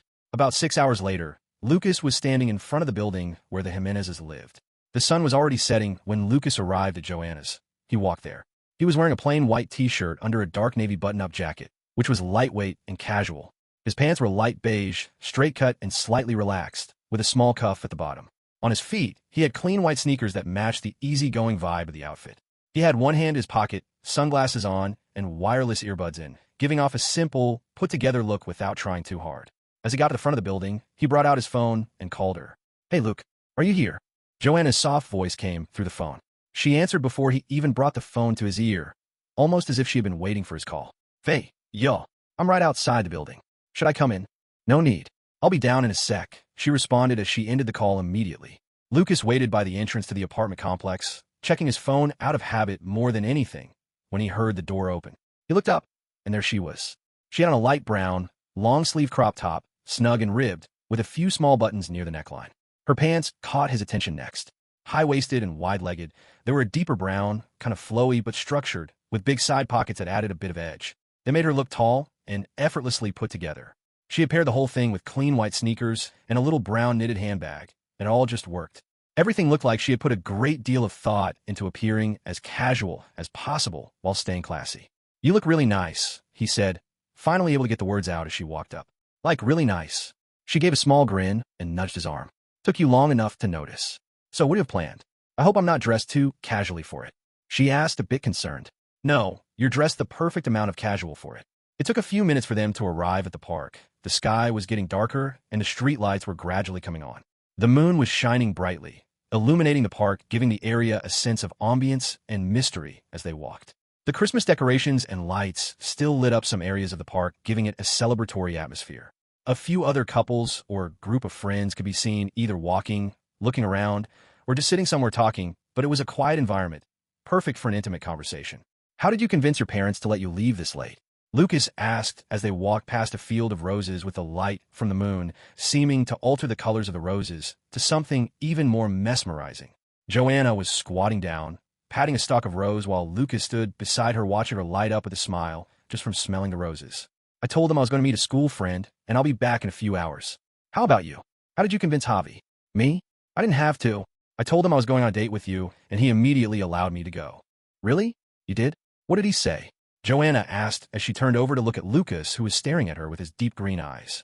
She looked away immediately, blushing, without waiting for a response. The way he was looking at her made her feel like she was repeatedly being complimented even when he wasn't saying anything. I think he already knew I had a crush on you for a while now. He didn't even ask any questions. He just asked me if I'd be back early for dinner. I said no. All that talk about dinner's got me hungry, Joanna said as she stood up from her crouching position. Great, let's have something to eat. What do you want? I don't know. What do you want? Let's see. Pizza, doner, brötchen, or just some snacks. I could eat anything. Pizza sounds nice. Let's do that. Yeah? That's great. There's a place close by. I see you've been here a lot. You must have brought other people here, huh? We live about a 15-minute walk away, Joe. It'd be weirder if I don't know where the eateries around here are located. I've not been here with any other girl, Joe. If you say so, she responding, trying to hide her smile. Asterisk, asterisk, asterisk. Chapter 60, a first. They shared a few slices of pepperoni pizza, talking and laughing between bites. After dinner, they decided to take a slow walk home to let the meal digest. On the walk, they talked about life, Joanna's plans after school, and Lukas's plans for his career. As they talked, it became clear Joanna was still figuring out life, like any teenager would. One thing was certain, though, football would be his career in this life. How far it would take him was something he was completely unaware of at the time. Asterisk, asterisk, asterisk. That was all? You had pizza, and you walked her home? Joao asked, refusing to believe that was how the night ended. What else are you expecting, bro? I can't exactly tell him she kissed me in front of their home. Can I? Not yet, at least. Nothing. Make sure it stays that way. I don't want you spoiling my sister.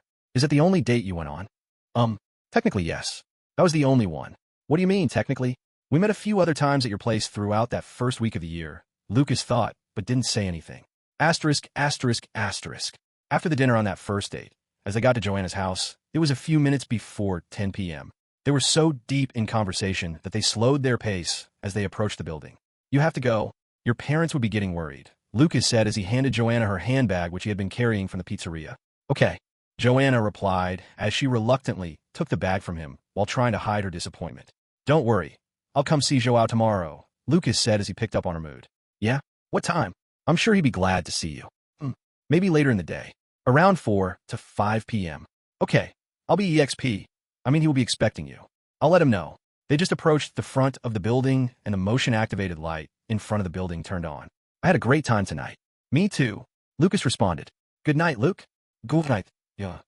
She turned to enter the building, but then turned back around and gave Lukas a peck on the lips and quickly tried to leave. Lukas grabbed her left hand, turned her towards himself, and dragged her closer. He could hear his heartbeat through his chest, and he was sure she could hear it too, as her head was resting on him. He looked downwards to see her face, and she was looking up at him, her arms wrapped around his waist. You're supposed to kiss me now, she said, breaking the silence after a few seconds of Lukas just staring at her. You're just so beauty. Her lips were glued to Lukas's before he could complete his sentence. He had both hands on her waist while she had hers on his neck, bringing his head to her level. They must have kissed for a minute or more, because Lukas was starting to run out of breath. You taste like pizza. Even better, Lukas responded.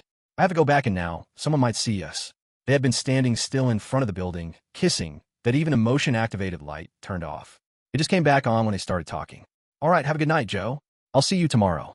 Good night, Luke, Joanna said, waving her hands before she walked into the apartment building. Lukas stood outside still in front of the building, looking up at the floor where the Jimenez's apartment was located and thinking about what just happened. He had just gotten his first kiss in both lives. Does this mean she's agreed to be my girlfriend? TT, what do you think? LTC update. 99%. The system screened just reappeared in front of him. Oh, that's right. You're still updating. I miss it sometimes on days like these. Lukas turned around and walked home. Asterisk, asterisk, asterisk. Joe, what are you thinking about? You didn't do anything crazy that day, did you? Javi asked, snapping Lukas back to reality. Of course not. She just gave me a light peck on the cheek to thank me for the date. I see. That's not bad. No wonder you started coming to see me almost every day for the first week of the new year. I should have noticed that it's something you'd never do. Small, don't be like that. I come to see you, right? Yeah, right. I only noticed something fishy was going on when you played your debut game for the first team, and I caught her sneakily recording you and getting mad at a female fan screaming when you made that second assist. She did? That's so sweet of her, Lukas said, visibly touched. Ugh, I'm getting shivers. Why do I even bother? You both deserve each other. Does that mean I have your blessing? Joao looked at his best friend for a few minutes. Are you really serious about her? He asked. Lukas felt the mood change from playful to a more serious one. Yes, I am, he responded without batting an eye. Then you have my support, man. Joao raised his right hand for a handshake. But Lukas hugged him. Thanks, man. That means a lot to me. Just don't break her heart. Even if I was born with balls of steel, I wouldn't do that still. You better not. Javi responded as they broke the hug Lukas had forced on him. Also, I know what you did there. Still. Maybe you would have a better career in rap. You think? You know you might have a point. Haha. I don't blame you. I'm going to bed. I'll be going to bed too, Lukas replied, yawning. The adrenaline from a match had now mostly worn off with the tiredness settling in. It was way past midnight at this point when they decided to go to sleep. Asterisk. The next morning, Lukas woke up to an empty room. There were no birds chirping nor sunlight coming through the curtains blinding him. The glass was tinted and the curtains were thick enough to block the sunlight and also tightly shut. Just the sound of the clock ticking slowly. He opened his eyes and closed them back immediately. He opened them again about 100 seconds later. Another grueling LTC session had just been completed. He was there for 96 hours, but it had been barely 2 minutes in real time. Oof! Lukas grunted as he sat up from the bed. His calves, thighs, abdomen, and back were aching from a session. You damn liar. You said you were reducing the effectiveness of the passive skill just a bit. Why do I feel like someone used a hammer on me while I was asleep? Asterisk, please. You're just exaggerating. Like I said before, it has been reduced to a level you can handle. Asterisk. Tell that to my back. Asterisk, well, good thing you have a recovery session at the club today, right? Also, aren't you running late? Asterisk. This was when Lukas turned around to where Joao should have been staying. Wait a second. Where's Joao? He asked as he immediately reached for his phone. 10:45 a.m. That was the time on his lock screen. Oh my God. I missed my meeting with Joanna. He screamed as he immediately opened his phone and listened to a voice message his father had sent. Lukas, we left already. You looked so tired from the match, and we didn't want to disturb you. Have a nice day. He listened to Joao's message next. How did you sleep through all of that, bro? Even though I was trying to be quiet, there were some times it got loud AF. You must have been tired. Lita, mun. Finally, Joanna. She didn't leave a voice message. She left a text. I waited. He called her immediately. He read the message, but the call ended as the number was unreachable. She might be in class now. He thought to himself. Asterisk, aren't you also supposed to be in class? Asterisk. Well, I played in a match yesterday, so I'm allowed to come later as long as I'm able to get all my schoolwork for the week done by the end of the week. The school is very accommodating. Asterisk if you say so. Asterisk. The next day, January 16th, 2025. It was about 3:50 p.m. and the Eintracht Frankfurt players were now training for their match against Dortmund. It was set to be a huge match. They were currently playing a full-pitch 30-minute practice match as Coach Topmaler experimented with different ideas for his attack now that Marmish was gone. His transfer to Manchester City hadn't been confirmed to the public yet, but it had already been completed. He watched intensely at one young man, who just volleyed the ball into the back of the net from the edge of the penalty arc. Is it inevitable? He thought to himself as he watched Lukas jog back to the halfway line. Asterisk. Chapter 61, Another First. Is it inevitable? He thought to himself as he watched Lukas jog back to the halfway line. He plays the role perfectly, assistant coach Buck said to Topmaler. His vision, ball retention, passing, and shooting are all currently some of the best on this team now that Omar is gone. Even his defensive work is nothing to play with. It's like he was made for that free role, Buck added. Yeah, but he's still so young. I don't know about his decision-making ability in big games yet. And I'm not sure if a game against Dortmund is one I want to use to find that out. Think about it, coach. How many 16-year-olds have you trained that played like this? Most of the young stars nowadays have a lot of flair, but how many do you think are as calm as he is even when under pressure and always seems to pick the right passes?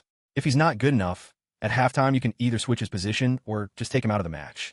But if he's good enough, then we have a superstar on our hands. You're right. Another thing I'm very worried about is his body.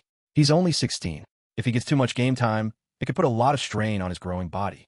We can schedule regular medical tests for him. He would also be rested occasionally, too. Coach Topmaler contemplated his assistant's words. It was irrefutable that Lukas was one of the best players on the current squad, despite his age. Although the public had only seen him on the pitch for a total of barely half an hour, Top Mahler had trained with Lukas for months at this point. He knew more than anyone else how good Lukas was. All that was needed was to trust him enough to build a team around him. Despite losing their best player, Top Mahler felt the team might have grown stronger. The players were all already starting to acknowledge Lukas. During the practice match, the players on his team instinctively looked for him, knowing that whenever Lukas had the ball, something was bound to happen. He didn't pull off 100% of what he tries, maybe about 70%, but that was already above the team average. The way he carries the ball with only one intent, move it forward, has started gradually infecting the players around him. Once Lukas is with the ball, Ekatike is already timing his run. Ansgar is looking down the line from the flank to make sure he stayed onside. They know the ball could come to them at any minute, even when everyone was thinking that the pass wasn't on. The match ended after about 25 minutes with Lukas's team winning 4-2, with Lukas scoring 2 goals and creating an assist. Fui. Coach Top Mahler blew his whistle to gather the players who were making small talk with each other about the match. He began speaking after everything had quieted down. Tomorrow we face Borussia Dortmund. We have to remain at the top of our game. Even if they seem like they aren't in the best form right now, they're still Borussia Dortmund. The players were now listening to Top Mahler with all of their attention. There are no more chatters, nor coughs and sneezes that could distract the conversation. They knew this was time for serious business. No club should be underestimated, let alone them. You remember what happened in August when we met them at their home? They made us open the season with a loss. We can't let them do the same thing in front of our own fans. He slowly turned and looked directly at the faces of all the players standing on the pitch. I want you all to remember the flaws we've talked about. And tomorrow, I want you to be ready to exploit them all. The starting and substitute lineup for the game will be communicated to you later tonight. If you have any questions about it, we can talk tomorrow morning. I want everyone here and ready for the morning session at 9 a.m. If you miss it, you're out of the match squad. Asterisk, asterisk, asterisk. Later that night, Lukas was at the club-given apartment at the Profi camp. He was sitting on the sofa in the living room drinking a glass of freshly squeezed orange juice and watching a Premier League match. It was halftime and Manchester United were down 1-0 to bottom place, Southampton, at Old Trafford. I could really just put 10K on Diallo scoring a hat trick in the second half and 10x my money, Lukas said as he burst out laughing while watching the halftime commercials. Asterisk, have you finally lost it? Talking to yourself in the middle of the night? That's a new low even for you. Asterisk. True, I might honestly just be bad sh asterisk t, sir. Ding ding ding. His phone chimed repeatedly, cutting him off mid-sentence. He opened it and saw about 10+ unread messages with his username being tagged in a bunch of them. He opened the group chat immediately to see why he was being tagged so much. Larson. Let's go. At Lukas. Gotsa. Congrats at Lukas, you deserved it.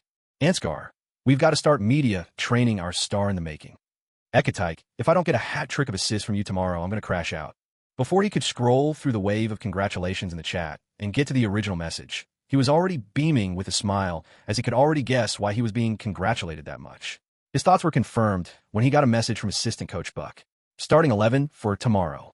Trapp, Collins, Koch, Veit, Christensen, Skiri, Gotsa, Brown, Ansgar, Ekatike, Brandt. Subs, Uzun, Larsson, Hojlund, Tuta, Bahoya, Chaibi, Koa, Daoud, Chandler, Matanovic. He stared at the message, his body refusing to blink, as if the text might vanish if he did. Ding. He received another message, not on the group chat this time. He came back to reality. Immediately his brain registered who had just messaged him. It was Coach Top Mahler. Meet me in my office before tomorrow's session. There's something about your role in the match I want to talk to you about. Lukas read the message out loud to no one in particular. This was a confirmation that the earlier message wasn't a mistake. He was getting his first start, better still, at home against Borussia Dortmund. A game which would surely draw the attention of most football fans in the country due to the current position of both clubs in the league table. He turned off the TV and immediately called Javi, Joao, and finally Joanna. Hello. Her voice, which sounded like sweet whispers, flowed into Lukas's ears as she picked the call. Faye, yo, how are you doing? I'm Fina. You're really not going to forgive me for yesterday? I didn't mean to sleep that long. I wasn't mad. You say that, but then you act like you don't want to talk to me. How long did it take me to pick up your call? It was quite fast for sure. There you go. Would I do that if I didn't want to talk to you? No, but it's just the way you've been responding both to my texts and now on the call. Like you can't be bothered to speak to me. That's not what's happening, Luke. Honestly, I was disappointed we couldn't meet yesterday, but I'm not mad. I'm just sulking. Trust me, if I was mad at you, Luke, you'd be sure of it. Okay, now I'm seriously scared. Oh, Lukey, there's no need to be scared. It's going to take a colossal fuck up on your end to really piss me off. That's how much you like me. Yes, baby. Come give me a kiss. I asked you to come get it and you slept off. You're not seriously going to hold that over my head forever, Joe, are you? Lukas said, pretending to cry over the issue. I almost forgot. I called to inform you that I'll be starting tomorrow's game against Dortmund. Will you be able to make it? I wouldn't miss it for the world, Luke. The tickets will be impossible to get, though. I'll send you all a booth ticket tomorrow. The club offered. Oh, my Luke is now a star. Of course he is. Asterisk bruh. Enough already. Geez, asterisk. What's your problem? Lucas tried to ask TT, but mistakenly said it out loud into the phone. Me? I don't have any problem. Do you have a problem with you calling you my Luke? I can stop it if it annoys you so much. No, no, no. I'm sorry. I wasn't talking to you. The television was misbehaving. I'm always going to be your Luke, Joe. That's good. I got scared for a second. I didn't mean to scare you, dear. I have to go now. Early training tomorrow. Have a good night, all right? You too, Luke. Sweet dreams, Joanna said as she quietly blew kisses into the phone before immediately ending the call. What's your deal, TT?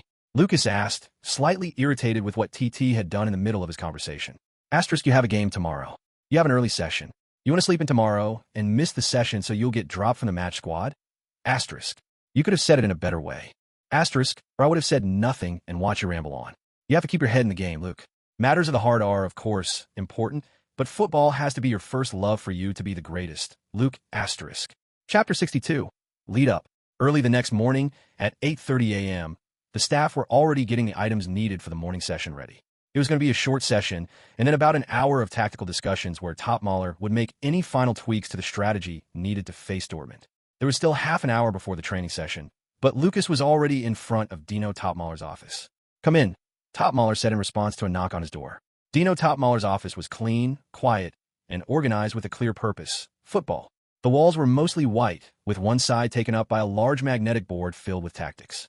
Color magnets showed different formations, and there were notes written in marker, player initials, arrows, and set-piece instructions. A printed schedule of training sessions and upcoming fixtures hung nearby, pinned next to a couple of personal items, like a small frame photo of his father, Klaus Topmaler, on the sidelines of a pitch during his time as the Bayer Leverkusen head coach. There were a few shelves, mostly filled with coaching books and football biographies, and a couple of match balls from memorable games. One small frame drawing, clearly done by a child, stood out from the rest. It read, "Papa's team always wins," in colorful letters. The office wasn't flashy or overly decorated.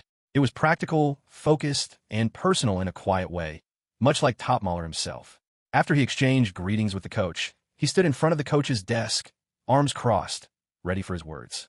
You saw the message sent last night, right? You'll be starting today's match. What do you think about that? I won't let you down, coach, Lucas responded, his voice filled with conviction. Good. I called you to talk to you about your expected role tonight.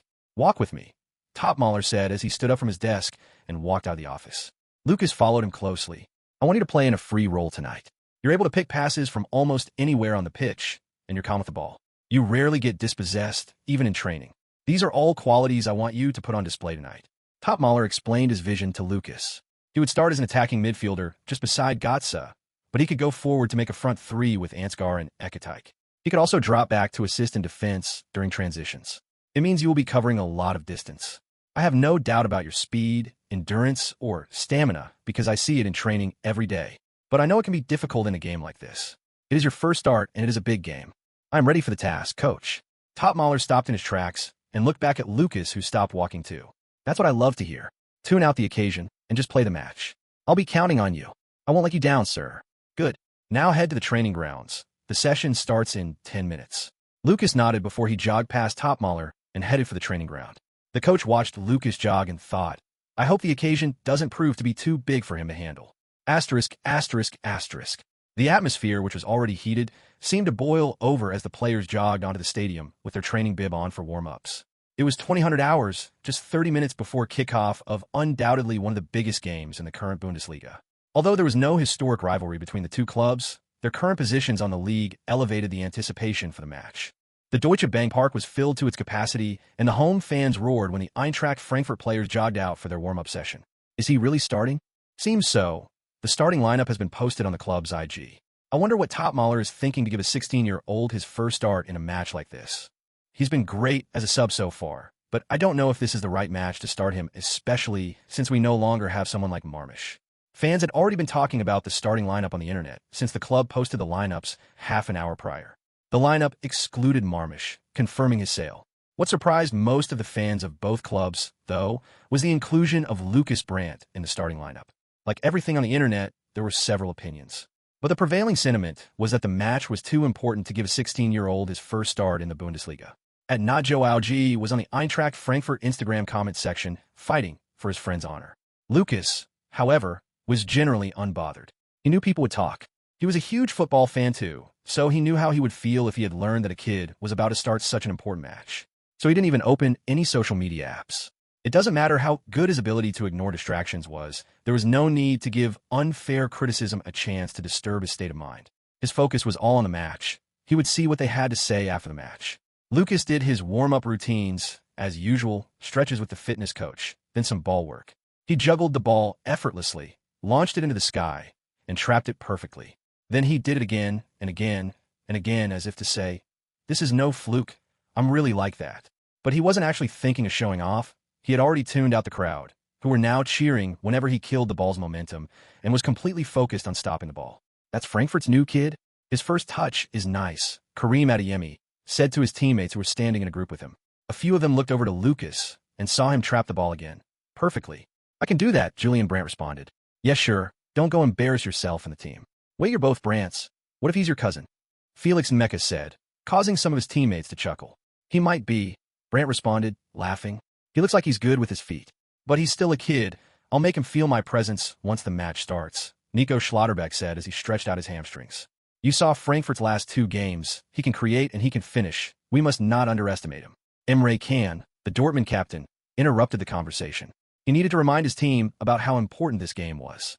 They were currently 10th in the league and couldn't afford another loss here. Don't give him any room to breathe. He played as an attacking midfielder in his previous 2 games, but this time he's playing with Götze, also an attacking midfielder, so we don't know how they will structure themselves. We just have to remember the game plan we've walked on all week and be ready to react to whatever they cook up. Ken ended the conversation with motivation for the team. Asterisk, asterisk, asterisk. Good evening to you all from all parts of the world. It is a wonderful evening as we get ready for kickoff in a game that could prove vital by the end of the season. Third place, Eintracht Frankfurt take on out-of-form Borussia Dortmund at the Deutsche Bank Park. I am Wolf Christoph Fuss, and I hope you all enjoy this match. The commentator for Sky Sports Deutschland, one of the broadcasters of the Bundesliga in Germany, began the match commentary. The home fans cheered at the top of their lungs as the players walked out of the dugout with the referees leading the way. The emotion was at its peak. Drums and other musical instruments were being played as loudly as possible from the Nordwest Curve, where the ultras were gathered. Lukas felt the stark difference in the atmosphere from just a moment ago when he had come out for the warm-ups. It was electric. The cheers of the home fans, the defiant cheers of the away fans packed in one corner. He took it all in. This was what football was all about. FW. The match kicked off with the referee's whistle. Ekatike took the kickoff for Eintracht Frankfurt. Borussia Dortmund had Kobel in goal, Ben Sabani, Schlotterbeck, Anton, and Ryerson in defense. Can, Gross, and Mecca were in midfield. Gittens and Brandt on each flank, and Garassi up top. Dortmund will look to break out of their streak of bad form, while Frankfurt will want to extend their winning streak to 3. This is set to be one of the standout games of the season. The lead-up to this match has been dominated by one thing, though, the inclusion of 16-year-old Lukas Brandt in the starting lineup for Frankfurt. The coach has decided to trust him. Would he justify his coach's faith in him? We will see in 90 minutes. Almost as if responding to the commentary, Lukas made his move. Chapter 63, Immediate Response. As if Lukas was listening to the commentary, he made his move. Ekatike played the kickoff to Koch in defense, who sent it back to Trapp in goal. Trapp passed to Collins, who in turn passed to Christensen on the right-hand side, near the halfway line. Jamie Gittens was already tightly marking Christensen before the ball got to him, though managing to poke the ball away from his feet. He heard a call from the middle of the pitch, glanced to see Can, and played the pass towards him. As Can hesitated for a second to go meet the ball, deciding to wait for it instead, one man slid into the ball's path, intercepting the pass. It was Lukas. He got up immediately after winning the ball and burst forward. Can and Mecca gave chase, but he started a few steps away from them, and they weren't getting to him even though he was with the ball. Anton, one of the Dortmund center backs, stepped up to mark Lukas just at the edge of the penalty arc. Lukas saw him coming and feigned a shot with his right foot. Anton took the bait and tried to block the shot, but Lukas used his studs to roll the ball to his left and, in one swift motion, played a through pass to Ansgar, who was making his run into the box from the left. Lukas with the interception. Wonderful. He has taken off. See the speed on this young man. Will he take a shot from there? We know he can. No, he fakes Anton. Plays Knopf through. Knopf one-on-one with Kobel. Can he finish? No. Kobel with a wonderful save, and the ball is out for a corner kick. What a play by Lukas. He's showing signs already, Wolf Christoph exclaimed. Ansgar had tried to go through the legs of Kobel, but failed as Koble was quick to close the gap between his legs.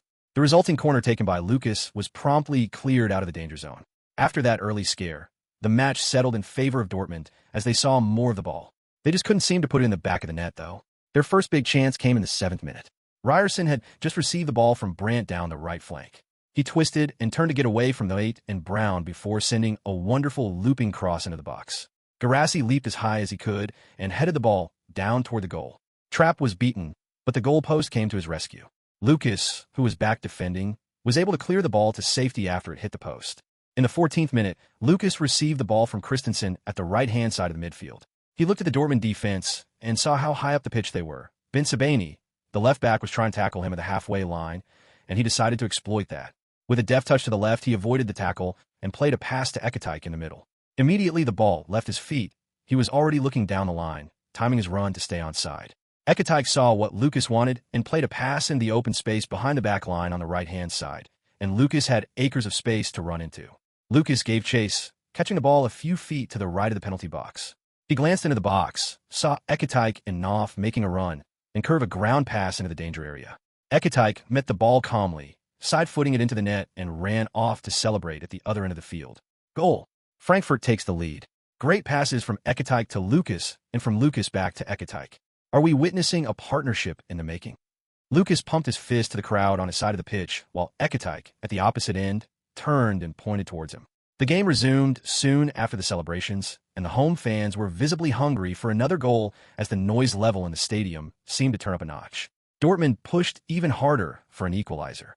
They hadn't been in this position for a long time. Since 2017, they hadn't lost 3 Bundesliga matches in a row, but that was something that would happen that day if they did not respond. And respond, they did. It happened in the 39th minute. Lukas passed the ball to Ansgar. He tried to dribble Ryerson, but lost the ball and Dortmund launched a counterattack. Ryerson played a long pass down to Brandt. Brandt beat the 8 down at the right flank and pulled it into the middle for Pascal Gross, just beside the penalty arc. Gross hit the ball first time with his laces. The shot deflected off Skiri and changed its direction, catching Trapp off guard as it went the opposite way from where he dived. Dortmund levels the score. Huge deflection from Skiri. There was nothing Trapp could do about it. The Dortmund players ran to celebrate with Gross at the away end of the pitch. The away fans now in full scream. The goal had given them back their voice. Lukas watched the Dortmund players celebrate and thought to himself, I should have closed Gross down earlier. He could tell his mistake already. When he noticed that Gross unmarked, it was already too late as the ball had already been sent his way. Ekatike once again took the kick off. This time, he played a short pass to Lukas. Lukas sent the ball to the left to Ansgar, who sent it back towards Brown. Brown, with a lob pass, returned the ball to Ansgar, who was running down the line. Ansgar, under pressure from Ryerson, played a pass to Lukas, who had come to help.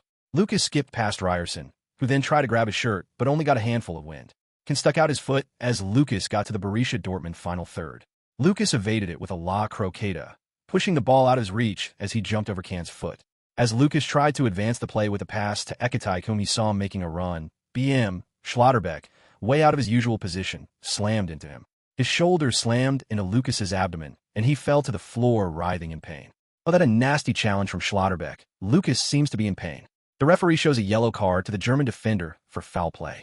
Lukas seems to be okay now, thankfully. It seems he just needs a minute to catch his breath. The referee gave a free kick after confirming that Lukas didn't need extra attention from the medical staff. Lukas got up and took a look at where the foul had occurred and the distance to the goal. It was about 6 feet outside the penalty area, just a bit to the left, perfect for a left-footed strike. He looked at Schlotterbeck, who was now part of the wall being set up by Koble, and just stared at him, his face emotionless. It seemed Schlotterbeck tried to get into Lukas's head with that tackle, and he might have succeeded. Lukas will need to stay calm and not make any rash decisions, the commentator said. Gotze and Brown, who had helped pull Lukas up, were now consoling him as they saw him stare at Schlotterbeck. It's all right, Luke. He's trying to get into your head. Don't let him. Mario said as he placed one hand on Lukas's shoulder and another over his mouth. How about I take the free kick this time? Brown asked, scared that Lukas's emotion might get the best of him. Let me take it. I promise it's fine, Lukas said as he gently shook his head, his eyes now looking at the ball, which was placed at the spot of the foul. Brown and Gotze both backed off the ball. There's going to be no dummy runs to fool the defense. It was obvious that Lukas would be taking the free kick. Chibi isn't playing. Is Lukas the team's set-piece taker now?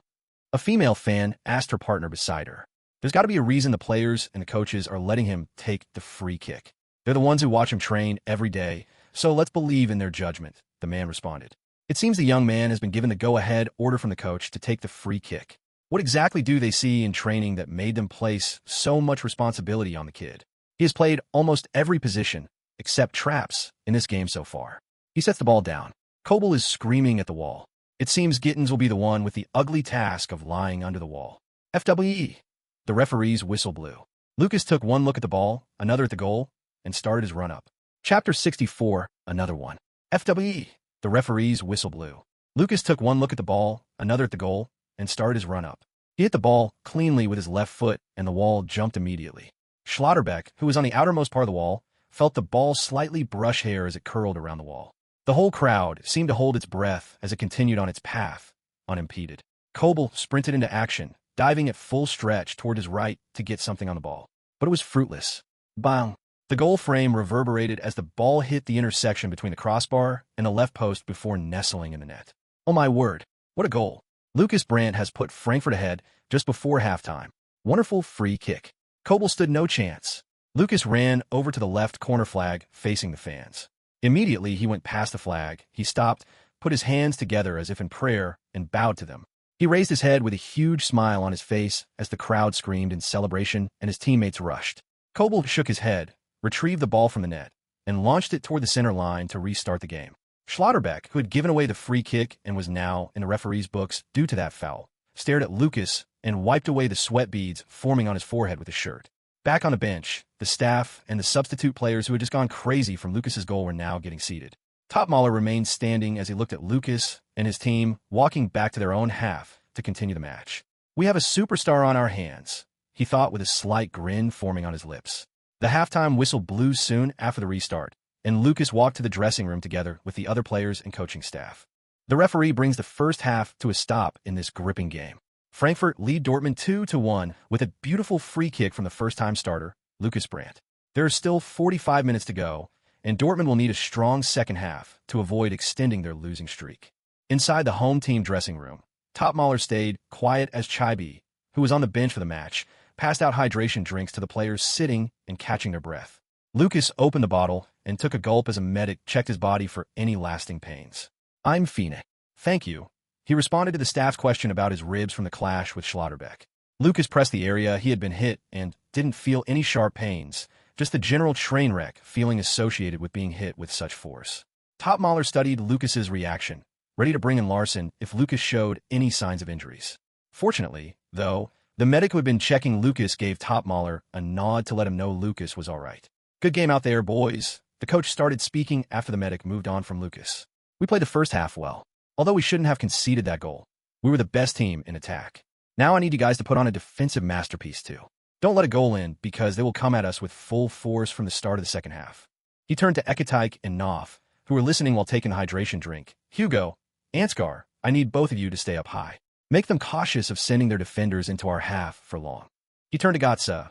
Mario, if you see them push up the field, play it over to Hugo and Knopf. The players nodded as they received specific instructions on what and what not to do. Finally, he turned to Lukas. Keep up what you're doing. Keep moving so they don't know where you'll attack from. Keep them guessing. Yes, coach, Lukas responded while nodding slightly. The players came out to the field a few minutes later, and the game resumed. And we're off to the second half of the clash. Garassi kicks off for Dortmund. Sahin will need his men to start this half strongly. His job might be in jeopardy otherwise. Emre can with the ball, can a Bensabeni down the left. Bensabeni to Gittins down the line. He beats Christensen. Can he find Garassi down the middle? Yes, he can. Sergio Garassi one-on-one with Trapp. What a save. Trapp has just kept his team in the lead.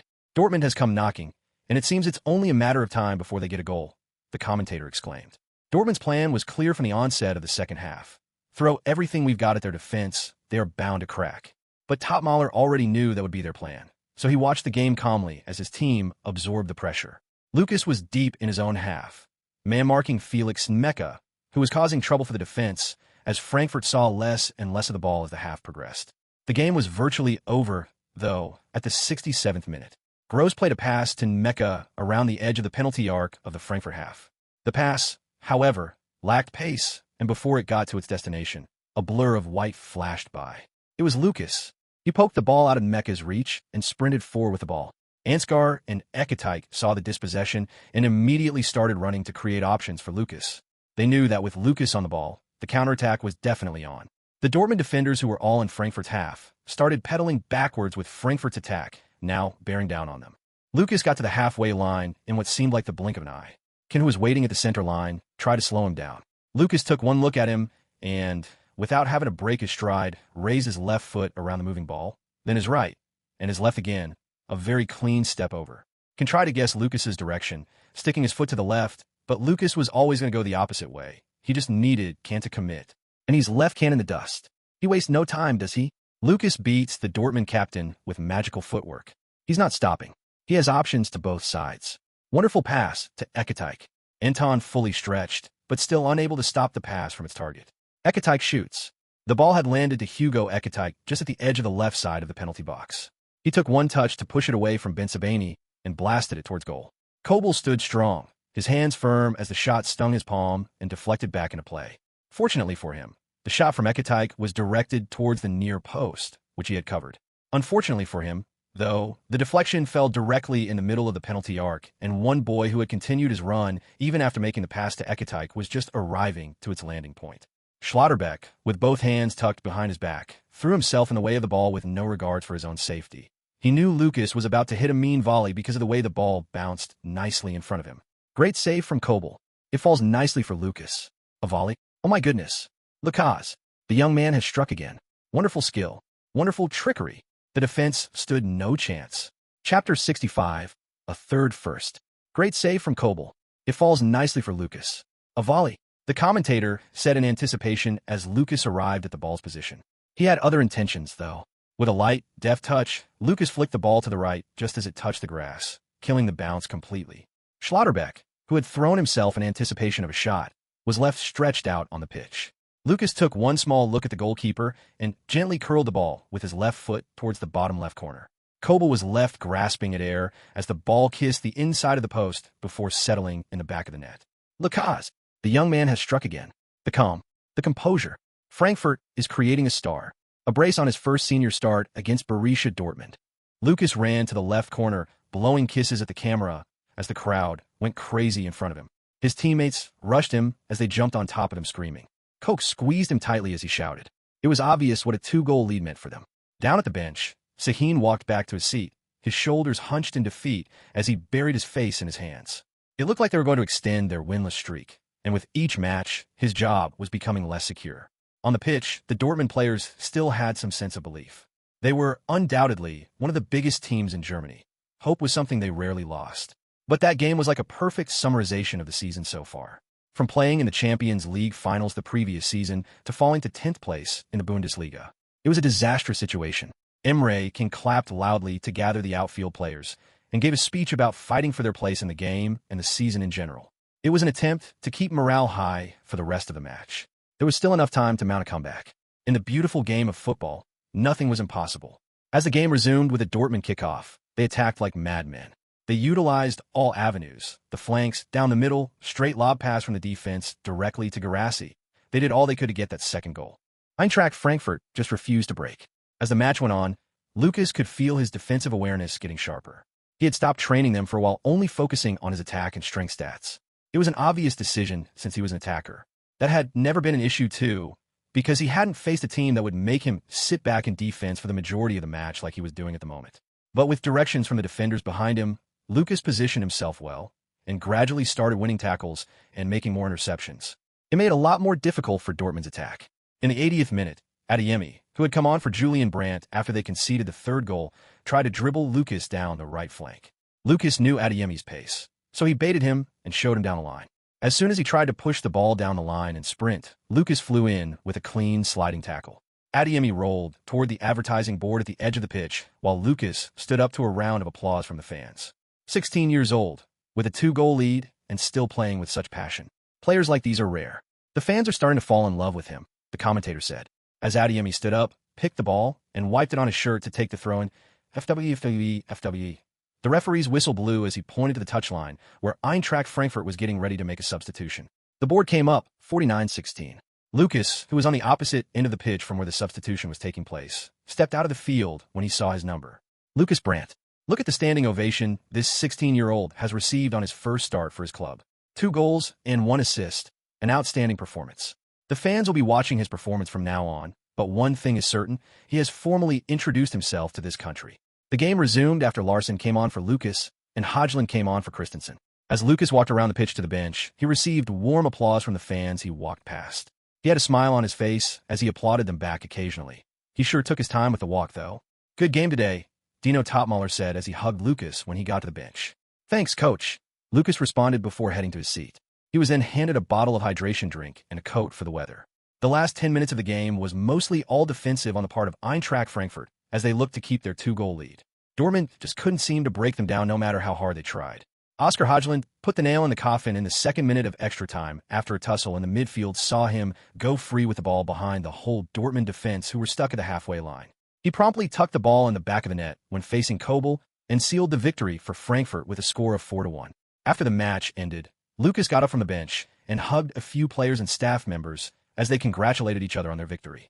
He went on the pitch and shook hands with his teammates and the opposition too. Good game, man, Karim Adeyemi said as he shook Lukas's hand. You related to Julian by any means? He asked. Not that I know of. I'll have to ask my dad, though. Lukas responded. Ladies and gentlemen, your man of the match for tonight, Lukas Brandt. The crowd cheered as the Lukas was announced as the man of the match. Lukas was escorted to a small booth set up by the edge of the pitch to receive his man of the match award. It was a solid piece, about the size of a wine bottle, but shaped like a sharp, narrow column. Near the top, there was a flat plate with the words man of the match stamped cleanly into the surface, next to a small outline of a footballer striking a ball. The metal was cold and slightly rough to the touch, not polished to a shine, but finished in a way that gave it a muted, industrial look. Lukas stared at the trophy with a smile. It felt like something you'd want to keep on a shelf, not because it was beautiful, but because it meant something. Congratulations on the win, Lukas, and being the man of the match in such a match. How do you feel? A female presenter for Sky Sports Deutschland asked. Wow, I don't even know what to say. Obviously, it was a good game. I'm grateful to the fans for the vote, and I'll keep giving my all. I'm sure the fans would be happy to hear that. One last question. Before your first goal, when you were staring at Schlotterbeck, what was going through your mind? Nothing much, really. I honestly just wanted to show that it wasn't the best move. All my thoughts were, of course, focused on putting the ball in the back of the net. If it seemed like I was looking at him, I wasn't. I was looking at the net behind him. You sure hit your target with that one. Thank you for your time, Lukas. The man of the match on his first start for the club, everyone, Lukas Brandt. Thanks for the trophy, Lukas responded as he walked back to join his teammates in applauding the fans. As he got to the corner of the stadium where his family was supposed to be seated, he blew a kiss directed at the booth where they were at the top of the stadium. Oh my God, he blew me a kiss. He's so handsome. A blonde-haired girl sitting in a booth beside the gang screeched as she blew kisses back towards Lukas. Calm down, Lexi, he's 16, the man beside her said. And so what, Dad? I am 19. That's not illegal, right? I want to see him, Dad. Pleasey, Lexi pleaded with her father. We have to return to England immediately after this match, the man said, as he moved his head side by side while his daughter tugged on his hands as she pleaded. Over in the opposite booth, another girl, quite similar in age to Lexi, was giving Lukas the death stare. Chapter 66, Unwind. Over in the opposite booth, another girl, quite similar in age to Lexi, was giving Lukas the death stare. Joanna had been celebrating with the gang after the match ended, and Lukas was announced as the man of the match. She took videos of everything. The assist, the goals, his prayer-like celebration, the applause from the fans as he walked to the bench. When Lukas walked towards their section of the stands, she was already blushing while recording the crowd cheer him. But then a scream from a girl she considered very pretty pissed her off. Of course, she wasn't mad at Lukas. There really wasn't much he could do about how handsome he was. She wasn't pissed at the girl either. She was just jealous. Look at you, charming girls. We'll settle this later, she thought as she stared at Lukas, who had now turned to another direction before she broke into a soft smile. As Lukas stepped into the locker room, a few players congratulated him before Topmaler and Trapp returned from the post-match press conference. Nice work, boys, Coach Topmaler said as he clapped, loudly prompting the other staff members, and the players applauded themselves for work well done. After a few seconds of clapping, Topmaler continued speaking. We executed the plan to perfection today. This is the level we should aspire to maintain for the rest of the season. Although we could have done more to keep possession, it was a very good game against a very good opponent. He looked around at the players before smiling. You have a day off tomorrow and a light recovery session on Sunday. We start training for the Europa League match by Monday. Go home, spend time with your family, but don't eat yourself out of shape. Yes, coach, the players replied, all smiles. They had played 3 games in the space of a week. And although it was just after the Christmas holiday, the congestion was starting to show up mentally and physically in some players. Lukas was glad he could finally spend some time with his family. I do have a lot of school work to catch up on, though, he lamented as the thoughts of having a peaceful weekend at home flew out the window. Immediately he thought of school. Asterisk, asterisk, asterisk. 16-year-old prodigy Lukas Brandt, already making waves in the Bundesliga, with 3 goals and 3 assists in 100-plus minutes on the pitch. 2 goals and 1 assist on his first start against Borussia Dortmund. Generational talent, one to watch. The @Liverwego Instagram channel, run by Fabrizio Romano's team, posted on their feed a photo of Lukas bowing to the crowd. Calm, as the crowd went berserk. Lukas liked the post before scrolling. He was starting to get attention from the world of football. He posted a photo Marco had sent to him after the game. A perfect shot of him blowing a kiss to the camera after his second goal. The shot captured his emerald-colored eyes, sweat trickling down his face as he looked at the camera. First start, +3. Next stop, Europe. He was currently laying on his bed in his Profi Camp apartment, browsing his phone one last time before he went to bed. He would meet the gang the next day at the same hotel as before. He decided not to meet them that night because he was too tired after the match. He checked his Instagram profile. His profile picture had just been changed to that of him bowing to the crowd that night. Lukas Brandt, 17, 205K, 126. Post followers following. He had been tagged on a 433 post about the match, and that was directing followers to his page. This sure is nice to see, Lukas thought as he closed his phone and plugged it in the charger by the bedside. Asterisk Instagram followers is what's impressing you now? Asterisk TT asked. Its tone, sarcastic. Come on, at least let me enjoy my rise in followers. Asterisk I'm kidding, man. Have fun. Asterisk. The Joker, Lukas responded as he chuckled. Asterisk imagine the club had a camera I stalled in this house without your knowledge. And someone's just watching you crazily talking to yourself. Asterisk. Haha, that's funny to think about. Wait a minute. There are no hidden cameras though, right? Asterisk I wouldn't know, but I'm betting it's safer to assume that there are. Asterisk. Good night, then. Lukas responded with his thoughts as he fell back on his bed from his sitting position. Asterisk, asterisk, asterisk. The room was dim, lit only by a thin slice of morning light cutting in through a gap in the curtains. Lukas stirred slowly. His eyes blinked open to a dry, pale ceiling. No music, no birds, just the low hum of the fridge from the kitchen down the hall. His mouth felt tacky. The taste of stale electrolyte drink lingered faintly. His lower back ached against the mattress, and both thighs were stiff like rubber bands stretched to their limit. He lay still, trying not to wake the dull throb in his shoulders. The air in the room was warm, still, carrying the neutral scent of clean laundry and skin that had cooled off hours ago. He exhaled slowly and rolled onto his side. The sheet shifted beneath him, soft against his legs. A used ice pack had slipped to the floor beside the bed, half melted, the towel around it damp. His phone was face down on the nightstand, buzzing faintly once before going quiet again. There was a faint pressure in his legs, like they were still in motion. Phantom steps. He stared at the wall for a while, eyes unfocused, muscles unsure whether to relax or brace for the next sprint. I don't even have the energy to do the LTC recovery exercises, he thought as he lay on his bed and gently closed his eyes back. 2 minutes later, Lukas opened his eyes again, a lot better than before. He still had some soreness from the match, but 4 days in the LTC and a recovery session had helped quell the most urgent problems. He reached for his phone, unplugged it, and viewed the messages that had come in. Lukey, text me when you're ready to come to the hotel so I can wait for you in the lobby, the text from his father read. I'll be there in half an hour, Lukas replied as he set the phone down and got up, walked to the curtains, and flung them open. It's a beautiful day, Lukas said while yawning and stretching. As Lukas walked out of the Profi Camp complex into the street, he could feel more eyes on him. He was becoming extremely popular, especially with fans of the club.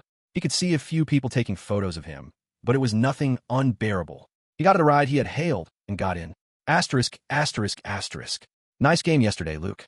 I was watching you play, and still I couldn't believe that was you. Even players who had proven themselves in the biggest stages were run ragged when you held the ball. I'm so proud of you, bro, Joao said as they all sat down to have breakfast at the hotel before leaving for Darmstadt. Thanks, man. I didn't really think about it like that, though. I just see the spaces, and I try to go through them. Sometimes I succeed, sometimes I don't. Not everyone can do that. Luke, you should be proud, and added. Thanks, and I am proud. It really wasn't easy to get to the point where I'm able to do that. Lukas responded as he got goosebumps from thinking about what TT continuously subjected him through every day. Still, not everyone can find it in them to put the effort in. Also, I don't know what kind of effort it would take to hit that kind of free kick. I doubt there are a lot of goalkeepers who could have stopped that, Joao added. Asterisk don't listen to him, there are a lot. Asterisk, TT's voice rang in Lukas's head playfully. Well, even if he exists, I'll find a way to beat him. I like your confidence. Maybe that's the kind of confidence that attracts girls? You gotta teach me, man. You should have seen the way the pretty girl beside our booth was screaming to talk to. OUCH. What was that for, Joanna? Chapter 67. Business, man. I like your confidence. Maybe that's the kind of confidence that attracts girls? You gotta teach me, man. You should have seen the way the pretty girl beside our booth was screaming to talk to. OUCH. What was that for, Joanna? Joao screamed as Joanna stepped on his foot under the table. What are you talking about? She asked, smiling and tilting her head to the left as if confused. Why did you step on me? I have no idea what you're talking about. You must be imagining things. Lukas did not say a word as he focused on his meal, unwilling to get dragged into the fight. He knew Joao had brought trouble on himself. Who told you to say something you weren't supposed to? Asterisk, asterisk, asterisk. Later that day, Lukas was sitting on the sofa in the living room of his Darmstadt home when Javi walked in and joined him. You said you had something to discuss with me? Javi asked as he sat down beside Lukas. Yes, Dad, and I want you to trust me. Sure. What is it? I want to create a company to invest my football earnings. Sure. It's your money. Anyway, we can open up a trust for you or invest it in a safe, broad index fund.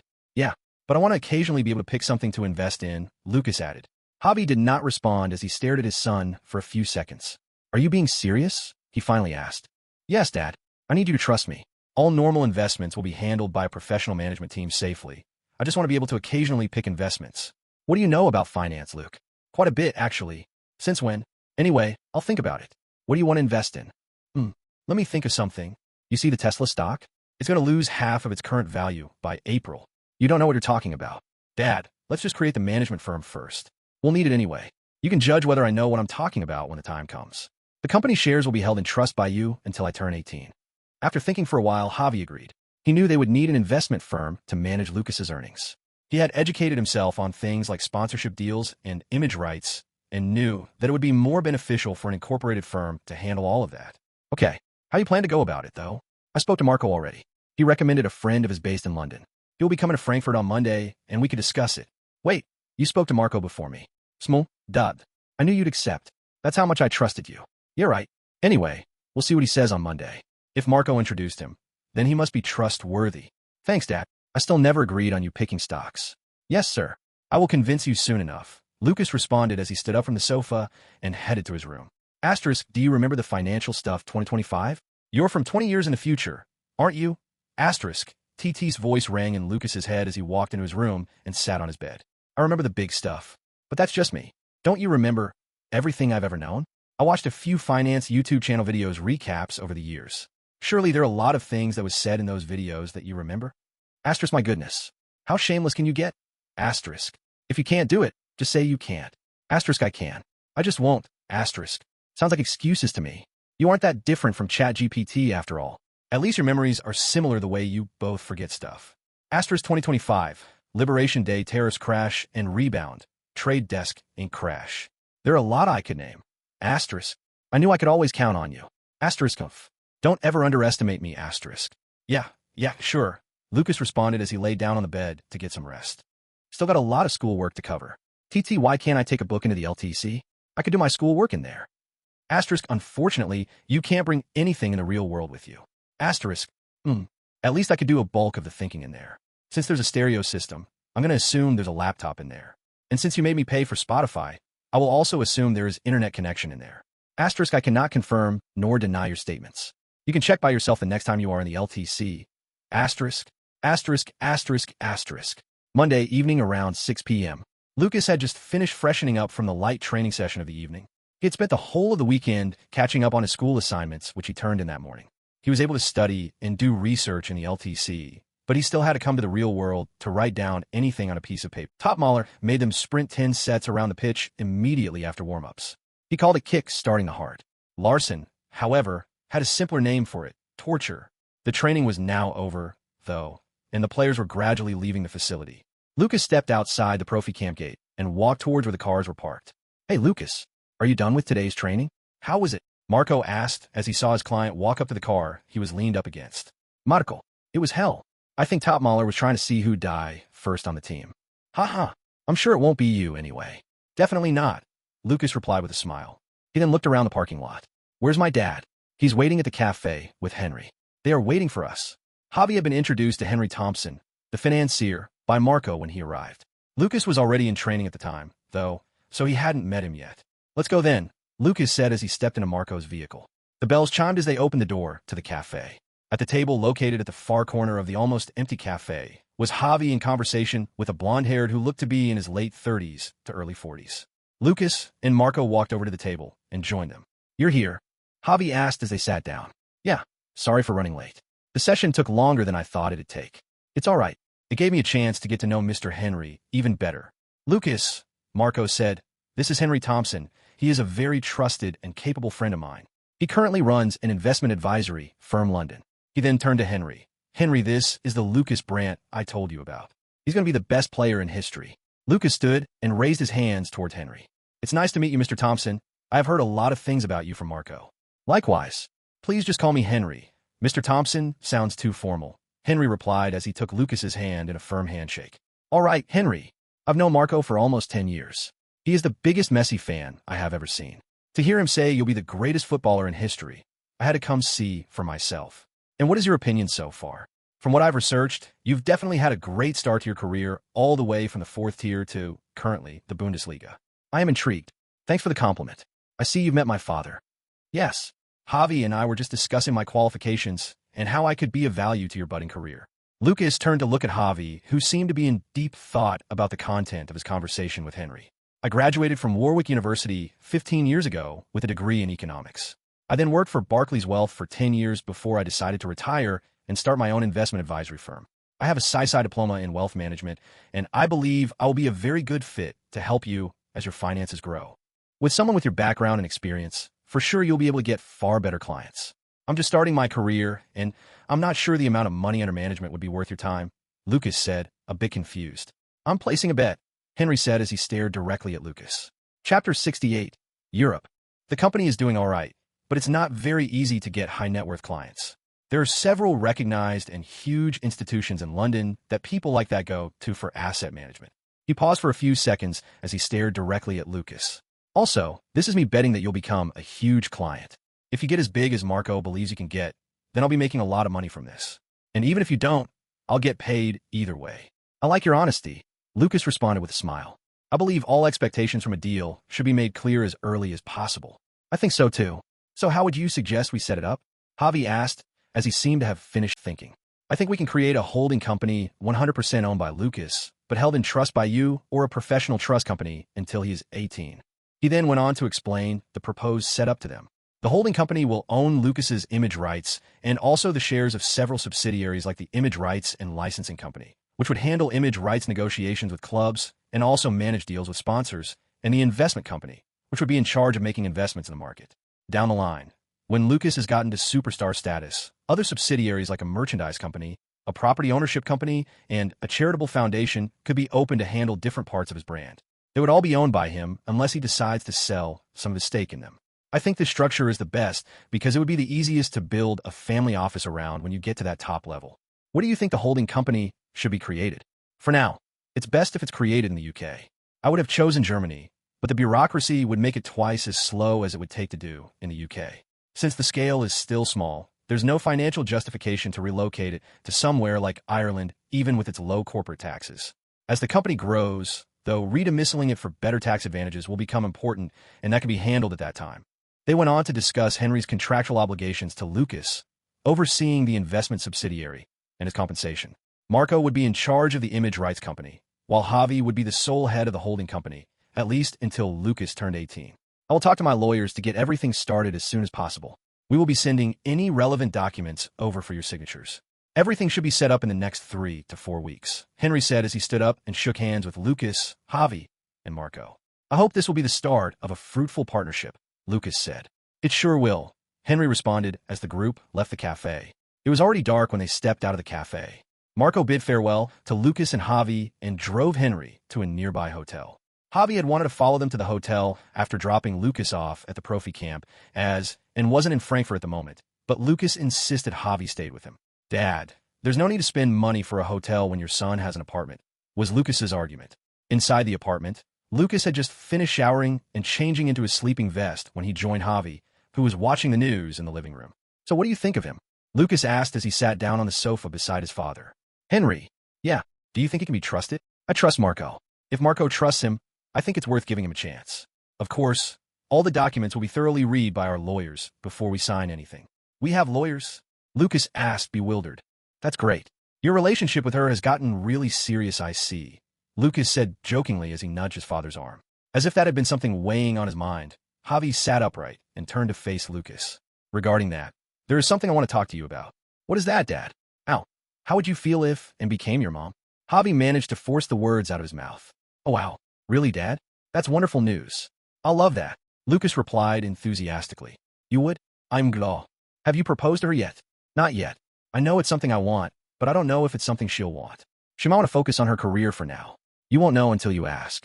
Also, I don't think there's a rule that says a married woman cannot have a career. Oh, look at this. I never thought the day would come when my son would be giving me relationship advice, Javi said as he moved closer to Lukas and playfully wrapped his arms around his neck. Let me go, Lukas protested as he squirmed out of Javi's headlock. Just then, Elon Musk with a controversial salute during U.S. President Donald Trump's swearing-in ceremony. A news headline played on the TV screen. Trump doing the Nazi salute multiple times after his speech during Trump's swearing-in Washington that day. The smile was immediately wiped out of their faces as Javi and Lukas watched the news in utter disgust. There are still people on this earth who do something like this so brazenly? Javi asked rhetorically, but his face scrunched up in disgust as the clip repeated. Unfortunately, there are. Remember what I told you about Tesla? This will most likely be the start of the fall. Wait, how did you know that, though? Javi asked as he turned to face Lukas. I knew he'd do something erratic. I didn't know he'd do something like this, though. What made you think he'd do something erratic? It's Elon Musk. He just spent $300 million on Trump's election. I expected him to be put in some kind of position of power, which he would abuse and cause the people to turn on him, not for him to do a Nazi salute in front of the world. We'll have to wait and see how the market reacts to something like this before I decide if I'll let you do what you want. Also, just being right once doesn't mean you'll always be right. I know that. But just trust me, Dad. We'll see. They went back to watching the news detailing the incident before Lukas had to go to bed. Even though I knew it would happen, it is still disturbing to see, Lukas thought as he walked into his room. Asterisk, asterisk, asterisk. We are in the Deutsche Bank Park in Frankfurt am Main for the Europa League matchup between Eintracht Frankfurt and Ferencváros. Welcome, everyone. I am Stephen Wyeth, and joining me tonight for live analysis is Clive Allen. Welcome, Clive. Stephen Wyeth, the commentator for the match for TNT Sports UK. Open up the commentary. Yes, thank you, Stephen. This is poised to be an entertaining watch. Frankfurt will look to seal their spot in the round of 16 without having to go through the playoffs. A win tonight will do that. Ferencváros will want some points to keep their hope of a playoff spot alive. I can't wait for the match to start. The starting lineup is up, and no surprise from either of the coaches, both fielding their very best lineup. The crowd is ready. The atmosphere has been this high for close to an hour now. The Frankfurt fans have really come out today in full voice. It is a fully packed stadium. It was the 23rd of January, match day 7 of the newly created league phase of the Europa League. Down at the pitch, Lukas walked out of the dugout with a little kid by his right-hand side. He was starting his first European match. Immediately, they stood in line. The ever-so-impressive Europa League anthem played through the entire stadium as the fans chanted with full voice. The atmosphere was electric. The song, an instrumental, seemed to stir up something deep in Lukas's soul as the cameraman walked past him with his face briefly appearing on the big screen. High up in the stands, in a VIP booth, the usual gang were joined by Mr. and Mrs. Jimenez, Joao's parents, as they were able to come watch the match after Lukas invited them. They all watched in awe as the Lukas they had watched grow up was now in a Europa League group game, by far the youngest in the starting lineup. After the anthem, the players completed the pre-kickoff ceremony and were now ready for kickoff. And off we go for the 7th match day of the 2024/2025 Europa League competition. Eintracht Frankfurt against Ferencváros. Chapter 69, Answered Prayer. And off we go for the 7th match day of the 2024/2025 Europa League competition. Eintracht Frankfurt against Ferencváros. Ferencváros kicks off the match, and the lineups are out. Topmøller goes for a traditional 4-4-2 formation for this match with Trapp in goal. Christensen, Tuda, Koch, and the in defense. Knopf, Skiri, Larsen, and Uzun in the middle of the park, while Ekatike and 16-year-old Lukas Brandt lead the line up top. That's 2 changes from the squad that demolished Dortmund about a week ago. Ferencváros with a 4-3-3 formation with Dybus in goal. A back 4 of Gartenmann, Makrekis, Cisse, and Raul. Ben Romdhane, Fani, and Manga in midfield. Malinowski and Traore down the flanks, and Varga leading the line. It's poised to be a wonderful game. Lukas was starting the match on paper as a partner striker with Ekatike, but it was obvious immediately after kickoff that he wouldn't be spending most of his time up top waiting for a pass to put him through on goal. Like in the previous game, he had received a free roam pass from Coach Topmaler, allowing him to appear in any part of the pitch he felt he could do the most damage from. From the first whistle, after Varga kicked off the game with a pass to Fani, he chased it down. A hurried clearance from Fani gave possession straight to Frankfurt. This would turn out to be a constant occurrence throughout the 90 minutes of the match, Frankfurt having possession. Right from the onset, Eintracht Frankfurt launched waves of attacks on the Ferencváros goal, and there was one man conducting the orchestra. In the 4th minute, he received a pass from Uzun just by the left-hand flank. He was facing opposite the goal at the time. He looked to his side and saw Manga rushing in towards him. With his left hand placed on Maga's chest, he used the outside of his right foot to turn into the open space and immediately released Ekatike, who had started making a run into the box. The ball evaded the defenders, landing in front of Ekatike, who had only Cisse and the goalkeeper in between him and the goalpost. Brandt releases Ekatike, wonderful pass. Ekatike with a touch to the right to evade Cisse, and he goes for it. A wonderful stop by Dybus.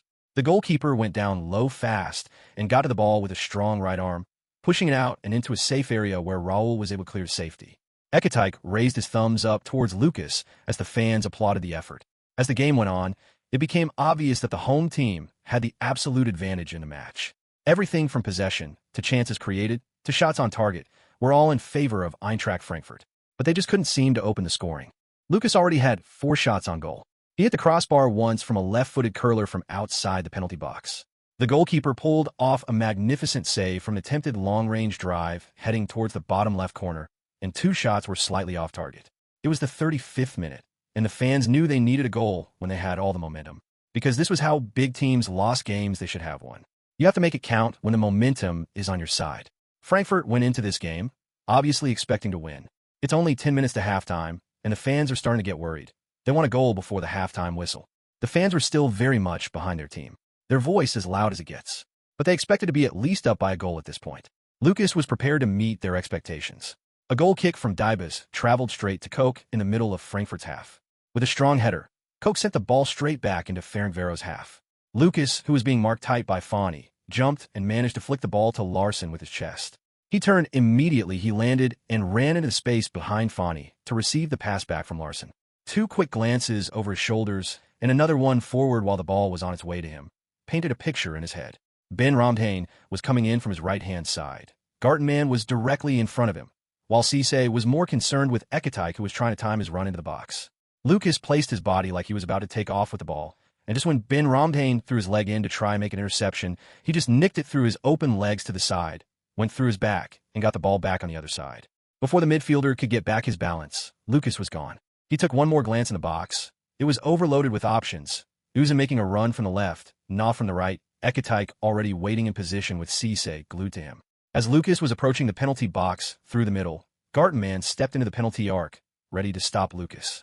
He danced toward the defender, eyes locked, the ball rolling lazily under his control. Then suddenly, his right foot whipped over the ball in a lightning arc, flicking it inward before snapping it back out in one seamless motion, the elastico. Gartenmann lunged the wrong way, caught in the trap, as the crowd erupted at the audacity of a move he had just pulled off. On my feet, Lukas Brandt has just sent Gartenmann on an errand. What will he do next? Fani and Ben Ramdane are closing in from behind. He looks in the box for options. Is it too crowded for a shot? Oh, what are we witnessing? Lukas Brandt with a sublime finish. The commentators screamed as Lukas ran towards the corner flag. After he sent Gartenmann to the side, Lukas knew that any more hesitation would allow the midfielders he had left behind to close him down. So he had to make a quick decision. He took one last look in the box and saw the space Knopf's run had created just his right. There was a slight gap between the bodies gathered in the box. And like a thread going through the eye of a needle, Lukas, with the inside of his left foot, threaded the ball towards the goal. It looked more like a pass than a shot as the ball curved around the players, kissing the grass as it headed towards the bottom left corner. The goalkeeper was left rooted on the spot, unsighted by the number of players in his box. The net bulged. The fans screamed. Lukas, with his hands together, bowed. Is he praying to fans? Is he praying to the god of football? We might never know, but he sure has answered the prayers of the fans today. Take a bow, everyone. 16-year-old Lukas Brandt, with his first goal in Europe in his first match in Europe. Larsson was the first to get to Lukas by the corner flag. He screamed something unintelligible as he grabbed Lukas by the shoulder and shook him violently. The match resumed after about a minute of celebrations, with Ferencváros kicking off the restart. The roar from the crowd seemed to get higher after the first goal. They wanted another as soon as possible. The fans know the game against Roma in matchday 8 could be a tough one. A win here would guarantee their spot in the round of 16. So it is obvious the fans would want a dominant lead against this relatively weaker team, the commentator said. The Eintracht Frankfurt players knew what their fans wanted, so they increased the attacking pressure. They made sure the Ferencváros saw none of the ball, with their possession hitting 75% at one point during the half. In the 44th minute, Lukas received a huge diagonal switch from Özcan on the left towards the right flank. With the top of his boot, he trapped the ball perfectly. He executed a quick 1-2 with Knopf as they played around Ben Romdane's press, and Lukas was with the ball near the right-hand goal line. Raul, the Ferencváros left back, was already coming for the man marking. Lukas took one look into the box and saw Özcan making a run towards the back post while Ekatike and Larsson were already in the middle of the box. With his eyes glued to the back post, he swung his right leg at the ball, and Raul dived in to block the cross. What came, however, with a light nick of the ball to his left as he left the defender lying on his side like he was about to take a nap. He cut to his left, the ball moved just to the edge of the box. He planted his right foot, raised his right arm, and swung his left foot. Chapter 70, Europe 2. He cut to his left, the ball moved just to the edge of the box. He planted his right foot, raised his right arm, and swung his left foot. Knopf sends the ball back to Brandt. He has company. Is he going to send in the cross? Oh, nice fake. Raul will not want to rewatch the highlights of this match, because that's for sure going in there. Will Brandt try a shot from there? Seems EY, He's floated a beautiful cross to the back post. Özcan is coming in unmarked. Header. Lukas had set up his posture like he was about to hit a left-footed curler from outside the box. Adam Varga, the Ferencváros substitute goalkeeper who had come on for an injured Dybus a few minutes ago, was completely expecting a shot, so although the cross lacked power, it was already too late for him to come out of his line to collect the ball from the air by the time he noticed what Lukas had done. Özcan, in acres of space, got his head to the ball under zero pressure. The ball flew towards goal as the players watched. Koch, back near the halfway line, already had his hands in the air when Lukas cut past Raul.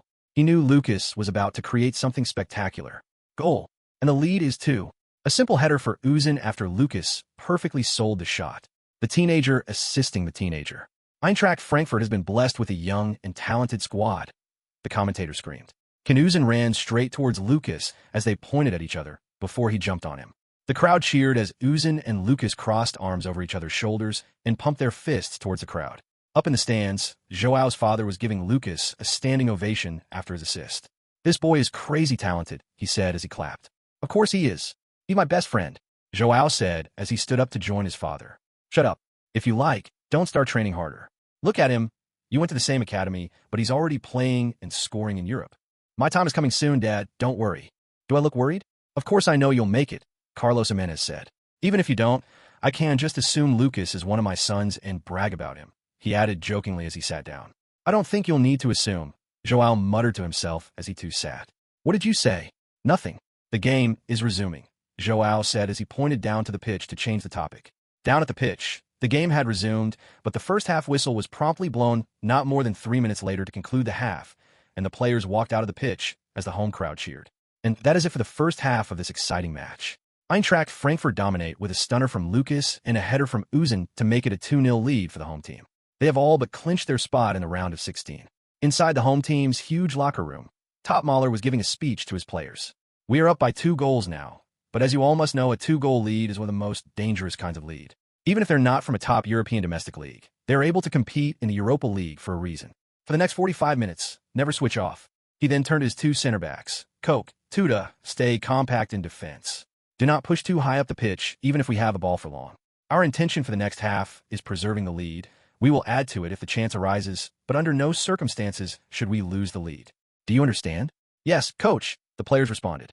Finally, he turned to Lukas and the other attacking players. "Keep doing what you're doing. Keep finding those passes and taking the shots when you feel you have a chance." After a few more minutes of discussions and hydration, Lukas jogged back onto the pitch with the home team as the crowd went crazy. FWE. Off we go for the second half of Eintracht Frankfurt versus Ferencváros. Ekatike back to Koch. Koch pushes it forward to Larsson. Larsson is found off by the right-hand side. Knopf has Malinowski and Ben Romdane bearing down on him. A diagonal switch to Özcan at the left flank. Özcan sends the ball backwards to Skiri. Skiri has found Brandt in acres of space down the middle. After the whistle, the Eintracht Frankfurt players had gradually passed the ball around, and as the away team tried to chase it down, they unknowingly left a huge gap just around the center of their half. Lukas was standing in the middle of the away half of the pitch with no opposition player in a 5-foot radius around him. As Skiri passed the ball to him, Lukas received it on a half-turn, his mind already in attack mode. He drove forward immediately as the Ferencváros midfielders who had been stretched out by the initial passing sequence tried to close in on him. It was futile. Lukas tore down the middle as he headed towards the opposition. Ekatike giving him a passing lane on the right and Uzun on the left. The away team center-backs were caught in two minds as they contemplated either coming out for the tackle or holding their ground until reinforcement comes from the midfield. The fullbacks were concerned with Ekatike and Uzun running down the flanks. As Lukas edged towards the penalty arc, Cisse made his mind up and stepped up to try and win the ball. With one swift motion, Lukas, with the top of his left foot, flicked the ball over Cisse's foot to the left and unleashed a power shot aiming at the top corner. Varga was unable to move. He could only pray the shot was off target. Bang! The woodwork shook as the ball smashed the intersection between the crossbar and the left goalpost and came back into play before it was cleared by guardman. Lukas, for a brief moment, placed his hand on his waist and calmly shook his head. He was sure the ball was heading into the top corner. At least I know what to work on now, he thought as he smiled and shrugged off the feeling of disappointment. The game went on in a similar vein, Frankfurt launching waves upon waves of attack, while Ferencváros tried to stop them. They could not stop them forever, though. In the 65th minute, Lukas received a pass from the 8 down the left flank. He looked up and saw Traoré and Manga closing in on him, while Uzun tried to find an open space to position himself as a passing option. As the two Ferencváros players closed in, Lukas saw the little space in between them and decided to exploit it. He moved the ball from his left to his right foot to evade Traoré's tackle, and then immediately moved it back to his left foot to evade Maga's as he slipped through the gap between both of them. Some fans by the side of the pitch where Lukas had just done that stood in anticipation as he left the two players behind as he cut down the middle. He glanced up and saw Ekatike making a run while Fani was glued to him, trying to body check him out of possession. As Fani's shoulder slammed into him, Lukas did not seem to even notice it. What is this kid made of? Fani thought as he felt he had just run into a brick wall, disguised as a human being. With his attempt to body Lukas out of possession having failed, Fani resigned to foul him. They had been told by their coach during the halftime break to stop Lukas by any means necessary, and he was ready to bring him down. Fani grabbed Lukas's shirt and pulled on it tightly, reducing Lukas's pace considerably. Just as the referee moved the whistle to his mouth to blow for a foul, Lukas released a perfectly placed through pass down the middle. Fani grabs a handful of Brandt's shirt. The age difference between the two of them is a whopping 10 years. Oh my word, would you look at that? Lukas Brandt with an exquisite pass right through the legs of Cisse towards Ekatike. Ekatike against Varga. And Hugo Ekatike makes it 3 for Eintracht Frankfurt. Wonderful, wonderful, wonderful. Lukas Brandt, under immense pressure from Fani, was able to release Ekatike with a perfectly placed through pass. The commentator screamed as the Frankfurt players, including Lukas, ran to join Ekatike, who was celebrating by the corner. It will go on the record books as an Ekatike goal, but this was all created by the 16-year-old wonder kid who has now surely introduced himself to Europe. Lukas Brandt. Chapter 71, 100%. Fui. The final whistle blew as the match ended with loud cheers from the fans. And that is it, folks, the end of this fairly one-sided Europa League fixture. Eintracht Frankfurt with a comfortable 3-0 win. The man of the match has just been released by UEFA. Unsurprisingly, it is Lukas Brandt. 1 goal and 2 assists. Who else deserves it? Lukas, who was subbed off in the 83rd minute, stepped onto the pitch with a jacket on as he joined his teammates in celebrating their qualification for the round of 16. The fans cheered as the Ultras played drums and sang chants of victory. Lukas was later handed the Player of the Match award as he headed to the dressing room. A small, sleek trophy with the Europa League emblem cut into its metallic face, catching the dim corridor lights. Surprisingly, there wasn't much ceremony behind the trophy as he just posed for a picture with the UEFA representative who handed him the trophy. Asterisk, asterisk, asterisk. Lukas, you're coming with me, Topmaler said immediately after Lukas stepped into the dressing room with the trophy in his hand. He turned back around and walked out with his coach as they headed for the press room. The air was a little warm, carrying a faint mix of coffee, paper, and a lingering smell of damp jackets. Bright overhead lights made the space feel smaller than it was, washing over the rows of tables where reporters sat with laptops open, some still typing, others looking up. The low hum of quiet conversation stopped for a moment as heads turned towards them. Cameras on tripods were already in place, their red standby lights glowing. Lukas calmly looked around. At the front, the long desk with microphones waited, its black surface reflecting a bit of the light. Behind it, the backdrop was covered with sponsor logos in neat rows, the same pattern he had seen on TV. It wasn't glamorous, just plain walls, the scrape of chairs, and the weight of knowing that every glance in the room was measuring him. "Good day, everyone," Coach Topmaler said as he sat down while Lukas sat after him. The camera flashes from all angles caught Lukas off guard as he had to refocus his gaze when one flashed directly in his line of sight. It was his first time witnessing something like this. "We'll be taking questions now," the UEFA media personnel who was serving as the moderator of the interview said to the crowd after confirming with Coach Topmaler. A few reporters raised their hands, and he selected a female journalist in front. "Hello, Mr. Topmaler. This is Mary from Sky Sports Deutschland. Congratulations on qualifying for the knockout stages. How do you think your team played in general against this side that I'm sure you know a lot of people were considering to be an easy opponent?" the lady asked. "Well, I think we came off with all 3 points, and that's all that matters. I think we created more chances than we took in the end, and that's one thing we will be working on in the coming training sessions." Another reporter was picked from Nemzeti Sport, a Hungarian news outlet, and asked Topmaler for his assessment of the opposition team's playing style, which he answered as honestly as he could without stepping on anyone's toes. Next, a reporter from Kicker was selected. This time, his question was not directed to Topmaler. "Brandt, congratulations on the win, and of course, your Player of the Match award. How does it feel to score and provide 2 assists on your debut game in Europe?" "Yes, thank you. Obviously I'm happy for the win. I'm also happy I was able to play my part in it as well. This was a game we had to win. It's not always best to leave it to the final match day. So I'm glad we were able to meet our target," Lukas responded. He had not received official media training by the club, but he already knew what would constitute a scandal and what wouldn't. I mean, how hard can it be to not say stuff that'll get people mad, right? Was his thought process when he found out the coach was taking him to the post-match press conference. He was painfully unaware of how hard that could be. "A follow-up, please?" the reporter asked the moderator, who gave permission. "Mr. Brandt, you've now been involved in 100% of the goals Eintracht Frankfurt scores while you're on the pitch. In your first 4 games for the club, you've made 9 goal contributions. What do you make of that?" There was a low murmur in the press room as the reporter announced that stat. A 16-year-old with 9 goal contributions in his first 4 games after his debut? That was unheard of. "Oh wow, really? I am genuinely surprised. Obviously, like I said earlier, it's nice to be able to contribute to the team. My job in the team is to create chances and maybe take shots when the chance is there. But as you could tell from this match, there is still a lot to work on." "That will be all we have time for today," the moderator said after a few more rounds of questions to Lukas and Topmaler. They both stood up and left the room amidst camera flashes. "You handled that quite well," Coach Topmaler said as they stepped into the hallway that led to the locker room. "Thank you. I was worried I would say something outrageous. Don't think about it too much. The press will always twist anything you say once you're on their bad books. That's one of their expertise." Lukas chuckled as they entered the locker room where the players were gathered. Some had taken a shower and changed, while others were still sitting on the bench on their phones with shirts hanging on their shoulders or with one boot on and the other off. "All right, boys," Topmaler said after a few seconds of looking around. "Good game today, but we can't afford to let the celebration go past tonight. Go home, get some rest. We meet early tomorrow morning for our recovery session. It's only 2 days before the match against Hoffenheim. Let's keep this momentum going." The players clapped as they dispersed, and Lukas went in to take a shower. Asterisk, asterisk, asterisk.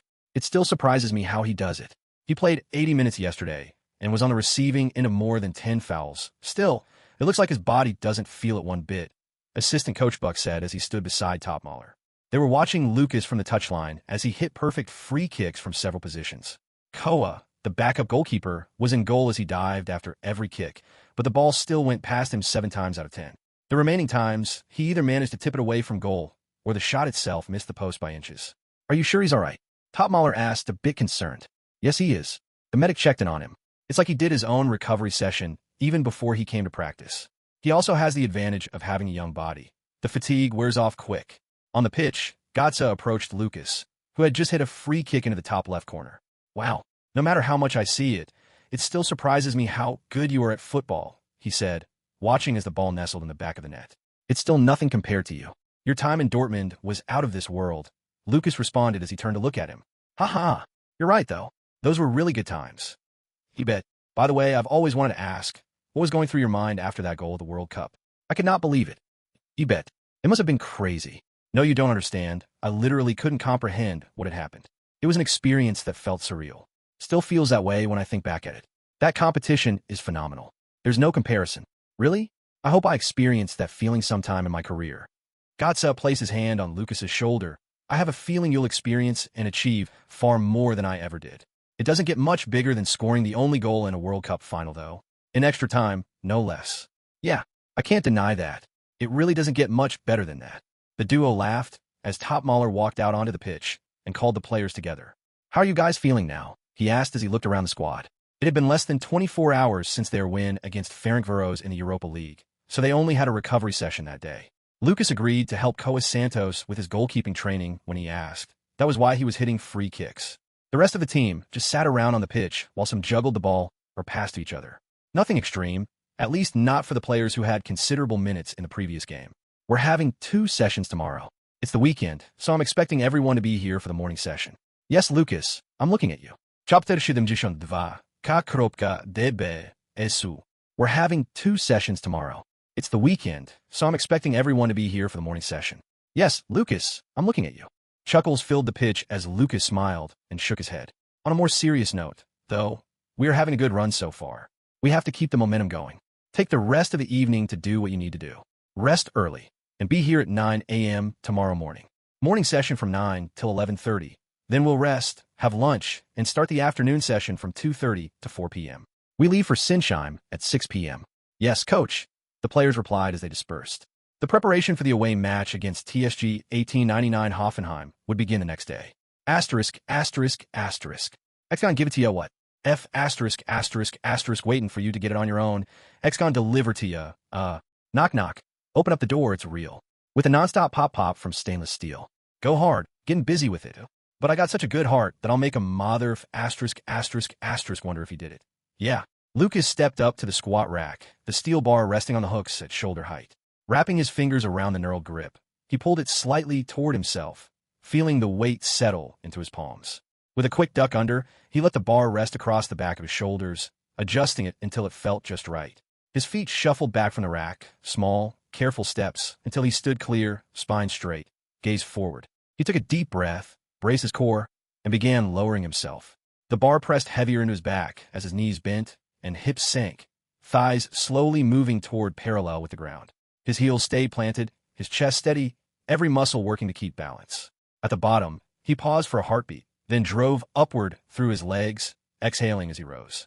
The plates rattled faintly, but the bar stayed firm. Rep after rep, he repeated the motion, lower, hold, push, until his legs burned and his breath came in heavier bursts. Finally, he stepped forward, guiding the bar back into the hooks with care. The metal clinked as it settled, and he let his hands fall away, shoulders loosening as the weight lifted from his body. Oh damn, my legs are burning, Lucas said as he lay down on the gym floor after releasing the barbell. That was his 10th and final set of 20 reps of squats. TT, are you sure this won't get me injured? Asterisk, I didn't know you studied sports science. Asterisk, I'm being serious. It feels like the exercises are getting a lot harder. Asterisk, quit moaning. You're all right. I can make it easier, you know. Just don't think of making any meaningful improvement through them, though. You can't both eat your cake and have it. Asterisk. Arg. Fine. By the way, open my player profile. Let me see how much better I've become, Lucas said as he sat up. Profile, Lukas Brandt, footballer. Date of birth, December 30th, 2008, 16. Height, 178 centimeters. Weight, 62 kilograms. Career status, Eintracht Frankfurt first team. Position, attacking midfielder. Current limit, 85. Rating, 82-1. Player stats, attack, off. Awareness, 80. Ball control, 81-1. Dribbling, 81-1. Tight possession, 80. Low pass, 81-1. Lofted pass, 80. Finishing, 80. Header, 80. Set piece, 81-1. Curl, 81-1. Defense, def awareness, 75. Tackling, 74. Aggression, 71. Def engagement, 70. Strength, speed, 81-1. Acceleration, 80. Kicking power, 82-2. Jump, 80. Physical contact, 80. Balance, 80. Stamina, 80. Note, good enough to be a nice Bundesliga player. It's increasing slower than I expected, Lucas said to no one in particular as he looked at his status window. It had now been a couple of weeks since the system was updated and he resumed training. Considering he was spending 4 days in the LTC every morning and the nature and difficulty of the exercises had risen, he expected the stat gains to be faster than they were. Asterisk, don't be greedy. This is as fast as it gets. Asterisk, TT's voice sounded in the gym. I'm not. I'm just thinking about the games we'll have in a month's time. Bayern Munich away, then Leverkusen at home 1 week later.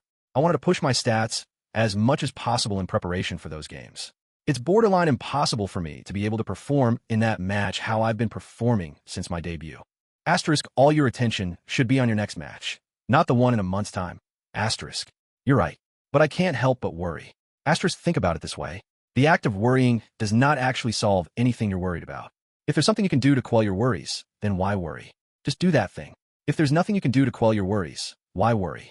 Nothing can be done about it. Anyway, asterisk. Who did you steal that quote from? Asterisk, ahem. What are you talking about? I came up with that myself. Asterisk.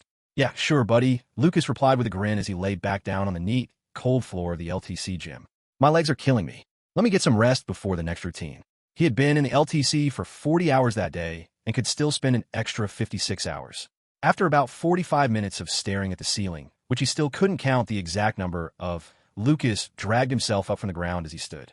His legs ached, but he had gradually gotten used to the burns he got after a hard session, even starting to enjoy it a bit. Summon Ego. Kevin De Bruyne. Kevin De Bruyne. Own skills. Visionary playmaking. Level 5 out of 5. Pinpoint crossing. Level 5 out of 5. Thunderbolt strike. Level 5 out of 5. Surgical through ball. Level 5 out of 5. Please select a skill to train. Thunderbolt strike and visionary playmaking to level 2. Checking requirements. Prerequisites met. Summoning Ego. Wow, this still gives me the creeps no matter how many times I see it. It's literally KDB, Lukas said as he looked at the being who just appeared in front of him at that moment. He had everything. The blonde hair, the posture, the facial and body structure. A one-to-one match of the De Bruyne of 2020? This isn't how he looks now, TT. This looks like De Bruyne of 5 years ago. Asterisk, you're just noticing that now? When you summon Mesut Ozil, did he look like 2025 Ozil? Asterisk. I just assumed it was designed to look how he did in his playing days. Asterisk, the egos are modeled after how they look at the peak season of their careers so far. Asterisk. Wouldn't that be 2022/2023 season then? That's when he won the treble.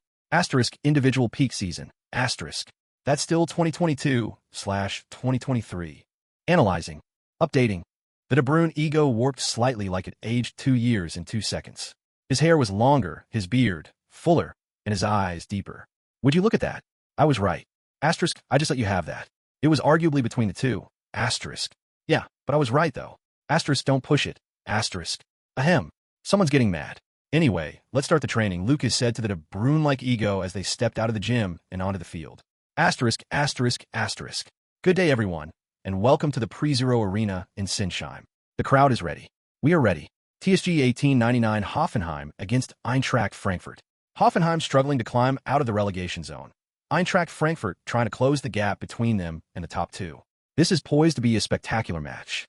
I am Dan O'Hagan, and I am joined here by Oliver Fastnacht. Thank you, Dan. You can already feel the energy in the crowd. The sea of blue and white, looking to drown the Eagles at the top end of the table. Will they be successful? Either way, this is going to be an exciting watch. After the pre-match warm-ups and ceremony, the match kicked off promptly at 15:30 Central European Time, with Eintracht Frankfurt taking the kickoff. And we're off. Hugo Ekitike kicks off the match with a pass to Larson. Hoffenheim deploying a 4-2-3-1 formation on paper with Philip in goal. Gendroy, Arthur Chavez, Akpaguma, and Jurasek playing as the back four. Stock and Becker directly in front of them as defensive midfielders. Hlozek, Kramaric, and Bischoff in the middle, and Morstad as the lone striker. Eintracht Frankfurt with a 3-4-2-1 formation and a surprising change. A back three of Koch, Thwaite, and Collins. Knopf, Larson, Skiri, and Christensen in the middle of the pack. Hugo Ekitike up top. And surprisingly, Uzun and Gotza as the two attacking midfielders. Yes, the 16-year-old sensation Lukas Brandt with 9 goal contributions in only 4 matches and 2 starts is back on the bench today after starting the last 2 games for Frankfurt. Was it a tactical change from Topmøller? Or did he pick up a knock in training? His form would suggest he easily starts this game, but we will see how it goes, the commentator said as the feed cut to Lukas on the bench. His expression blank as his eyes followed the ball on the pitch while he occasionally sipped from a bottle of water. Chapter 73, Toothless. Lukas sat on the bench, his expression blank as his eyes followed the ball on the pitch while he occasionally sipped from a bottle of water. Asterisk, asterisk, asterisk. Earlier that morning, Lukas arrived at the underground parking lot of the hotel where they had spent the night in Heidelberg, about a 20-minute drive to the Hoffenheim Stadium where the match would be held. He was there early, as usual, stepping into the team bus that would transport them to the training ground provided by the home team. Are you still sleepy? Larson asked as Lukas sat beside him, grunting. Not really, he replied. My legs are kind of sore, though. From yesterday's sessions? It wasn't that difficult, was it? Yeah, it wasn't. Who's talking about yesterday's sessions? De Bruyne wanted to kill me today. I'll be fine in a couple of hours, Lukas responded as he closed his eyes and lay his head back on a headrest while the bus took off. In the back of the bus, Coach Topmaler was seated beside assistant Coach Buck and a few other coaching staff members as he watched Lukas sit down, clearly tired. You think he hasn't recovered from the last match? Buck asked Topmaler. He was superb in yesterday's session. Maybe the fatigue is only just setting in. Should we change the starting lineup? The coaches had already decided the starting lineup for the match against Hoffenheim, and Lukas was undoubtedly in it.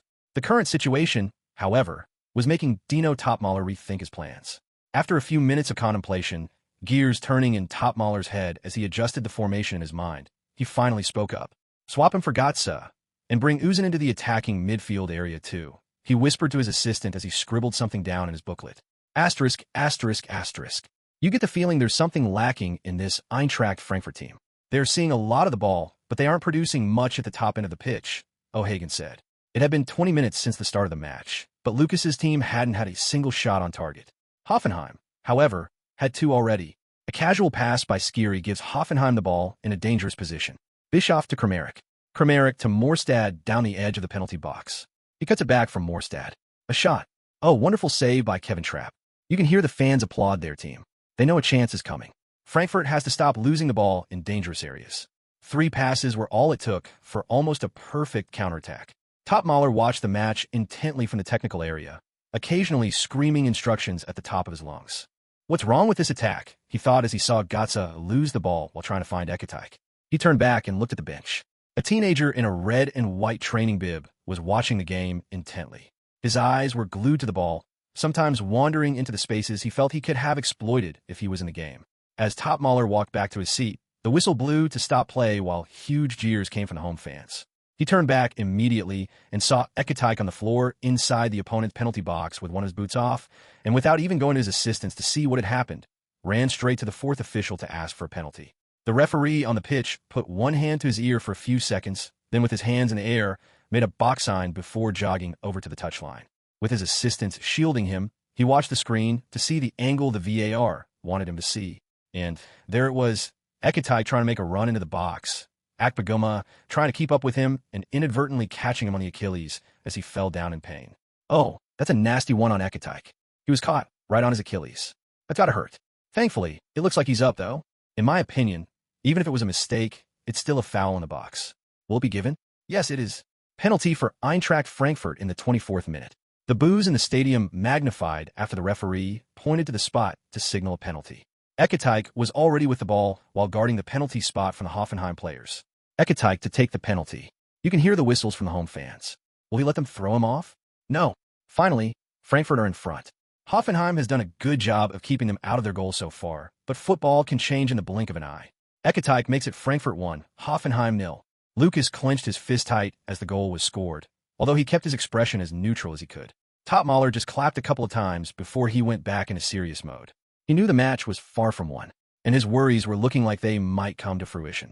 Immediately after the restart, Hoffenheim launched an attack on Frankfurt that saw Hlozek volley the ball straight towards the top right corner. Trapp was beaten completely, but the crossbar came to the rescue. A few minutes later, Kramaric stole the ball from Noss' misplaced pass and put Morstad through on goal. It looked like a certain equalizer, but Trapp showed why he was captain. He went low fast and spread his body as wide as possible. His left foot nicked the ball on its path to goal, causing it to deflect out for a corner kick. The first half ended with a 1-0 score. But from the first goal until the end of the half, Eintracht Frankfurt only managed 3 shots on goal and only 1 on target. In the dressing room, Coach Topmaler was animated, furious. What kind of passes were those? He asked as he glared at his players. We train, we work, every day, and you guys put on such a sorry performance against a team fighting relegation. It is a disgrace. He then turned to the players as he reprimanded them one by one. Ansgar, if there's no ball on for a forward pass, it's okay to go sideways or backwards. You don't have to force the play. Larson, stop letting Kramaric find those through balls to Morstad. They will punish us soon enough if we don't plug that alley.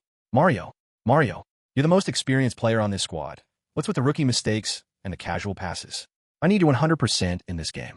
His eyes landed on Lukas, who was passing the hydration drinks to the starting players. How are you feeling, Lukas? I feel great, coach. I was just a bit tired from the long journey this morning.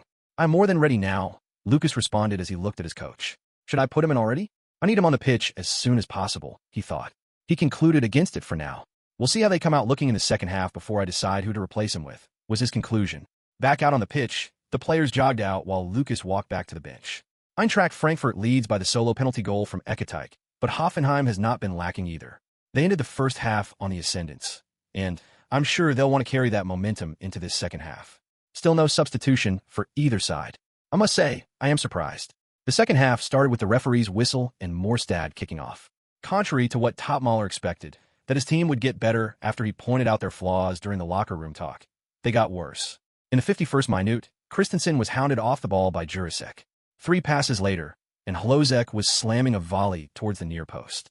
Trapp used a strong left hand to palm the ball out for a corner. Dan, you get the feeling that Hoffenheim won't be out of this game for long now. Even with Eintracht in the lead, there's a sense of aimlessness when they get the ball in attack. Götze has been unable to find the passes we have come to expect from him. The young Özil is good, but from the few games we've watched the youngest player on the squad, Lukas Brandt, play, it is obvious he is the better player of the two, Oliver Fasnick, the co-commentator said. I'll go one step further, Oliver. Since Marmish left the squad, Lukas Brandt has been the best player on the team. I don't know why Topmaler didn't start him. One thing I know for sure, though, is that he's not on the bench because of lack of form. If the match goes on like this, you'll expect us to be seeing him sometime soon. Tell Luke to start warming up, Topmaler muttered to his assistant, as if he could hear the commentators. Chapter 74, 4 + 4 and 4. Lukas immediately stood up from the bench and went to warm up by the touchline after the assistant came to him. As he jogged past the home crowd, the boos from the fans just behind the advertisement board were very audible to him. You're going to see what it means to play a real team, kid. Go back to mommy. You're not ready for the big leagues. They were trying to get in his head. They screamed their taunts, hoping to shake the mind of whom they considered to be a 16-year-old. They didn't know they had just summoned something else out of him. While Lukas was warming up, on the pitch, Eintracht Frankfurt were getting outplayed by Hoffenheim. Then the goal came. In the 63rd minute, Becker, from deep in his half, launched a lob pass to Hlozek down the middle. With Koch and Collins closing in from either side of him, Hlozek flicked the ball to the left as he ran past Collins toward the left flank. He looked to the middle and saw Kramaric making a run down the far post, unmarked, with Trapp covering the near post. Without a second thought, he sent a perfect ground pass towards him. The ball went through Collins's legs and out of reach of the outstretched leg from Koch as it rolled to Kramaric, who tapped it into an empty net. In the commentary booth, Dan O'Hagan and Oliver Fasnick took turns explaining the goal. Goal for Hoffenheim. Hlozek with the assist, Kramaric with the finish. Frankfurt has been opened up. You had the feeling that this would happen soon enough. Eintracht have not had their best game so far, but good play by Hoffenheim. Lovely pass by Hlozek. And it's back to level now. Eintracht will have to try something different. They could end up losing this game if a change is not made, and it seems Topmaler agrees. Lukas Brandt, the youngest goalscorer in Bundesliga history, is preparing to come on. Down at the touchline, Lukas was ready to come on. With the bright orange jersey his team wore for the match, he received instructions from assistant coach Buck. The ball went out for a goal kick a minute later after a shot from Morstad was well off target, and the time for the substitution came. Substitution for Eintracht Frankfurt. Number 49 for number 27. The substitution was announced in the stadium as Lukas came on for Götze. He ran directly to Özil and whispered something to him. I must say, a very warm reception by the home fans, the commentator said sarcastically. The boos and jeers from the fans were as loud as they could get. But, Daddy, why are we booing him? A kid, no more than 5 years old, in a Hoffenheim blue and white jersey asked his father. He has provided a goal contribution in every game he has played for Eintracht so far. We can't let him have a good game against us, his father replied as they both went back to booing. The jeers died down after the match resumed with Trapp thumping the ball forward with the goal kick. The ball got to Christensen, who was already under pressure from Stock. Christensen managed to get his head on the ball as he flicked it to Knopf on his left. Ensgar, Lukas called out as he was in space just at the edge of the center circle. Knopf heard his call, but so did Kramaric. Knopf sent the ball to Lukas, who had his back to goal as the ball came his way. He glanced over his shoulder and saw Kramaric closing in, ready to steal the ball if there was a sloppy touch or turn. With a grin, Lukas just opened his legs, allowing the ball to roll through them as he turned around to retrieve it. Kramaric was caught off guard as the ball rolled through his legs too. The whistling increased as Lukas turned Kramaric and ran to retrieve the ball. Becker was also stretching his leg to get to the ball before Lukas. Barely getting the ball before Bischoff, Lukas sidestepped his foot with a La Croqueta, leaving Bischoff lunging at air. The away fans applauded. The home fans booed. Lukas looked forward and sent a through pass to Ekatike, who was in a foot race with Chavez.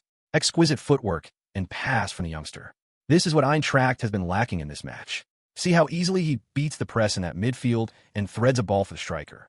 It is lovely to watch. Ekitike got to the ball, but put it wide as he was under immense pressure from both Chavez and Akpaguma. He clapped and raised a thumbs up to Lukas, who returned the gesture. The home fans hated what they had just seen, and they showed that by increasing the decibel of their boos whenever the away team, especially Lukas, got on the ball. Lukas, however, had already tuned out the noise. His mind was all on the pitch, following the ball, scanning his surroundings to make sure he could always find space, and being ready to receive the ball at any time and find the next pass forward.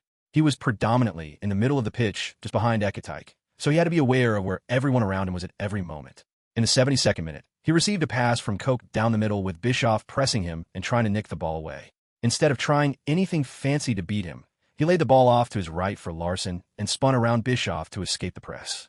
Lovely 1-2 between Brandt and Larson. Brandt sends a lovely ball outside to Uzun. He's being marked by Gendry down the left flank.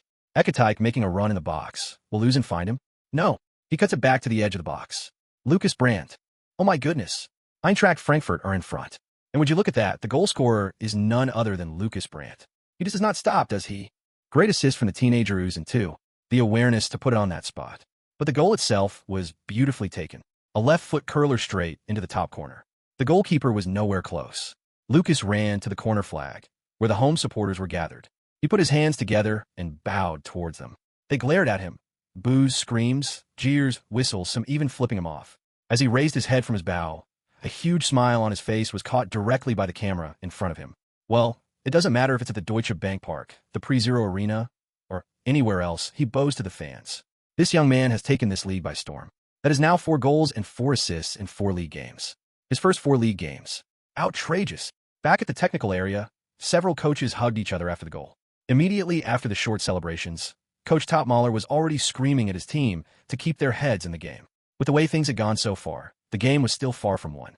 There were also still 20-plus minutes to go. The game resumed shortly after the celebrations, and from the whistle Hoffenheim attacked like their lives depended on it, because they did.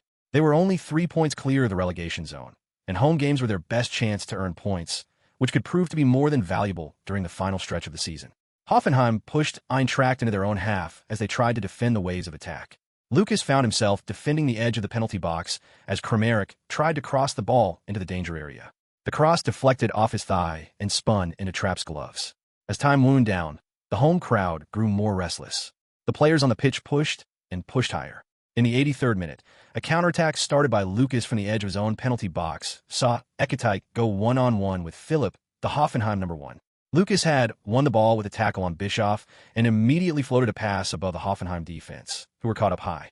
Ekitike, running from his own half, stayed onside as he chased the ball. With acres of space between Ekitike and Akpaguma, the defender closest to him, some home fans had their hands on their heads as they watched. Quick and incisive pass by Lukas. There is no defender in the Hoffenheim half of the field. Ekitike controls the ball. Ekitike takes off. One-on-one, he has to score. Philipp decides to take the gamble and come out early. Ekitike looked up and saw the goalkeeper come off his line and immediately thought about chipping him. He raised his right foot and flicked the ball upwards towards goal.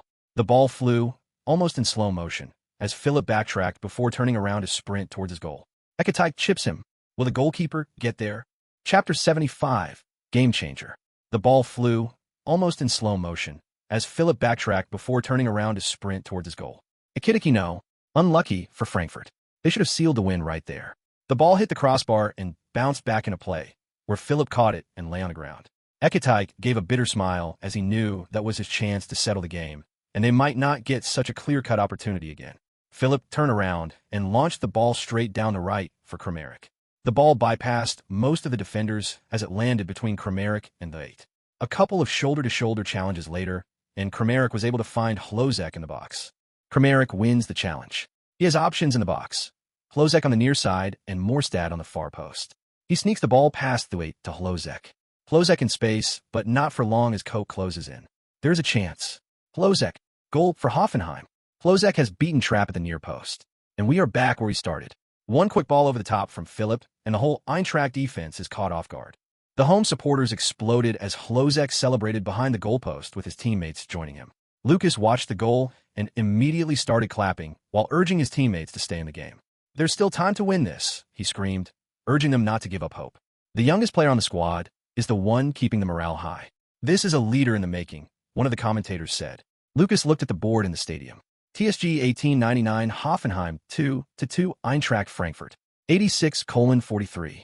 With barely 3 minutes and extra time to go, he knew they had to come up with something good, fast, if they wanted to leave Sinsheim with all 3 points. The match was restarted after the referee threatened to show a yellow card to Hlozek and Jurasek for trying to draw out the celebrations. Fui! The referee's whistle blew as Ekatike took a short kickoff to Lukas, who was standing directly behind him. Morstad and Hlozek rushed in before Lukas had time to think of his next move and try to nick the ball off him. Instinctively, Lukas flicked the ball a little off the ground and over Morstad's outstretched legs. Then, with a quick step over and a La Croqueta, he got past Hlozek too and took off. They both gave chase, trying to grab onto his jersey. But he didn't hold onto the ball for long, releasing a through pass for Chibi down the left flank. Chibi tried to beat Gendry, but ultimately passed it backwards to Knopf when he couldn't find a way through. Lukas, who had snuck to the right flank after that pass, raised his hands high for Knopf to see as he signaled for the ball. Lovely switch of play from one side to the other by Knopf. Beautiful first touch by Brandt. It's marvelous how he cushions the ball with his touch. He has Stock and Jurasek for company. Lukas looked at the 2 players closing in from both sides and pointed to the goal line with his right hand, encouraging Christensen to make the run into the space Jurasek had just vacated. Christensen obliged. Lukas could easily have laid the ball off for Christensen to send a cross into the danger zone. But when he saw Jurasek hesitating between going with Christensen or staying with him, he decided to take advantage of that indecisiveness. With his left foot, Lukas pushed the ball outwards with the outside of the foot and then cut it back inside in one swift motion, an elastico that went through Stock's legs. Instantly, he burst through the space between Stock and Jurasek as they turned to grab him, but couldn't touch anything. He was already off with the ball. As he got to the edge of the penalty box, it was crowded by both teams' players. He looked at the post and thought about a shot into the top corner from there. He positioned himself for the shot, saw Becker and Akpaguma trying to block it, and changed his mind as he cut the ball to the right and ran to cross it in for Ekatike. Becker was already up from the attempted block, but Akpaguma was still scrambling to get up. Once Lukas saw only one player trying to block the cross, he decided to just go past him. Instead of a cross, Lukas used his studs to roll the ball through the legs of a cross-expecting Becker and brushed past him to get the ball. Kaderabek, who had come on for Gendry a few minutes before Hlozek's equalizer, was there and ready to dispossess Lukas. He had to be careful, though, as any rash challenge could see him give away a penalty in the dying minutes of the match. As Kaderabek planted his weight, Lukas feinted a drive to his right, dropping his shoulder and shifting his stride as if he would cut inside. The defender bit, leaning with him. In that instant, he slid the ball quickly to the left with a sharp sidestep, just enough to open a pocket of space. Without hesitation, he struck the ball cleanly, catching it with his laces. The shot was venomous as the ball cut through the air towards the far post.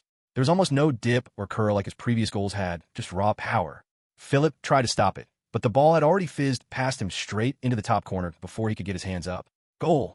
The 16-year-old wonder kid has won it for Eintracht Frankfurt, and he beat 5 players in the process. Beautiful. He beat Stock, Jurasek, Becker, Akpaguma, and Kaderabek before beating Philip in goal. You don't see players like these all the time. Definitely a goal of the season contender. This one, Dan. 2 goals for Lukas Brandt as a sub, and 3 for Eintracht Frankfurt in this thrilling match. The players ran towards Lukas, who was already at the corner flag with a smile, nodding his head at the home fans as they looked at him in bewilderment. Koch had his hands on his head as he ran towards Lukas. There were still some boos and whistles from the crowd, but they had mostly been silenced by his brilliance. The match resumed soon after the 90-minute mark, with the fans cheering when they heard the announcement of 7 extra minutes. Hoffenheim, in a last-ditch effort to salvage something out of the game, launched several attacks on the Eintracht Frankfurt goal, but the defense stood strong. Well, they had to. They were defending with 9 outfield players. It was supposed to be all 10, but Lukas had told Ekatike to stay up the pitch, close to the center line, to stop the Hoffenheim defense from completely joining in on the attack. Ekatike's presence was a constant threat to that very high back line, as the possibility of a single long ball putting him one-on-one with Philip was very high. 5 of the 7 minutes of added time are gone already. Hoffenheim has to find a way to get the ball in the back of Eintracht's net in the next 2 minutes if they want to get anything from what has been a thrilling performance from them so far. Yes, Dan, they look like the better team going forward, at least until that young man stepped on the pitch.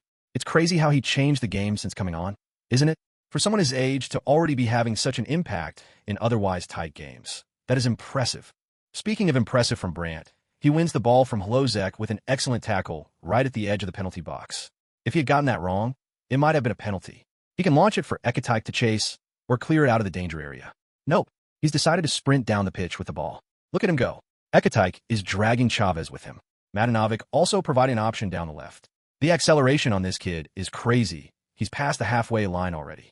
Look at the way the ball always stays in his control. There's almost no break in stride as he skips past Akpagama. Katarabek goes to ground for the tackle. Nope, he skips past him too. Hoffenheim is stretched. Hoffenheim is scrambling. He is already into Hoffenheim's final third. Ekatike stays onside, but he has Chavez on his tail. Can Lukas find it with the pass? Oh my word, he has slipped it through Chavez's legs for Ekatike. One-on-one with the goalkeeper. Can he make it count? Of course he can. Hugo Ekatike makes it 4 for Eintracht Frankfurt. This game is over. Lukas Brandt and Eintracht Frankfurt have put on a masterclass in the art of defensive counterattack. Chapter 76, 3 times running. Lukas Brandt with the tackle to win the ball from his penalty box, makes a 70-meter sprint to the edge of the opposition penalty, beating 2 players in the process and outrunning 5 others. And just when you thought he might go all the way alone, he makes a precise pass for Ekatike to slot away. For Eintracht Frankfurt, 2 apiece for Brandt and Ekatike. A few seconds after the restart, the referee's whistle blew to signal the end of the game and the man of the match was announced. Unsurprisingly, Lukas Brandt has been named as the player of the match. That is 3 games in a row in all competitions where he has been the best player on the pitch. This time he only played 30-odd minutes, but his contributions in that time were enough to win him the award. Yes, Oliver, he was phenomenal in this match. Changed the direction of the game. Immediately, he came on. Well-deserved Player of the Match award. On the pitch, Lukas exchanged handshakes with the opposition team before walking to the away fan section, where the fans were chanting his name and clapping to a simple rhythm. Lukas Brandt. Clap, clap, clap. It was a simple rhythm, but Lukas was moved as he looked at the crowd and applauded back at them. The fans love you, huh? Larson asked teasingly as he put his hands around Lukas's shoulder and ruffled his hair. They have no choice but to. Lukas responded as he pushed Larson to the side and kept applauding the fans. A few tens of minutes later, Lukas was in the locker room, sitting on a bench with his Player of the Match trophy beside him when Uzun walked up to him. How many of these do you plan on winning? He asked as he picked up the trophy and examined it. As many as I can. I have to build a trophy cabinet because I might run out of space in my bookshelf at home soon. Oh, now you're bragging, huh? I don't blame you, though. I would do the same if I won it 3 times in a row. Lukas chuckled as he playfully snatched the trophy out of Uzun's hand and put it in his bag. Take a shower and do what you need to do. The bus leaves for Frankfurt in an hour, assistant coach Buck said, causing a few players to rush to the locker room shower.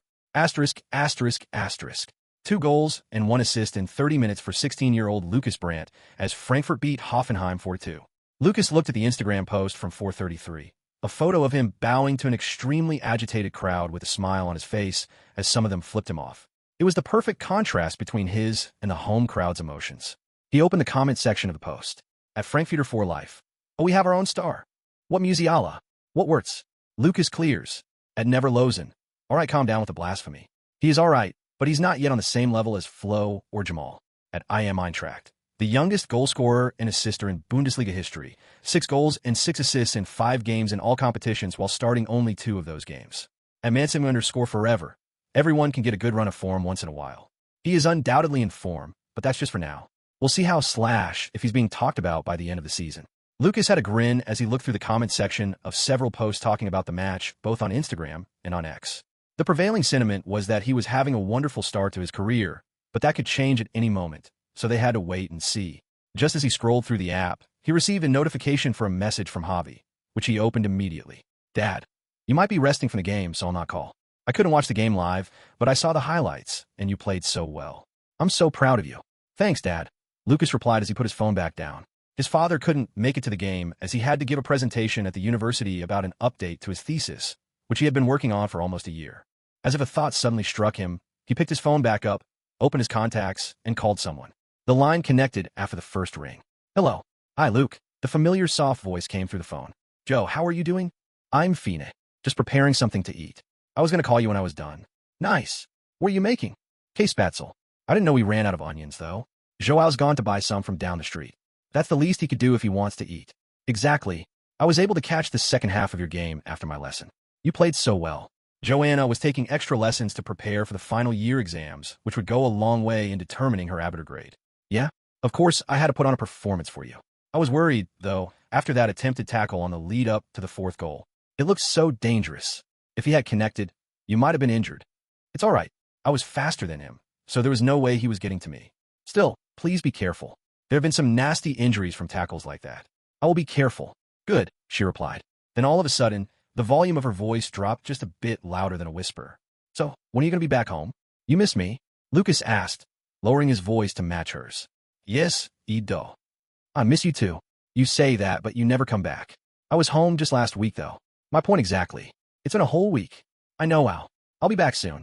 We have an away match against Roma in about 4 days. I'm assuming we'll start training for it tomorrow and travel on the 29th. I don't know if I'll be able to come before that match. I know your schedule more than you, so I understand. I was just venting because I miss you. Do what you need to do, dear. I'll be here whenever you come back. Thanks, Joe. You're the best. Of course I am. Gotta go, Joao is back. Okay, tell him I called. I won't. Yeah, you will. Bye. The call ended and Lukas put his phone back in his pants pocket and closed his eyes. Larson, who was sitting beside him and pretending to be asleep this whole time, sneakily opened his eyes to look at Lukas. He smiled as he closed them back and went to sleep. Asterisk, asterisk, asterisk. Robbo, don't just let him breeze past you. Rasmus, help him. The assistant coach was screaming instructions at the defensive line.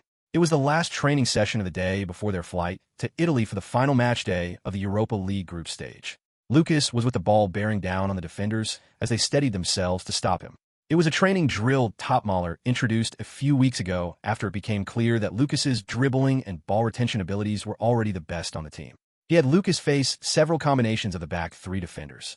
This time, it was Robin Koch, Rasmus Christensen, and Arthur Thate. Lukas strolled with the ball to the edge of the left-hand side of the penalty box, which they were defending. He could see Koch and Christensen already crouched down, waiting to nick the ball away from him, while the 8 stood behind the 2 defenders in case Lukas was able to go through them. As he got to the line, he stepped over the ball to see if any of the defenders would bite. None did. He tried it again. Still, no one fell for it. They looked to have learnt their lesson from previous sessions where they tried to guess which way he would go, and he just effortlessly went the other way. You know, all I have to do is score, right? I don't have to get past you guys to do that, Lukas said as he pushed the ball down towards the middle in the direction of the penalty arc. They knew it could be a bait, but they also knew he could easily shoot and score from there, so the defenders had no choice but to follow him and try and block the shot. A grin appeared on his lips as he swung his right foot to shoot, and Christensen threw himself into the path the ball would take if struck from there. Chapter 77. Definitely not in a day. A grin appeared on his lips as he swung his right foot to shoot, and Christensen threw himself into the path the ball would take if struck from there. His foot, which looked like it was locked and loaded for a power shot, suddenly relaxed as it got to the ball and just touched it back to the left. Immediately, Lukas feigned a shot again. Christensen, who had blocked nothing, tried to regain his composure as he went for the second block. But Lukas cut the ball to the opposite side again before pushing it past Christensen and into the box. As Christensen turned to give chase, his previous attempted blocks caused him to start his run with an awkward posture, making his ankles give out as he lost balance and fell to the ground. Koch and Arthur were now in front of Lukas as he got to the ball behind Christensen. Arthur threw his legs out toward the ball to try and poke it out of Lukas's control, while Koch tried to make sure there was no shooting angle from the position Lukas was standing in. Lukas saw the incoming leg, and in one swift motion, he dragged the ball back out of Arthur's reach with his studs, pushed it to the side with the outside of his right foot, and tapped it forward with the inside of the same foot. He skipped over the tackling foot as he got to the ball in space to shoot. Instead of shooting, however, he waited for Koch to come block him. You should have taken the chance while you had it, Koch said as he appeared between Lukas and Trapp. The chance is still there, though, Lukas said as he hit the ball with the inside of his right foot. The ball went through Koch's legs, which tried to shut a moment too late, and traveled to the bottom left corner of Trapp's post. Trapp dived low, but he was nowhere close as the ball hit the inside of the post before hitting the back of the net. Oh, come on. This is just not fair, Arthur said as he joined Christensen on the ground, although his was voluntary. Ha ha ha. You should all be ashamed of yourselves, Larson screamed as he laughed his way toward them. A few other players joined him chuckling. Imagine getting owned every single training session by a 16-year-old. Can't be me. Oh, for sure. It can never be you. You want to go 1v1 with me now? Koch asked, raising one of his eyebrows. Hard pass. But still, Lukas, you're not normal, are you? I've been saying this since day one. He's not normal, Uzun said as he tried to drag Christensen off the ground. Christensen just shook his head slowly with a smile as he stood up.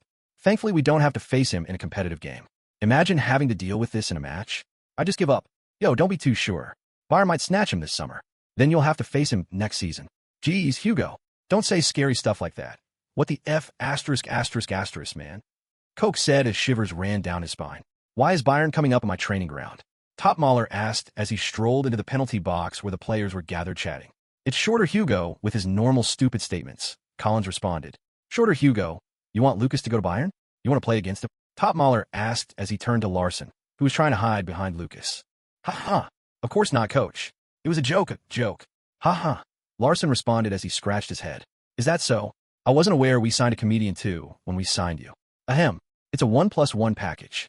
Buy one, get one free. I see. I don't take freebies though. Top Mahler responded, then looked at Lukas. Nice work today, Luke. Thanks, coach. Also, I wasn't contacted by any club. Lukas responded with a deadpan expression, causing a few players and staff to start laughing.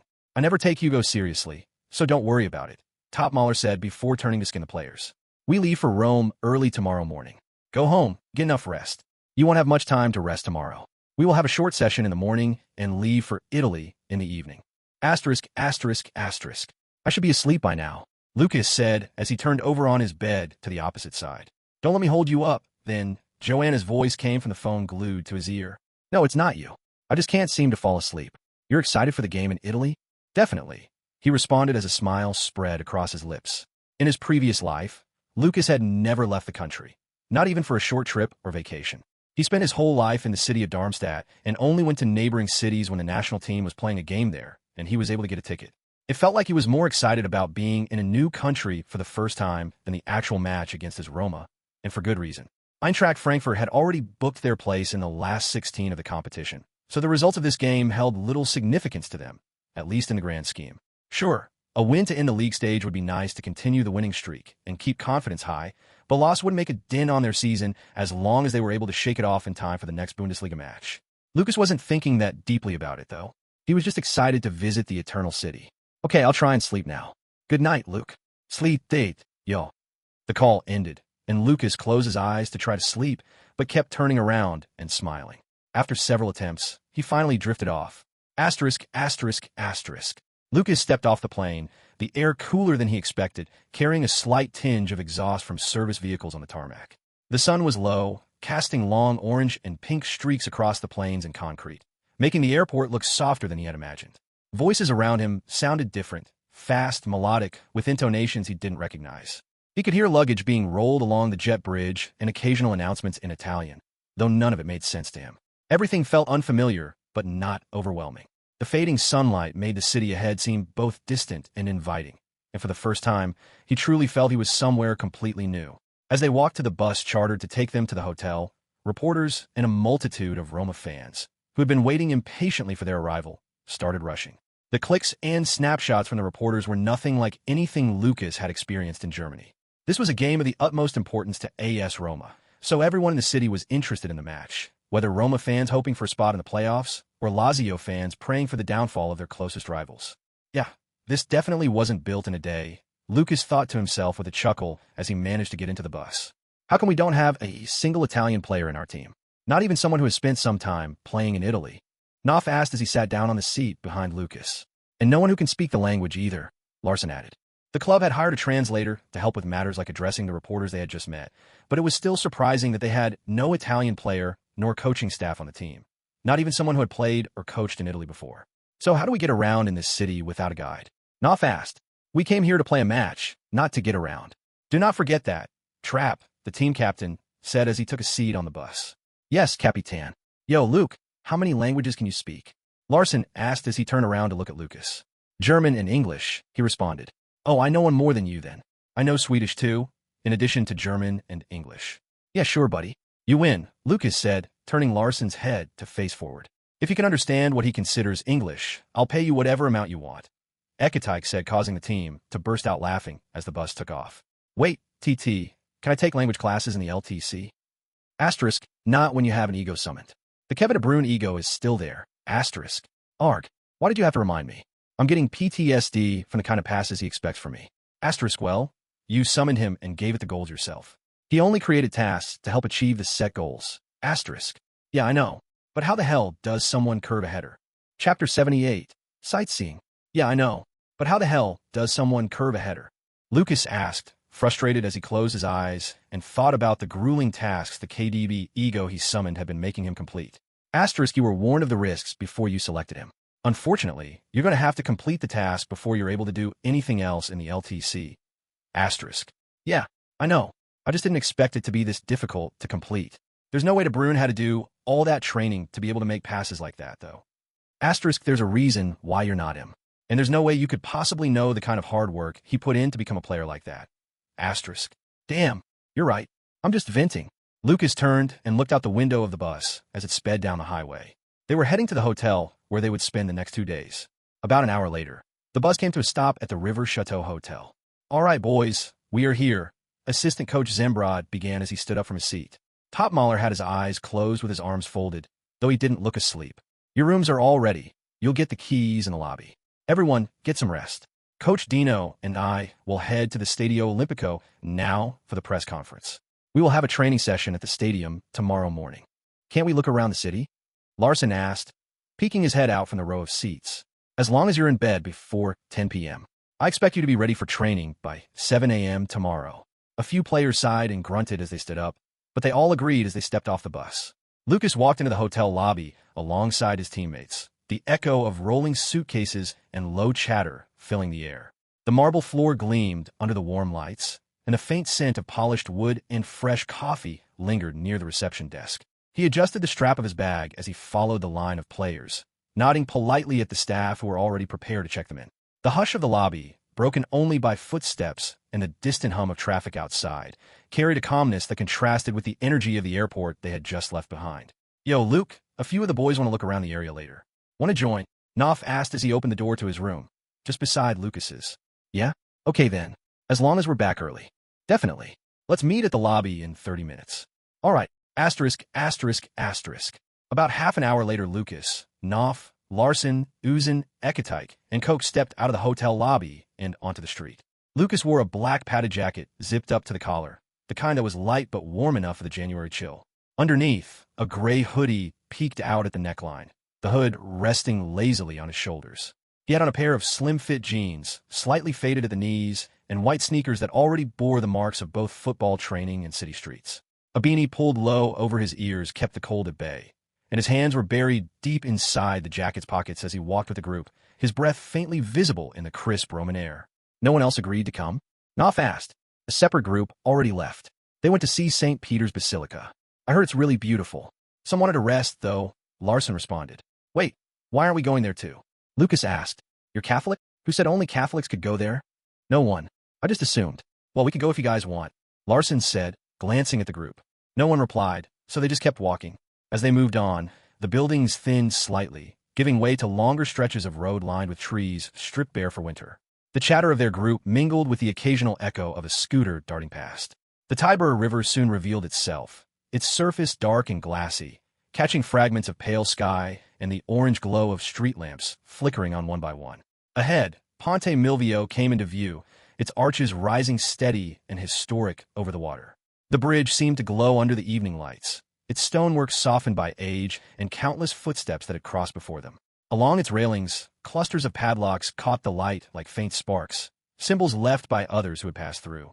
The sound of the river lapping against the arches mixed with the muffled rhythm of footsteps as the city around them slowed into twilight. The scene was mesmerizing. Lukas looked down the bridge and saw a young couple with their hands interlocked, sharing a kiss under the setting sun. I should travel with Joe sometime, he thought as he smiled and faced back down to look at the flowing water. Why are we, a bunch of guys, watching the sun set from a bridge? That stuff that couples do, Uzun asked as he turned to look at the group. Lukas stayed quiet as he threw pebbles into the river. Don't you like the serene atmosphere? It's so calming, Ekatike responded. Yeah, I like it, but I prefer to be here with my girlfriend, not with a bunch of dudes. Do you even have a girlfriend? Koch asked, turning to face Larson. Of course I do. Just because I don't parade her around doesn't mean she doesn't exist. Yeah, there's no way he didn't just lie. Lukas chimed in, causing a wave of laughter from the group. Look at this kid talking. What do you know about girlfriends? Larson asked as he tried to pinch Lukas. More than you apparently. Lukas replied, swatting Larson's hands. Wait, are you being serious? Luke, you have a girlfriend? Knopf asked, surprised. Yeah, he does. I caught him sweet-talking his girlfriend on the phone the other day, Larson added. Damn, kids these days. I remember when I was your age, I was focused on school and football. I had no idea what love was, Uzun said, shaking his head. You were my age only like 3 years ago. Why are you now acting like you're married? Lukas asked, giving him a disgusted look. 3 years is a lot of time, you know. Yeah, right. Okay, enough bantering about who knows more about love. I am hungry. Let's go back to the hotel, Larson said, leaning off the railings and stretching. Me too. I want to try the famed Italian spaghetti, Koch added. The group walked together back to the hotel for dinner. Although not the most eventful, it was an evening that had brought them closer together. Asterisk, asterisk, asterisk. In Italian, well, this game needs no introduction for the people of Rome and Italy. The Stadio Olimpico has been packed full for the past 2 hours. The noise level in here is just unimaginable. Eintracht Frankfurt, having already secured a place in Europe, come to this stadium where they're very much unwelcome to try and send I Giallorossi out of Europe this season. The Romanisti are defiant. They want their club competing in Europe. But to do that, they need a win tonight. Nothing less than perfection will cut it. Eintracht with little to play for, Roma with everything to play for. Anything can happen in 90 minutes, and we will find out what will happen next. Maurizio Compagnoni, the Sky Sports Italian commentator, gave the opening statement as the teams walked out of the tunnel, led by the referees as the crowd roared. Lucas's heart skipped a beat as he walked in. It was like he had walked into a wolf's den. He had initially felt the energy a few minutes ago when he came out for the warm-ups, but what he was feeling now was incomparable. It was like the ground was shaking. Wow, that was all he could think as the Europa League anthem echoed through the stadium. The crowd's noise almost in tune with the anthem itself. It was a whole different atmosphere. The significance of the occasion wasn't lost on the Roma players. They knew what they needed to do. A win was required. They had the home advantage, the relatively less motivated opposition. Everything was set up for them to snatch the win. Roma come into this game in decent form. Just one loss in the last 8 games with 5 wins and 2 draws. Frankfurt, however, in sterling form. 5 straight wins in all competitions. Will they be able to extend that streak, or will they crumble under the pressure from Rome? Fui! The referee's whistle blew as Dobbik kicked off the game for Roma. Lukas, with his eyes glued to the ball, turned off the voice of the crowd, ringing through his ears, and gave chase. Chapter 79, first half in Rome. Dobbik kicked off, and Lukas gave chase.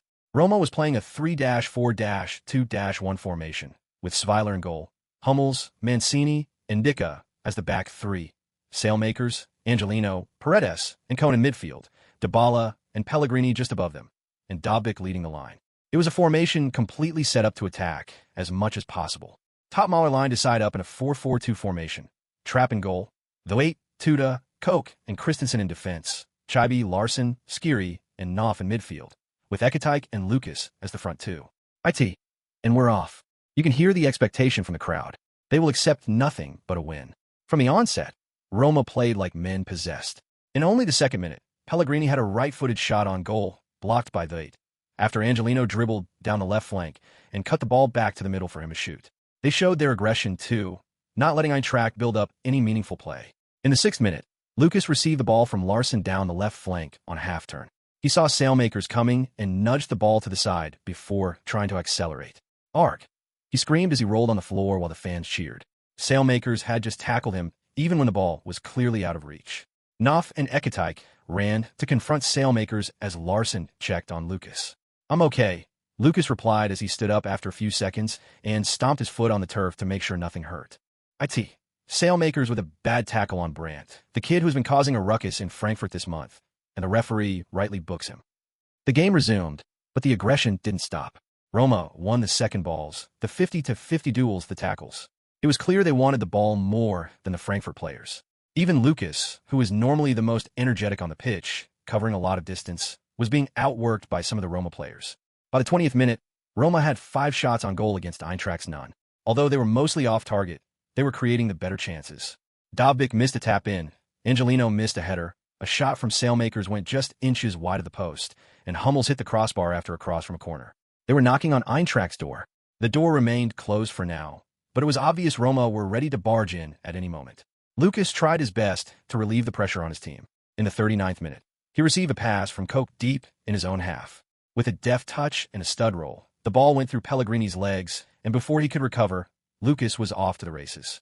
He sprinted down the middle, with Angelino, Pellegrini, and Dybala chasing him.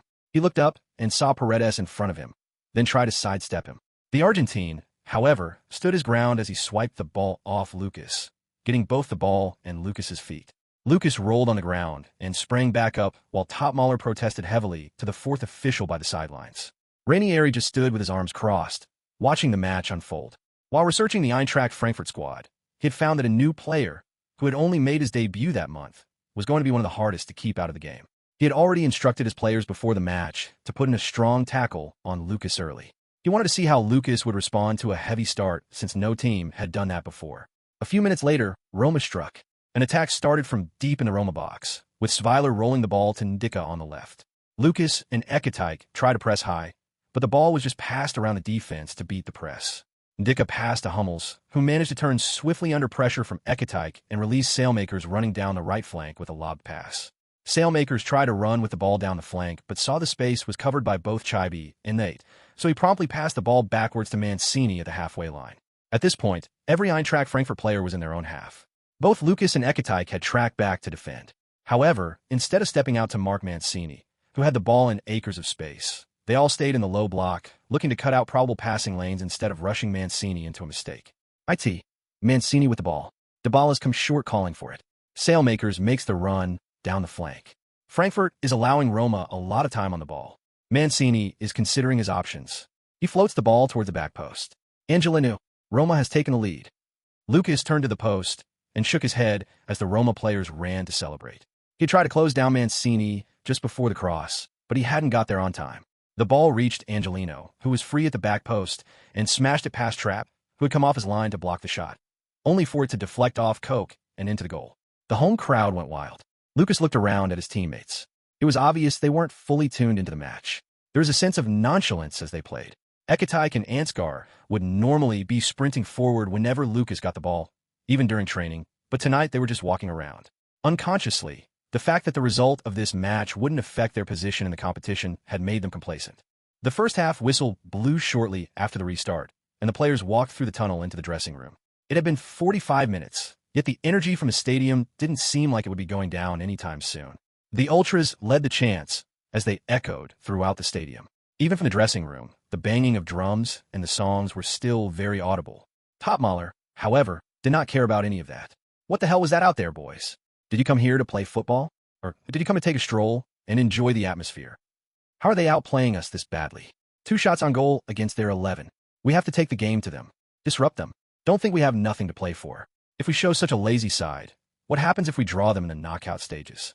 The players had their heads down as he spoke. Lukas sipped his hydration drink, his mind empty, as Topmøller's words blurred out in the background. He had lost competitive games before, but that was during his time in the reserve team when he was competing in the Regional Liga. This was the Europa League. Granted, it was all in all a ceremonial game, but it was still the Europa League. We've been playing like shit. Something's got to change in the second half, he thought to himself as he jogged out of the tunnel onto the pitch with his teammates. Roma with 45 minutes to see out this win.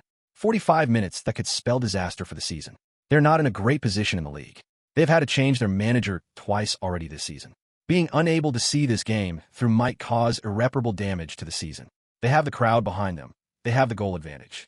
Will they see it through, or will they be sent out of Europe in the league phase? The next 45 minutes will determine that. The referee blew his whistle to signal the start of the second half. Lukas was the one who took the kickoff for Eintracht, a pass to Skiri, who sent it backwards to Koch, who then sent it down the right to Christensen. Roma pressed high right from kickoff, and immediately Christensen received the pass from Koch. He had Dybala and Pellegrini closing him down. Without trying any fancy tricks, he turned around and sent the ball back to his goalkeeper. Dobik chased down the ball. Although he was nowhere near it, he tried to disorganize Trapp and make him play a suboptimal pass. Trapp, however, just launched the ball straight down the middle. The ball flew towards Ekatike, who was just inside Roma's half. He looked around to see he had Cohn and Hummels for company, both trying to win the ball. That was the last line of defense for Roma, who were pressing high. From the corner of his eye, Ekatike spotted a figure in white, unmarked, body leaning forward and ready to make a run. Ekatike jumped and flicked the ball into the open space behind him, and the player he had spotted became a blur of white as he zoomed toward the ball. Chapter 80. Frustration, GT. Lukas tapped the ball forward, and he was off.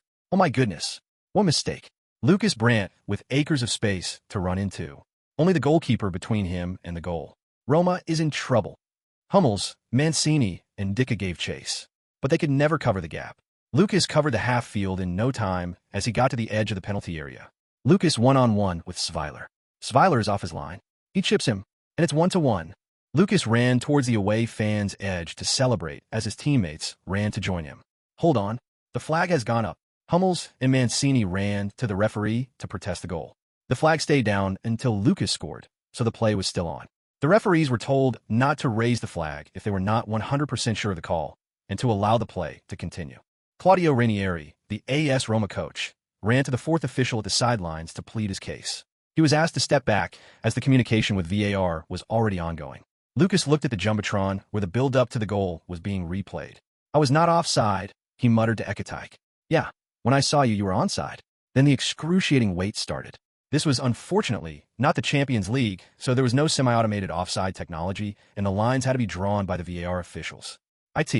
We're getting word from the VAR officials. It is tight, very tight, but the verdict is out. The referee blew his whistle, made a box sign in the air, and pointed to the center circle. This goal will stand. AS Roma 1, Eintracht Frankfurt 1. Hummels' heels were what kept Lukas onside. It was a very tight call.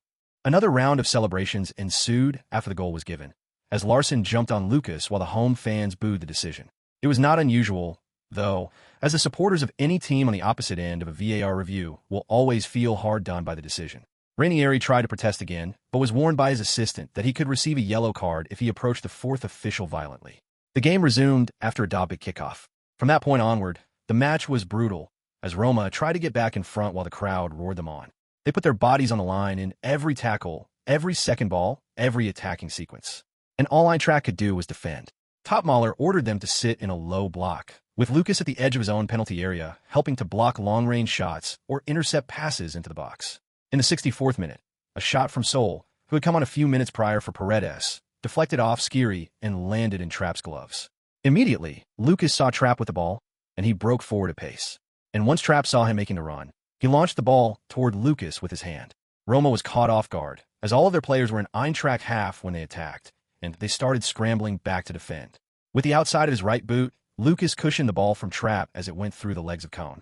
He brushed Kohn aside as he retrieved the ball from the other side, poked it, and he was gone. The next time he touched the ball, he was at the halfway line.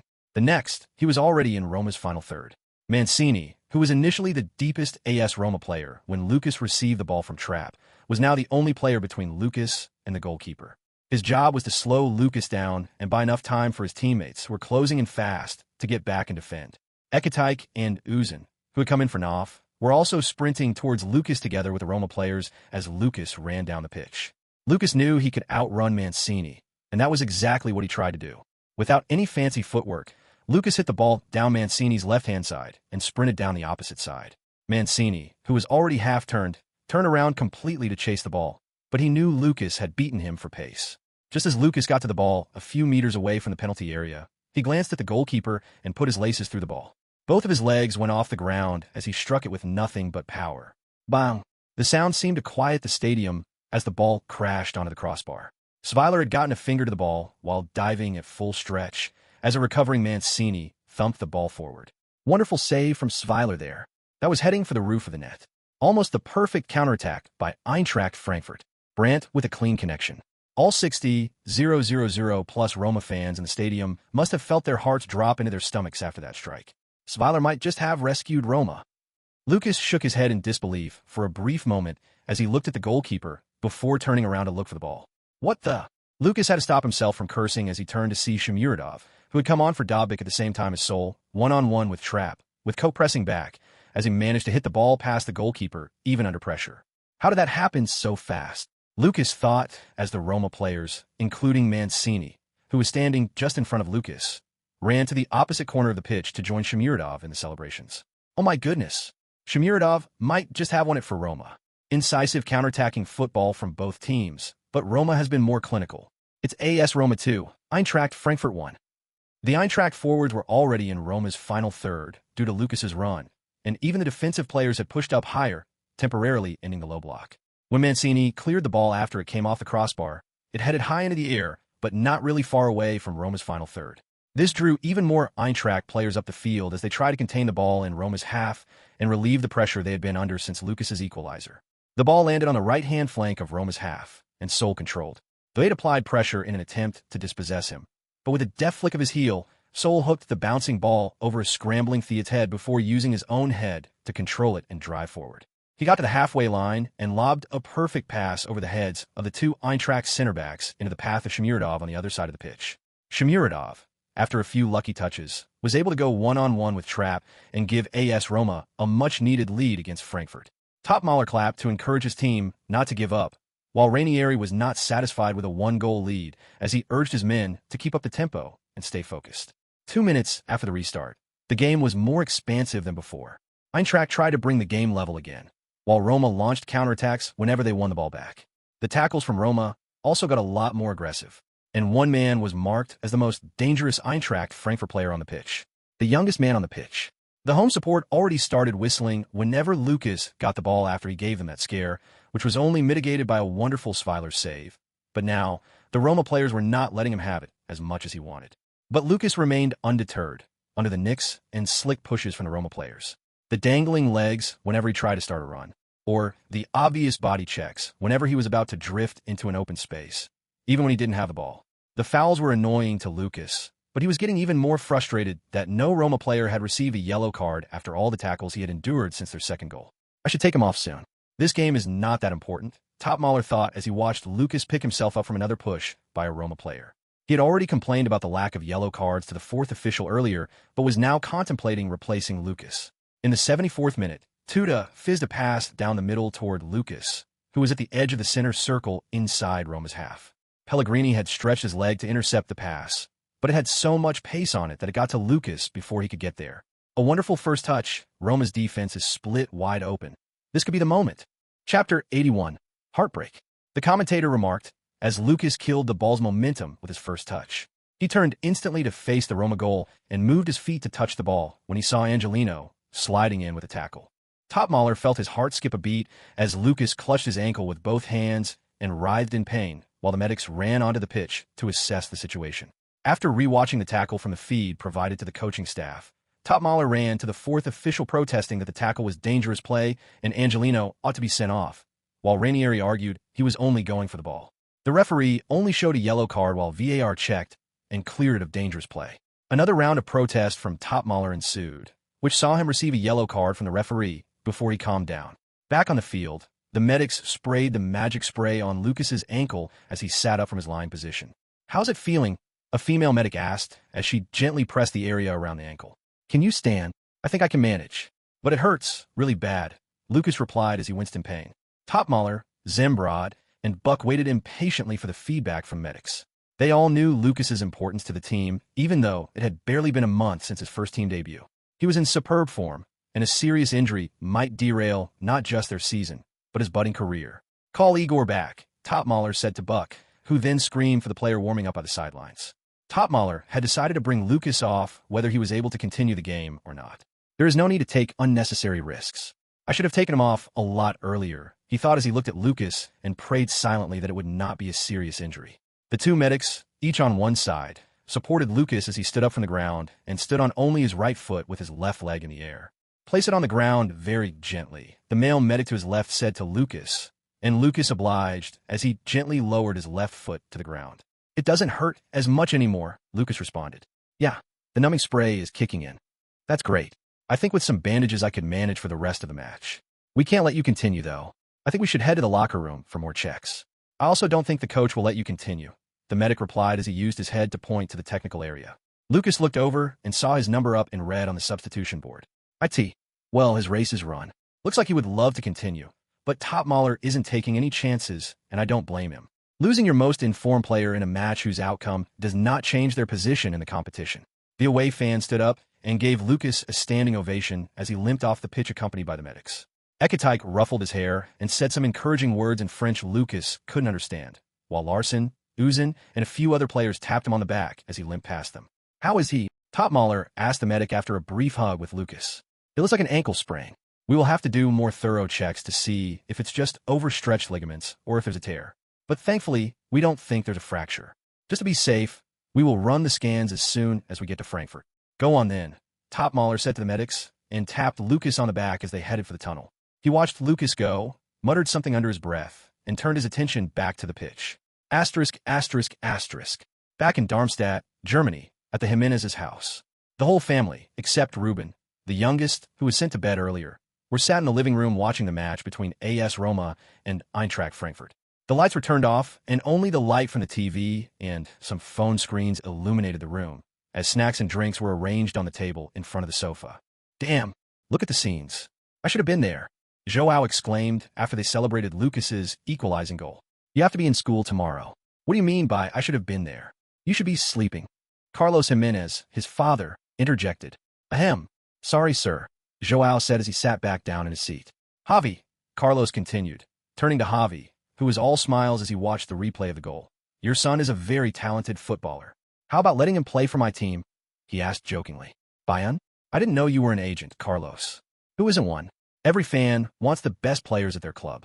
I'm just doing my part as a fan. The men laughed as they talked about the idea of Lukas joining Bayern Munich because of Agent Carlos. I'm only kidding, of course. As much as I'd love to see him at Bayern, he has to always do what's best for his career. Javi nodded as they went back to watching the match. After Roma scored the second goal and Lukas started getting singled out by the Roma players for fouls, they all started getting restless. Smol, why won't he book him? That's a clear second yellow for sailmakers. Joao screamed as he pointed at the screen during the replay. Then it happened. The tackle from Angelino. Lukas clutching his ankle in pain. The medics running onto the pitch. No one spoke. Joao didn't stand up to protest. Carlos didn't blink. Javi stayed silent as he could hear his own heart beating. Only the commentary from the TV echoed through the dark room. Javi stood up and picked up his phone. I need to make a call, he said as he walked out of the living room. A yellow card? You gotta be kidding me. Why wasn't he sent off?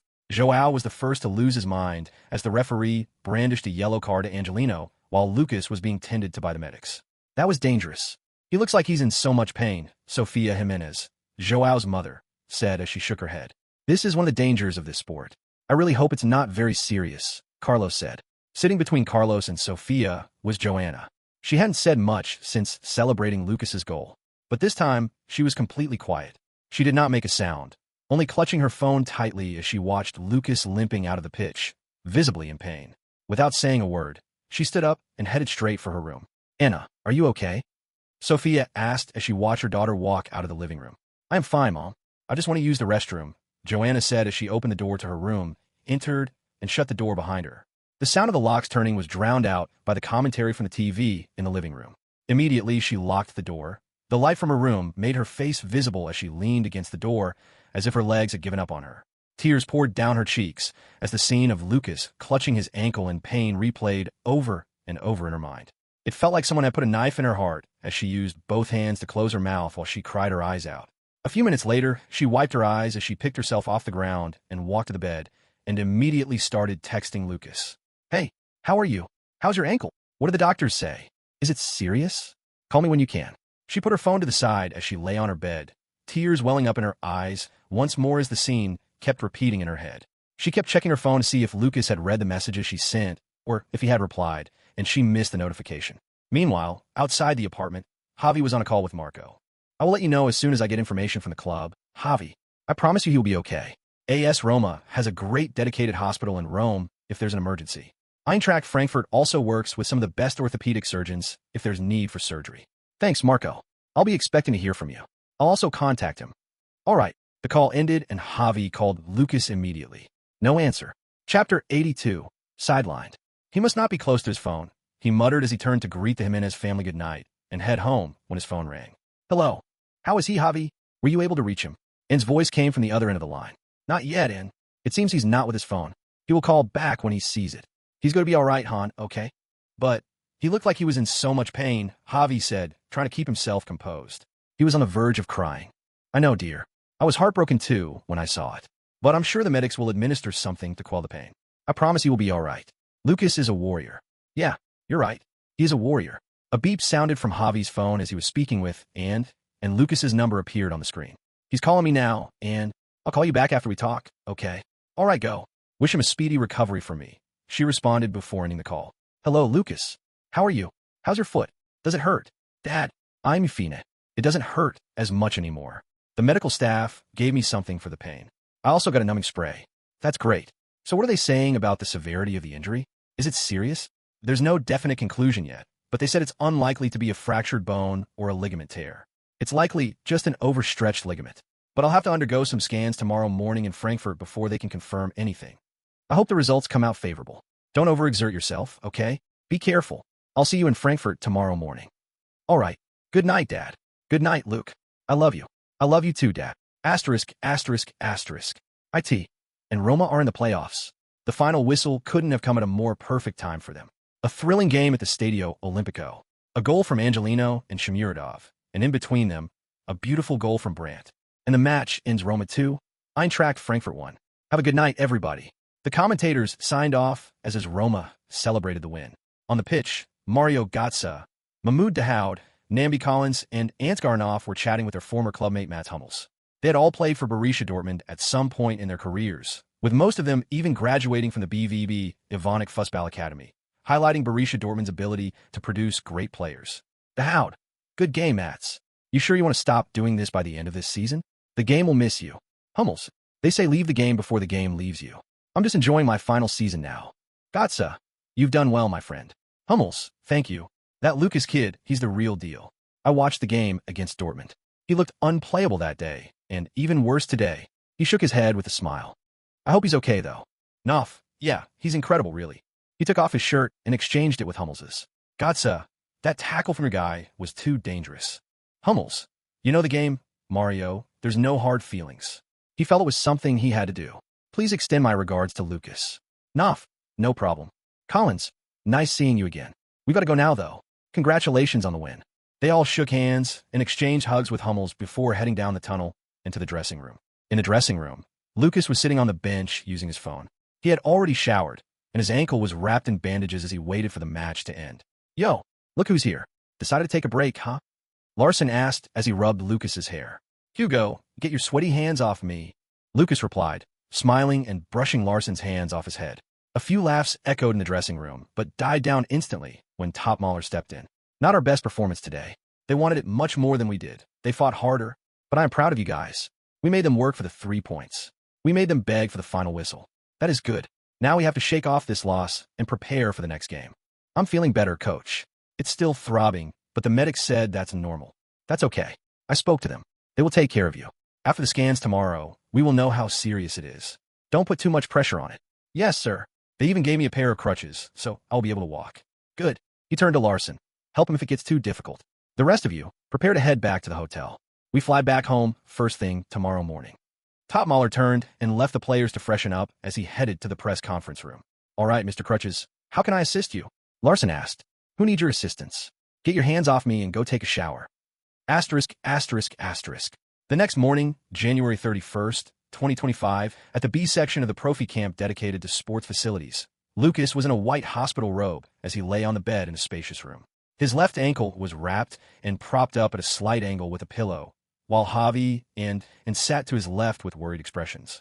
Lukas, Dad, and I've told you many times over, I really am fine.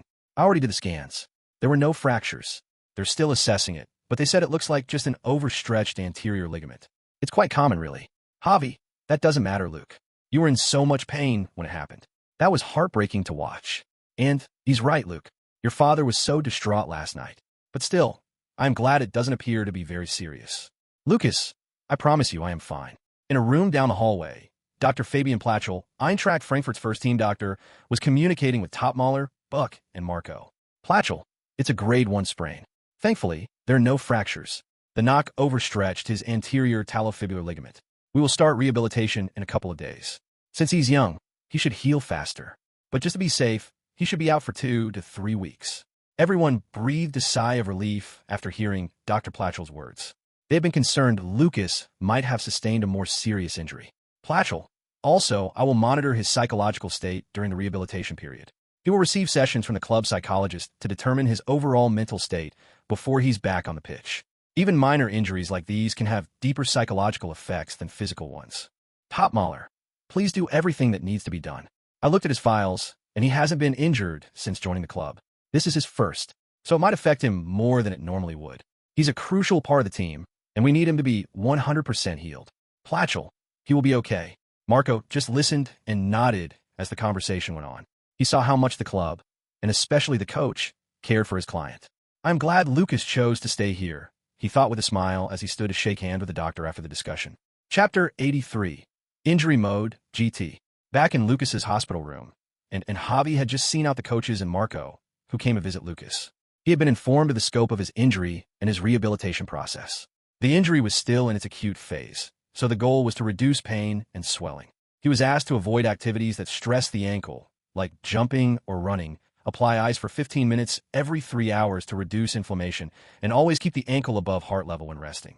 After the room was finally empty, enter LTC, Lukas said, and immediately the blinding white light shone, and he was in the LTC. When he opened his eyes, he was lying down on a bigger bed in a bigger room, but still wearing the striped hospital gown, or rather, a similar one. His ankle, firmly wrapped, was suspended in the air, not by an object or a rope.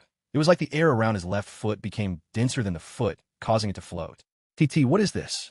Lukas asked as he looked around, bewildered. Asterisk, what does it look like? This is the LTC hospital. Asterisk, you have a hospital? I haven't seen a real-life gym with a hospital, though. Asterisk, where do you think they take someone who accidentally drops a dumbbell on their legs? Asterisk, they kick them out of the gym? Get, leg, kick, asterisk, huh? Funny guy.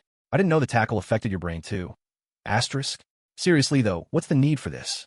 Am I just supposed to stay wrapped up like this all day? Asterisk, this is the LTC injury mode.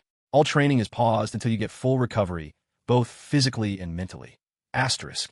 So, wait, if I stay here for 4 LTC days and go back to the real world, the injury will look like it's already been 4 days. So if I come here 3 to 4 times, I can't completely recover. Asterisk, well, technically, yes. But that's going to be kind of suspicious. Asterisk. True. The doctor has already assessed 3 to 4 weeks. It would be weird if I'm completely healed in less than a week. Even if I'm very young, it's still suspicious. Asterisk, at least your brain isn't completely damaged. Asterisk. So what's the plan? How does it work? Asterisk, you can export the recovery progress whenever you want to. Asterisk. Export the recovery progress? Like I can be recovering here and keep the injury the same in the real world. Then when I think it won't be too suspicious, I can transfer the progress to my real body. Asterisk precisely. Asterisk. Ugh. I feel like a computer with this import and export language. Asterisk, I'm sorry you feel that way. Want me to rub your shoulders and comfort you? Asterisk. You. What's that voice? That's cringe. Stop it, Lukas said as he shuddered, even while lying down. But on a more serious note, though, this is going to be so boring. I can't just lie down for 4 days. And I don't think I will even recover well if I just lie down. LTC injury mode. Objective, recover from overstretched anterior talofibular ligament injury. Duration, 312 hours. Phase 1, acute phase. Goal, pain and swelling relief. Duration, hours 0 to 60. Phase 2, early mobilization phase. Goal, prevent stiffness and restore mobility. Duration, hours 60 to 120. Phase 3, strengthening phase. Goal, restore ankle stability and strength. Duration, hours 120 to 200. Phase 4, functional/football-specific phase. Goal, prepare for sport-specific demands. Duration, hours 200 to 312. Ongoing, Phase 1, time elapsed, 000:24:32. Lukas watched the screen as the count increased, 1 second at a time. I'm supposed to lie in bed for 60 hours straight? You want me to die of boredom? Asterisk, I see you're not that injured. If boredom is your biggest worry, fall asleep or something. Asterisk, I can't sleep in here. Like I literally can't. I have tried. Multiple times. Can you just switch the location to the match analysis theater? I want to rewatch the Roma match. Asterisco fine, asterisco. Immediately the scene switched. The windows disappeared as the room turned pitch black. Lukas could still feel the bed he was lying on and his leg hanging in the air. Occasionally, the temperature of the air wrapped around his ankle dropped to freezing levels, acting like ice to reduce inflammation. The now pitch-black room suddenly turned green, and Lukas had the same technical area view he normally had when reviewing footage of the match. As usual, it felt like he was on the pitch as he could hear all the instructions from Top Mahler and the assistants. Switch to wide-angle view, he said, and his point of view switched instantly. It was now like he was lying on a bed made of clouds as he watched the game unfold below. He could see the possible run paths, passing lanes, shooting opportunities. Everything he had missed during the match was clear as day to him. Well, I guess it won't be so boring after all, he thought as he focused on the match replaying in front of him. Asterisk, asterisk, asterisk. After tens of hours of match analysis, lounging around, counting the fans in the stadium, and doing it all over again, Lukas got a system notification. Phase 1. Acute phase completed. Thank God. Finally. Take me back to the hospital location. The scene changed immediately as he was back at the LTC hospital. Offensive awareness plus 2. Defensive awareness plus 1. Asterisk, yes you do. Asterisk. Arg. Fine. What's the task? Phase 2. Early mobilization phase. Tasks. Ankle circles. Alphabet exercises. Pain-free stretching. Fine. Let's do this, Lukas said as he sat up from his bed and placed his foot on the ground to start the task. Asterisk, asterisk, asterisk. Well, that wasn't so difficult, Lukas muttered under his breath as he opened his eyes. He was back at the Profi Camp Hospital, lying on the bed with the pillow elevating his leg. What wasn't difficult? Javi asked as he stepped into the room. Oh, nothing. I just tried to wiggle my toes to see if it would hurt. It didn't. That's good. I just spoke with Marco and the doctor. Everything is under control. You should be able to go home later today. As long as you don't apply too much pressure on the joint, it should be all right. That's great. I'm going to be staying with you for the next week. At least until you are able to start walking without the crutches again. Thanks, Dad. By the way, where were you last night? Where did you watch the match from? Oh, I was at the Jimenez's. We all watched it together. Carlos and Sofia send their greetings. I'm sure you've spoken to their kids. Joao was really worried. He'll be coming here tomorrow. He wanted to come with me today, but he had to go to school. What about Joanna? She didn't say anything. After the tackle, I left the living room to go call you and Marco. When I went back in, she was gone. They said she went to bed. You can send her a message, right? Yeah, she sent me a few messages. I replied when I saw them, but she hasn't responded yet. She'll be in class now. I'm sure she'll contact you later. I already informed Carlos about the update of your injury, so she might already be aware that it's not that serious. Just then, Lucas's phone started ringing. He answered it immediately, looked at Javi, and looked at the door. It was like he just screamed, "Get out," but only with his eyes. Chapter 84. Butterflies? Ha ha. She calls, and you're kicking your father out? How ruthless. Have fun. Javi whispered as he walked out of the room. Hey, Joe, how are you doing? Lucas asked softly. No response came from the other end of the phone. Hello, can you hear me? Her voice came through, cracked, as if she was holding back tears. Joe, I am okay. I swear. Please don't cry. Who says I'm crying? You're not? Because I would never want to be the reason my queen sheds tears. I'm not crying. Not anymore, at least, she whispered the last part. What did you say? I didn't quite get it. Nothing. How is your ankle? Does it hurt? It hurts a bit, but the doctor said it wasn't that serious. I should be completely healed in 2 to 3 weeks. That's great. I'll come see you tomorrow, okay? I already can't wait for tomorrow. Now that you've told me you'll be coming, today will pass so slowly. It's going to be a long wait. I know, wow. I'd have loved to come today, but things at school are getting really hectic. I can't afford to miss classes today, even though I haven't been able to concentrate at all. I understand that, dear. I'll see you tomorrow morning, okay? And please don't be too worried about me. Injuries like these are quite common in the sport. That doesn't make it any less painful, though, does it? You're right, it doesn't. But knowing I'm causing you pain by being injured makes it even more painful for me. Fine. I'll try to concentrate on my schoolwork. Call me if anything comes up, okay? I will do that. Have a nice day. I'll see you tomorrow. See ya, she responded as the call ended. Lucas looked at the door of his room. Dad, come in. You know I can see your ear, right? Javi calmly pushed the door open, peeked inside the room, and looked at the door. Aha, so it's tinted glass. No wonder, he said as he stepped in. Finally done with your call? So private you kicked your father out. Yeah, I'm done. How's she faring? I've let her know I'm okay. She'll be coming tomorrow. Who's she, Lucas? Your girlfriend? Larson asked as he stepped into the room. Following behind him were Knopf, Thwaite, Christensen, Uzin, and Collins. Oh God, what are you guys doing here? Lucas asked. You're so happy to see us. It sounds like you're about to tear up, Thwaite teased. Yes, I am about to cry. For very different reasons, though, Lucas replied. There's a word for people like you in Japanese. It's called tsundere, Uzin said. There he goes about anime again, Collins muttered. Give it a few seconds, and this topic will shift to the big three. Can always find a way to talk about Attack on Titan. Bro, that's the greatest show ever made by humans in history. It's not even close. The fact it's not included in the big three conversations is because it's on a whole other level, Uzin continued. I can't lie. He does have a point, Lucas admitted. Oh, please. Not you too, Luke, Christensen said, comically placing both hands on his head. Aoti's just goat. That's not my fault. You gotta get to watch sometime, bro. I binged it during the off-season. It was the greatest 2 weeks of my life, Uzin said. Enough anime talk. The draw for the Europa League playoffs is today, right? Not fast. Yeah, in an hour or so, Larson said, glancing at his watch. Nice. Let's watch it together, Knopf suggested. The boys turned on the TV and switched to Sky Sports News HD, where the draw will be broadcast. Asterisk, asterisk, asterisk. A couple of hours later, Lucas was staring at the screen, a bit perplexed. TT, in the previous timeline, we also lost to Roma, right? Asterisk, yeah. Eintracht lost 2-0 to Roma. Asterisk. And even if we scored 1 goal this time, it didn't change their position on the table, did it? Asterisk, it did not. They still have the highest goal difference among teams that secured 12 points. So they're still 15th on the league table, which is where they finished last time. Your club also finished 5th with 16 points, like before. Asterisk. So why does this bracket look different from what I remember? Asterisk. Maybe because you're remembering wrongly? It's been 20 years since this happened anyway. It's not your fault if your memory of the Europa League playoff bracket from 20 years ago is completely non-existent. Asterisk. So are you saying this is the same bracket as in the previous life? Asterisk O, definitely not. I was just presenting a plausible theory as to why your memory might be fuzzy. Asterisk. Smart mouth. Anyway, what has changed? Asterisk, the playoff matchups are exactly the same, but your position in the bracket has switched. Eintracht met Tottenham in the quarterfinals previously. Now, the earliest you can meet Tottenham/Man United is the semis. That's the biggest change. Asterisk. Is this another of the so-called butterfly effects at work? Guys, who knows when the actual draw for the round of 16 will be? Lukas asked the group. 21st of February. After the playoffs end on the 20th. Uzun replied. Who do you want us to meet in the round of 16? Fenerbahce, Anderlecht, Bodo/Glimt, or FC 20? Not fast. Uzun. Ovana pide Fenerbahce. Dayton. Anderlecht. It'll feel good to put them in their place. Christensen.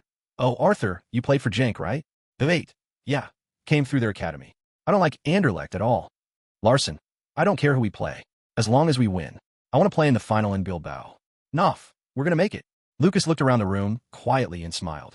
They all looked determined to push themselves as far as they could in this competition. Asterisk, asterisk, asterisk. 1 week later, February 8th, 2025. And it's another 1-1 draw for Eintracht Frankfurt. Eintracht Frankfurt has now gone 3 games without a win. 2 league draws against Wolfsburg last week, and now Borussia Mönchengladbach. Tonight, Tim Kleindienst opens the scoring with a header, and Hugo Ekitike levels the score. No other tiebreaker for the next hour of play. You see Eintracht in the past 2 games, wasteful in front of goal, unable to stick the ball in the back of the net. You gotta ask, who is it that they're missing?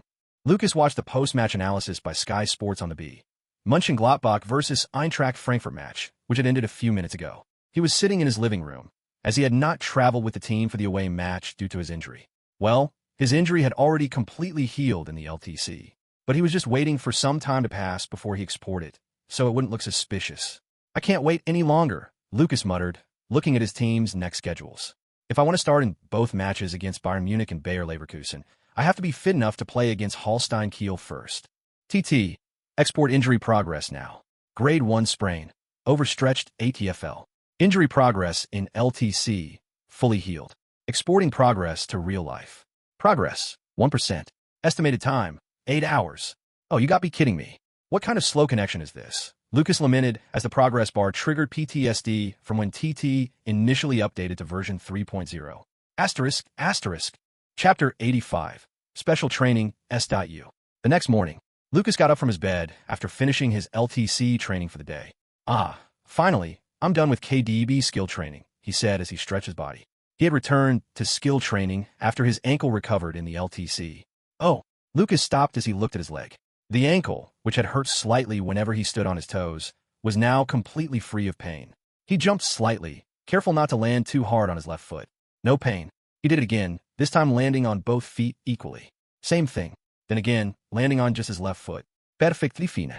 A smile formed on his lips as he sprinted out of his room into the living room, completely free of pain. Oh, finally. Thank goodness it didn't take a week like the last time you showed me a progress bar. Asterisk ahem. You're welcome. Asterisk. Lucas's injury was completely healed. He felt even lighter on his feet than he had before the injury. He had missed 2 games, and his team had drawn both of them 1-1. With very important games coming up, he knew he had to get back to top form as soon as possible. TT. Open player profile and skill windows. Profile, Lukas Brandt, footballer. Date of birth, December 30th, 2008, 16. Height, 178 centimeters. Weight, 62 kilograms. Career status, Eintracht Frankfurt first team. Position, attacking midfielder. Current limit, 85. Rating, 82. Player stats, attack, off. Awareness, 82-2. Ball control, 81. Dribbling, 81. Tight possession, 80. Low pass, 82-1. Lofted pass, 81-1. Finishing, 80. Header, 80. Set piece, 81. Curl, 81. Defense, def awareness, 76-1. Tackling, 74. Aggression, 71. Def engagement, 70. Strength, speed, 81. Acceleration, 80. Kicking power, 83-1. Jump, 80. Physical contact, 80. Balance, 80. Stamina, 80. Note, one of the best in the league. Skills, injured from training? Not me. Passive, level 4 out of 5. First touch ball control, level 2 out of 5. La croqueta, active, level 2 out of 5. Step over, active, level February 5th. No look pass, level 2 out of 5. Disguise through pass, level March 5th 1. Chipped finishing, level 2 out of 5. Ozil bounce, level 1 out of 5. Visionary playmaking, level 1 5th new. Thunderbolt strike, level 2 out of 5 new. Surgical throughball, level 1 5th new. Wow, the training was horrid for a reason. It's so worth it, Lukas exclaimed as he looked at his stats and skills. To think training a skill would increase my stats this much. Sometimes I'll spend a week on a specific stat training just to get a 1-point increase. What do I train now, though? He said aloud, before going deep in thought. There were currently 14 days before the match against Bayern Munich at the Allianz Arena and 21 days before the one against the reigning champions, Bayer Leverkusen, at the Deutsche Bank Park. These were the two teams ahead of Eintracht Frankfurt in the Bundesliga table. These are the kind of matches where players really showed their star quality. And Eintracht Frankfurt would go into both matches clearly as the underdogs. That means I have 56 and 84 days to prepare for Bayern and Leverkusen in the LTC. I feel like I should focus on just one thing in that period. My shot power is already very good after this KDB skill training. I don't think I can train my strength enough to outmuscle someone like Deer and Kim, or even outsmart someone like Kimmich with his experience and skill. There's only one option, then. I gotta outrun them. Speed and endurance it is, then. Asterisk, oh wow. I am proud of you. Being able to figure that out on your own. Asterisk. Just because I let you act smart doesn't mean I'm dumb. You understand that, right? Asterisk, yeah, sure. I do. You want me to start special training for speed and endurance when you log into the LTC? Asterisk. Special training? Huh? What's the difference from a normal training? Asterisk, well, you'll find out, won't you? Asterisk. That's suspicious, but sure, start special training for speed and endurance. Immediately, he said that a system window appeared. Special training, speed, and endurance. Please select duration in LTC days. 84 LTC days. 84 days speed and endurance special training started. Special training debuff. Passive skill injured from training? Nami reduced to level 1/5. Oh, wow. Okay, I wasn't expecting that. I'm probably going to regret this. Asterisk, don't worry. You can't die in the LTC. Asterisk. That's where the bar is? Death. Asterisk called as special training for a reason. Asterisk. Arg. F asterisk CK it. What's the worst that could happen? It cannot be that bad. We'll see what you've got, starting tomorrow, Lukas said, forcefully pumping his chest to give himself the courage to face what was to come. He had no idea that he had just signed a deal with the devil. Just then, the entrance to the apartment chimed as someone successfully input the door's password. It unlocked, and Javi walked in carrying groceries. Dad, you should have woken me up to help, Lukas said as he rushed to the door and took a few plastic bags from Javi. Be careful, Luke. Take it easy. The doctor said you can't be running yet. Dad, I'm fine. I feel perfect, Lukas said as he bounced on his feet. Stop that. Even if you feel better, you cannot do what the doctor asked you not to do. You have another checkup today, right? Go take a shower. We'll see what the doctor says after today. Yes, sir, he replied as he dropped the groceries on the countertop and headed to the bathroom. He looks okay. I just hope he's cleared of this soon, Javi thought as he watched his son walk to the bathroom with a smile on his face. Although he had not shown it, Javi could tell Lukas missed playing. They had watched the 2 games Lukas missed together, and Javi could see the look in his son's eyes as the matches went on and their team needed a win, but he couldn't do anything about it. When the injury happened, he was so worried about something like that happening again, or even worse, a more serious injury.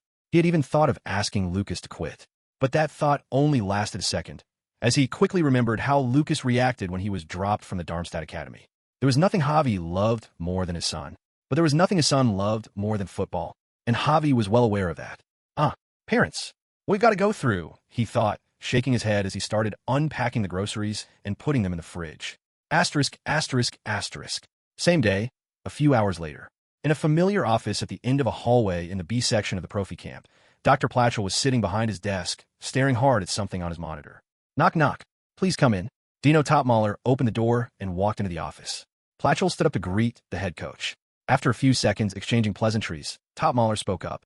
Fabian, you said it was important? He asked as he sat down in an empty seat. Yes. Have a look at this. Platchel turned his monitor around to face Topmaler. The screen displayed several scanned images of an ankle from multiple angles. At the bottom, a tiny name was written in black, Brandt. This is Lukas's ankle. What am I looking at? Is there a problem with his recovery? Topmaler asked, his heart sinking at the thought of bad news, a deeper hidden injury that could rule Lukas out for more weeks. He had very important games coming up, and he knew he absolutely needed Lukas fit for those fixtures. A problem? What problem? He's completely healed. I mean completely. Huh. Chapter 86, Street Valentine. You mean to say Lukas is completely healed from his injury? How's that possible, though? It's been only about a week. Wasn't he ruled out for 2 to 3 weeks? Top Mahler asked, confused. I'm also trying to make sense of it. He was supposed to start the strengthening phase of his recovery today, but when he came in, he said he felt completely fine. I had him do some exercises and also check the looseness of the ankle. It was like he was never injured in the first place. So I decided to order a few more scans, and the results show he's completely healed. Is there a plausible explanation as to why? Top Mahler asked. I believe it's partly because he's still very young. It could be genetics too. Some people are able to recover from injuries way faster than others, even when they both follow the same rehabilitation process. It's good news either way. So are you saying he's ready to fully start training? That's right. But his reintegration in the training regimen should be gradual. And let me know immediately if he's moving awkwardly or seems reluctant to do something on the pitch. He's healed physically, but we still need a psychological evaluation before he's cleared for match day. I will surely let you know. Thank you for your hard work, Fabian, Top Mahler said as he stood up and shook hands with Platchel before leaving the office. 3 weeks injury healed in just one? Even if it's just a grade 1 sprain, it's still a miracle, Top Mahler thought as he walked into the recovery room, where the players who played the previous day were performing their recovery session. Coach, is it true Luke is able to join us for the next session? Uzun asked as he stood up from a foam roller he was using on his thighs. How did you know that? Top Mahler asked. He was here just now. He left to drop something at his apartment. I see. Yes, that's right. Lukas has been cleared to join us in training. He'll still be monitored and still needs another clearance to be able to play, but he is able to train now. I knew that boy was Wolverine. I bet he could have healed himself that day, but just delayed it because of how suspicious it'd look, Knopf said, causing the players to burst out laughing. You have no idea how right you are. I wish I had adamantium as my bones, though, Lukas said as he walked into the recovery room. Good day, Coach, he greeted Top Mahler. Lukas, I'm glad you're okay. Me too. Meet Coach Zembrod. He has prepared a routine for you. He's on the pitch right now working with the other players. Yes, sir, Lukas responded as he turned around and headed to the pitch where the assistant coach was working with players who either didn't play or played very limited time in the match against Borussia Mönchengladbach. He greeted the coach and his teammates, and the coach explained his training regimen for the day, light jogging and some ball work, nothing that'll place too much strain on him. Asterisk, asterisk, asterisk. 5 days later, in Joanna's room, she was wearing black shorts and an oversized t-shirt that covered her knee and was lying down on her bed. It's almost 5 p.m. He should be back at his apartment by now, right? Should I call him? I don't want to be a nuisance, though. It's better if I just send him a text. As she was contemplating whether to call or text, her phone rang. With a big smile, she answered immediately, but then quickly used her hand to cover the microphone part of the phone, cleared her throat, and composed herself. Hello, she said smoothly as she removed her hand from the microphone area. Hey, Joe, how are you? I'm fine, Luke, and you? Same. Where are you right now? It doesn't sound like you're home. Yeah, I'm not. I followed Ansgar somewhere after training. I'm not in Frankfurt right now. You're not? She asked, her mood visibly shifting to slight disappointment. Is everything okay? Lukas asked, picking up the subtle shift in her tone. Yeah, of course. Everything is all right. I was just hoping you were at your apartment. I wanted us to FaceTime tonight. Oh, I'm so sorry, dear. We'll do it tomorrow, okay? All right, but it's not the same, she whispered. Not the same? What do you mean? You forgot what today was, didn't you? She asked, her expression now getting even more disappointed. Of course not. Today's Valentine's Day. Wait, didn't you get the package I sent you? You sent me something? Yeah, I did. I thought you'd have received them by now. Wait a second, let me message the courier. Ahem. Okay, I'm waiting. Joanna responded, now beaming with smiles. Her mood completely flipped. Oh, he said he just got in front of your apartment right now. Please go open the door for him. Okay, one SSC. She responded as she jumped up from her bed and ran outside her room without putting on her slippers. I can't wait to see what you got me. She unlocked the front door and flung it open and just stood there, speechless with her phone glued to her ear. Happy Valentine's Day, Joe, Lukas said into the phone as he stood in front of the door with a bouquet of white roses mixed with sunflowers. Happy to see. Bang. The door slammed shut in his face before he could complete his sentence. Am I seeing things? What's Lukas doing here? Joanna thought as she leaned against the door. Joe, won't you let me in? It's cold out here, Lukas said as he knocked on the door. Oh my God, Lukas is here. She looked at her bare feet and then turned to the mirror just by the door. Oh my God, I look like crap.